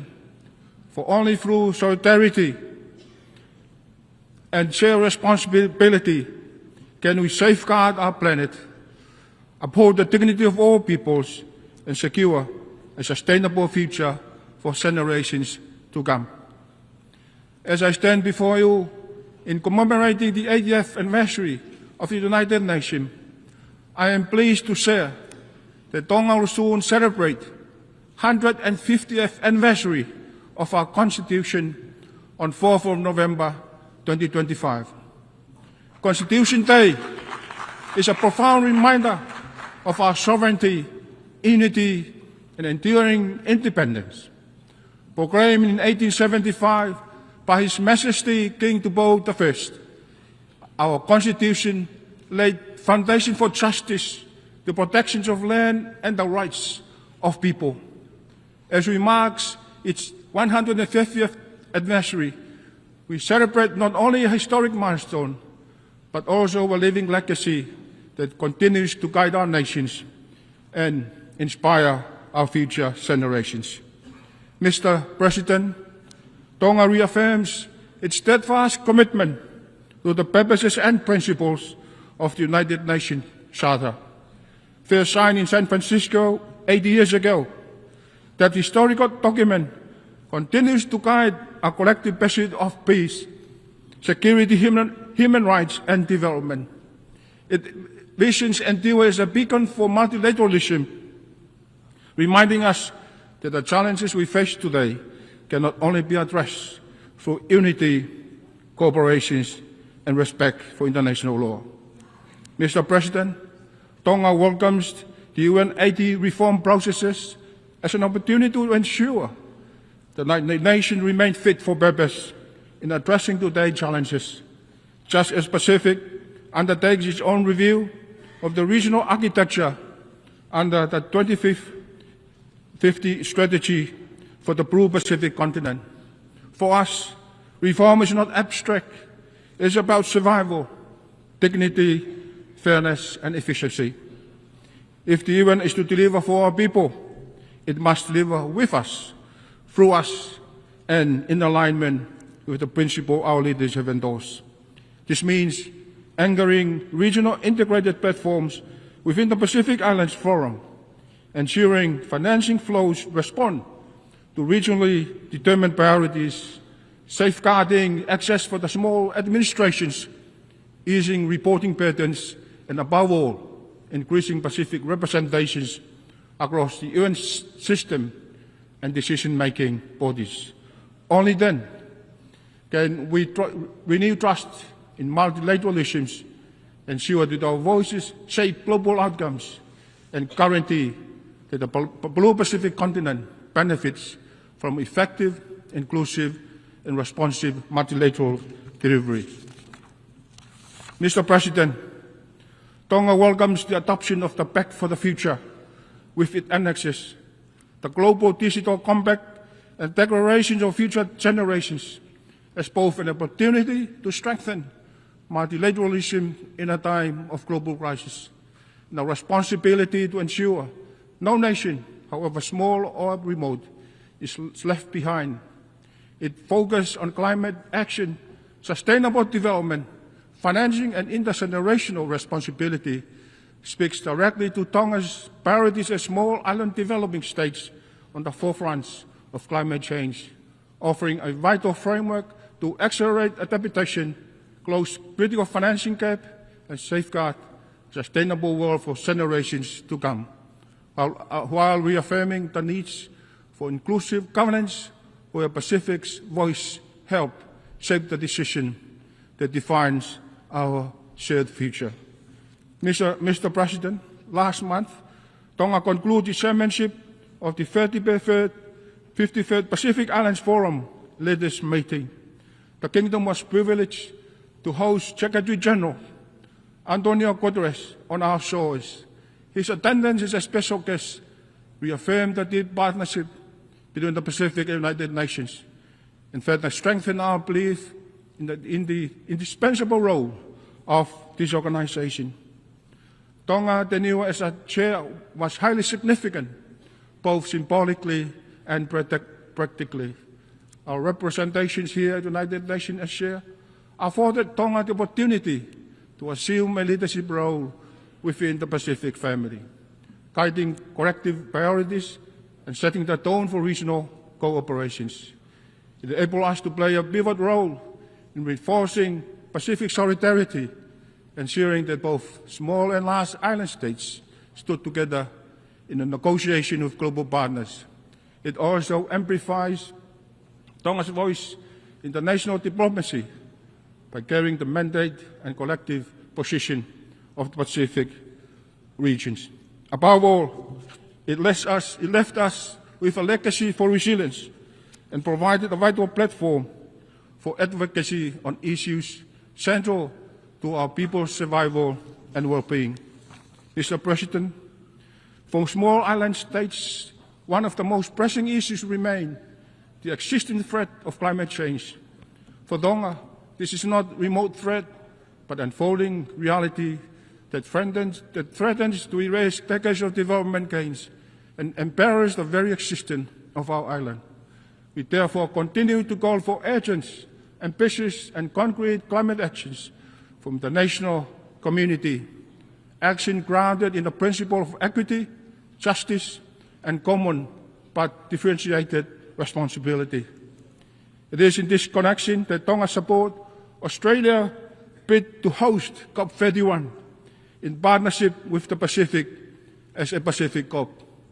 We see this as an unique opportunity to bring the voices of small island developing states to the forefront of the global climate agenda, ensuring that the realities of our peoples are not only heard, but drive the urgency of action. Hosting COP31 in our regions would symbolize a global commitment to climate justice and amplify the call for solutions that safeguards the most vulnerable. Mr. President, Tonga's welcome the landmark advisory opinion of the International Court of Justice on 23rd July, a historic decision affirming that climate change is not only an environmental crisis, but also a profound challenge to international law, human rights, and the survival of our island nations. For Tonga, this opinion is more than a legal milestone.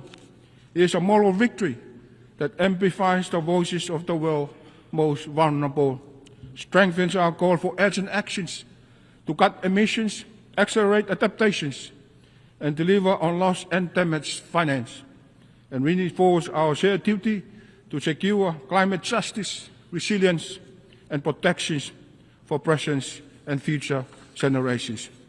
It also affirms small island developing states a special case for sustainable development. The use of the Multidimensional Vulnerability Index, MVI, more managed approach to international financial standard, and recognize the need to scale up ocean finance. Mr. President, Tonga welcomes the Convention de Sevilla adopted at the 4th International Conference on Financing for Development earlier this year. For Tonga, this commitment is especially significant. It calls for a more inclusive, fair and transparent global financial system, one that better responds to realities of countries most at risk, including smaller island developing states. This speaks directly to Tonga's priorities, mobilizing equitable financing for climate resilience, disaster preparedness, and sustainable development, addressing that sustainability and ensuring that no country is left behind because of its size, geography, or vulnerability. We see this as a framework that can help transform inequality into opportunity and reaffirms our goal for development finance that delivers for our people and for our future generations. Mr. President, Tonga joined the international community at the 2025 United Nations Ocean Conference in Nice, France, under the theme Accelerating Actions and Mobilizing All Actors to Conserve and Sustainably Use the Oceans, where we underscore the centrality of sustainable ocean-based economies to Pacific Island countries that rely on the ocean for food security, trade and culture, and we call for integrated ocean governance, stronger financing for marine conservation, resilient maritime infrastructure, and sustainable transport across our islands, while reaffirming our commitment to the Nice Ocean Action Plan and the political declarations.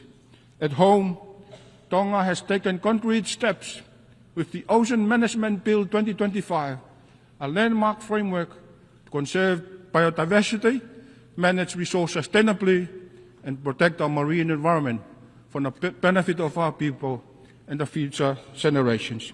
Mr. President, Tonga is proud to have joined the Pacific family in the adoption of the Ocean of Peace declarations, declaring that the Blue Pacific continent as an ocean of peace.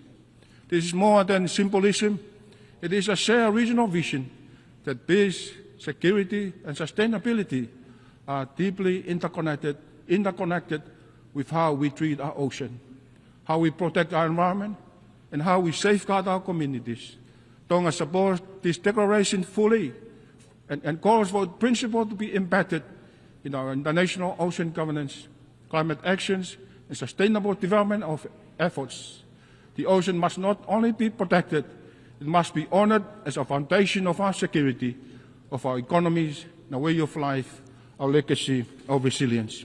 Mr. President, it is in this spirit of resilience that Tonga is proud to host the Pacific Resilience Facility, the Pacific-led, member-owned and regionally managed financing mechanism dedicated to strengthening climate and disaster resilience across our Blue Pacific continent.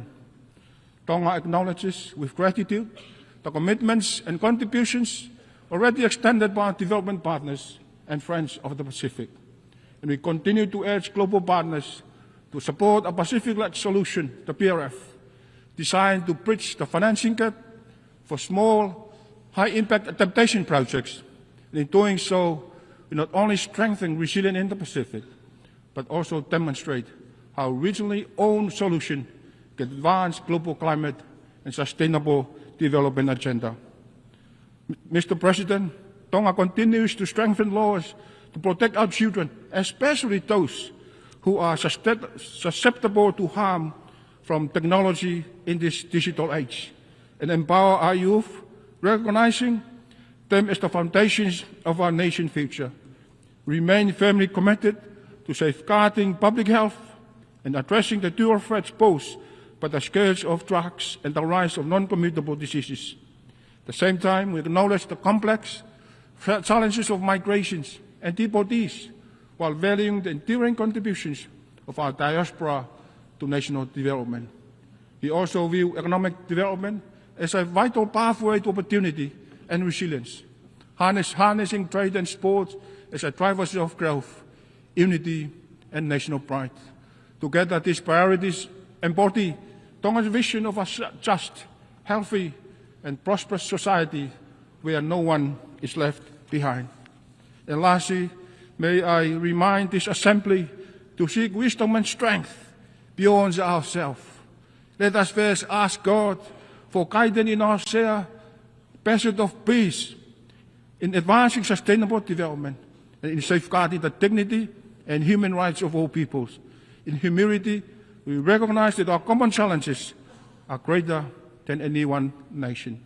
In closing, may I share the national motto of Tonga, Tua ma Tonga ko hok tofia, which translates that God and Tonga are my inheritance. It is from these foundations that I draw a strength to serve with humility and dedication. A reminder that with faith, solidarity, and collective actions, we can rise to above and beyond, turning trials into pathway for hope, guided by compassion and a spirit of service to humanity. God bless United Nations. Malo Aupito. Thank you.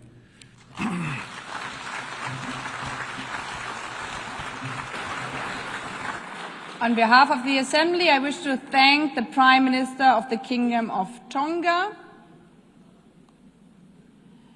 I now give the floor to His Excellency, Tuelupe Mauve Tele, Puumulinuku Onesemo, Deputy Prime Minister of Samoa.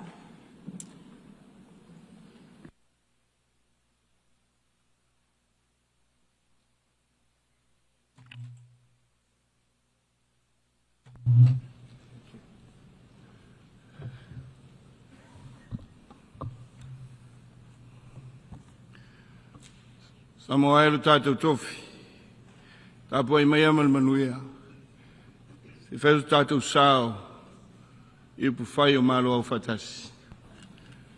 Presidents, world leaders, excellencies, I wish to congratulate Her Excellency Ms. Annalena Baerbock on her election as President of the 80th session of the General Assembly. The theme you have chosen resonates deeply with Samoa, particularly as we celebrate 80 years of our United Nations. It is timely call for our collective actions towards a more peaceful, sustainable, and resilient future for our people and planet. You can be assured that Samoa's full support throughout your mandate. Excellencies, we live in times of global turbulence and uncertainty. Profound and transformative change is not only necessary, but also inevitable. We must prepare ourselves to face the challenges ahead with resolve and use opportunity to herald in much-needed reforms for the benefit of all and leaving no one behind. At the core of our success lies our unwavering commitment to the principles upon which the United Nations was built, multilateralism and international law. Samoa reaffirms its unwavering commitment to the United Nations as a premier forum to address global challenges. Multilateralism for Samoa is a practical necessity and not just an abstract ideal. Only through genuine cooperations and mutual trust can we craft solutions that no single nation could achieve alone. We welcome the Secretary General's UN 80 initiative. Any reform must strengthen delivery on the ground, especially for small islands, developing states, by eliminating duplications, improving coherence, and accelerating impact. Critically, such reforms must not weaken the operations of the UN multi-country offices or the resilient coordinated system. Likewise, the reforms of the MCO level should clearly define the roles and the functions of the UN country teams, working in close coordination with parish countries to avoid duplications, competition for resources, and proliferation of projects that small administration cannot manage efficiently. At the regional level, the UN must deliver with the region throughout the region and align with the principles agreed to by Pacific leaders as articulated in the 2050 strategy for the Blue Pacific continent. The UN 80 initiative is the opportunity to jointly realize regional delivery of ongoing initiatives through regional mechanisms. Excellencies, land and the ocean are central to Samoan culture and are also the basis of our people, sense of belonging, our whasinomanga, and our heritage, our tofi. Village boundaries were marked by age of oak banyan trees on the mountain ridges and extend to the protruding reef, such as the values that make us a distinct people, where our history, traditions, identity, livelihoods, and everyday lives are intimately connected to our precious island ecosystem, underpinned by our unique communal Samoa culture and traditions. Our geographical isolation and insularity no longer shields or protect us from the increasingly complex and dynamic security challenges, transnational crimes, especially drug trafficking, nuclear proliferations, challenges to sovereignty, growing geopolitical tensions in our region, and humanitarian crisis. The rule-based international system is being bent out of shape. Gone were the days where we took only what we needed from our environment, when we were a lot more conscious of the importance of a continuity of our culture and values, unadulterated by the impinging world around us. Unfortunately, this important connection makes us particularly vulnerable to the adverse effect of climate change. Over the past decades, we have witnessed more frequent and intense storms and cyclones, such as we left a trail of destruction in the wake, homes flattened, food crops destroyed, lives lost, constant threat of relocation. The reality of climate change and increase in severity of disasters mean many communities are at risk of losing traditional homelands as rising sea levels, king tides and storm surges wash away the shoreline, and inland communities experience landslides, living communities devoid of safer and more disaster-resilient land. Regrettably, continuous inaction means the detrimental effect of all aspects of Samoan life. Climate change remains the greatest existential threat to Samoa and other Pacific states.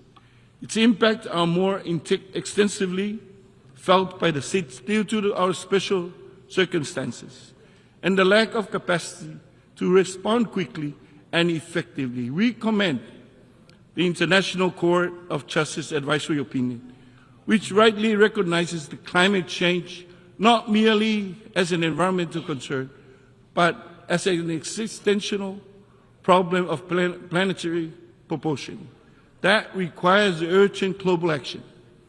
Unless we invest now in climate mitigation and adaptation and resilient economies, we risk compounding both environmental and financial crises. We must do more to turn the tide, to honor our commitments and obligations, and to take urgent and ambitious climate actions now. As we approach COP30 in Brazil, we urge that the new NDCs reflect maximum ambition, including 50% reduction in global emission by 2030.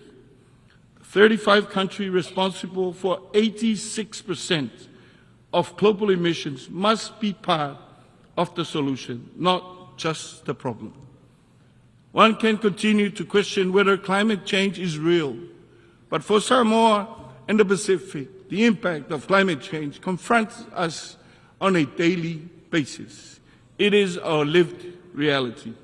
Samoa will be launching its third national determined contribution ahead of COP30.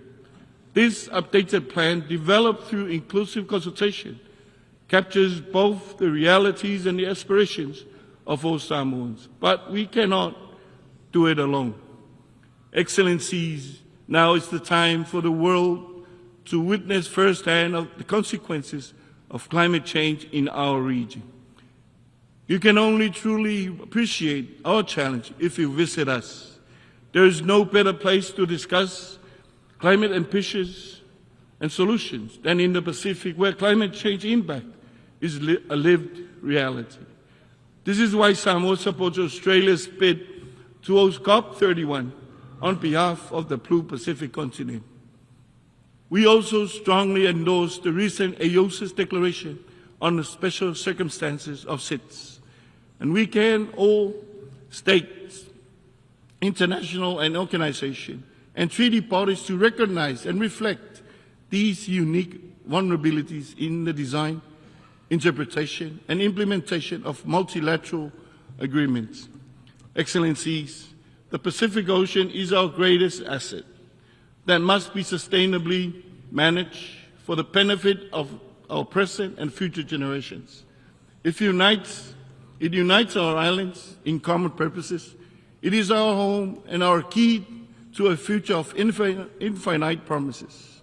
Therefore, we continue to go for urgent global actions to implement SDG 14. The third UN Ocean Conference in Nice marked in our global ocean journey, but much more needs to be done. The ocean crisis is a direct result of our choices. The pursuit of economic growth has come at a grave cost to our marine ecosystem. Coupled by unchecked exploitation of these seabed mineral resources, our ocean face a crisis of limitless proportions. We must take a careful approach that balances economic growth while ensuring environmental sustainability. Samoa hosted the Commonwealth Heads of Government meeting in 2024, at which its leaders adopted the Apia Commonwealth Ocean Declaration. It reaffirms the Commonwealth family's commitment to SDG 14 and calls for action on key ocean issues, including safeguarding our coastlines and homes against the unprecedented impact of sea level rise. The Apia Commonwealth Ocean Declaration was acknowledged and recognized for action as part of the recently issued ICJ advisory opinion. We remain actively engaged in negotiation towards global treaty on plastic pollutions, particularly to protect our marine environment. For Samoa, plastic pollution is a daily battle impacting our livelihoods, food security, and public health. We are pleased that we have reached the required 60 ratifications for the PB&J to enter into force. We are moving closer to the most important part, its effective implementation. At the national level, through the Samoan Ocean Strategy, we have completed and legally adopted a marine spatial plan which helps implement our commitment to protect 30% and manage 100% of our ocean by 2030. We understand we must sustain that which sustains us now and into the future. Excellencies, climate finance is the bridge for ambitious to action. It must be scaled up, easily accessible, devoid of burdensome conditions, and responsive to the needs of small island states. This way, the climate funds end up in the villages and the communities that need it the most. Financing of Development Conference in Sevilla was, regrettably, a missed opportunity. Since the Rio Conference in 1992, we have made countless pledges and commitments to the development agenda. But too often, we simply rebrand and recycle old ideas while failing to deliver tangible progress. Meanwhile, multilateralism is under siege, and international financial commitments are being eroded. Overseas development assistance is being cut significantly, and the global financing gap for the SDGs stands at $4 trillion. Yet, when it comes to war, funding is never short supply. The stark contrast should give us pause. We must also address and confront the deep systemic inequities embedded in our global economic and financial architecture. Yesterday's solutions are no match for today's crisis. A modern, just, inclusive financial and system must be created, one that recognizes small island states, understands them, and works in the interest of citizens. Debt forgiveness must be linked to measurable progress on resilience building. Samoa supports the incorporation of state contingent clauses in the debt instrument, allowing for suspension during crisis. We look forward to the timely implementation of the Sevilla commitment. Excellencies, non-communicable diseases are now the dominant health burden in Samoa and in the Pacific region. We welcome the high-level meeting on NCDs and call for targeted, integrated actions for SIDS, especially in prevention, healthy food environments, and sustainable financing. Samoa has also developed the region's first national action plan for health security, aligning public health systems with climate adaptation and strengthening surveillance and response capacities. Excellencies, energy is both a driver and an accelerator for Samoa's sustainable development ambition. The digital transformation, including AI and data analytics, offer real opportunities to drive an inclusive, just energy transition, particularly through off-grid solutions and smarter energy planning. However, Samoa's level of in-depthness, often worsened by natural disasters, remains a pressing challenge. As disasters increase in intensity and frequency due to climate change, tools such as risk-informed early action, partnership, and multi-dimensional vulnerability index are critical. We urge swift appointments of members of the MVI Independent Expert Advisory Panel. Excellencies, Samoa remains a peaceful country, steadfast in our commitment to human rights and justice.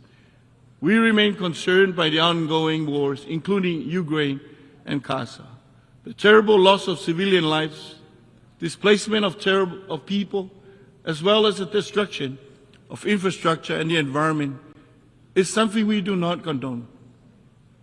The continued supply of weapons to fuel conflict must end.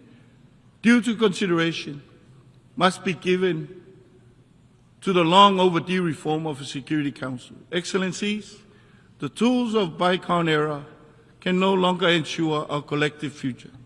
At the regional level, our Blue Pacific has undertaken a review of its regional architecture to ensure it is well aligned to the ambitions of its 2050 strategy. As we pursue UN 80 initiative, it is important to recognize the regional strategy and find alignment. This can help increase the relevance and effectiveness of the UN. 80 years on, we call on the UN and the global community to work with Samoa to ensure our true resilience, where we can confidently engage as a global citizen, but be able to rely on our own national and regional efforts to pave a peaceful and a prosperous future for Samoa and the Pacific. We must choose courage over cautions, cooperation over indifferences, and delivery over delay, guided by our charter and anchored in our pillars of peace and security, human rights and development for all.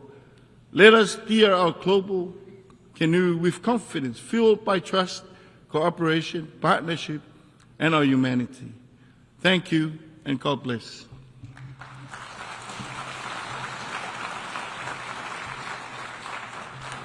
I thank the Deputy Prime Minister of Samoa. I now give the floor to His Excellency Amon Mawira, Minister for Foreign Affairs and International Trade of Zimbabwe.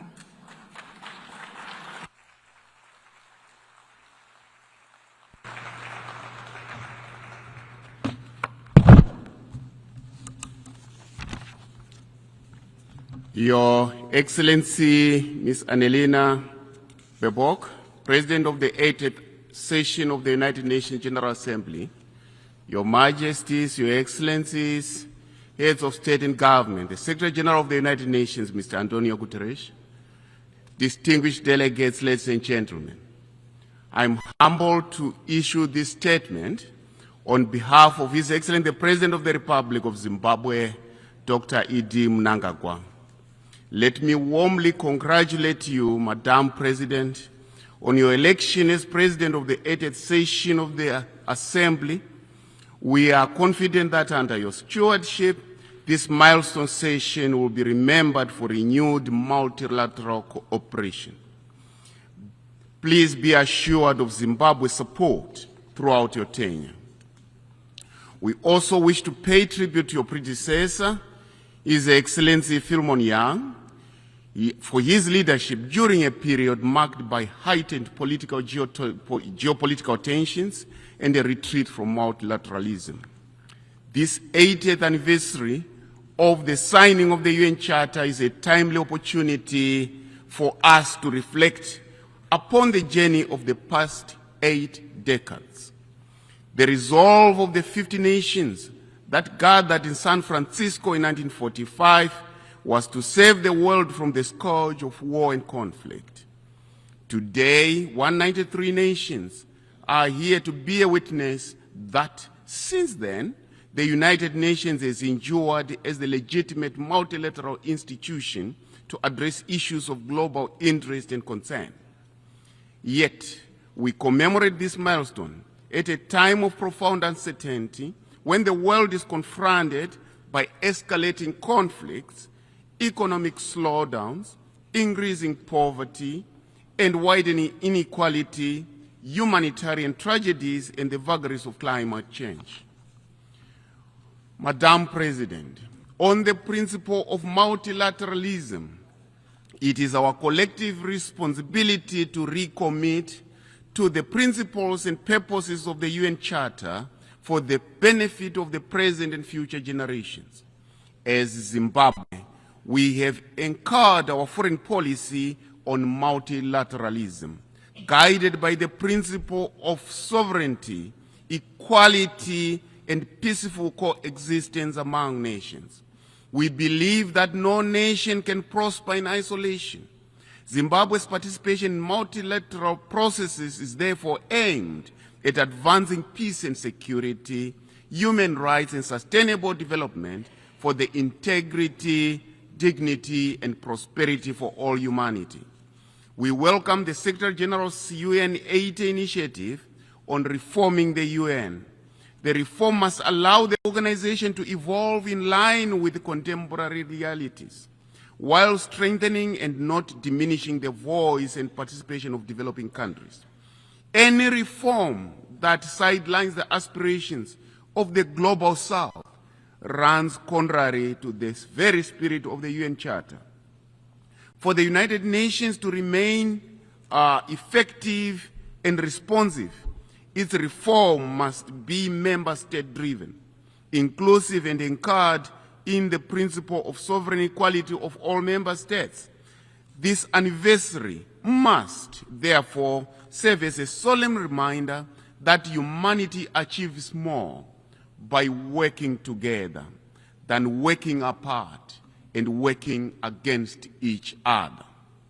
Madam President, on the principle of peace and security, it is clear that peace, development, and human rights can only be fully realized through the reform of global governance institutions.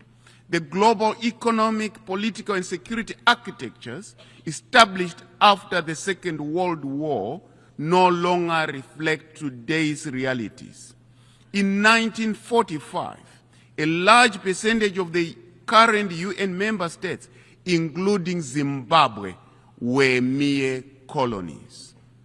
To this end, we reiterate Africa's long-standing call for the comprehensive reform of the United Nations Security Council. Africa's continued total exclusion from the permanent category and underrepresentation among non-permanent members is an aberration which requires urgent redress. Decisions on Africa cannot continue to be made without Africa at the table. We cannot go back to 1884 when Africa was on the menu. Madam President, Zimbabwe underscores the importance of enhanced cooperation between the Security Council and regional organizations, such as the African Union, to address the root causes of conflicts. We believe that sustainable peace cannot be achieved without advancing the women, peace and security, and youth in the agenda. In our region, the Southern African Development Community, SADC, we emphasize inclusive peace processes. We stand by the principle that peace is not merely the absence of war, but the presence of justice, equity, equality, and respect for human dignity. Working with other member states, Zimbabwe has contributed towards the resolution of conflicts in the region, including the spearheading of joint diplomatic efforts with the East African Community under the auspices of SADC in the search for peace in Eastern DRC. Our consistent contribution to UN peacekeeping missions in conflict areas is a testimony to our commitment towards peace and security for all. Zimbabwean peacekeepers have demonstrated a high degree of professionalism wherever they have been deployed. Guided by this legacy of commitment to peace, Zimbabwe has presented its candidature for a non-permanent seat on the United Nations Security Council for the term 2027-2028, determined to share its experiences and make its contributions in promotion of a safe and secure world for all. We trust that our candidature merits the invaluable support of all member states at the election to be held in June 2026. Zimbabwe pursues a doctrine of friend to all and an enemy to none. As such, we are ready and available to work with all members of the United Nations for a peaceful and just world. Madam President, Zimbabwe was born out of a protracted liberation struggle which was armed for freedom and independence, hence its continued solidarity with the people of Palestine and the Western Sahara in their justified search for self-determination. The Palestinians have endured severe, sustained, and systematic injustices under the glare of the international community. This cannot continue. Time has come for the establishment of a lasting peace in the Middle East, especially the implementation of the two-state solution for the peaceful coexistence of both Israel and Palestine. Madam President, on the issue of sustainable development, Zimbabwe has a doctrine of leaving no one and no place behind, which defines the core of our national development trajectory. Guided by our national development strategy, we are undertaking comprehensive reforms and targeted investments to transform and build our country brick by brick, stone by stone, resulting in consistent GDP growth of around 6% for the past few years. Reforms to our critical economic sectors, including agriculture, mining, tourism, and manufacturing, have resulted in significant levels of investment, positively changing the lives and livelihoods of our people. Strengthening our social protection frameworks remain a top priority. The empowerment of women, youth, and persons with disabilities, enhanced inclusivity, and the broad participation in national development processes by all citizens. In addition to Zimbabwe's efforts, is its mainstreaming climate action across all development planning processes. Our focus is on expanding renewable energy use, strengthening early warning systems, scaling up climate-smart agriculture, upping our irrigation systems. Zimbabwe is ready and available to share with the UN member states our successful conservation agriculture technique that we call Pfumvudza Intwasa, which is climate-smart as a model, which is among the best, including other economic empowerment models. Madam President, we reaffirm our commitment to the Paris Agreement and the principle of common but differentiated responsibilities. As we approach COP30, Zimbabwe calls on all states to demonstrate greater ambition by enhancing their nationally determined contributions. Madam President, we welcome the adoption of our WAZA program of action for landlocked developing countries. We hope our commitment will be translated into tangible actions in line with the broader objective of reforming the international economic order to make it fairer, more inclusive, and responsive to the need of developing countries. The role of ICT and AI in transforming lives and accelerating development is indisputable. It is, however, equally observed that criminals are using ICT for harmful behavior with serious destabilizing consequences to society. Zimbabwe therefore remains supportive for the establishment of frameworks and strategies to combat the use of technology for criminal purposes. The global dialogue on AI governance should assist all countries. We applaud the deliberate effort by the UN Secretary General towards optimizing the benefits of technology while minimizing the potential harmful effects of the same. On financial architecture, we reiterate our support for the commitments undertaken at the 4th International Conference on Financing Development in Seville, Spain. It is important that we implement these commitments and also operationalize the SDG stimulus. Without the means to implement our collective action, regression is inevitable. The global economic and financial system remains skewed against the global south, compounding debt distress and entrenching poverty. The reform of the international financial architecture is a critical necessity to unlock development finance, especially for the developing countries that have remained peripheral to the development chain. Madam President, we emphasize the importance of a fair and rules-based international trading system that ensures equitable opportunities for all nations, particularly developing countries. On the principle of human rights, we uphold the principle of all rights, civil, economic, political, and social, including cultural, that are interdependent and indivisible. We reject attempts to elevate some rights over others. We equally reject the selective, arbitrary, political, and biased application of human rights frameworks and standards. We reaffirm our support through the non-aligned movement for a legally binding covenant on the right to development, an essential framework to strengthen the global development agenda. In December 2024, Zimbabwe abolished the death penalty, reaffirming our commitment to the sanctity of human life.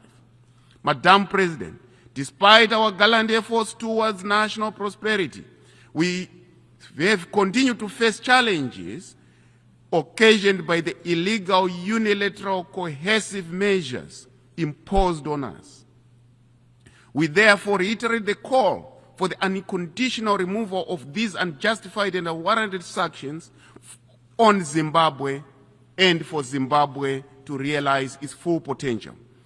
Our people have remained resilient against this adversity, encouraged by the unwavering solidarity and support from our sister SADC countries and the African Union and other progressive partners across the world. We are greatly indebted to this magnanimous pillar of support. Zimbabwe also stands in solidarity with other nations under UCMs, especially the government and the people of Cuba, in their continued fight against one of the longest economic blockades. We reiterate our call for the removal of this comprehensive embargo.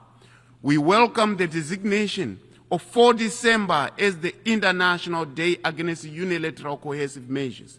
This should increase voices against the human cost of sanctions, reaffirm diplomacy over domination, and advocate for a return to legality, legitimacy, and multilateral cooperation. Madam President, the United Nations today stands at crossroads amid multiple and intersecting crises. However, let us seize this anniversary to renew our covenant for peace, recommit to development, and strengthen the pillars of multilateralism that truly serves we the people. The greatest lesson from COVID-19 pandemic was that no one is safe until everyone is safe. Similarly, our sustainable future is possible only when we leave no one and no place behind. Let us build the future we all want, the future we are all proud of. I thank you.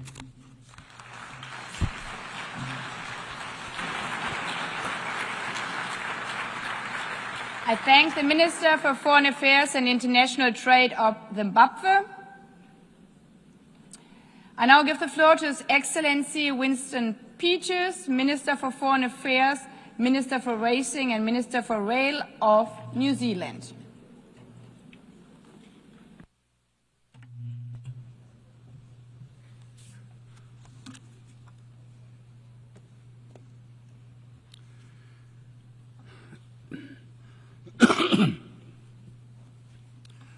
Madam President, 12 months ago, when delivering New Zealand's national statement, we said that never has it been more apparent just how much political leadership is required to respond to the international challenges we face.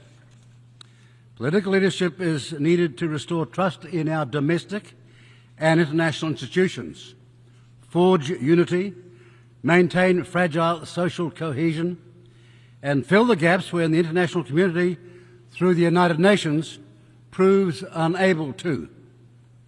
Traversing events during the past year, that leadership gap has only grown.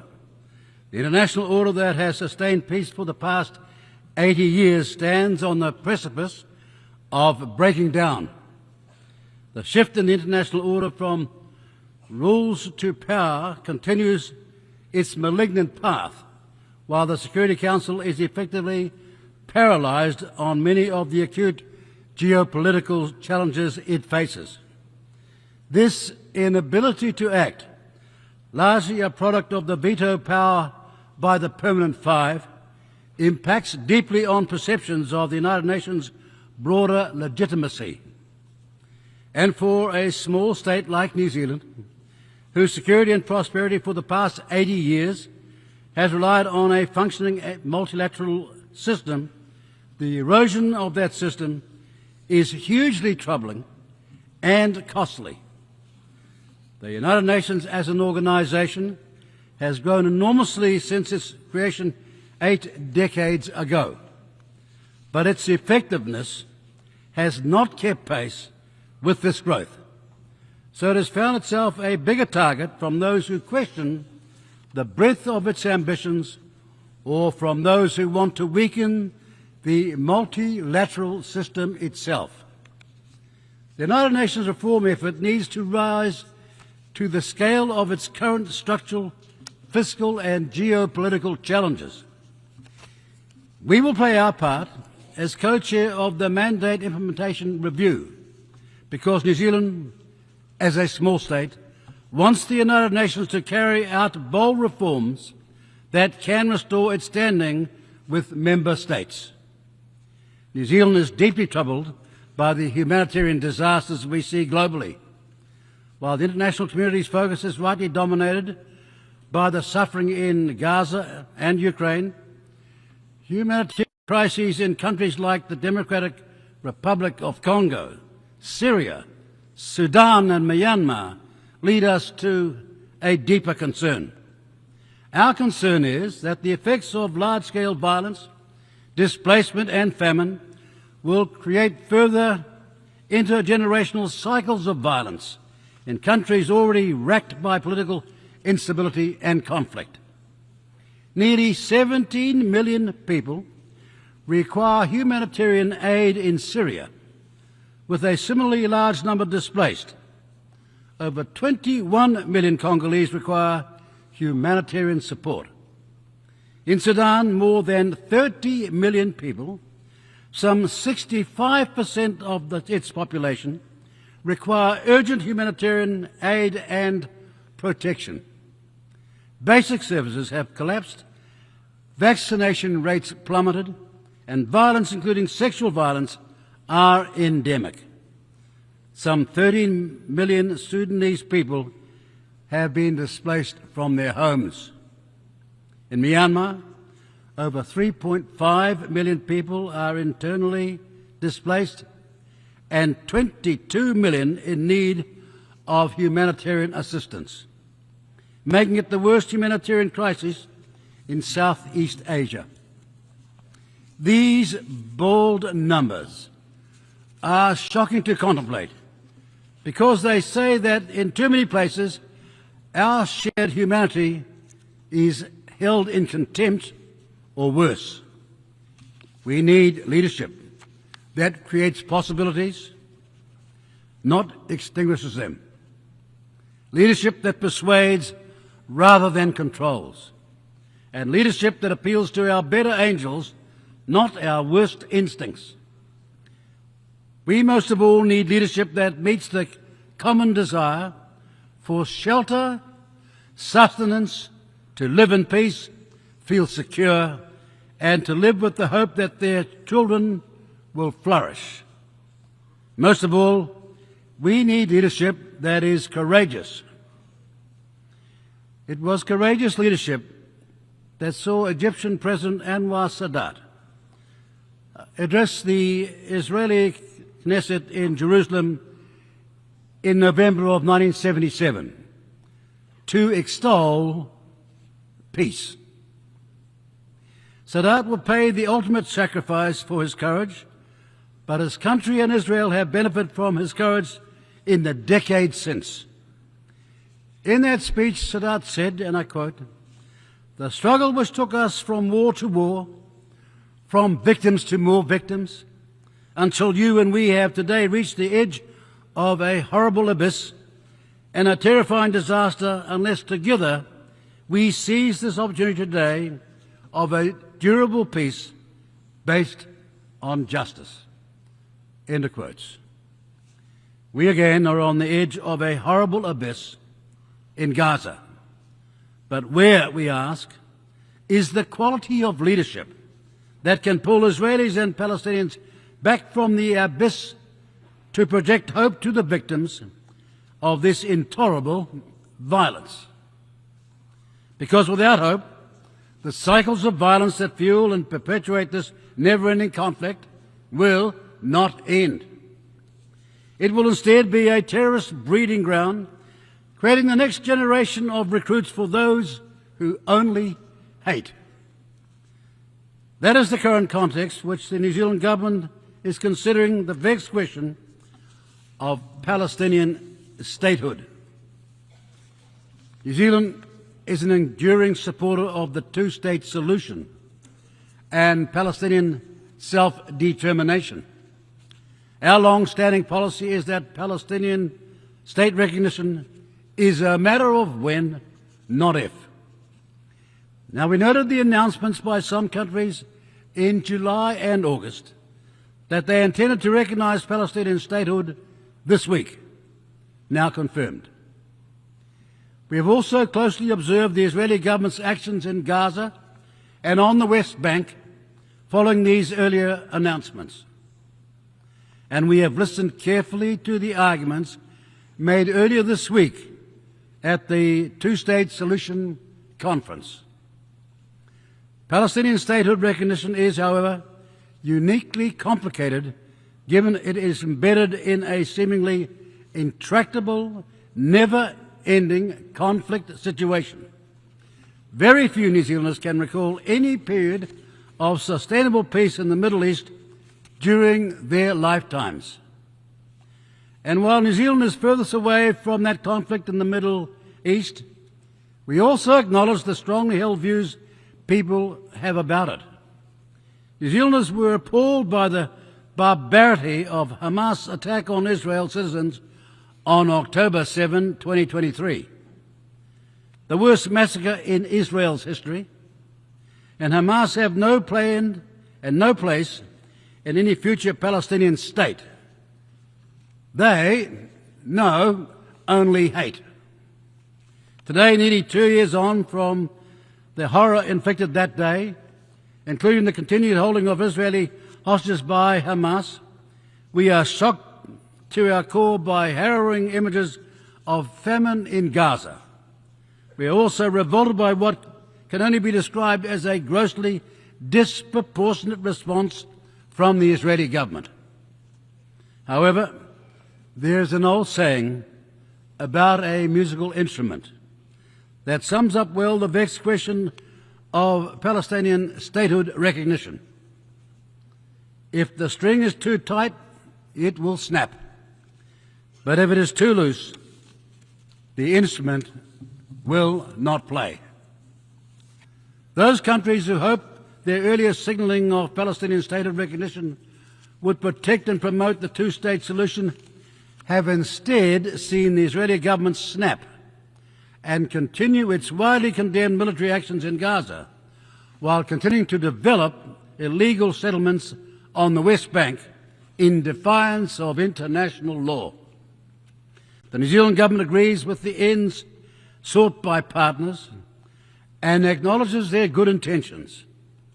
We commend to the leadership efforts of those countries trying to bring an end to the violence through their diplomatic efforts. We desperately want diplomacy to succeed, and we believe it is those countries with leverage who are most likely to achieve a breakthrough that would show global leadership. However, we do not believe that the current situation represents the last or even best chance to preserve the two-state solution. Rather, we think a future situation when Israeli and Palestinian political leadership is an asset, not a liability, and where other situational variables have shifted the current calculus away from conflict and towards peace, would be more conducive for recognizing Palestinian statehood.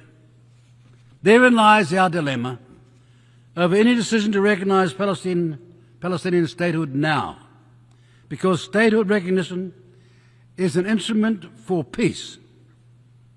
As an instrument for peace, also does not play, because there are no fully legitimate and viable state of Palestine to recognize.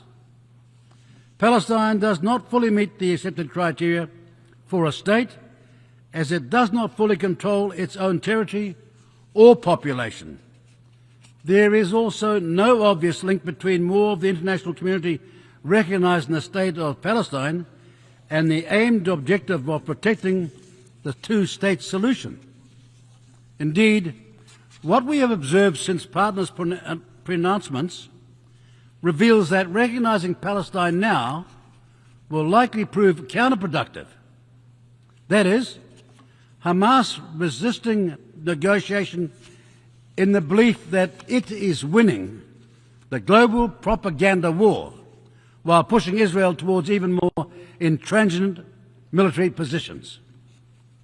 Recognition at this time, we also think, is open to political manipulation by both Hamas and Israel. Hamas will seek to portray our recognition of Palestine as a victory, as they have already done in response to partner announcements. Israel will claim the recognition rewards Hamas and that it removes pressure on them to release hostages and agree to a ceasefire. Ladies and gentlemen, because even now, after almost 2 years of this outrage, Hamas refused to give the hostages back.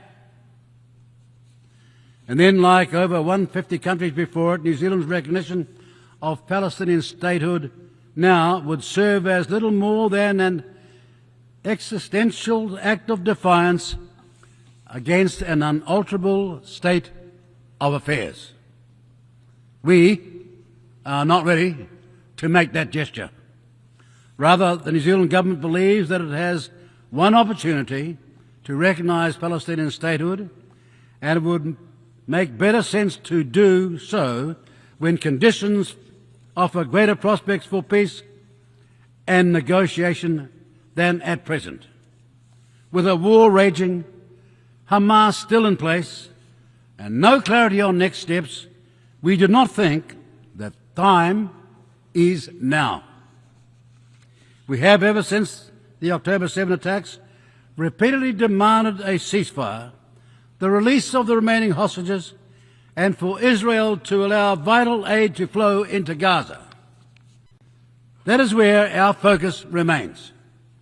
To that end, today, the New Zealand government announces a further significant financial contribution to support the humanitarian crisis in Gaza. Our focus will not shift from where it's needed most. In Gaza, right now, aid must flow and the violence must cease. Ultimately, however, if leaders and their people do not covet peace or cannot overcome their hate, no actions taken by us will shift them from their destructive and ruinous path. But if they do covet peace, and when we see action, not in the form of rhetoric, but of agreements, and when statehood emerges, then institutions to support it, New Zealand will then recognise Palestinian statehood.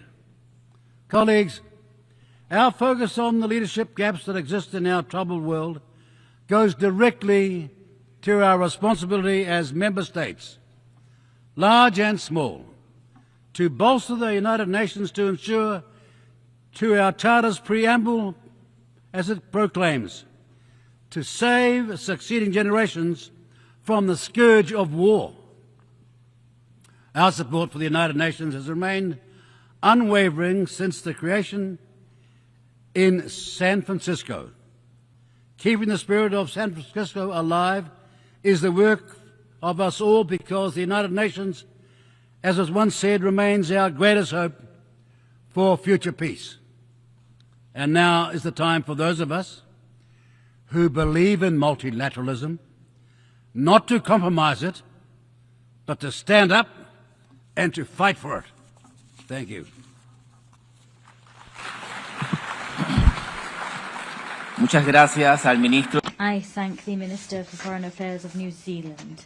I now give the floor to His Excellency Mr. Kaku Gwaja Leon Adon, Minister for Foreign Affairs of Côte d'Ivoire.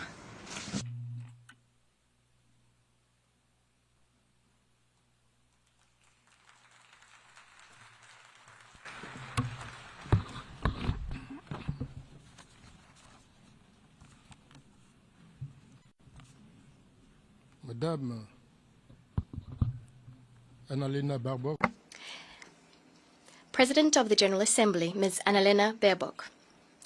Excellencies, Heads of State and Government. Mr. Antonio Guterres, United Nations Secretary General. Excellencies, ladies and gentlemen. At the outset, I would like to extend to you the warm greetings of Côte d'Ivoire on the occasion of this session, as we mark the 80th anniversary of our common organization, the United Nations. Madam President, Ms. Annalena Baerbock, we'd like to extend to you our warm congratulations on your stellar election to lead this important session. Rest assured, you have Côte d'Ivoire's full support as you fulfill your mission. I'd also like to pay a glowing tribute to your predecessor, Mr. Philemon Yang. We congratulate him on the high caliber of the work he conducted throughout his term. I would like to extend our greetings in particular to Mr. Antonio Guterres, the Secretary General, for his commitment to the ideals of our organization. As we celebrate 8 decades of achievements of our noble organization in the service of our nations, our recognition also extends to the UN's founding fathers, to successive secretary generals, and all staff who selflessly served our organization, sometimes paying with their lives. My country would like to use this very special occasion, which brings us together, to honor the memory of 2 illustrious sons of the African continent, Secretary Generals Boutros Boutros-Ghali and Kofi Annan. Their actions radically transformed the United Nations at a pivotal moment in its history. Madam President, Excellencies, ladies and gentlemen, this session is without a doubt a decisive moment in the history of our organization, 8 decades after it was established with a view to enthroning peace and security in our world and promoting economic and social progress of our nations. Thus, we celebrate a world forged by the paths our countries have traveled within the United Nations, as well as the resilience of our organization, which has lived through turbulent times in its history. For this very reason, Côte d'Ivoire would like to commend the relevance of the theme chosen for this year at a time when the international political architecture is undergoing serious upheaval, which is hitting our organization very hard. Ever since it was established in 1945, the United Nations, propelled by the faith of its member states in multilateralism and international solidarity, as well as their determination to build a better world than that was bequeathed to them by the Second World War, well, the organization has managed to make great progress in discharging its mandate. Against this backdrop, the United Nations shaped the fates of many people and countries by contributing to them acceding to independence and international sovereignty. The United Nations also went to great lengths to, for 8 decades now to shield our planet from any new global conflict, as well as from any recourse to nuclear weapons. My country applauds the essential action and the crucial role of the United Nations and regional partners as regards the prevention and peaceful settlement of disputes, as well as the deployment of peacekeeping and peace-building operations. In a similar fashion, Côte d'Ivoire welcomes the fact that it has been able to contribute to various UN missions over the last few years. We are also proud to be a party to most chemical, biological, and nuclear ban and elimination treaties. At a time when conflicts and disputes have not abated, the United Nations have constantly been the best framework for our common efforts aimed at peace and security. The commitments helped us to prevent and to circumscribe many a conflict. Nonetheless, they didn't always produce the expected results, nor did they always prevent tragedies. I'm referring in particular to the genocide of the Tutsis in Rwanda between April and July 1994, which left an indelible impression on humanity. And I'd like to recall the pressing need to work together against all forms of conflicts and armed crises. President, ladies and gentlemen, as regards development and social progress, the United Nations rallied all partners behind vast initiatives aimed at supporting developing countries.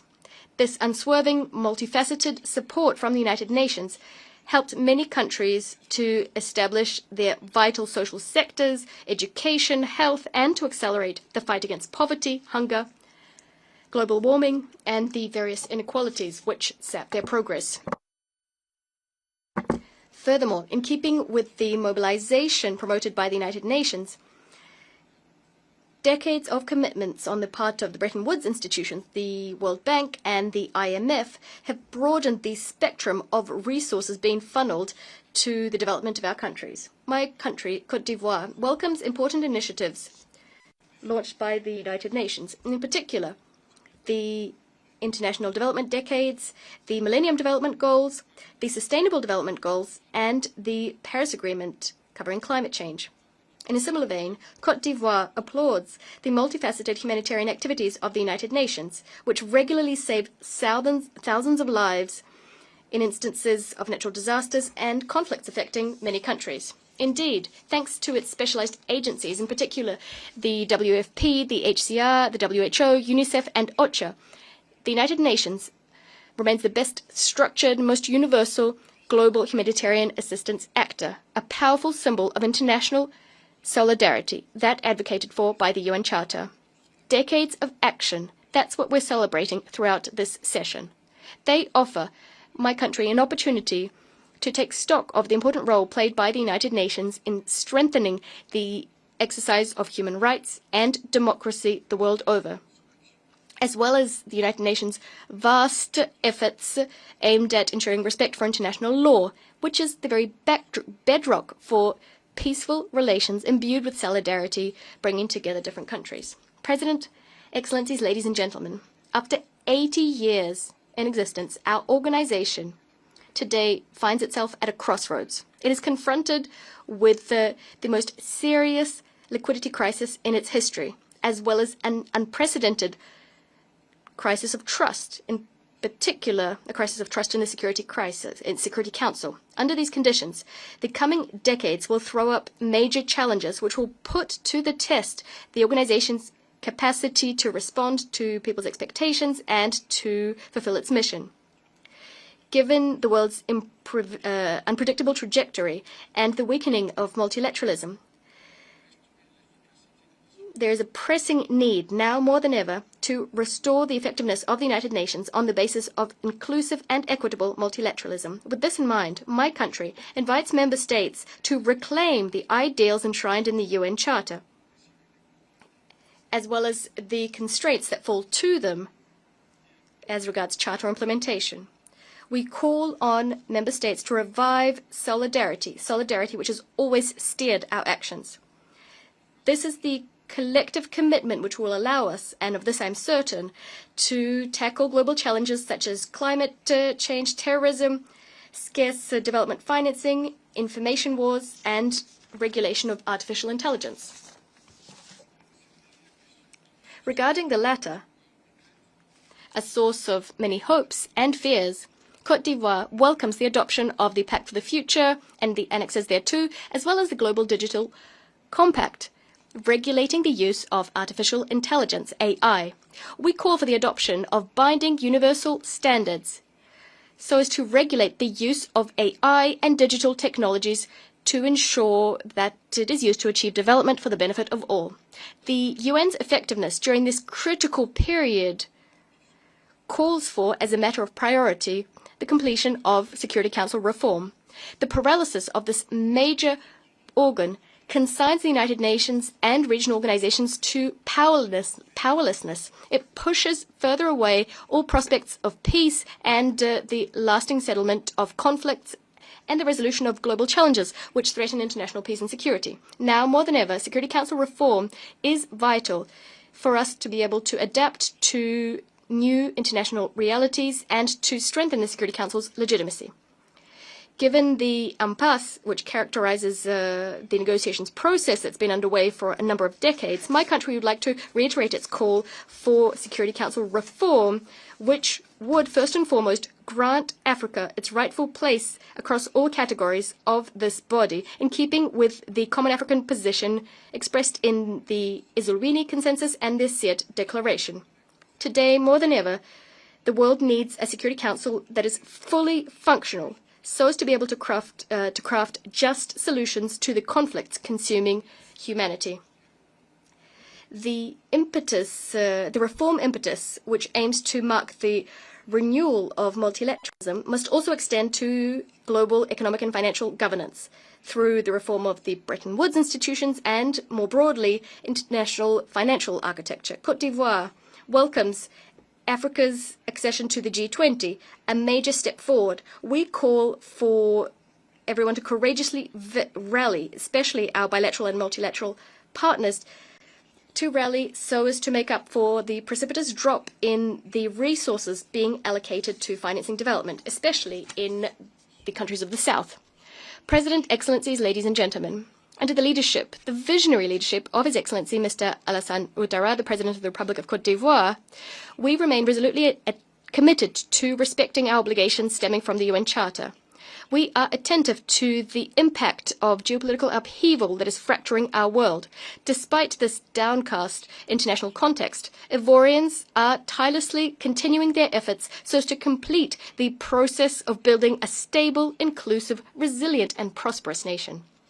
On this note, my country would like to once again express its recognition and gratitude to the United Nations, which, thanks to the United Nations operation in Côte d'Ivoire, UNOSI, contributed to the restoration of peace after a decade of socio-political crisis in my country.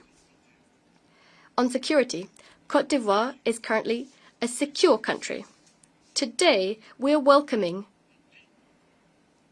under decent conditions of dignity, thousands of people who are fleeing terrorist attacks in the Sahel region. Turning now to the economy. My country's GDP growth is dynamic. The Alassane Ouattara government is taking action to accelerate the structural economic transformation of my country, making Côte d'Ivoire more competitive, equitable, and inclusive. Within this framework, ambitious policies to reduce poverty and to improve the living conditions of Ivorians, in particular the most vulnerable, have meant that Côte d'Ivoire is in the top 3 countries in terms of Sustainable Development Goal Index progress. This is between 2015 and 2024. Moreover, we've significantly invested in human capital over the last few years. This has meant that Côte d'Ivoire has shown the biggest improvement in Africa, reaching 4th place in the world's Human Development Index. Our political environment is peaceful thanks to the dialogue that the government has been continuously promoting since 2011, as well as thanks to large-scale reforms modernizing our political life, thanks to which political parties and our civil society are freely conducting their work throughout our territory. The human rights state of affairs is satisfactory. It is being consolidated thanks to the reaffirmed independence of the judiciary, as well as to the strengthening of our regulatory and institutional framework, as well as streamlined access to justice. Madam President, following over a decade characterized by significant economic and social reforms, as well as large-scale infrastructure projects which transformed Côte d'Ivoire's image, laying the groundwork for irreversible development, our country now intends to work on locking in democratic values and consolidating institutions. On this note, we are emphasizing the definitive entrenchment of the rule of law in our country, especially as regards the practice of politics, so as to ensure that democracy and peace are irreversible, preserved for the benefit of our young people and future generations. It is in this spirit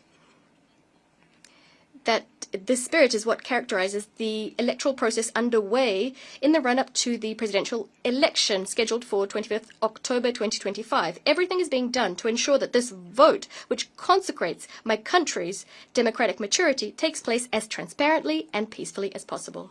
I thank you for listening to me so graciously. Muchas gracias al señor. I thank the Minister of Foreign Affairs of Côte d'Ivoire.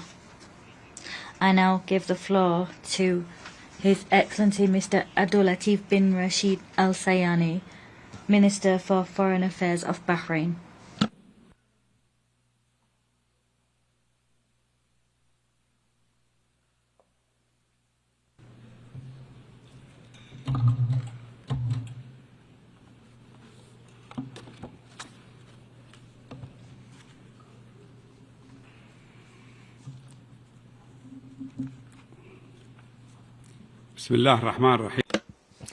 In the name of God, the most gracious, the most merciful, Your Excellency, Ms. Annalena Baerbock, President of the United Nations General Assembly, Your Excellency, the Secretary General of the United Nations, ladies and gentlemen, distinguished delegates, may the peace, mercy, and blessings of God be upon you.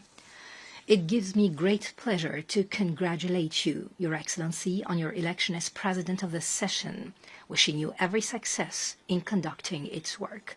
I would also like to thank Your Excellency, the Secretary General, Mr. Antonio Guterres, for his tireless efforts to strengthen the role of the United Nations in addressing contemporary international issues.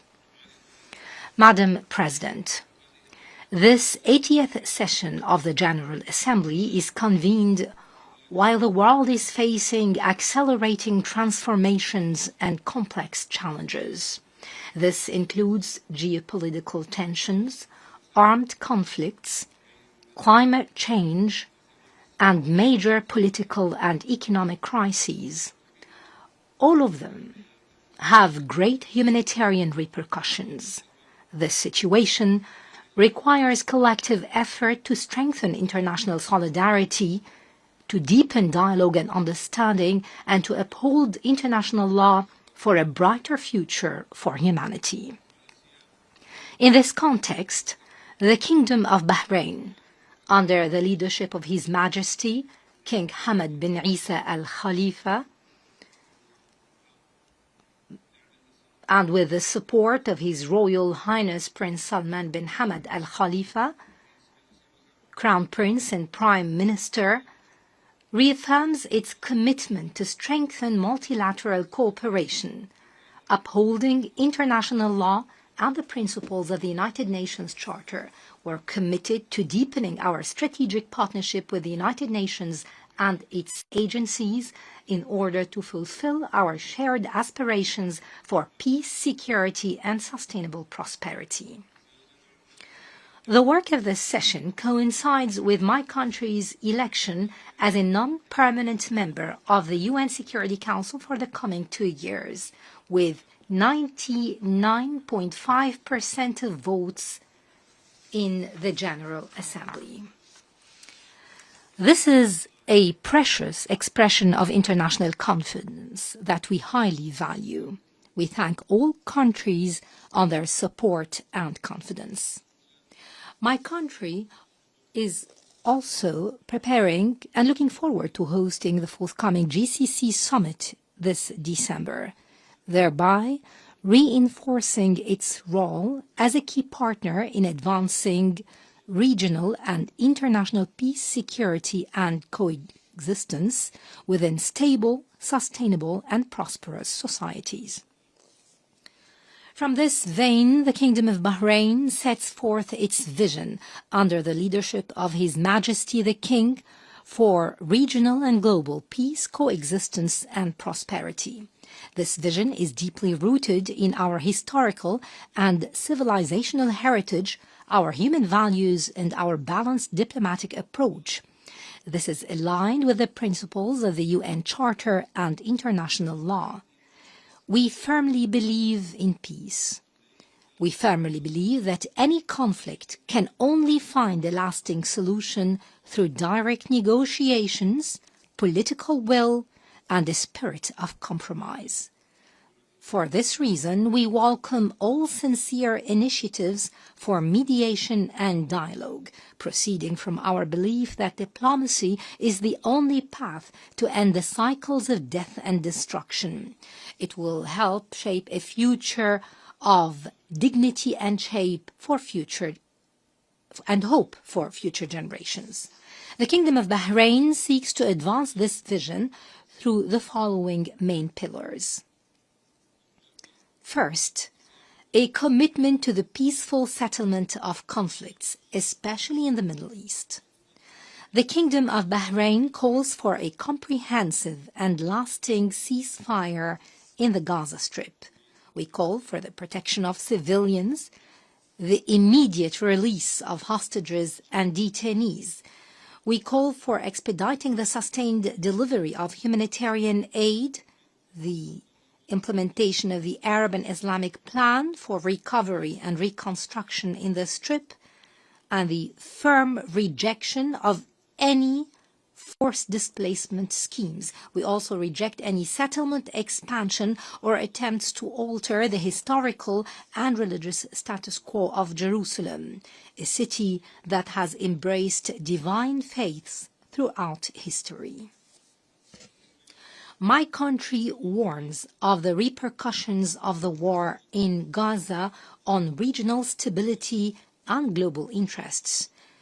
We condemned the Israeli attack on the brotherly state of Qatar, which has long played a recognized role in mediation, together with the Arab Republic of Egypt and the United States of America.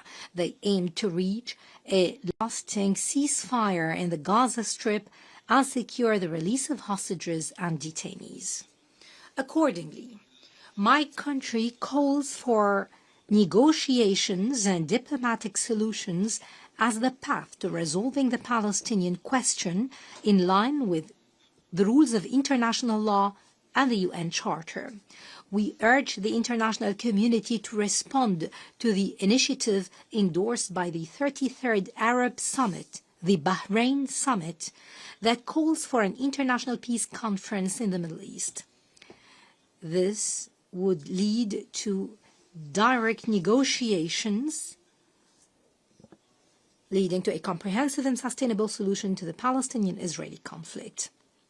The Kingdom of Bahrain welcomes the decision of the General Assembly to endorse the New York Declaration on the peaceful settlement of the Palestinian question and the implementation of the two-state solution.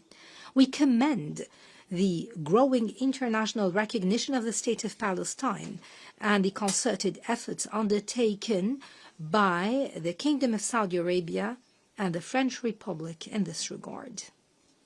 Bahrain further emphasizes the need for peaceful solutions to the crises in Syria, Lebanon, Sudan, Libya, Yemen, Somalia, and beyond, in a manner that guarantees their sovereignty, unity, and territorial integrity. It must also secure their people's rights to stability and sustainable development.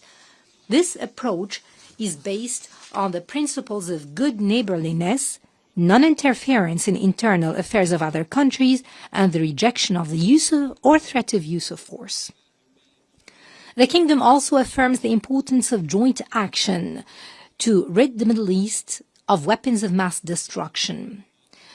It should be spared the risks of any arms race or military escalation. We call for the resumption of U.S.-Iranian negotiations to resolve the Iranian nuclear file in a manner that promotes global peace and security. The second pillar is the promotion of a culture of peace, tolerance, coexistence, and dialogue between religions and cultures. This would be pursuant to the principles of the Kingdom of Bahrain Declaration on Freedom of Religion and Belief. We call for an international convention to combat religious hate speech and racism, and banning the abuse of digital platforms to incite extremism, radicalism, or terrorism. Turning to the third pillar of the Kingdom of Bahrain's vision, it is related to strengthening international strategic partnerships for security, peace, and prosperity. In this regard, we take pride in the comprehensive Security, Integration, and Prosperity Agreement, CCPA, signed between the Kingdom of Bahrain and the United States of America, along with the United Kingdom. His Royal Highness, the Crown Prince and Prime Minister, described it as a launching point for a multilateral framework that brings together like-minded states to achieve stability and prosperity, and an effective model of a comprehensive vision based on mutual respect and common goals. My country seeks to enhance partnerships with states, organizations, and regional and international groupings. This aims at combating terrorism, strengthening cybersecurity, and ensuring food and water security. We also seek to promote digital innovation and artificial intelligence with the aim of providing a safe, stable, prosperous, and sustainable environment. The fourth pillar reaffirms my country's commitment to strengthening international cooperation for sustainable development and humanitarian solidarity. This includes tackling poverty around the world. The Royal Humanitarian Foundation in the Kingdom of Bahrain undertakes the implementation of numerous health, education, and relief projects worldwide. The Kingdom is also pursuing the implementation of its initiative endorsed by the Bahrain Summit to provide health and education assistance to those affected by conflicts and disputes in the region. This supports the SDGs to ensure that no one is left behind. The Kingdom of Bahrain, proud of its fruitful cooperation with the United Nations, reaffirms its commitment to sharing its experience as a leading model of reform and constant development. We work on modernizing legislations, providing a homeland of tolerance, coexistence, religious freedom, and humanitarian work. We in the Kingdom of Bahrain are proud that reform and development have not been mere slogans, but have become a reality experienced by the Bahraini citizen. Our youth are leading digital innovation. Our women are assuming leadership positions. Our society presents a model of coexistence and pluralism. My country's government's goal has always been to ensure for our citizens a dignified life in housing, work, education, and health, because we believe that human dignity is the foundation of national prosperity. The same spirit should be the starting point for building a more cooperative and stable region. My country has strengthened the rule of law and constitutional institutions.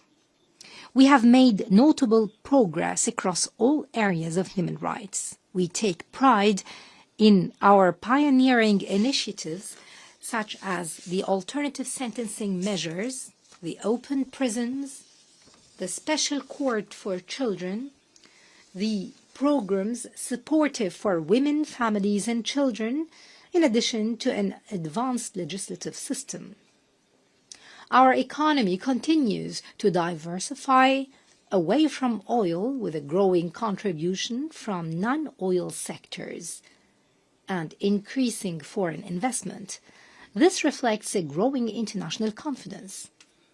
As to the digital sphere, Bahrain ranks among global leaders in innovation, digital transformation, and cybersecurity. His Royal Highness, the Crown Prince and Prime Minister, in his address before the General Assembly last year, called for the adoption of an international convention to regulate and govern the development of AI. My country takes pride in the abilities and competence of its youth. We have adopted numerous pioneering initiatives to empower the youth, such as the King Hamad Award for Youth Empowerment in partnership with the United Nations, the launch of the Global Youth Competitiveness Support Network, the HOPE Network, and we supported the advancement of women through the launch of Her Royal Highness Princess Sabika bint Ibrahim Al Khalifa Global Award for Women's Empowerment, now in its 3rd edition. This comes in addition to our membership in the Executive Board of UN Women for the coming 3 years. Turning to the environmental field, we reaffirm our commitment to achieving net zero carbon neutrality by 2060 through investment in clean energy and green technologies. Madam President, ladies and gentlemen, what Bahrain is building domestically in terms of reform and development is an extension of our broader global vision. Building a more just, tolerant and sustainable society in Bahrain is a direct contribution to creating a more stable and secure Middle East and a more cooperative and equitable world. From this podium, the Kingdom of Bahrain renews its commitment to the United Nations Charter. We are keen to strengthen cooperation with the organization through the Strategic Partnership Framework for Sustainable Development, signed with more than 21 UN agencies. As His Majesty the King underlined in his message on the 80th anniversary of the United Nations, Bahrain takes pride in its membership. It is determined to achieve shared humanitarian and development international goals and to strengthen strategic partnerships for a future of peace, justice, and prosperity for the peoples of the world. From this standpoint, my country calls for the reform of the UN system to enhance its effectiveness, transparency, to maintain international peace and security. We need to ensure the representation of developing countries in decision-making. My country, throughout its upcoming non-permanent membership in the Security Council, is committed to promoting dialogue, building bridges of peace, consolidating tolerance and coexistence, supporting the protection and promotion of human rights, advancing sustainable development, and enhancing the Council's efficiency in addressing global challenges. The decisions we take in this session do not only shape our present, but will determine the fate of generations yet unborn. Will they inherit a world torn apart by conflict and division, or a homeland of peace, prosperity, and human cooperation? Let us work together to realize the essence of this session's theme, better together. Better together to rise up to the human values enshrined in the UN Charter. That brings us together. Let us make this 80th session of the General Assembly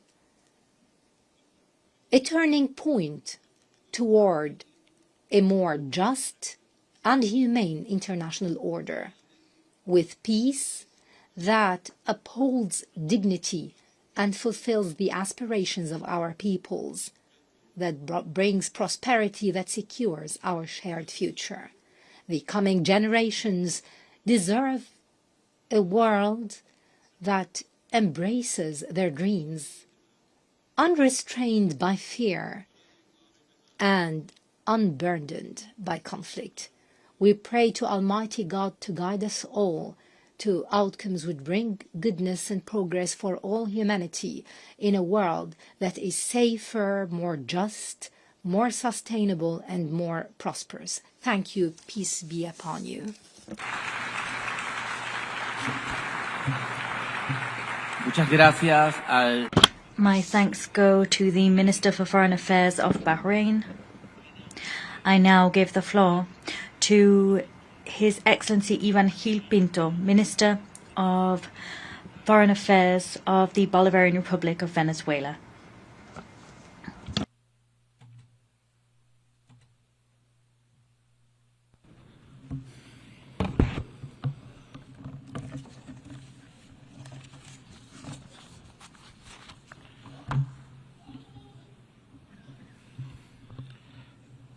Señor Presidente. Mr. President, Venezuela stands here talking to the world with a sense of truth. Over 5 centuries, the history of our homeland has been marked by one key ideal. That is the goal of achieving a society in which equality, justice, and freedom reign. Simón Bolívar was the greatest man to ever have been born on American soil. He, in word and in deed, universalized the spirit and what it meant to be Latin American and Caribbean. His was the ideal that the world should live in balance, that any and all struggle for a better society must have as its homecoming port, its final destination, peace. Mr. President, the first vessels that arrived on our Caribbean shores came to bring us under control.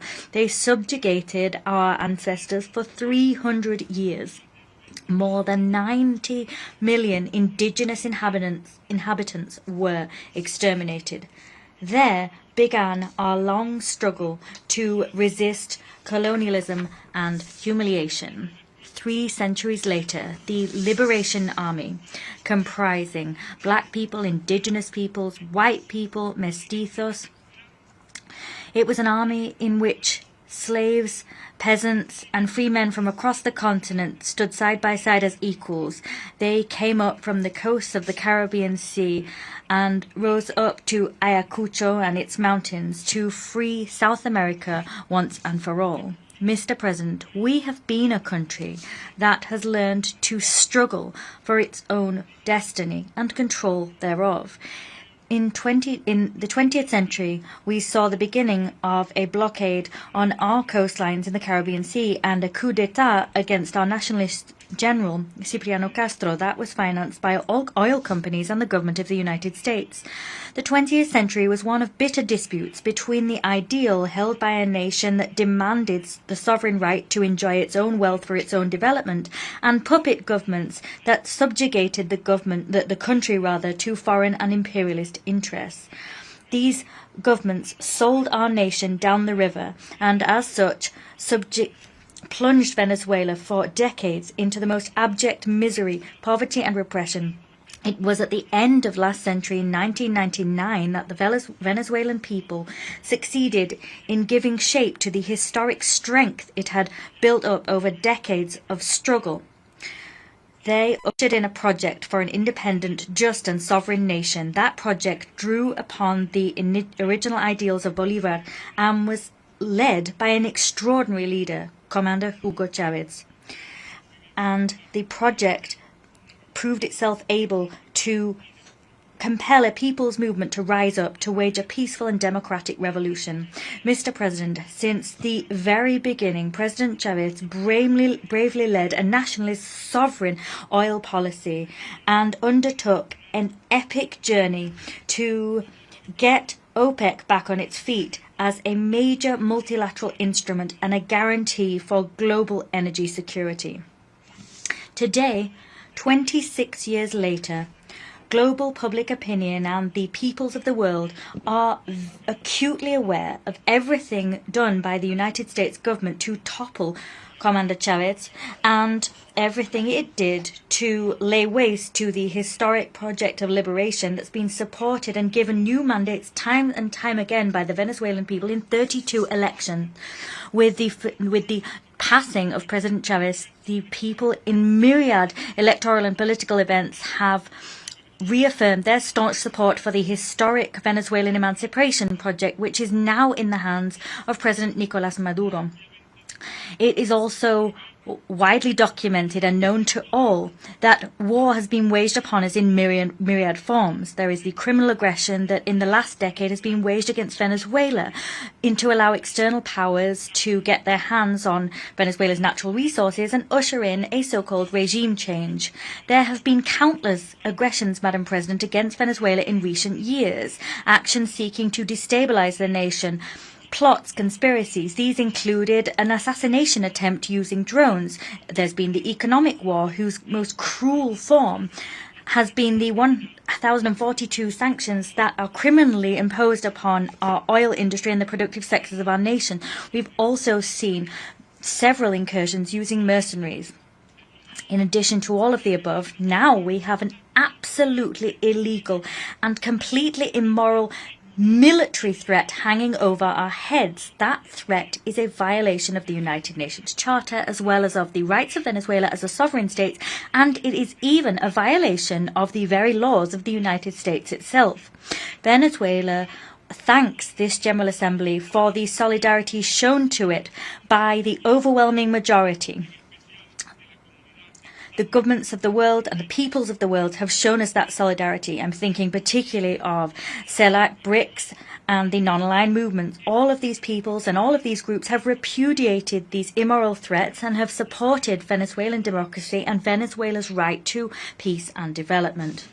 Madam President, in these early decades of the 21st century, we have seen false and tasteless justifications invoked to invade our sisterly country, Iraq. We have witnessed the bombing and destruction of Libya and the 20-year invasion of Afghanistan.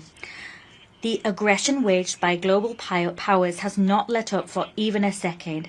As such, a short while ago, we saw the criminal and cunning bombing of the peaceful Islamic Republic of Iran. Today, the target of this aggression is now Venezuela, a peaceful country built on solidarity. In view of the fact that Venezuela cannot be accused of having weapons of mass destruction or nuclear weapons, today unbecoming and perverse lies are being levelled against us that no one believes, no one in the United States believes them, or in the world as a whole. They're being invoked to justify a $1 billion military threat, which is despicable, outlandish, and immoral. Consequently, we're once again grateful to global public opinion and the public opinion of the United States. We're also grateful to the governments and the peoples of the world that are speaking out against this attempt to bring war to the Caribbean and South America in order to usher in a regime change which will allow external powers to rob the immeasurable oil and gas wealth of Venezuela. We are not surprised, Madam President. We are all well aware that the people of the United States have time and time again voted for governments that promised to bring peace and put an end to eternal war. Governments that promised to devote themselves to resolving internal problems. Poverty, the addiction epidemic, unemployment and inequality, which today characterize the U.S. and its society. And we've seen time and time again how the noble people of the United States have been disappointed. For this reason, Today, Venezuela wishes to reaffirm it is dedicated to peace as Simón Bolívar was. We are devoted to our self-determination and, on the basis of the United Nations Charter, we once again affirm that we have a right to defend our sovereignty and to defend peace in the Caribbean and across South America. Venezuela is part of this new pluripolar world that has been ushered in.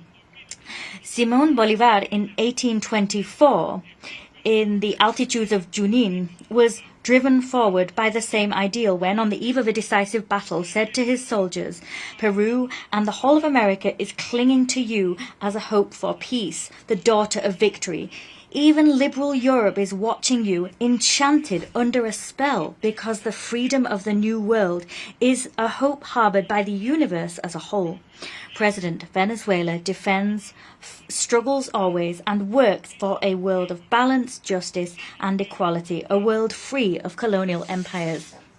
It was Chavez who was the great driver of the process to usher in such a world on our continent. He did so by founding Petrocaribe, ALBA-TCP, and the Union of South American Nations, UNASUR, as well as the Community of Latin American and Caribbean States.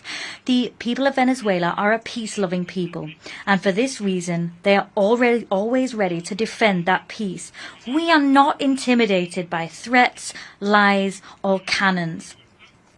The love for freedom courses through our very veins.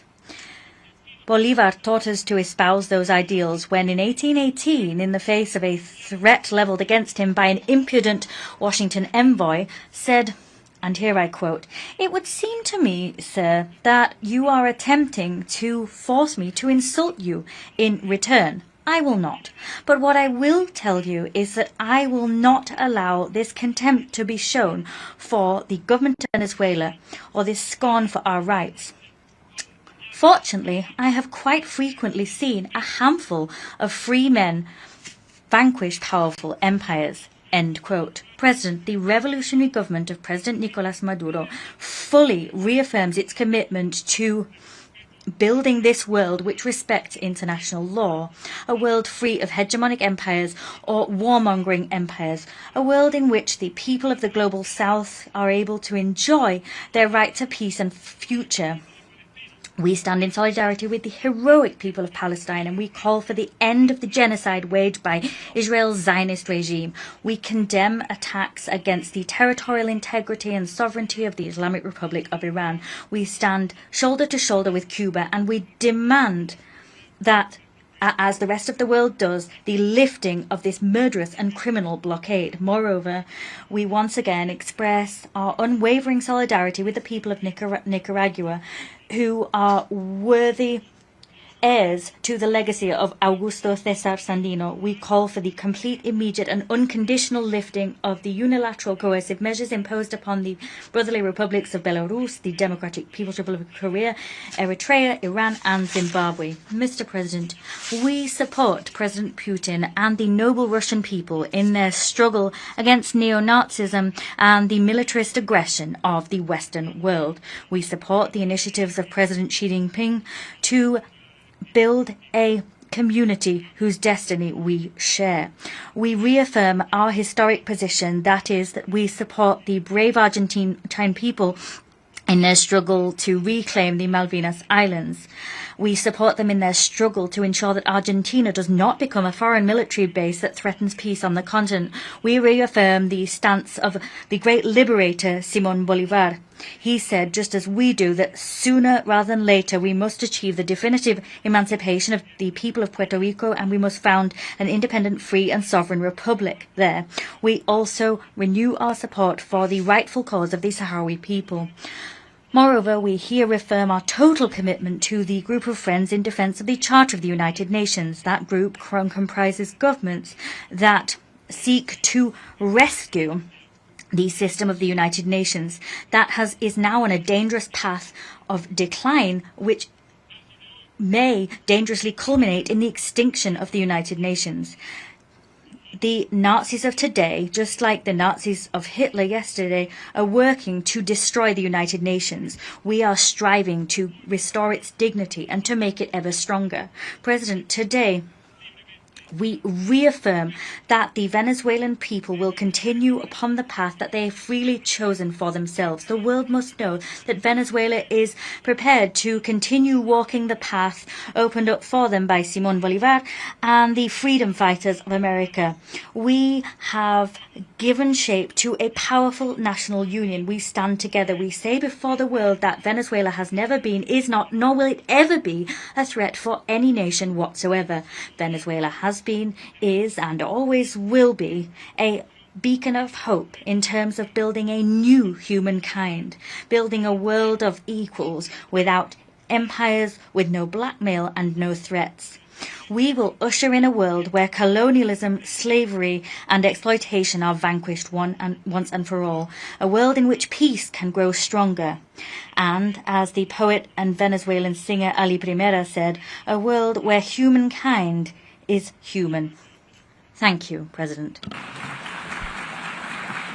Muchas gracias. I thank the Minister of Foreign Affairs of the Bolivarian Republic of Venezuela. I now give the floor to His Excellency Dhananjay Ramphumi, Minister of Foreign Affairs of Mauritius.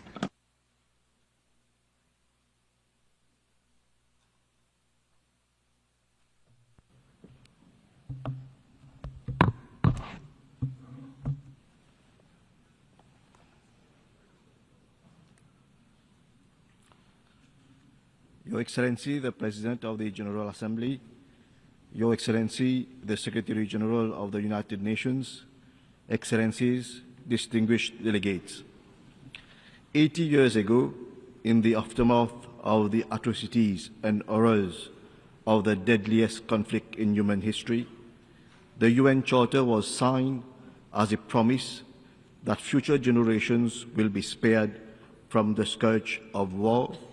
States would pursue global peace, international cooperation would be the cornerstone of our shared prosperity and progress, and human rights would be protected.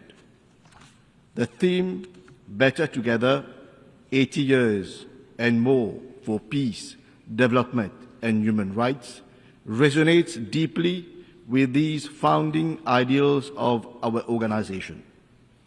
There can be no peace without development, no development without peace, and neither peace nor development are sustainable without respect for human rights.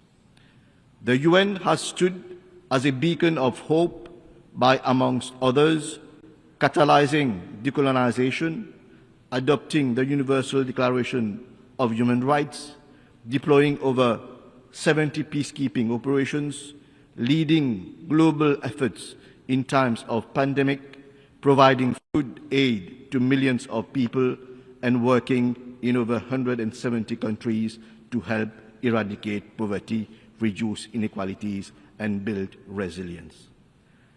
These are not just facts and figures, these are testimonies of what we can achieve by working together in good faith with a common purpose.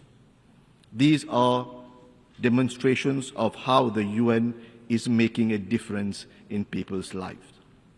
Unfortunately, behind these figures also hides the continued suffering of hundreds of millions of our fellow humans living in conflict zones, subject to violations of their human rights, and for whom basic human needs remain a dream. The winds of conflicts are blowing across almost all continents, all marked with blatant violations of international law. Each of them represents the failure of humanity to protect its most vulnerable. Each of them is a failure of diplomacy and the upholding of international law. In addition, protectionism and the consequences of the COVID-19 pandemic have put at stake the livelihoods of millions of people, especially in the developing world. Chair, relations between states should not be a zero-sum game. For the last 8 years, the UN has been a forum that allowed coordination and harmonization in the pursuit of common goals. For the continued relevance of the multilateral decision-making system, its legitimacy has to be restored. It should respond to the needs of all, and especially the Global South. We welcome the holding of the various conferences this year, bringing together the world community to chart the path for future cooperation for our common good. For instance, we met in Nice for the Ocean Conference and in Sevilla for the Conference on Financing for Development. Later this year, we will meet in Doha for the World Social Summit and in Belém for COP30. It is, however, unfortunate that we missed the opportunity to conclude the Treaty on Plastic Pollution and protect our planet. But then what matters is how far decisions are translated into concrete actions. Chair, the world today is facing what may be accurately described as a polycrisis. Persistent conflicts, climate emergencies, environmental degradation, growing inequalities, cybercriminality, exacerbated by artificial intelligence. This begs the question, is the UN, with its current operational structure, equipped to face the challenge? We need a more efficient and effective organization.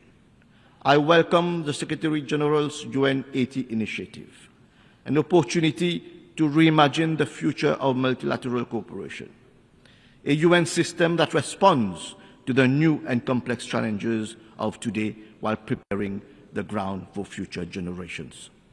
Mauritius supports the long overdue reforms of the Security Council and the revitalization of the General Assembly. Reform of the Security Council is essential for the future of the United Nations and global emancipation. As our organization turns 80, the Security Council membership should reflect the realities of today. It needs to be inclusive, representative, and accountable. Africa makes almost 30% of the UN membership.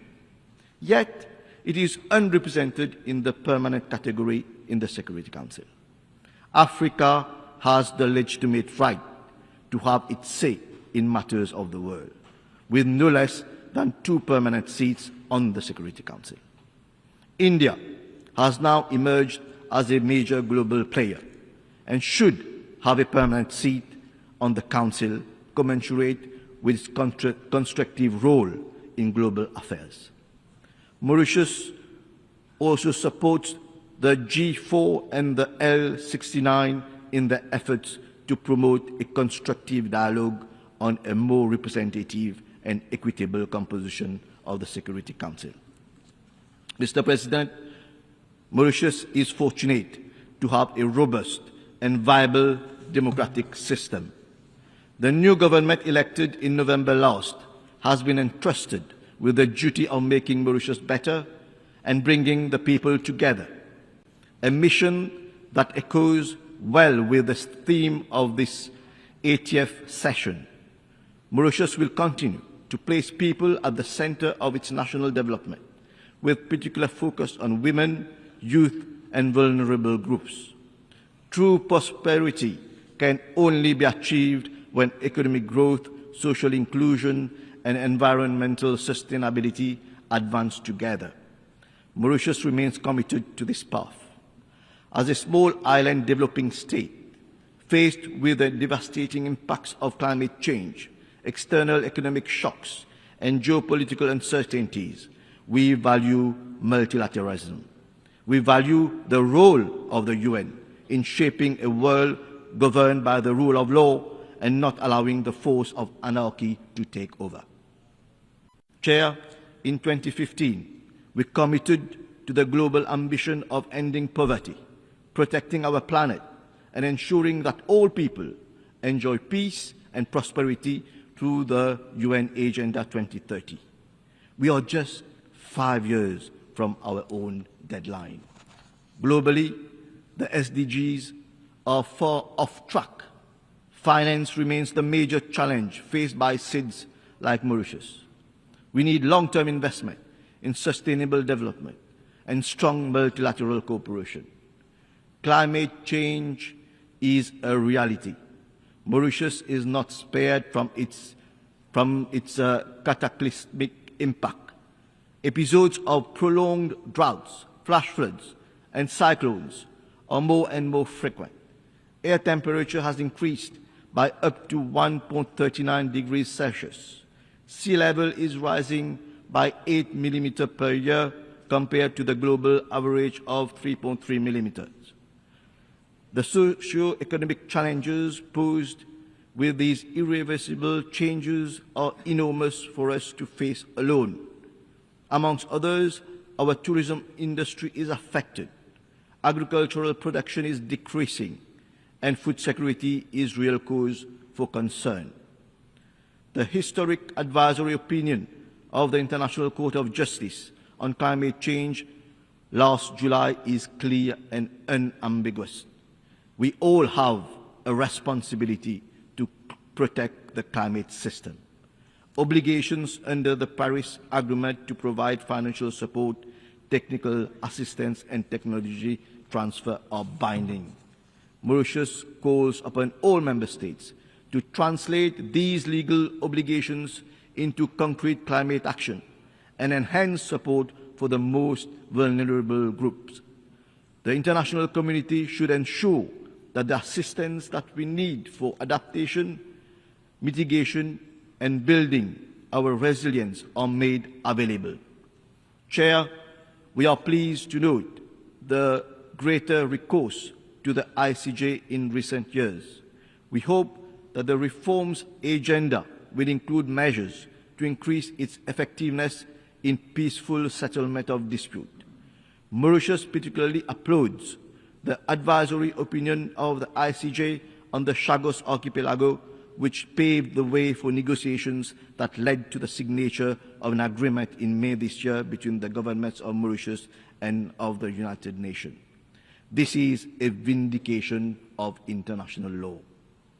In this context, Mauritius is strongly committed to protecting and preserving the pristine marine environment of the Chagos Archipelago. In this regard, it is in the process of establishing a Chagos Archipelago marine protected area, whilst taking into account the aspiration of Mauritian citizens of Chagosian origin to resettle in the Chagos Archipelago. Mauritius extends its deep appreciation for the support received from UN member states right from the early 70s up to the adoption of the UNGA resolution on the 22nd of May 2019 in support of the ICJ advisory opinion. Mr. President, Mauritius reiterates its principled and long-standing stance in support of the Palestinian cause, which led to our recognition of the State of Palestine in November 1988. 78 years after the adoption of General Assembly Resolution 181, the State of Palestine continues to be denied full membership of the United Nations. Mauritius welcomes the overwhelming support for a two-state solution and endorses the New York Declaration on the peaceful settlement of the question of Palestine and the implementation of the two-state solution. We call on the international community to spare no effort to achieve this solution. Chair, the transformative potential of AI and digital technologies are undeniable, but they also represent real challenges for contemporary society. AI's capabilities should be harnessed responsibly and collectively. There is need to build a global governance architecture through multilateral negotiations that will ensure safe, secure, ethical, and inclusive use of AI. Resource and capacity constraints of developing economies have to be acknowledged and addressed. The digital divide should not be allowed to widen further. We welcome the recent establishment of the UN Independent International Scientific Panel on AI and the Global Dialogue on AI Governance. Monsieur le Président, President, I would like to reiterate my country's commitment to fully supporting regional cooperation as well as the pooling of the efforts of Indian Ocean Rim countries in the interests of all of us. This is our regional version of Better Together.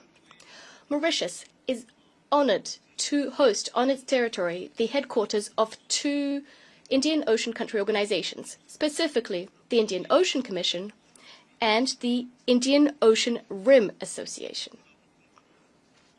In 2012, we concluded an agreement with the Seychelles, the aim being to co-manage a vast maritime area. We are now working on its implementation. I would like to recall that following the recognition of our sovereignty over the Chagos Archipelago by the United Kingdom, Mauritius now expects the same outcome as regards our sovereignty over the island of Tromelin.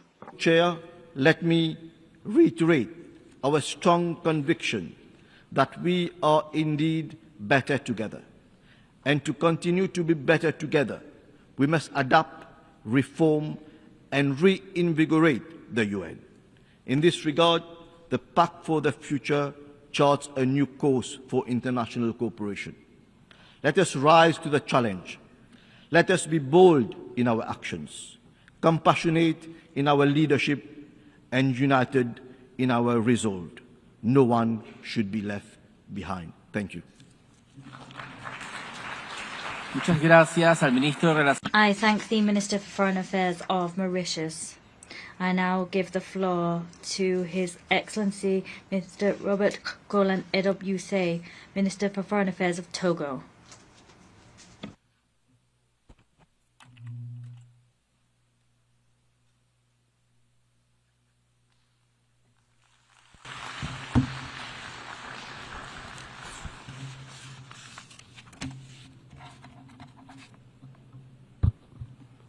Madam the President of the 80th session of the United Nations General Assembly, Excellencies, Head of State and Government, distinguished Head of Delegation, Mr. Secretary General of United Nations, ladies and gentlemen, I would first like, on behalf of the President of the Council of Togo, His Excellency Faure Nanyazingbe, the government and the people of Togo, to extend our warm congratulations to Madame Analeka on her election as the President of this 80th session of our General Assembly. Faced with the many challenges confronting our common organization, Madam President, I wish to assure you of my country's full support and express my deep conviction that your leadership and relational intelligence will enable you to successfully lead the work of this session. I also wish to pay well-deserved tribute to your predecessor, Mr. Yang, for the practical wisdom and constant availability we demonstrated in leading the work of the 79th session. It's also particularly pleasing for me to commend the effort to the Secretary General, Antonio Guterres, to revitalize our common institution, whose effectively is threatened by the return of unilateralism and the law of force to the detriment of the force of international legality. In an international context of extreme confusion, where everything is upside down, it's not easy to be Secretary General of the United Nations. That is why Togo gives you its full support. Madame la Présidente. Madam President, ladies and gentlemen, how can I possibly talk to you about global affairs without talking about the remarkable performance of our country, Togo? Rest assured that Togo is doing fine. Togo is doing better than some. In service of our populations, my country, Togo, has in recent years notched up significant achievements, progress that has been largely recognized by many. There is the implementation of the SDG agenda. The government has made Agenda 2030 not a simple reference framework, but rather the real lodestar of its public policy. More than 70% of the SDGs targets have now been integrated into national strategies, particularly through the government roadmap for 2020 to 2025. That roadmap comprises four key pillars: social development, economic development, environmental development, and governance. Some examples of our work now.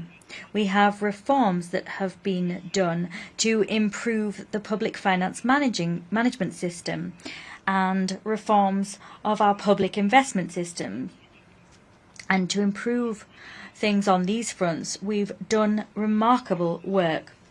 We've seen the digitization and simplification of tax and customs procedures, and that has led to the increased tax revenue being collected by the Togolese tax office. We've operationalized a one-stop shop for tax collection and for the submission of accounts. That means that people can submit digitized accounts and tax returns in one place. We have digital issuance of land deeds, and we have operationalized our tax policy unit.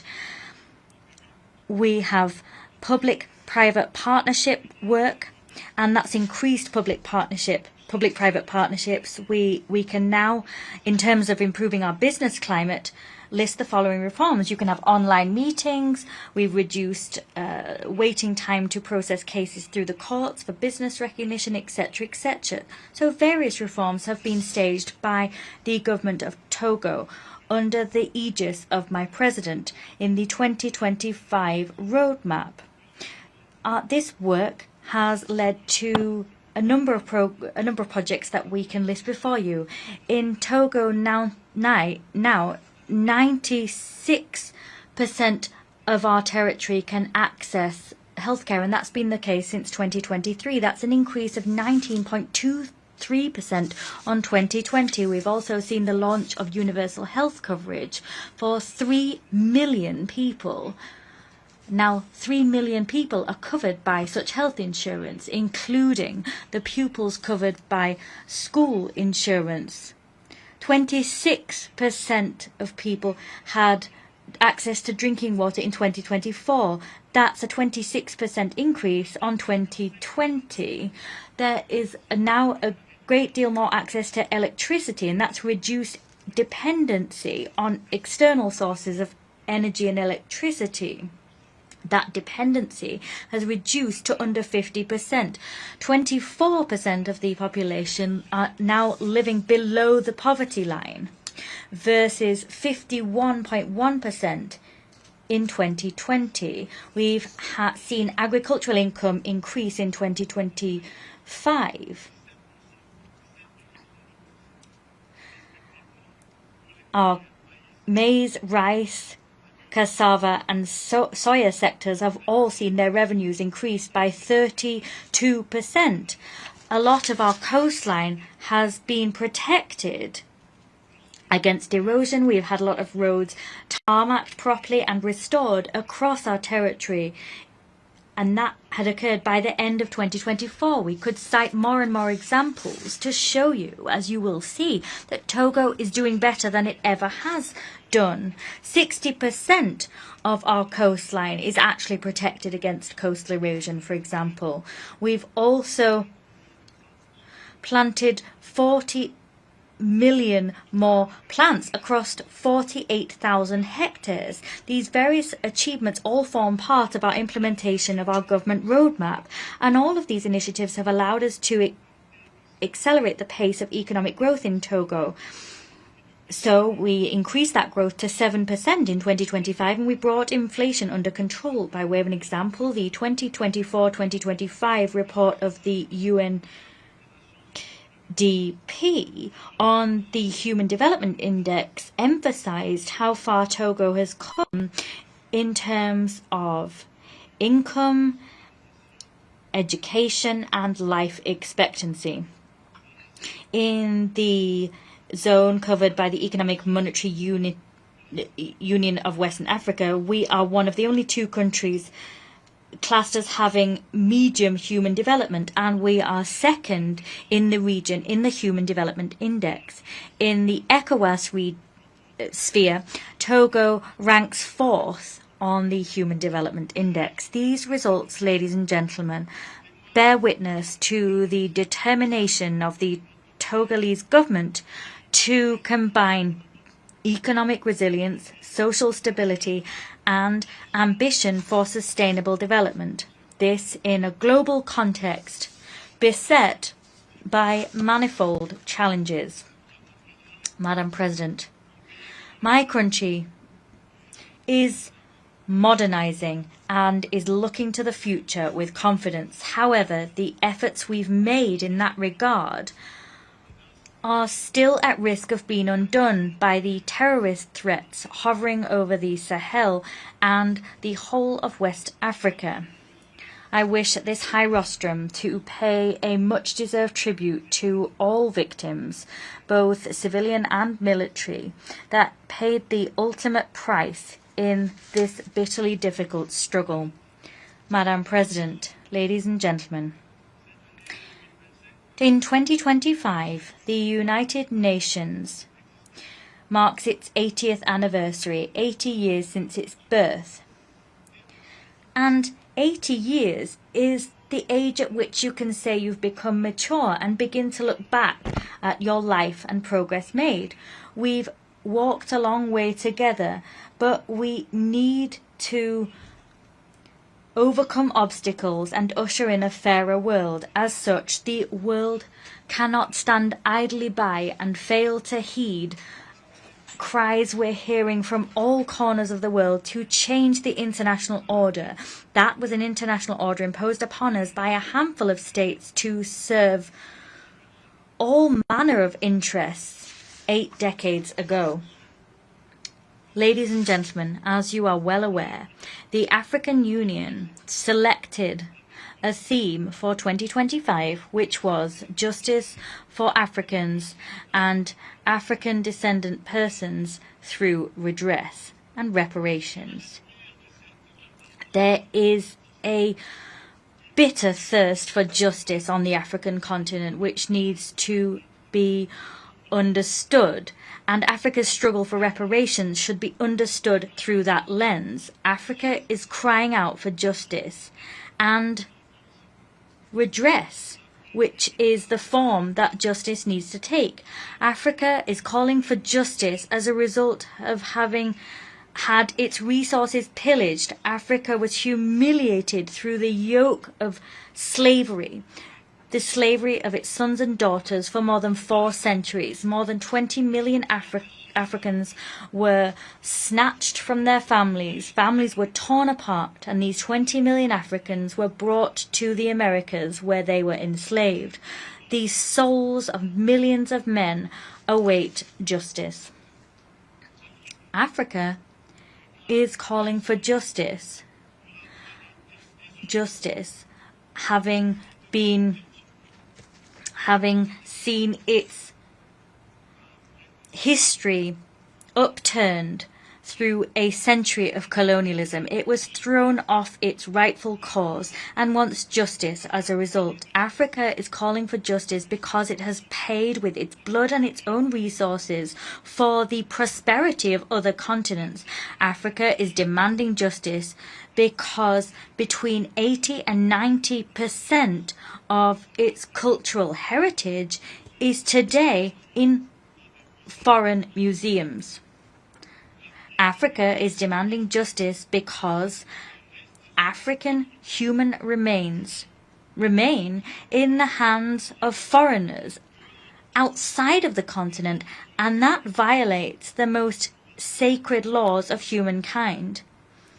Africa is demanding justice because its significant contribution to the defeat of fascism in the 20th century was overlooked and cast aside when the United Nations was founded, the United Nations where we are today, in 1945. Africa is demanding justice because she was excluded and has been excluded for 80 years from the decision-making bodies across the globe. Africa is demanding justice because the Security Council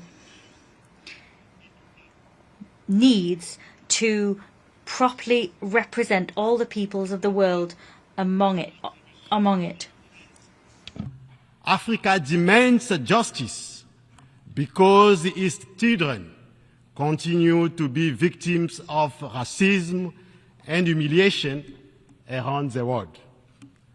Africa demands justice because, as has been said, there exists a unique and unprecedented moral debt toward African people, which has not yet been paid. Humanity has never been so humiliated as it was through the enslavement of the Forbes and the colonization of Africa, the cradle of our human civilization. Soyez rassurés, mesdames. Rest assured, ladies and gentlemen, Africa is not stuck in the past. We do not invoke the memory of slavery here and of colonization to simply reawaken old wounds. We invoke slavery and colonization to build a future of justice and equity for all.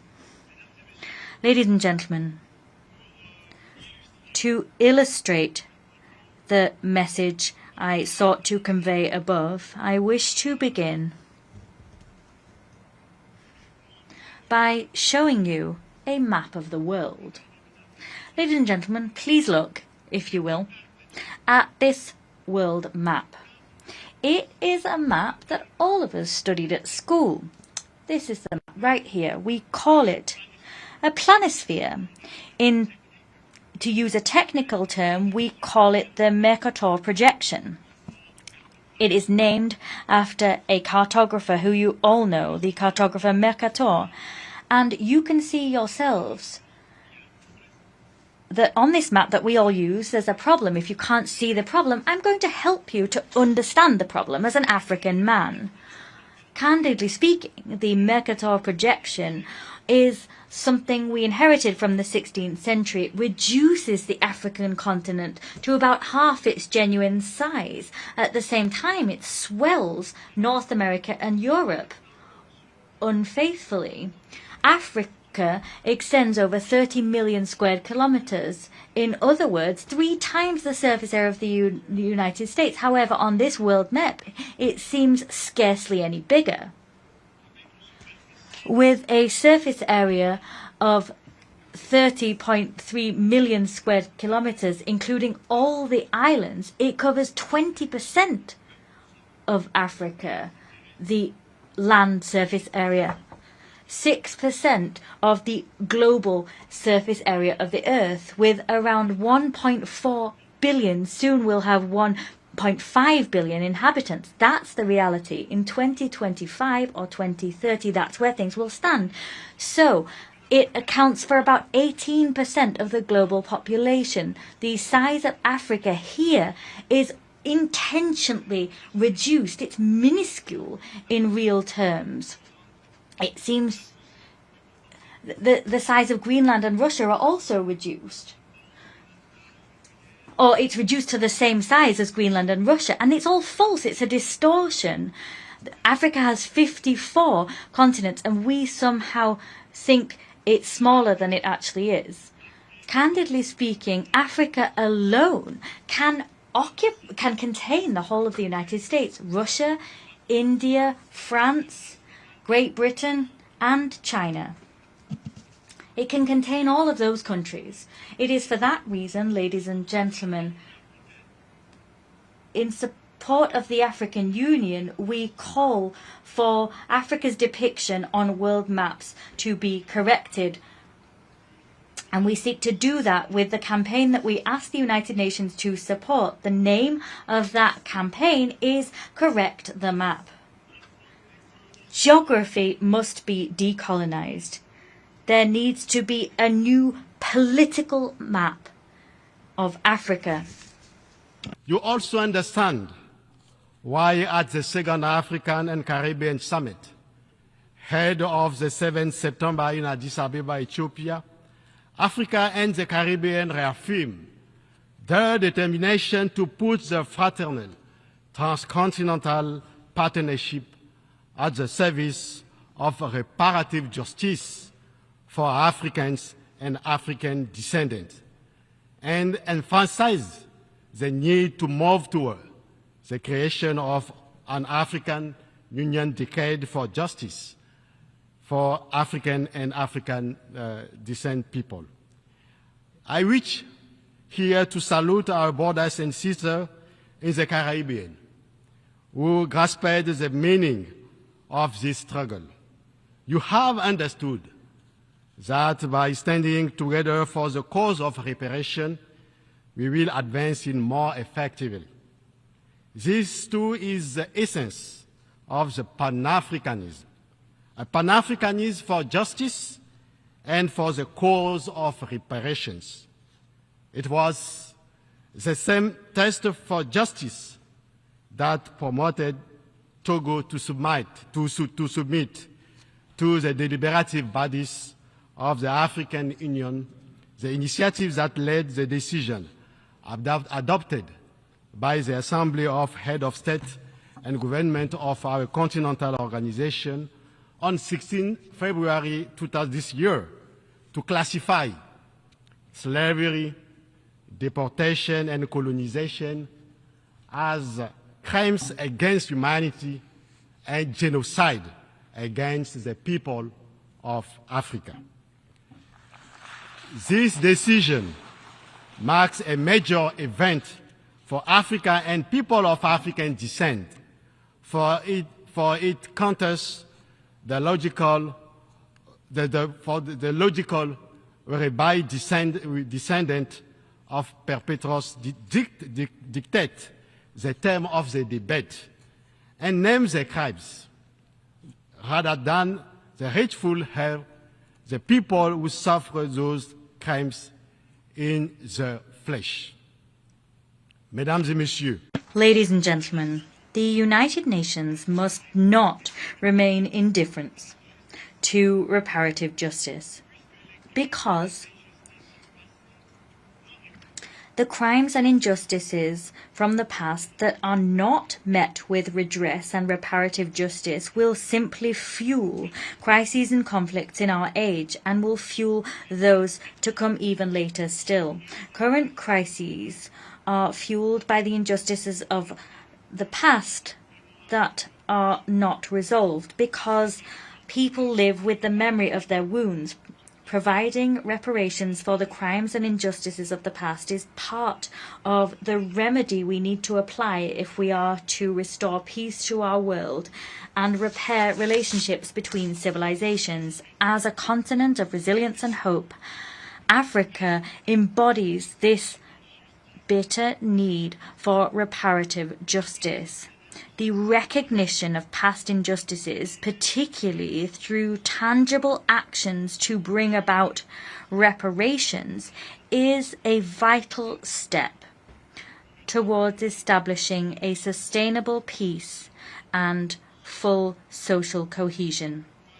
It is for this very reason that from this high rostrum and in the most solemn terms, I wish to call global public opinion to action. I wish to pique your conscience. You must show the courage, have the courage to tackle the issue of reparation. Today, Africa is standing before the world and demanding reparations. Calling for reparations is not about pointing the finger at anyone. Calling for reparations is an act of working for the good of humankind and for our own well-being.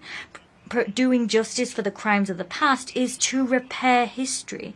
Repairing history is a step to lifting obstacles so that justice can flow and that more equity can come into our world. Asking for reparations is an act of dismantling systems based on exploitation that continue to influence and shape the lives of several peoples. Asking for reparations is to save the world from forgetting its own history and keeping the memory of millions of peoples alive. What we're doing in asking for reparations is seeking to correct the damage done to us in the past. We're seeking to free the world from discrimination and racism. We're seeking to step out of this relentless trap of exclusion and the denial of justice. We expect reparations from the world. There are those as a result of the Atlantic slave trade and colonization. Reparations, however, must also involve the proper reform of global trade systems and global economic and financial reforms. We must see the restructuring of debt, structural reparations to allow just and equitable representation of Africa in international bodies and the international system as a whole. The reparations that we demand from this rostrum should not simply comprise material compensation. They must also take the form of sustainable investment in education, infrastructure, healthcare, science and technology, such as to allow Africa to develop and to cease to lag behind and to fully enjoy its potential. In the resolution Pact for the Future, adopted last year by heads of state and government representing the peoples of the world when they met together here in New York, we underscored the need together that there was an urgent need to reform the Security Council to make it more representative and tailored to today's world. We now need to move from word to deed. Security Council reform is a matter of reparations and is all about correcting the historic injustice done to Africa and other peoples of the world. The Security Council reform must involve granting permanent seats to Africa. Doing that is a matter of dignity and justice and must be done. It is imperative.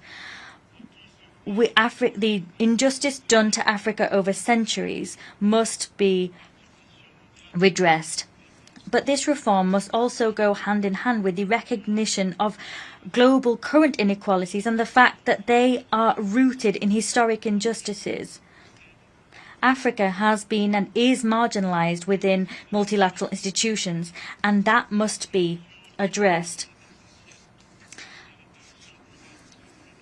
Africa has every right to expect such reparation from the world, and that call will be at the heart of the 9th Pan-African Congress in Lomé, Togo, on renewing Pan-Africanism and the role of Africa in the reform of multilateral institutions. Part of our work will be to mobilize resources and reinventing ourselves for action, and this all forms part of the theme selected. I call upon the African community and its partners, as well as all the goodwill of all those inspired by justice, to make this meeting a historic event. Through reparations, ladies and gentlemen, we will succeed in renewing the trust of our peoples in multilateral institutions, beginning here with the United Nations. Reparations will allow us to together usher in a humankind at peace with itself, doing justice, ensuring justice is done for people whose destiny has been destroyed by crimes and historic injustice, is an act of repairing the world for everybody's benefit. Ladies and gentlemen, I must speak candidly. Africa has been overlooked over the last 80 years in global governance structures. It is high time to remedy that injustice. On very rare occasions does history offer occasions as ripe as this one to change the course that the world is walking down. After so much historic injustice done to Africa, the time has come to provide reparations as an ethical imperative. To provide reparations would be to repent for past misdeeds and to rebuild a new stage on which new international relations can be established. However, this struggle is not solely an African struggle. It is a struggle for humankind. It is a struggle so that never again will the injustices of the past shape the inequalities of the present. It is for that reason that we call upon the United Nations now, and for the sake of its own credibility, to classify the transatlantic slave trade, colonization, slavery and deportation as not only crimes against humanity, but first and foremost crimes of genocide against the peoples of Africa. Yes, it is a genocide. A genocide. A genocide. I thank you. Muchas gracias. I thank the Minister of Foreign Affairs of Togo. We have heard the last speaker in the general debate for this meeting. We will continue the general debate tomorrow at 9 a.m. in this same room. The exercise of a right to reply has been requested. I wish to remind delegations that declarations made in exercise of the right of reply are limited to 10 minutes for the first statement and to 5 minutes for the second statement. These statements must be made by delegations from their seats. I now give the floor to the Islamic Republic of Iran. Bismillah ar-Rahman ar-Rahim. Mr. President, it is regrettable for the United Nations, for humanity, and for the cause of justice that an individual who is wanted by the International Criminal Court has been granted the opportunity to address this esteemed body. An individual who bases in the blood of innocent children must not be granted the opportunity to address the United Nations, an organization whose foremost purpose is to uphold international peace and security. This is a disgrace to peace, justice, humanity, and morality. It is preposterous that a regime that persistently violates each and every principle of this organization is allowed to lecture this body instead of being expelled per Article 6 of the Charter of the United Nations. Why should we extend our attention to the address of the representative of the regime whose conduct is diametrically opposed to everything this organization stands for? The Israeli regime is inherently founded on aggression, occupation, oppression, apartheid, and terror. From its very inception up until the present day, this warmongering and expansionist regime has waged tens of wars, invaded not only all countries around it without exception, but also other countries in the region. In the past 2 years alone, it has invaded Gaza and the West Bank, Lebanon, Syria, Yemen, Iran, and Qatar. Yet even this is not enough for this occupying regime, as evidenced by the recent declaration by its criminal prime minister of their illusion to create Greater Israel, a plan that necessitates invading at least 4 more countries. Given this vast, dark resume, is there any question who is the true principal enemy of peace and the main source of insecurity and instability in West Asia? One must also seriously ask, isn't their conduct real threats to and material breaches of the peace?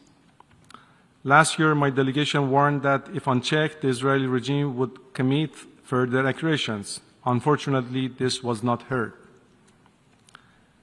We warn again that if unchecked, the Zionist regime will spare no efforts to drag the entire region into a full-scale war.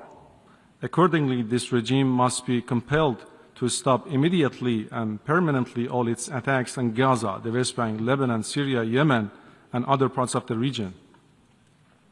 This organization has the responsibility to act and must act promptly and decisively. Inaction would only embolden this regime to commit more crimes more brutally. In the past 24 months, this apartheid regime, which is the manifestation of a racist ideology, has killed over 65,000 innocent Palestinian civilians and wounded nearly 118,000 others in Gaza. It continues to brutally use the starvation of civilians as a method of war and resorts to forced displacement of Palestinians in implementing its genocidal projects, particularly in Gaza. Additionally, Palestinian civilians in the West Bank are also subject to daily violence and crimes by the Israeli regime. The Zionists consider themselves a selected ethnicity and consider the indigenous Palestinians as human animals who must be eradicated entirely. To cover up its atrocities and to erase the history of its genocide, this regime makes every effort to silence all voices. That's why during the past 2 years it has killed nearly 250 journalists, which is more than the combined number of journalists killed in the U.S. Civil War, World War I and II, and the wars in Korea, Vietnam, Yugoslavia, and Afghanistan. Isn't it a direct assault on freedom of the press? Further efforts must also be made by this organization and its member states to prevent terrorist activities conducted by the Israeli regime, the latest of which are assassinations conducted in Lebanon, Syria, Yemen, Iran, and Qatar.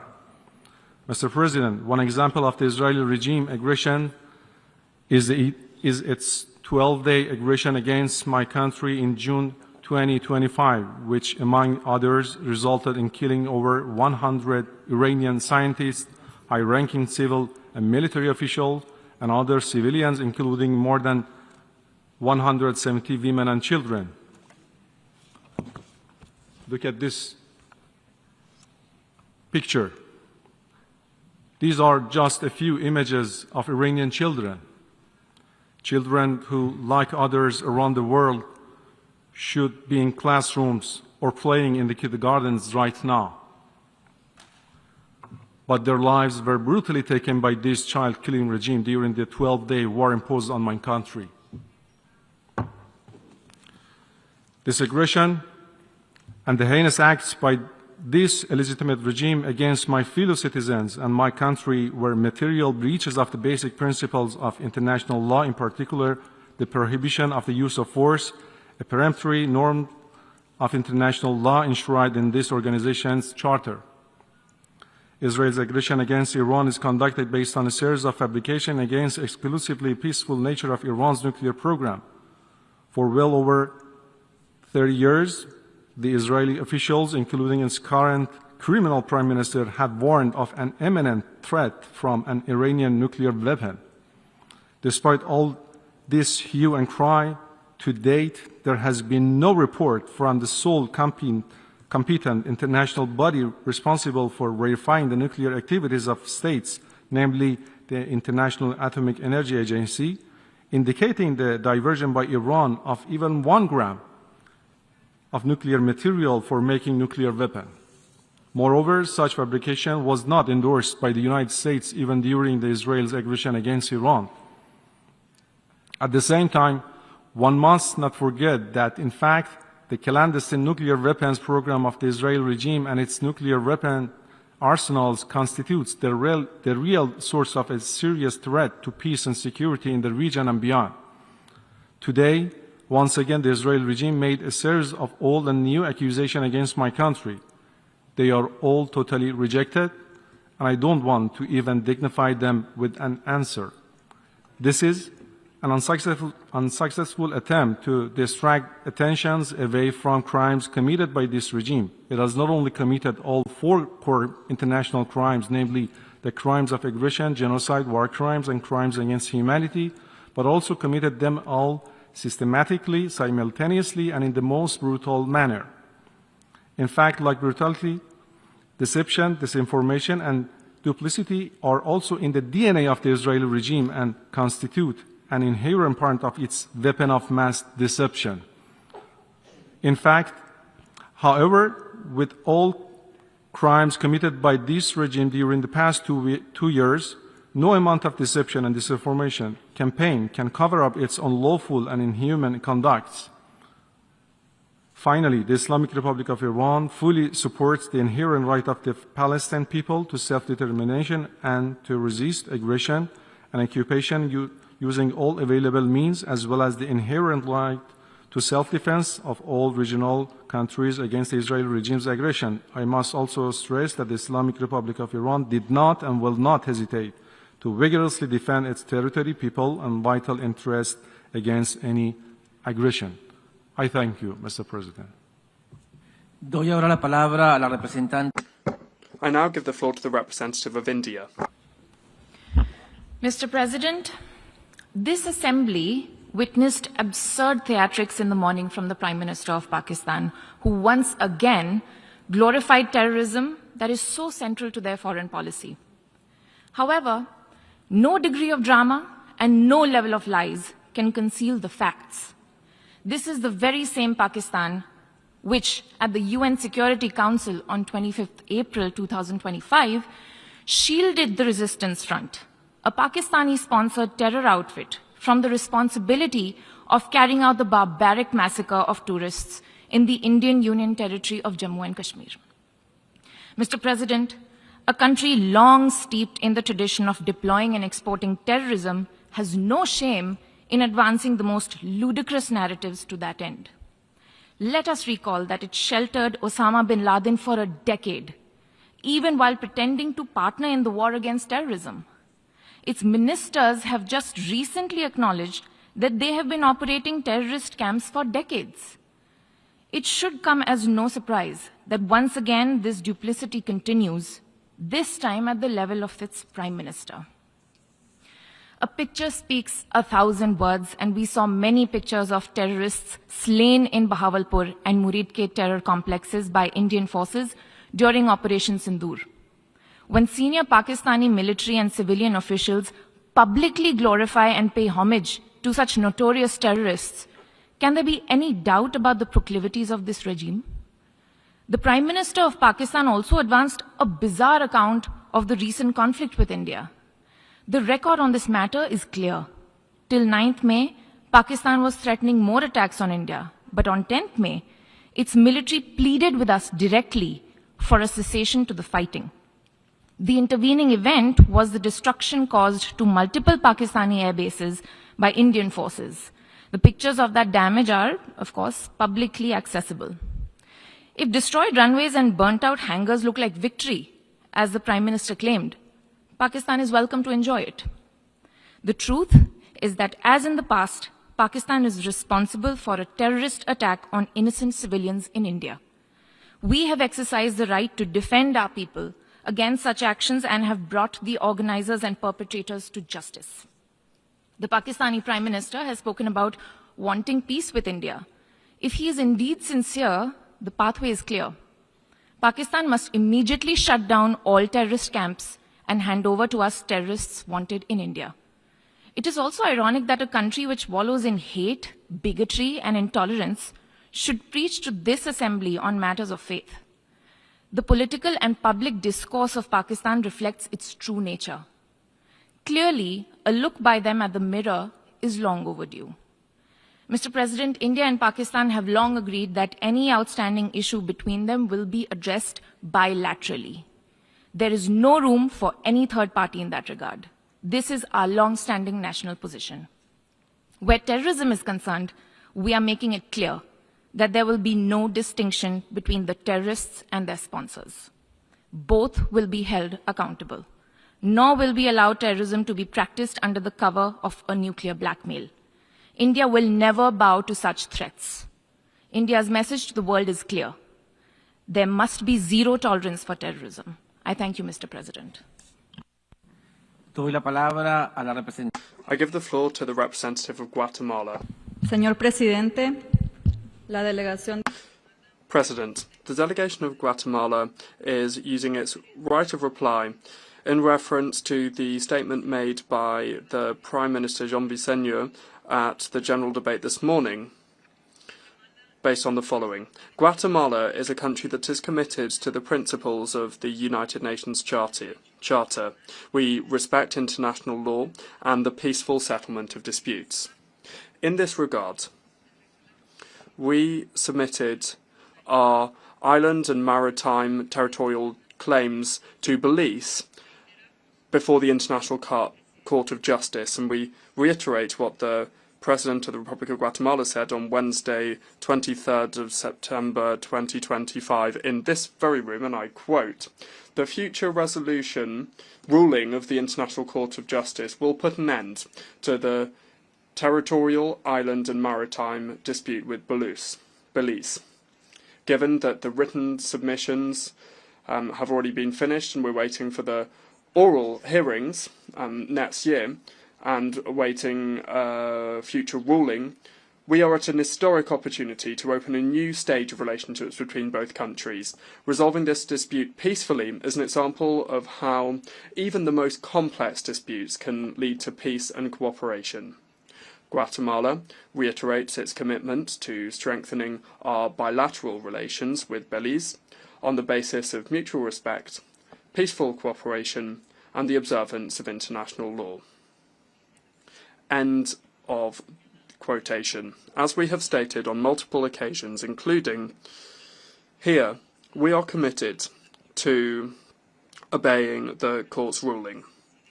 When it comes to the incidents mentioned by Belize, these unfortunately took place in both countries. Immediate actions were taken, and even a meeting was organised between the Ministries of Defence of both countries this week, and yesterday a bilateral meeting took place between President Arevalo and Prime Minister Vicente. That's why we are surprised about the content of the Belize Prime Minister's speech. We're also concerned that there is an imprecise version being spread of what happened both in the domestic and international media, as well as in international fora such as the United Nations, CARICOM and the Commonwealth, which does not contribute to strengthening mutual trust and confidence, nor does it foster the environment required for a peaceful settlement of the disputes. Thank you. I give the floor to the representative of Pakistan. Mr. President, we are compelled to respond to a state that cannot decide whether to masquerade as the world's largest democracy or expose itself as the world's largest factory of disinformation. Year after year, India drags its bundle of recycled falsehoods to this forum, but let me set the record straight. India has become the only country that practices state-sponsored terrorism as policy at home and abroad. Its hypocrisy is well exposed. It cannot hide anymore its aiding, abetting, and financing of terrorism in Pakistan, its covert terrorist networks across the region and the globe, and its reign of terror in Indian-occupied Jammu and Kashmir. Through its proxies like TTP, BLA, and Majid Brigade, Indian-sponsored terrorism has not just claimed lives of thousands of innocent civilians in Pakistan, it has turned places of worship, learning, and livelihood into sites of carnage. Pakistan's sacrifices in the global fight against terrorism have for long been recognized by the international community. This forum certainly needs no sermon from an aggressor, occupier, and perpetrator of state-sponsored terrorism. Pakistan not only condemned, but also called for credible, impartial, and independent investigation into Pahalgam incident. If India had nothing to hide, it should have agreed to such investigations. After the incident, despite calls for restraint, dialogue, and diplomacy by the international community, India escalated the situation and committed unwarranted aggression against Pakistan from 7 to 10 May 2025, killing innocent men, women, and children. Pakistan has maintained a principled and calibrated approach before, during, and after the conflict, avoiding harm to civilian and civilian infrastructure. India's reckless brinkmanship and provocative posturing exposed its hegemonic ambitions. When its adventurism collapsed into defeat, it resorted to excuses, but the truth could not be concealed. The bubble of hubris has been burst, the myths of military might shattered, and the irrefutable evidence of Indian losses has been provided and well documented by the international community. India's holding in abeyance of the Indus Waters Treaty has unmasked it as a blatant violator of international law. By weaponizing water, which is a lifeline for 240 million people of Pakistan, it has demonstrated that it is a state that threatens regional peace, denies millions right to water, and breaches the sanctity of a humanitarian treaty. Mr. President, persecution of minorities has become state policy of RSS-BJP dispensation. Muslims are lynched for their faith, Christians assaulted for their worship, Sikhs for their identity, and Dalits dehumanized for their caste. The world has not forgotten Gujarat, where thousands of Muslims were butchered under the state patronage. Delhi, when mobs rampaged and while police looked away. Manipur, where hundreds were killed and thousands were displaced. India's record is written not only in blood, but also in words. Hateful rhetoric from the highest leadership, open calls for genocide, and a pliant media feeding bigotry. In incredibly intolerant India, Islamophobia today is institutionalized in law, normalized in politics, and glorified in the media. Beyond its borders, India bullies neighbors, blocks regional cooperation, exports violence abroad through extrajudicial assassinations, and funds proxies to destabilize the region. This is the face of new India. Islamophobia at home, aggression abroad, with Hindutva ideology at its core.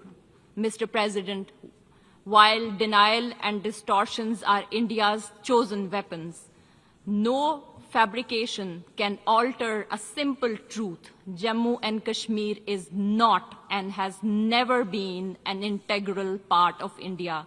The resolutions of the Security Council declare Jammu and Kashmir as a disputed territory whose final disposition shall be decided by a free and impartial plebiscite to be conducted under the auspices of the United Nations.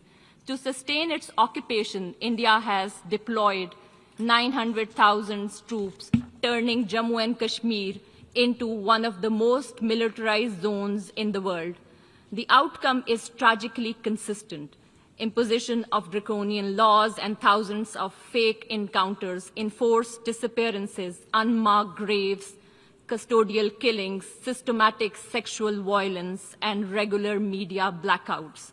Since 5 August 2019, India has accelerated its settler colonial project through unlawful demographic engineering in a territory where decolonization remains unfinished. Mr. President, unlike India, Pakistan is committed to peaceful coexistence, mutual respect, and regional stability. But we have made it absolutely clear India has no license to violate our territorial integrity and sovereignty and kill innocent civilians. If aggression is imposed on us, we will respond, and we do that with courage, resolve, and strength, as we did in Operation Banyanul Marsoos. Pakistan will continue to expose India's hypocrisy, its occupation, double standards, denial of human rights to the Kashmiris, and its disinformation war. We will not let hollowed rhetoric distract from the core issue.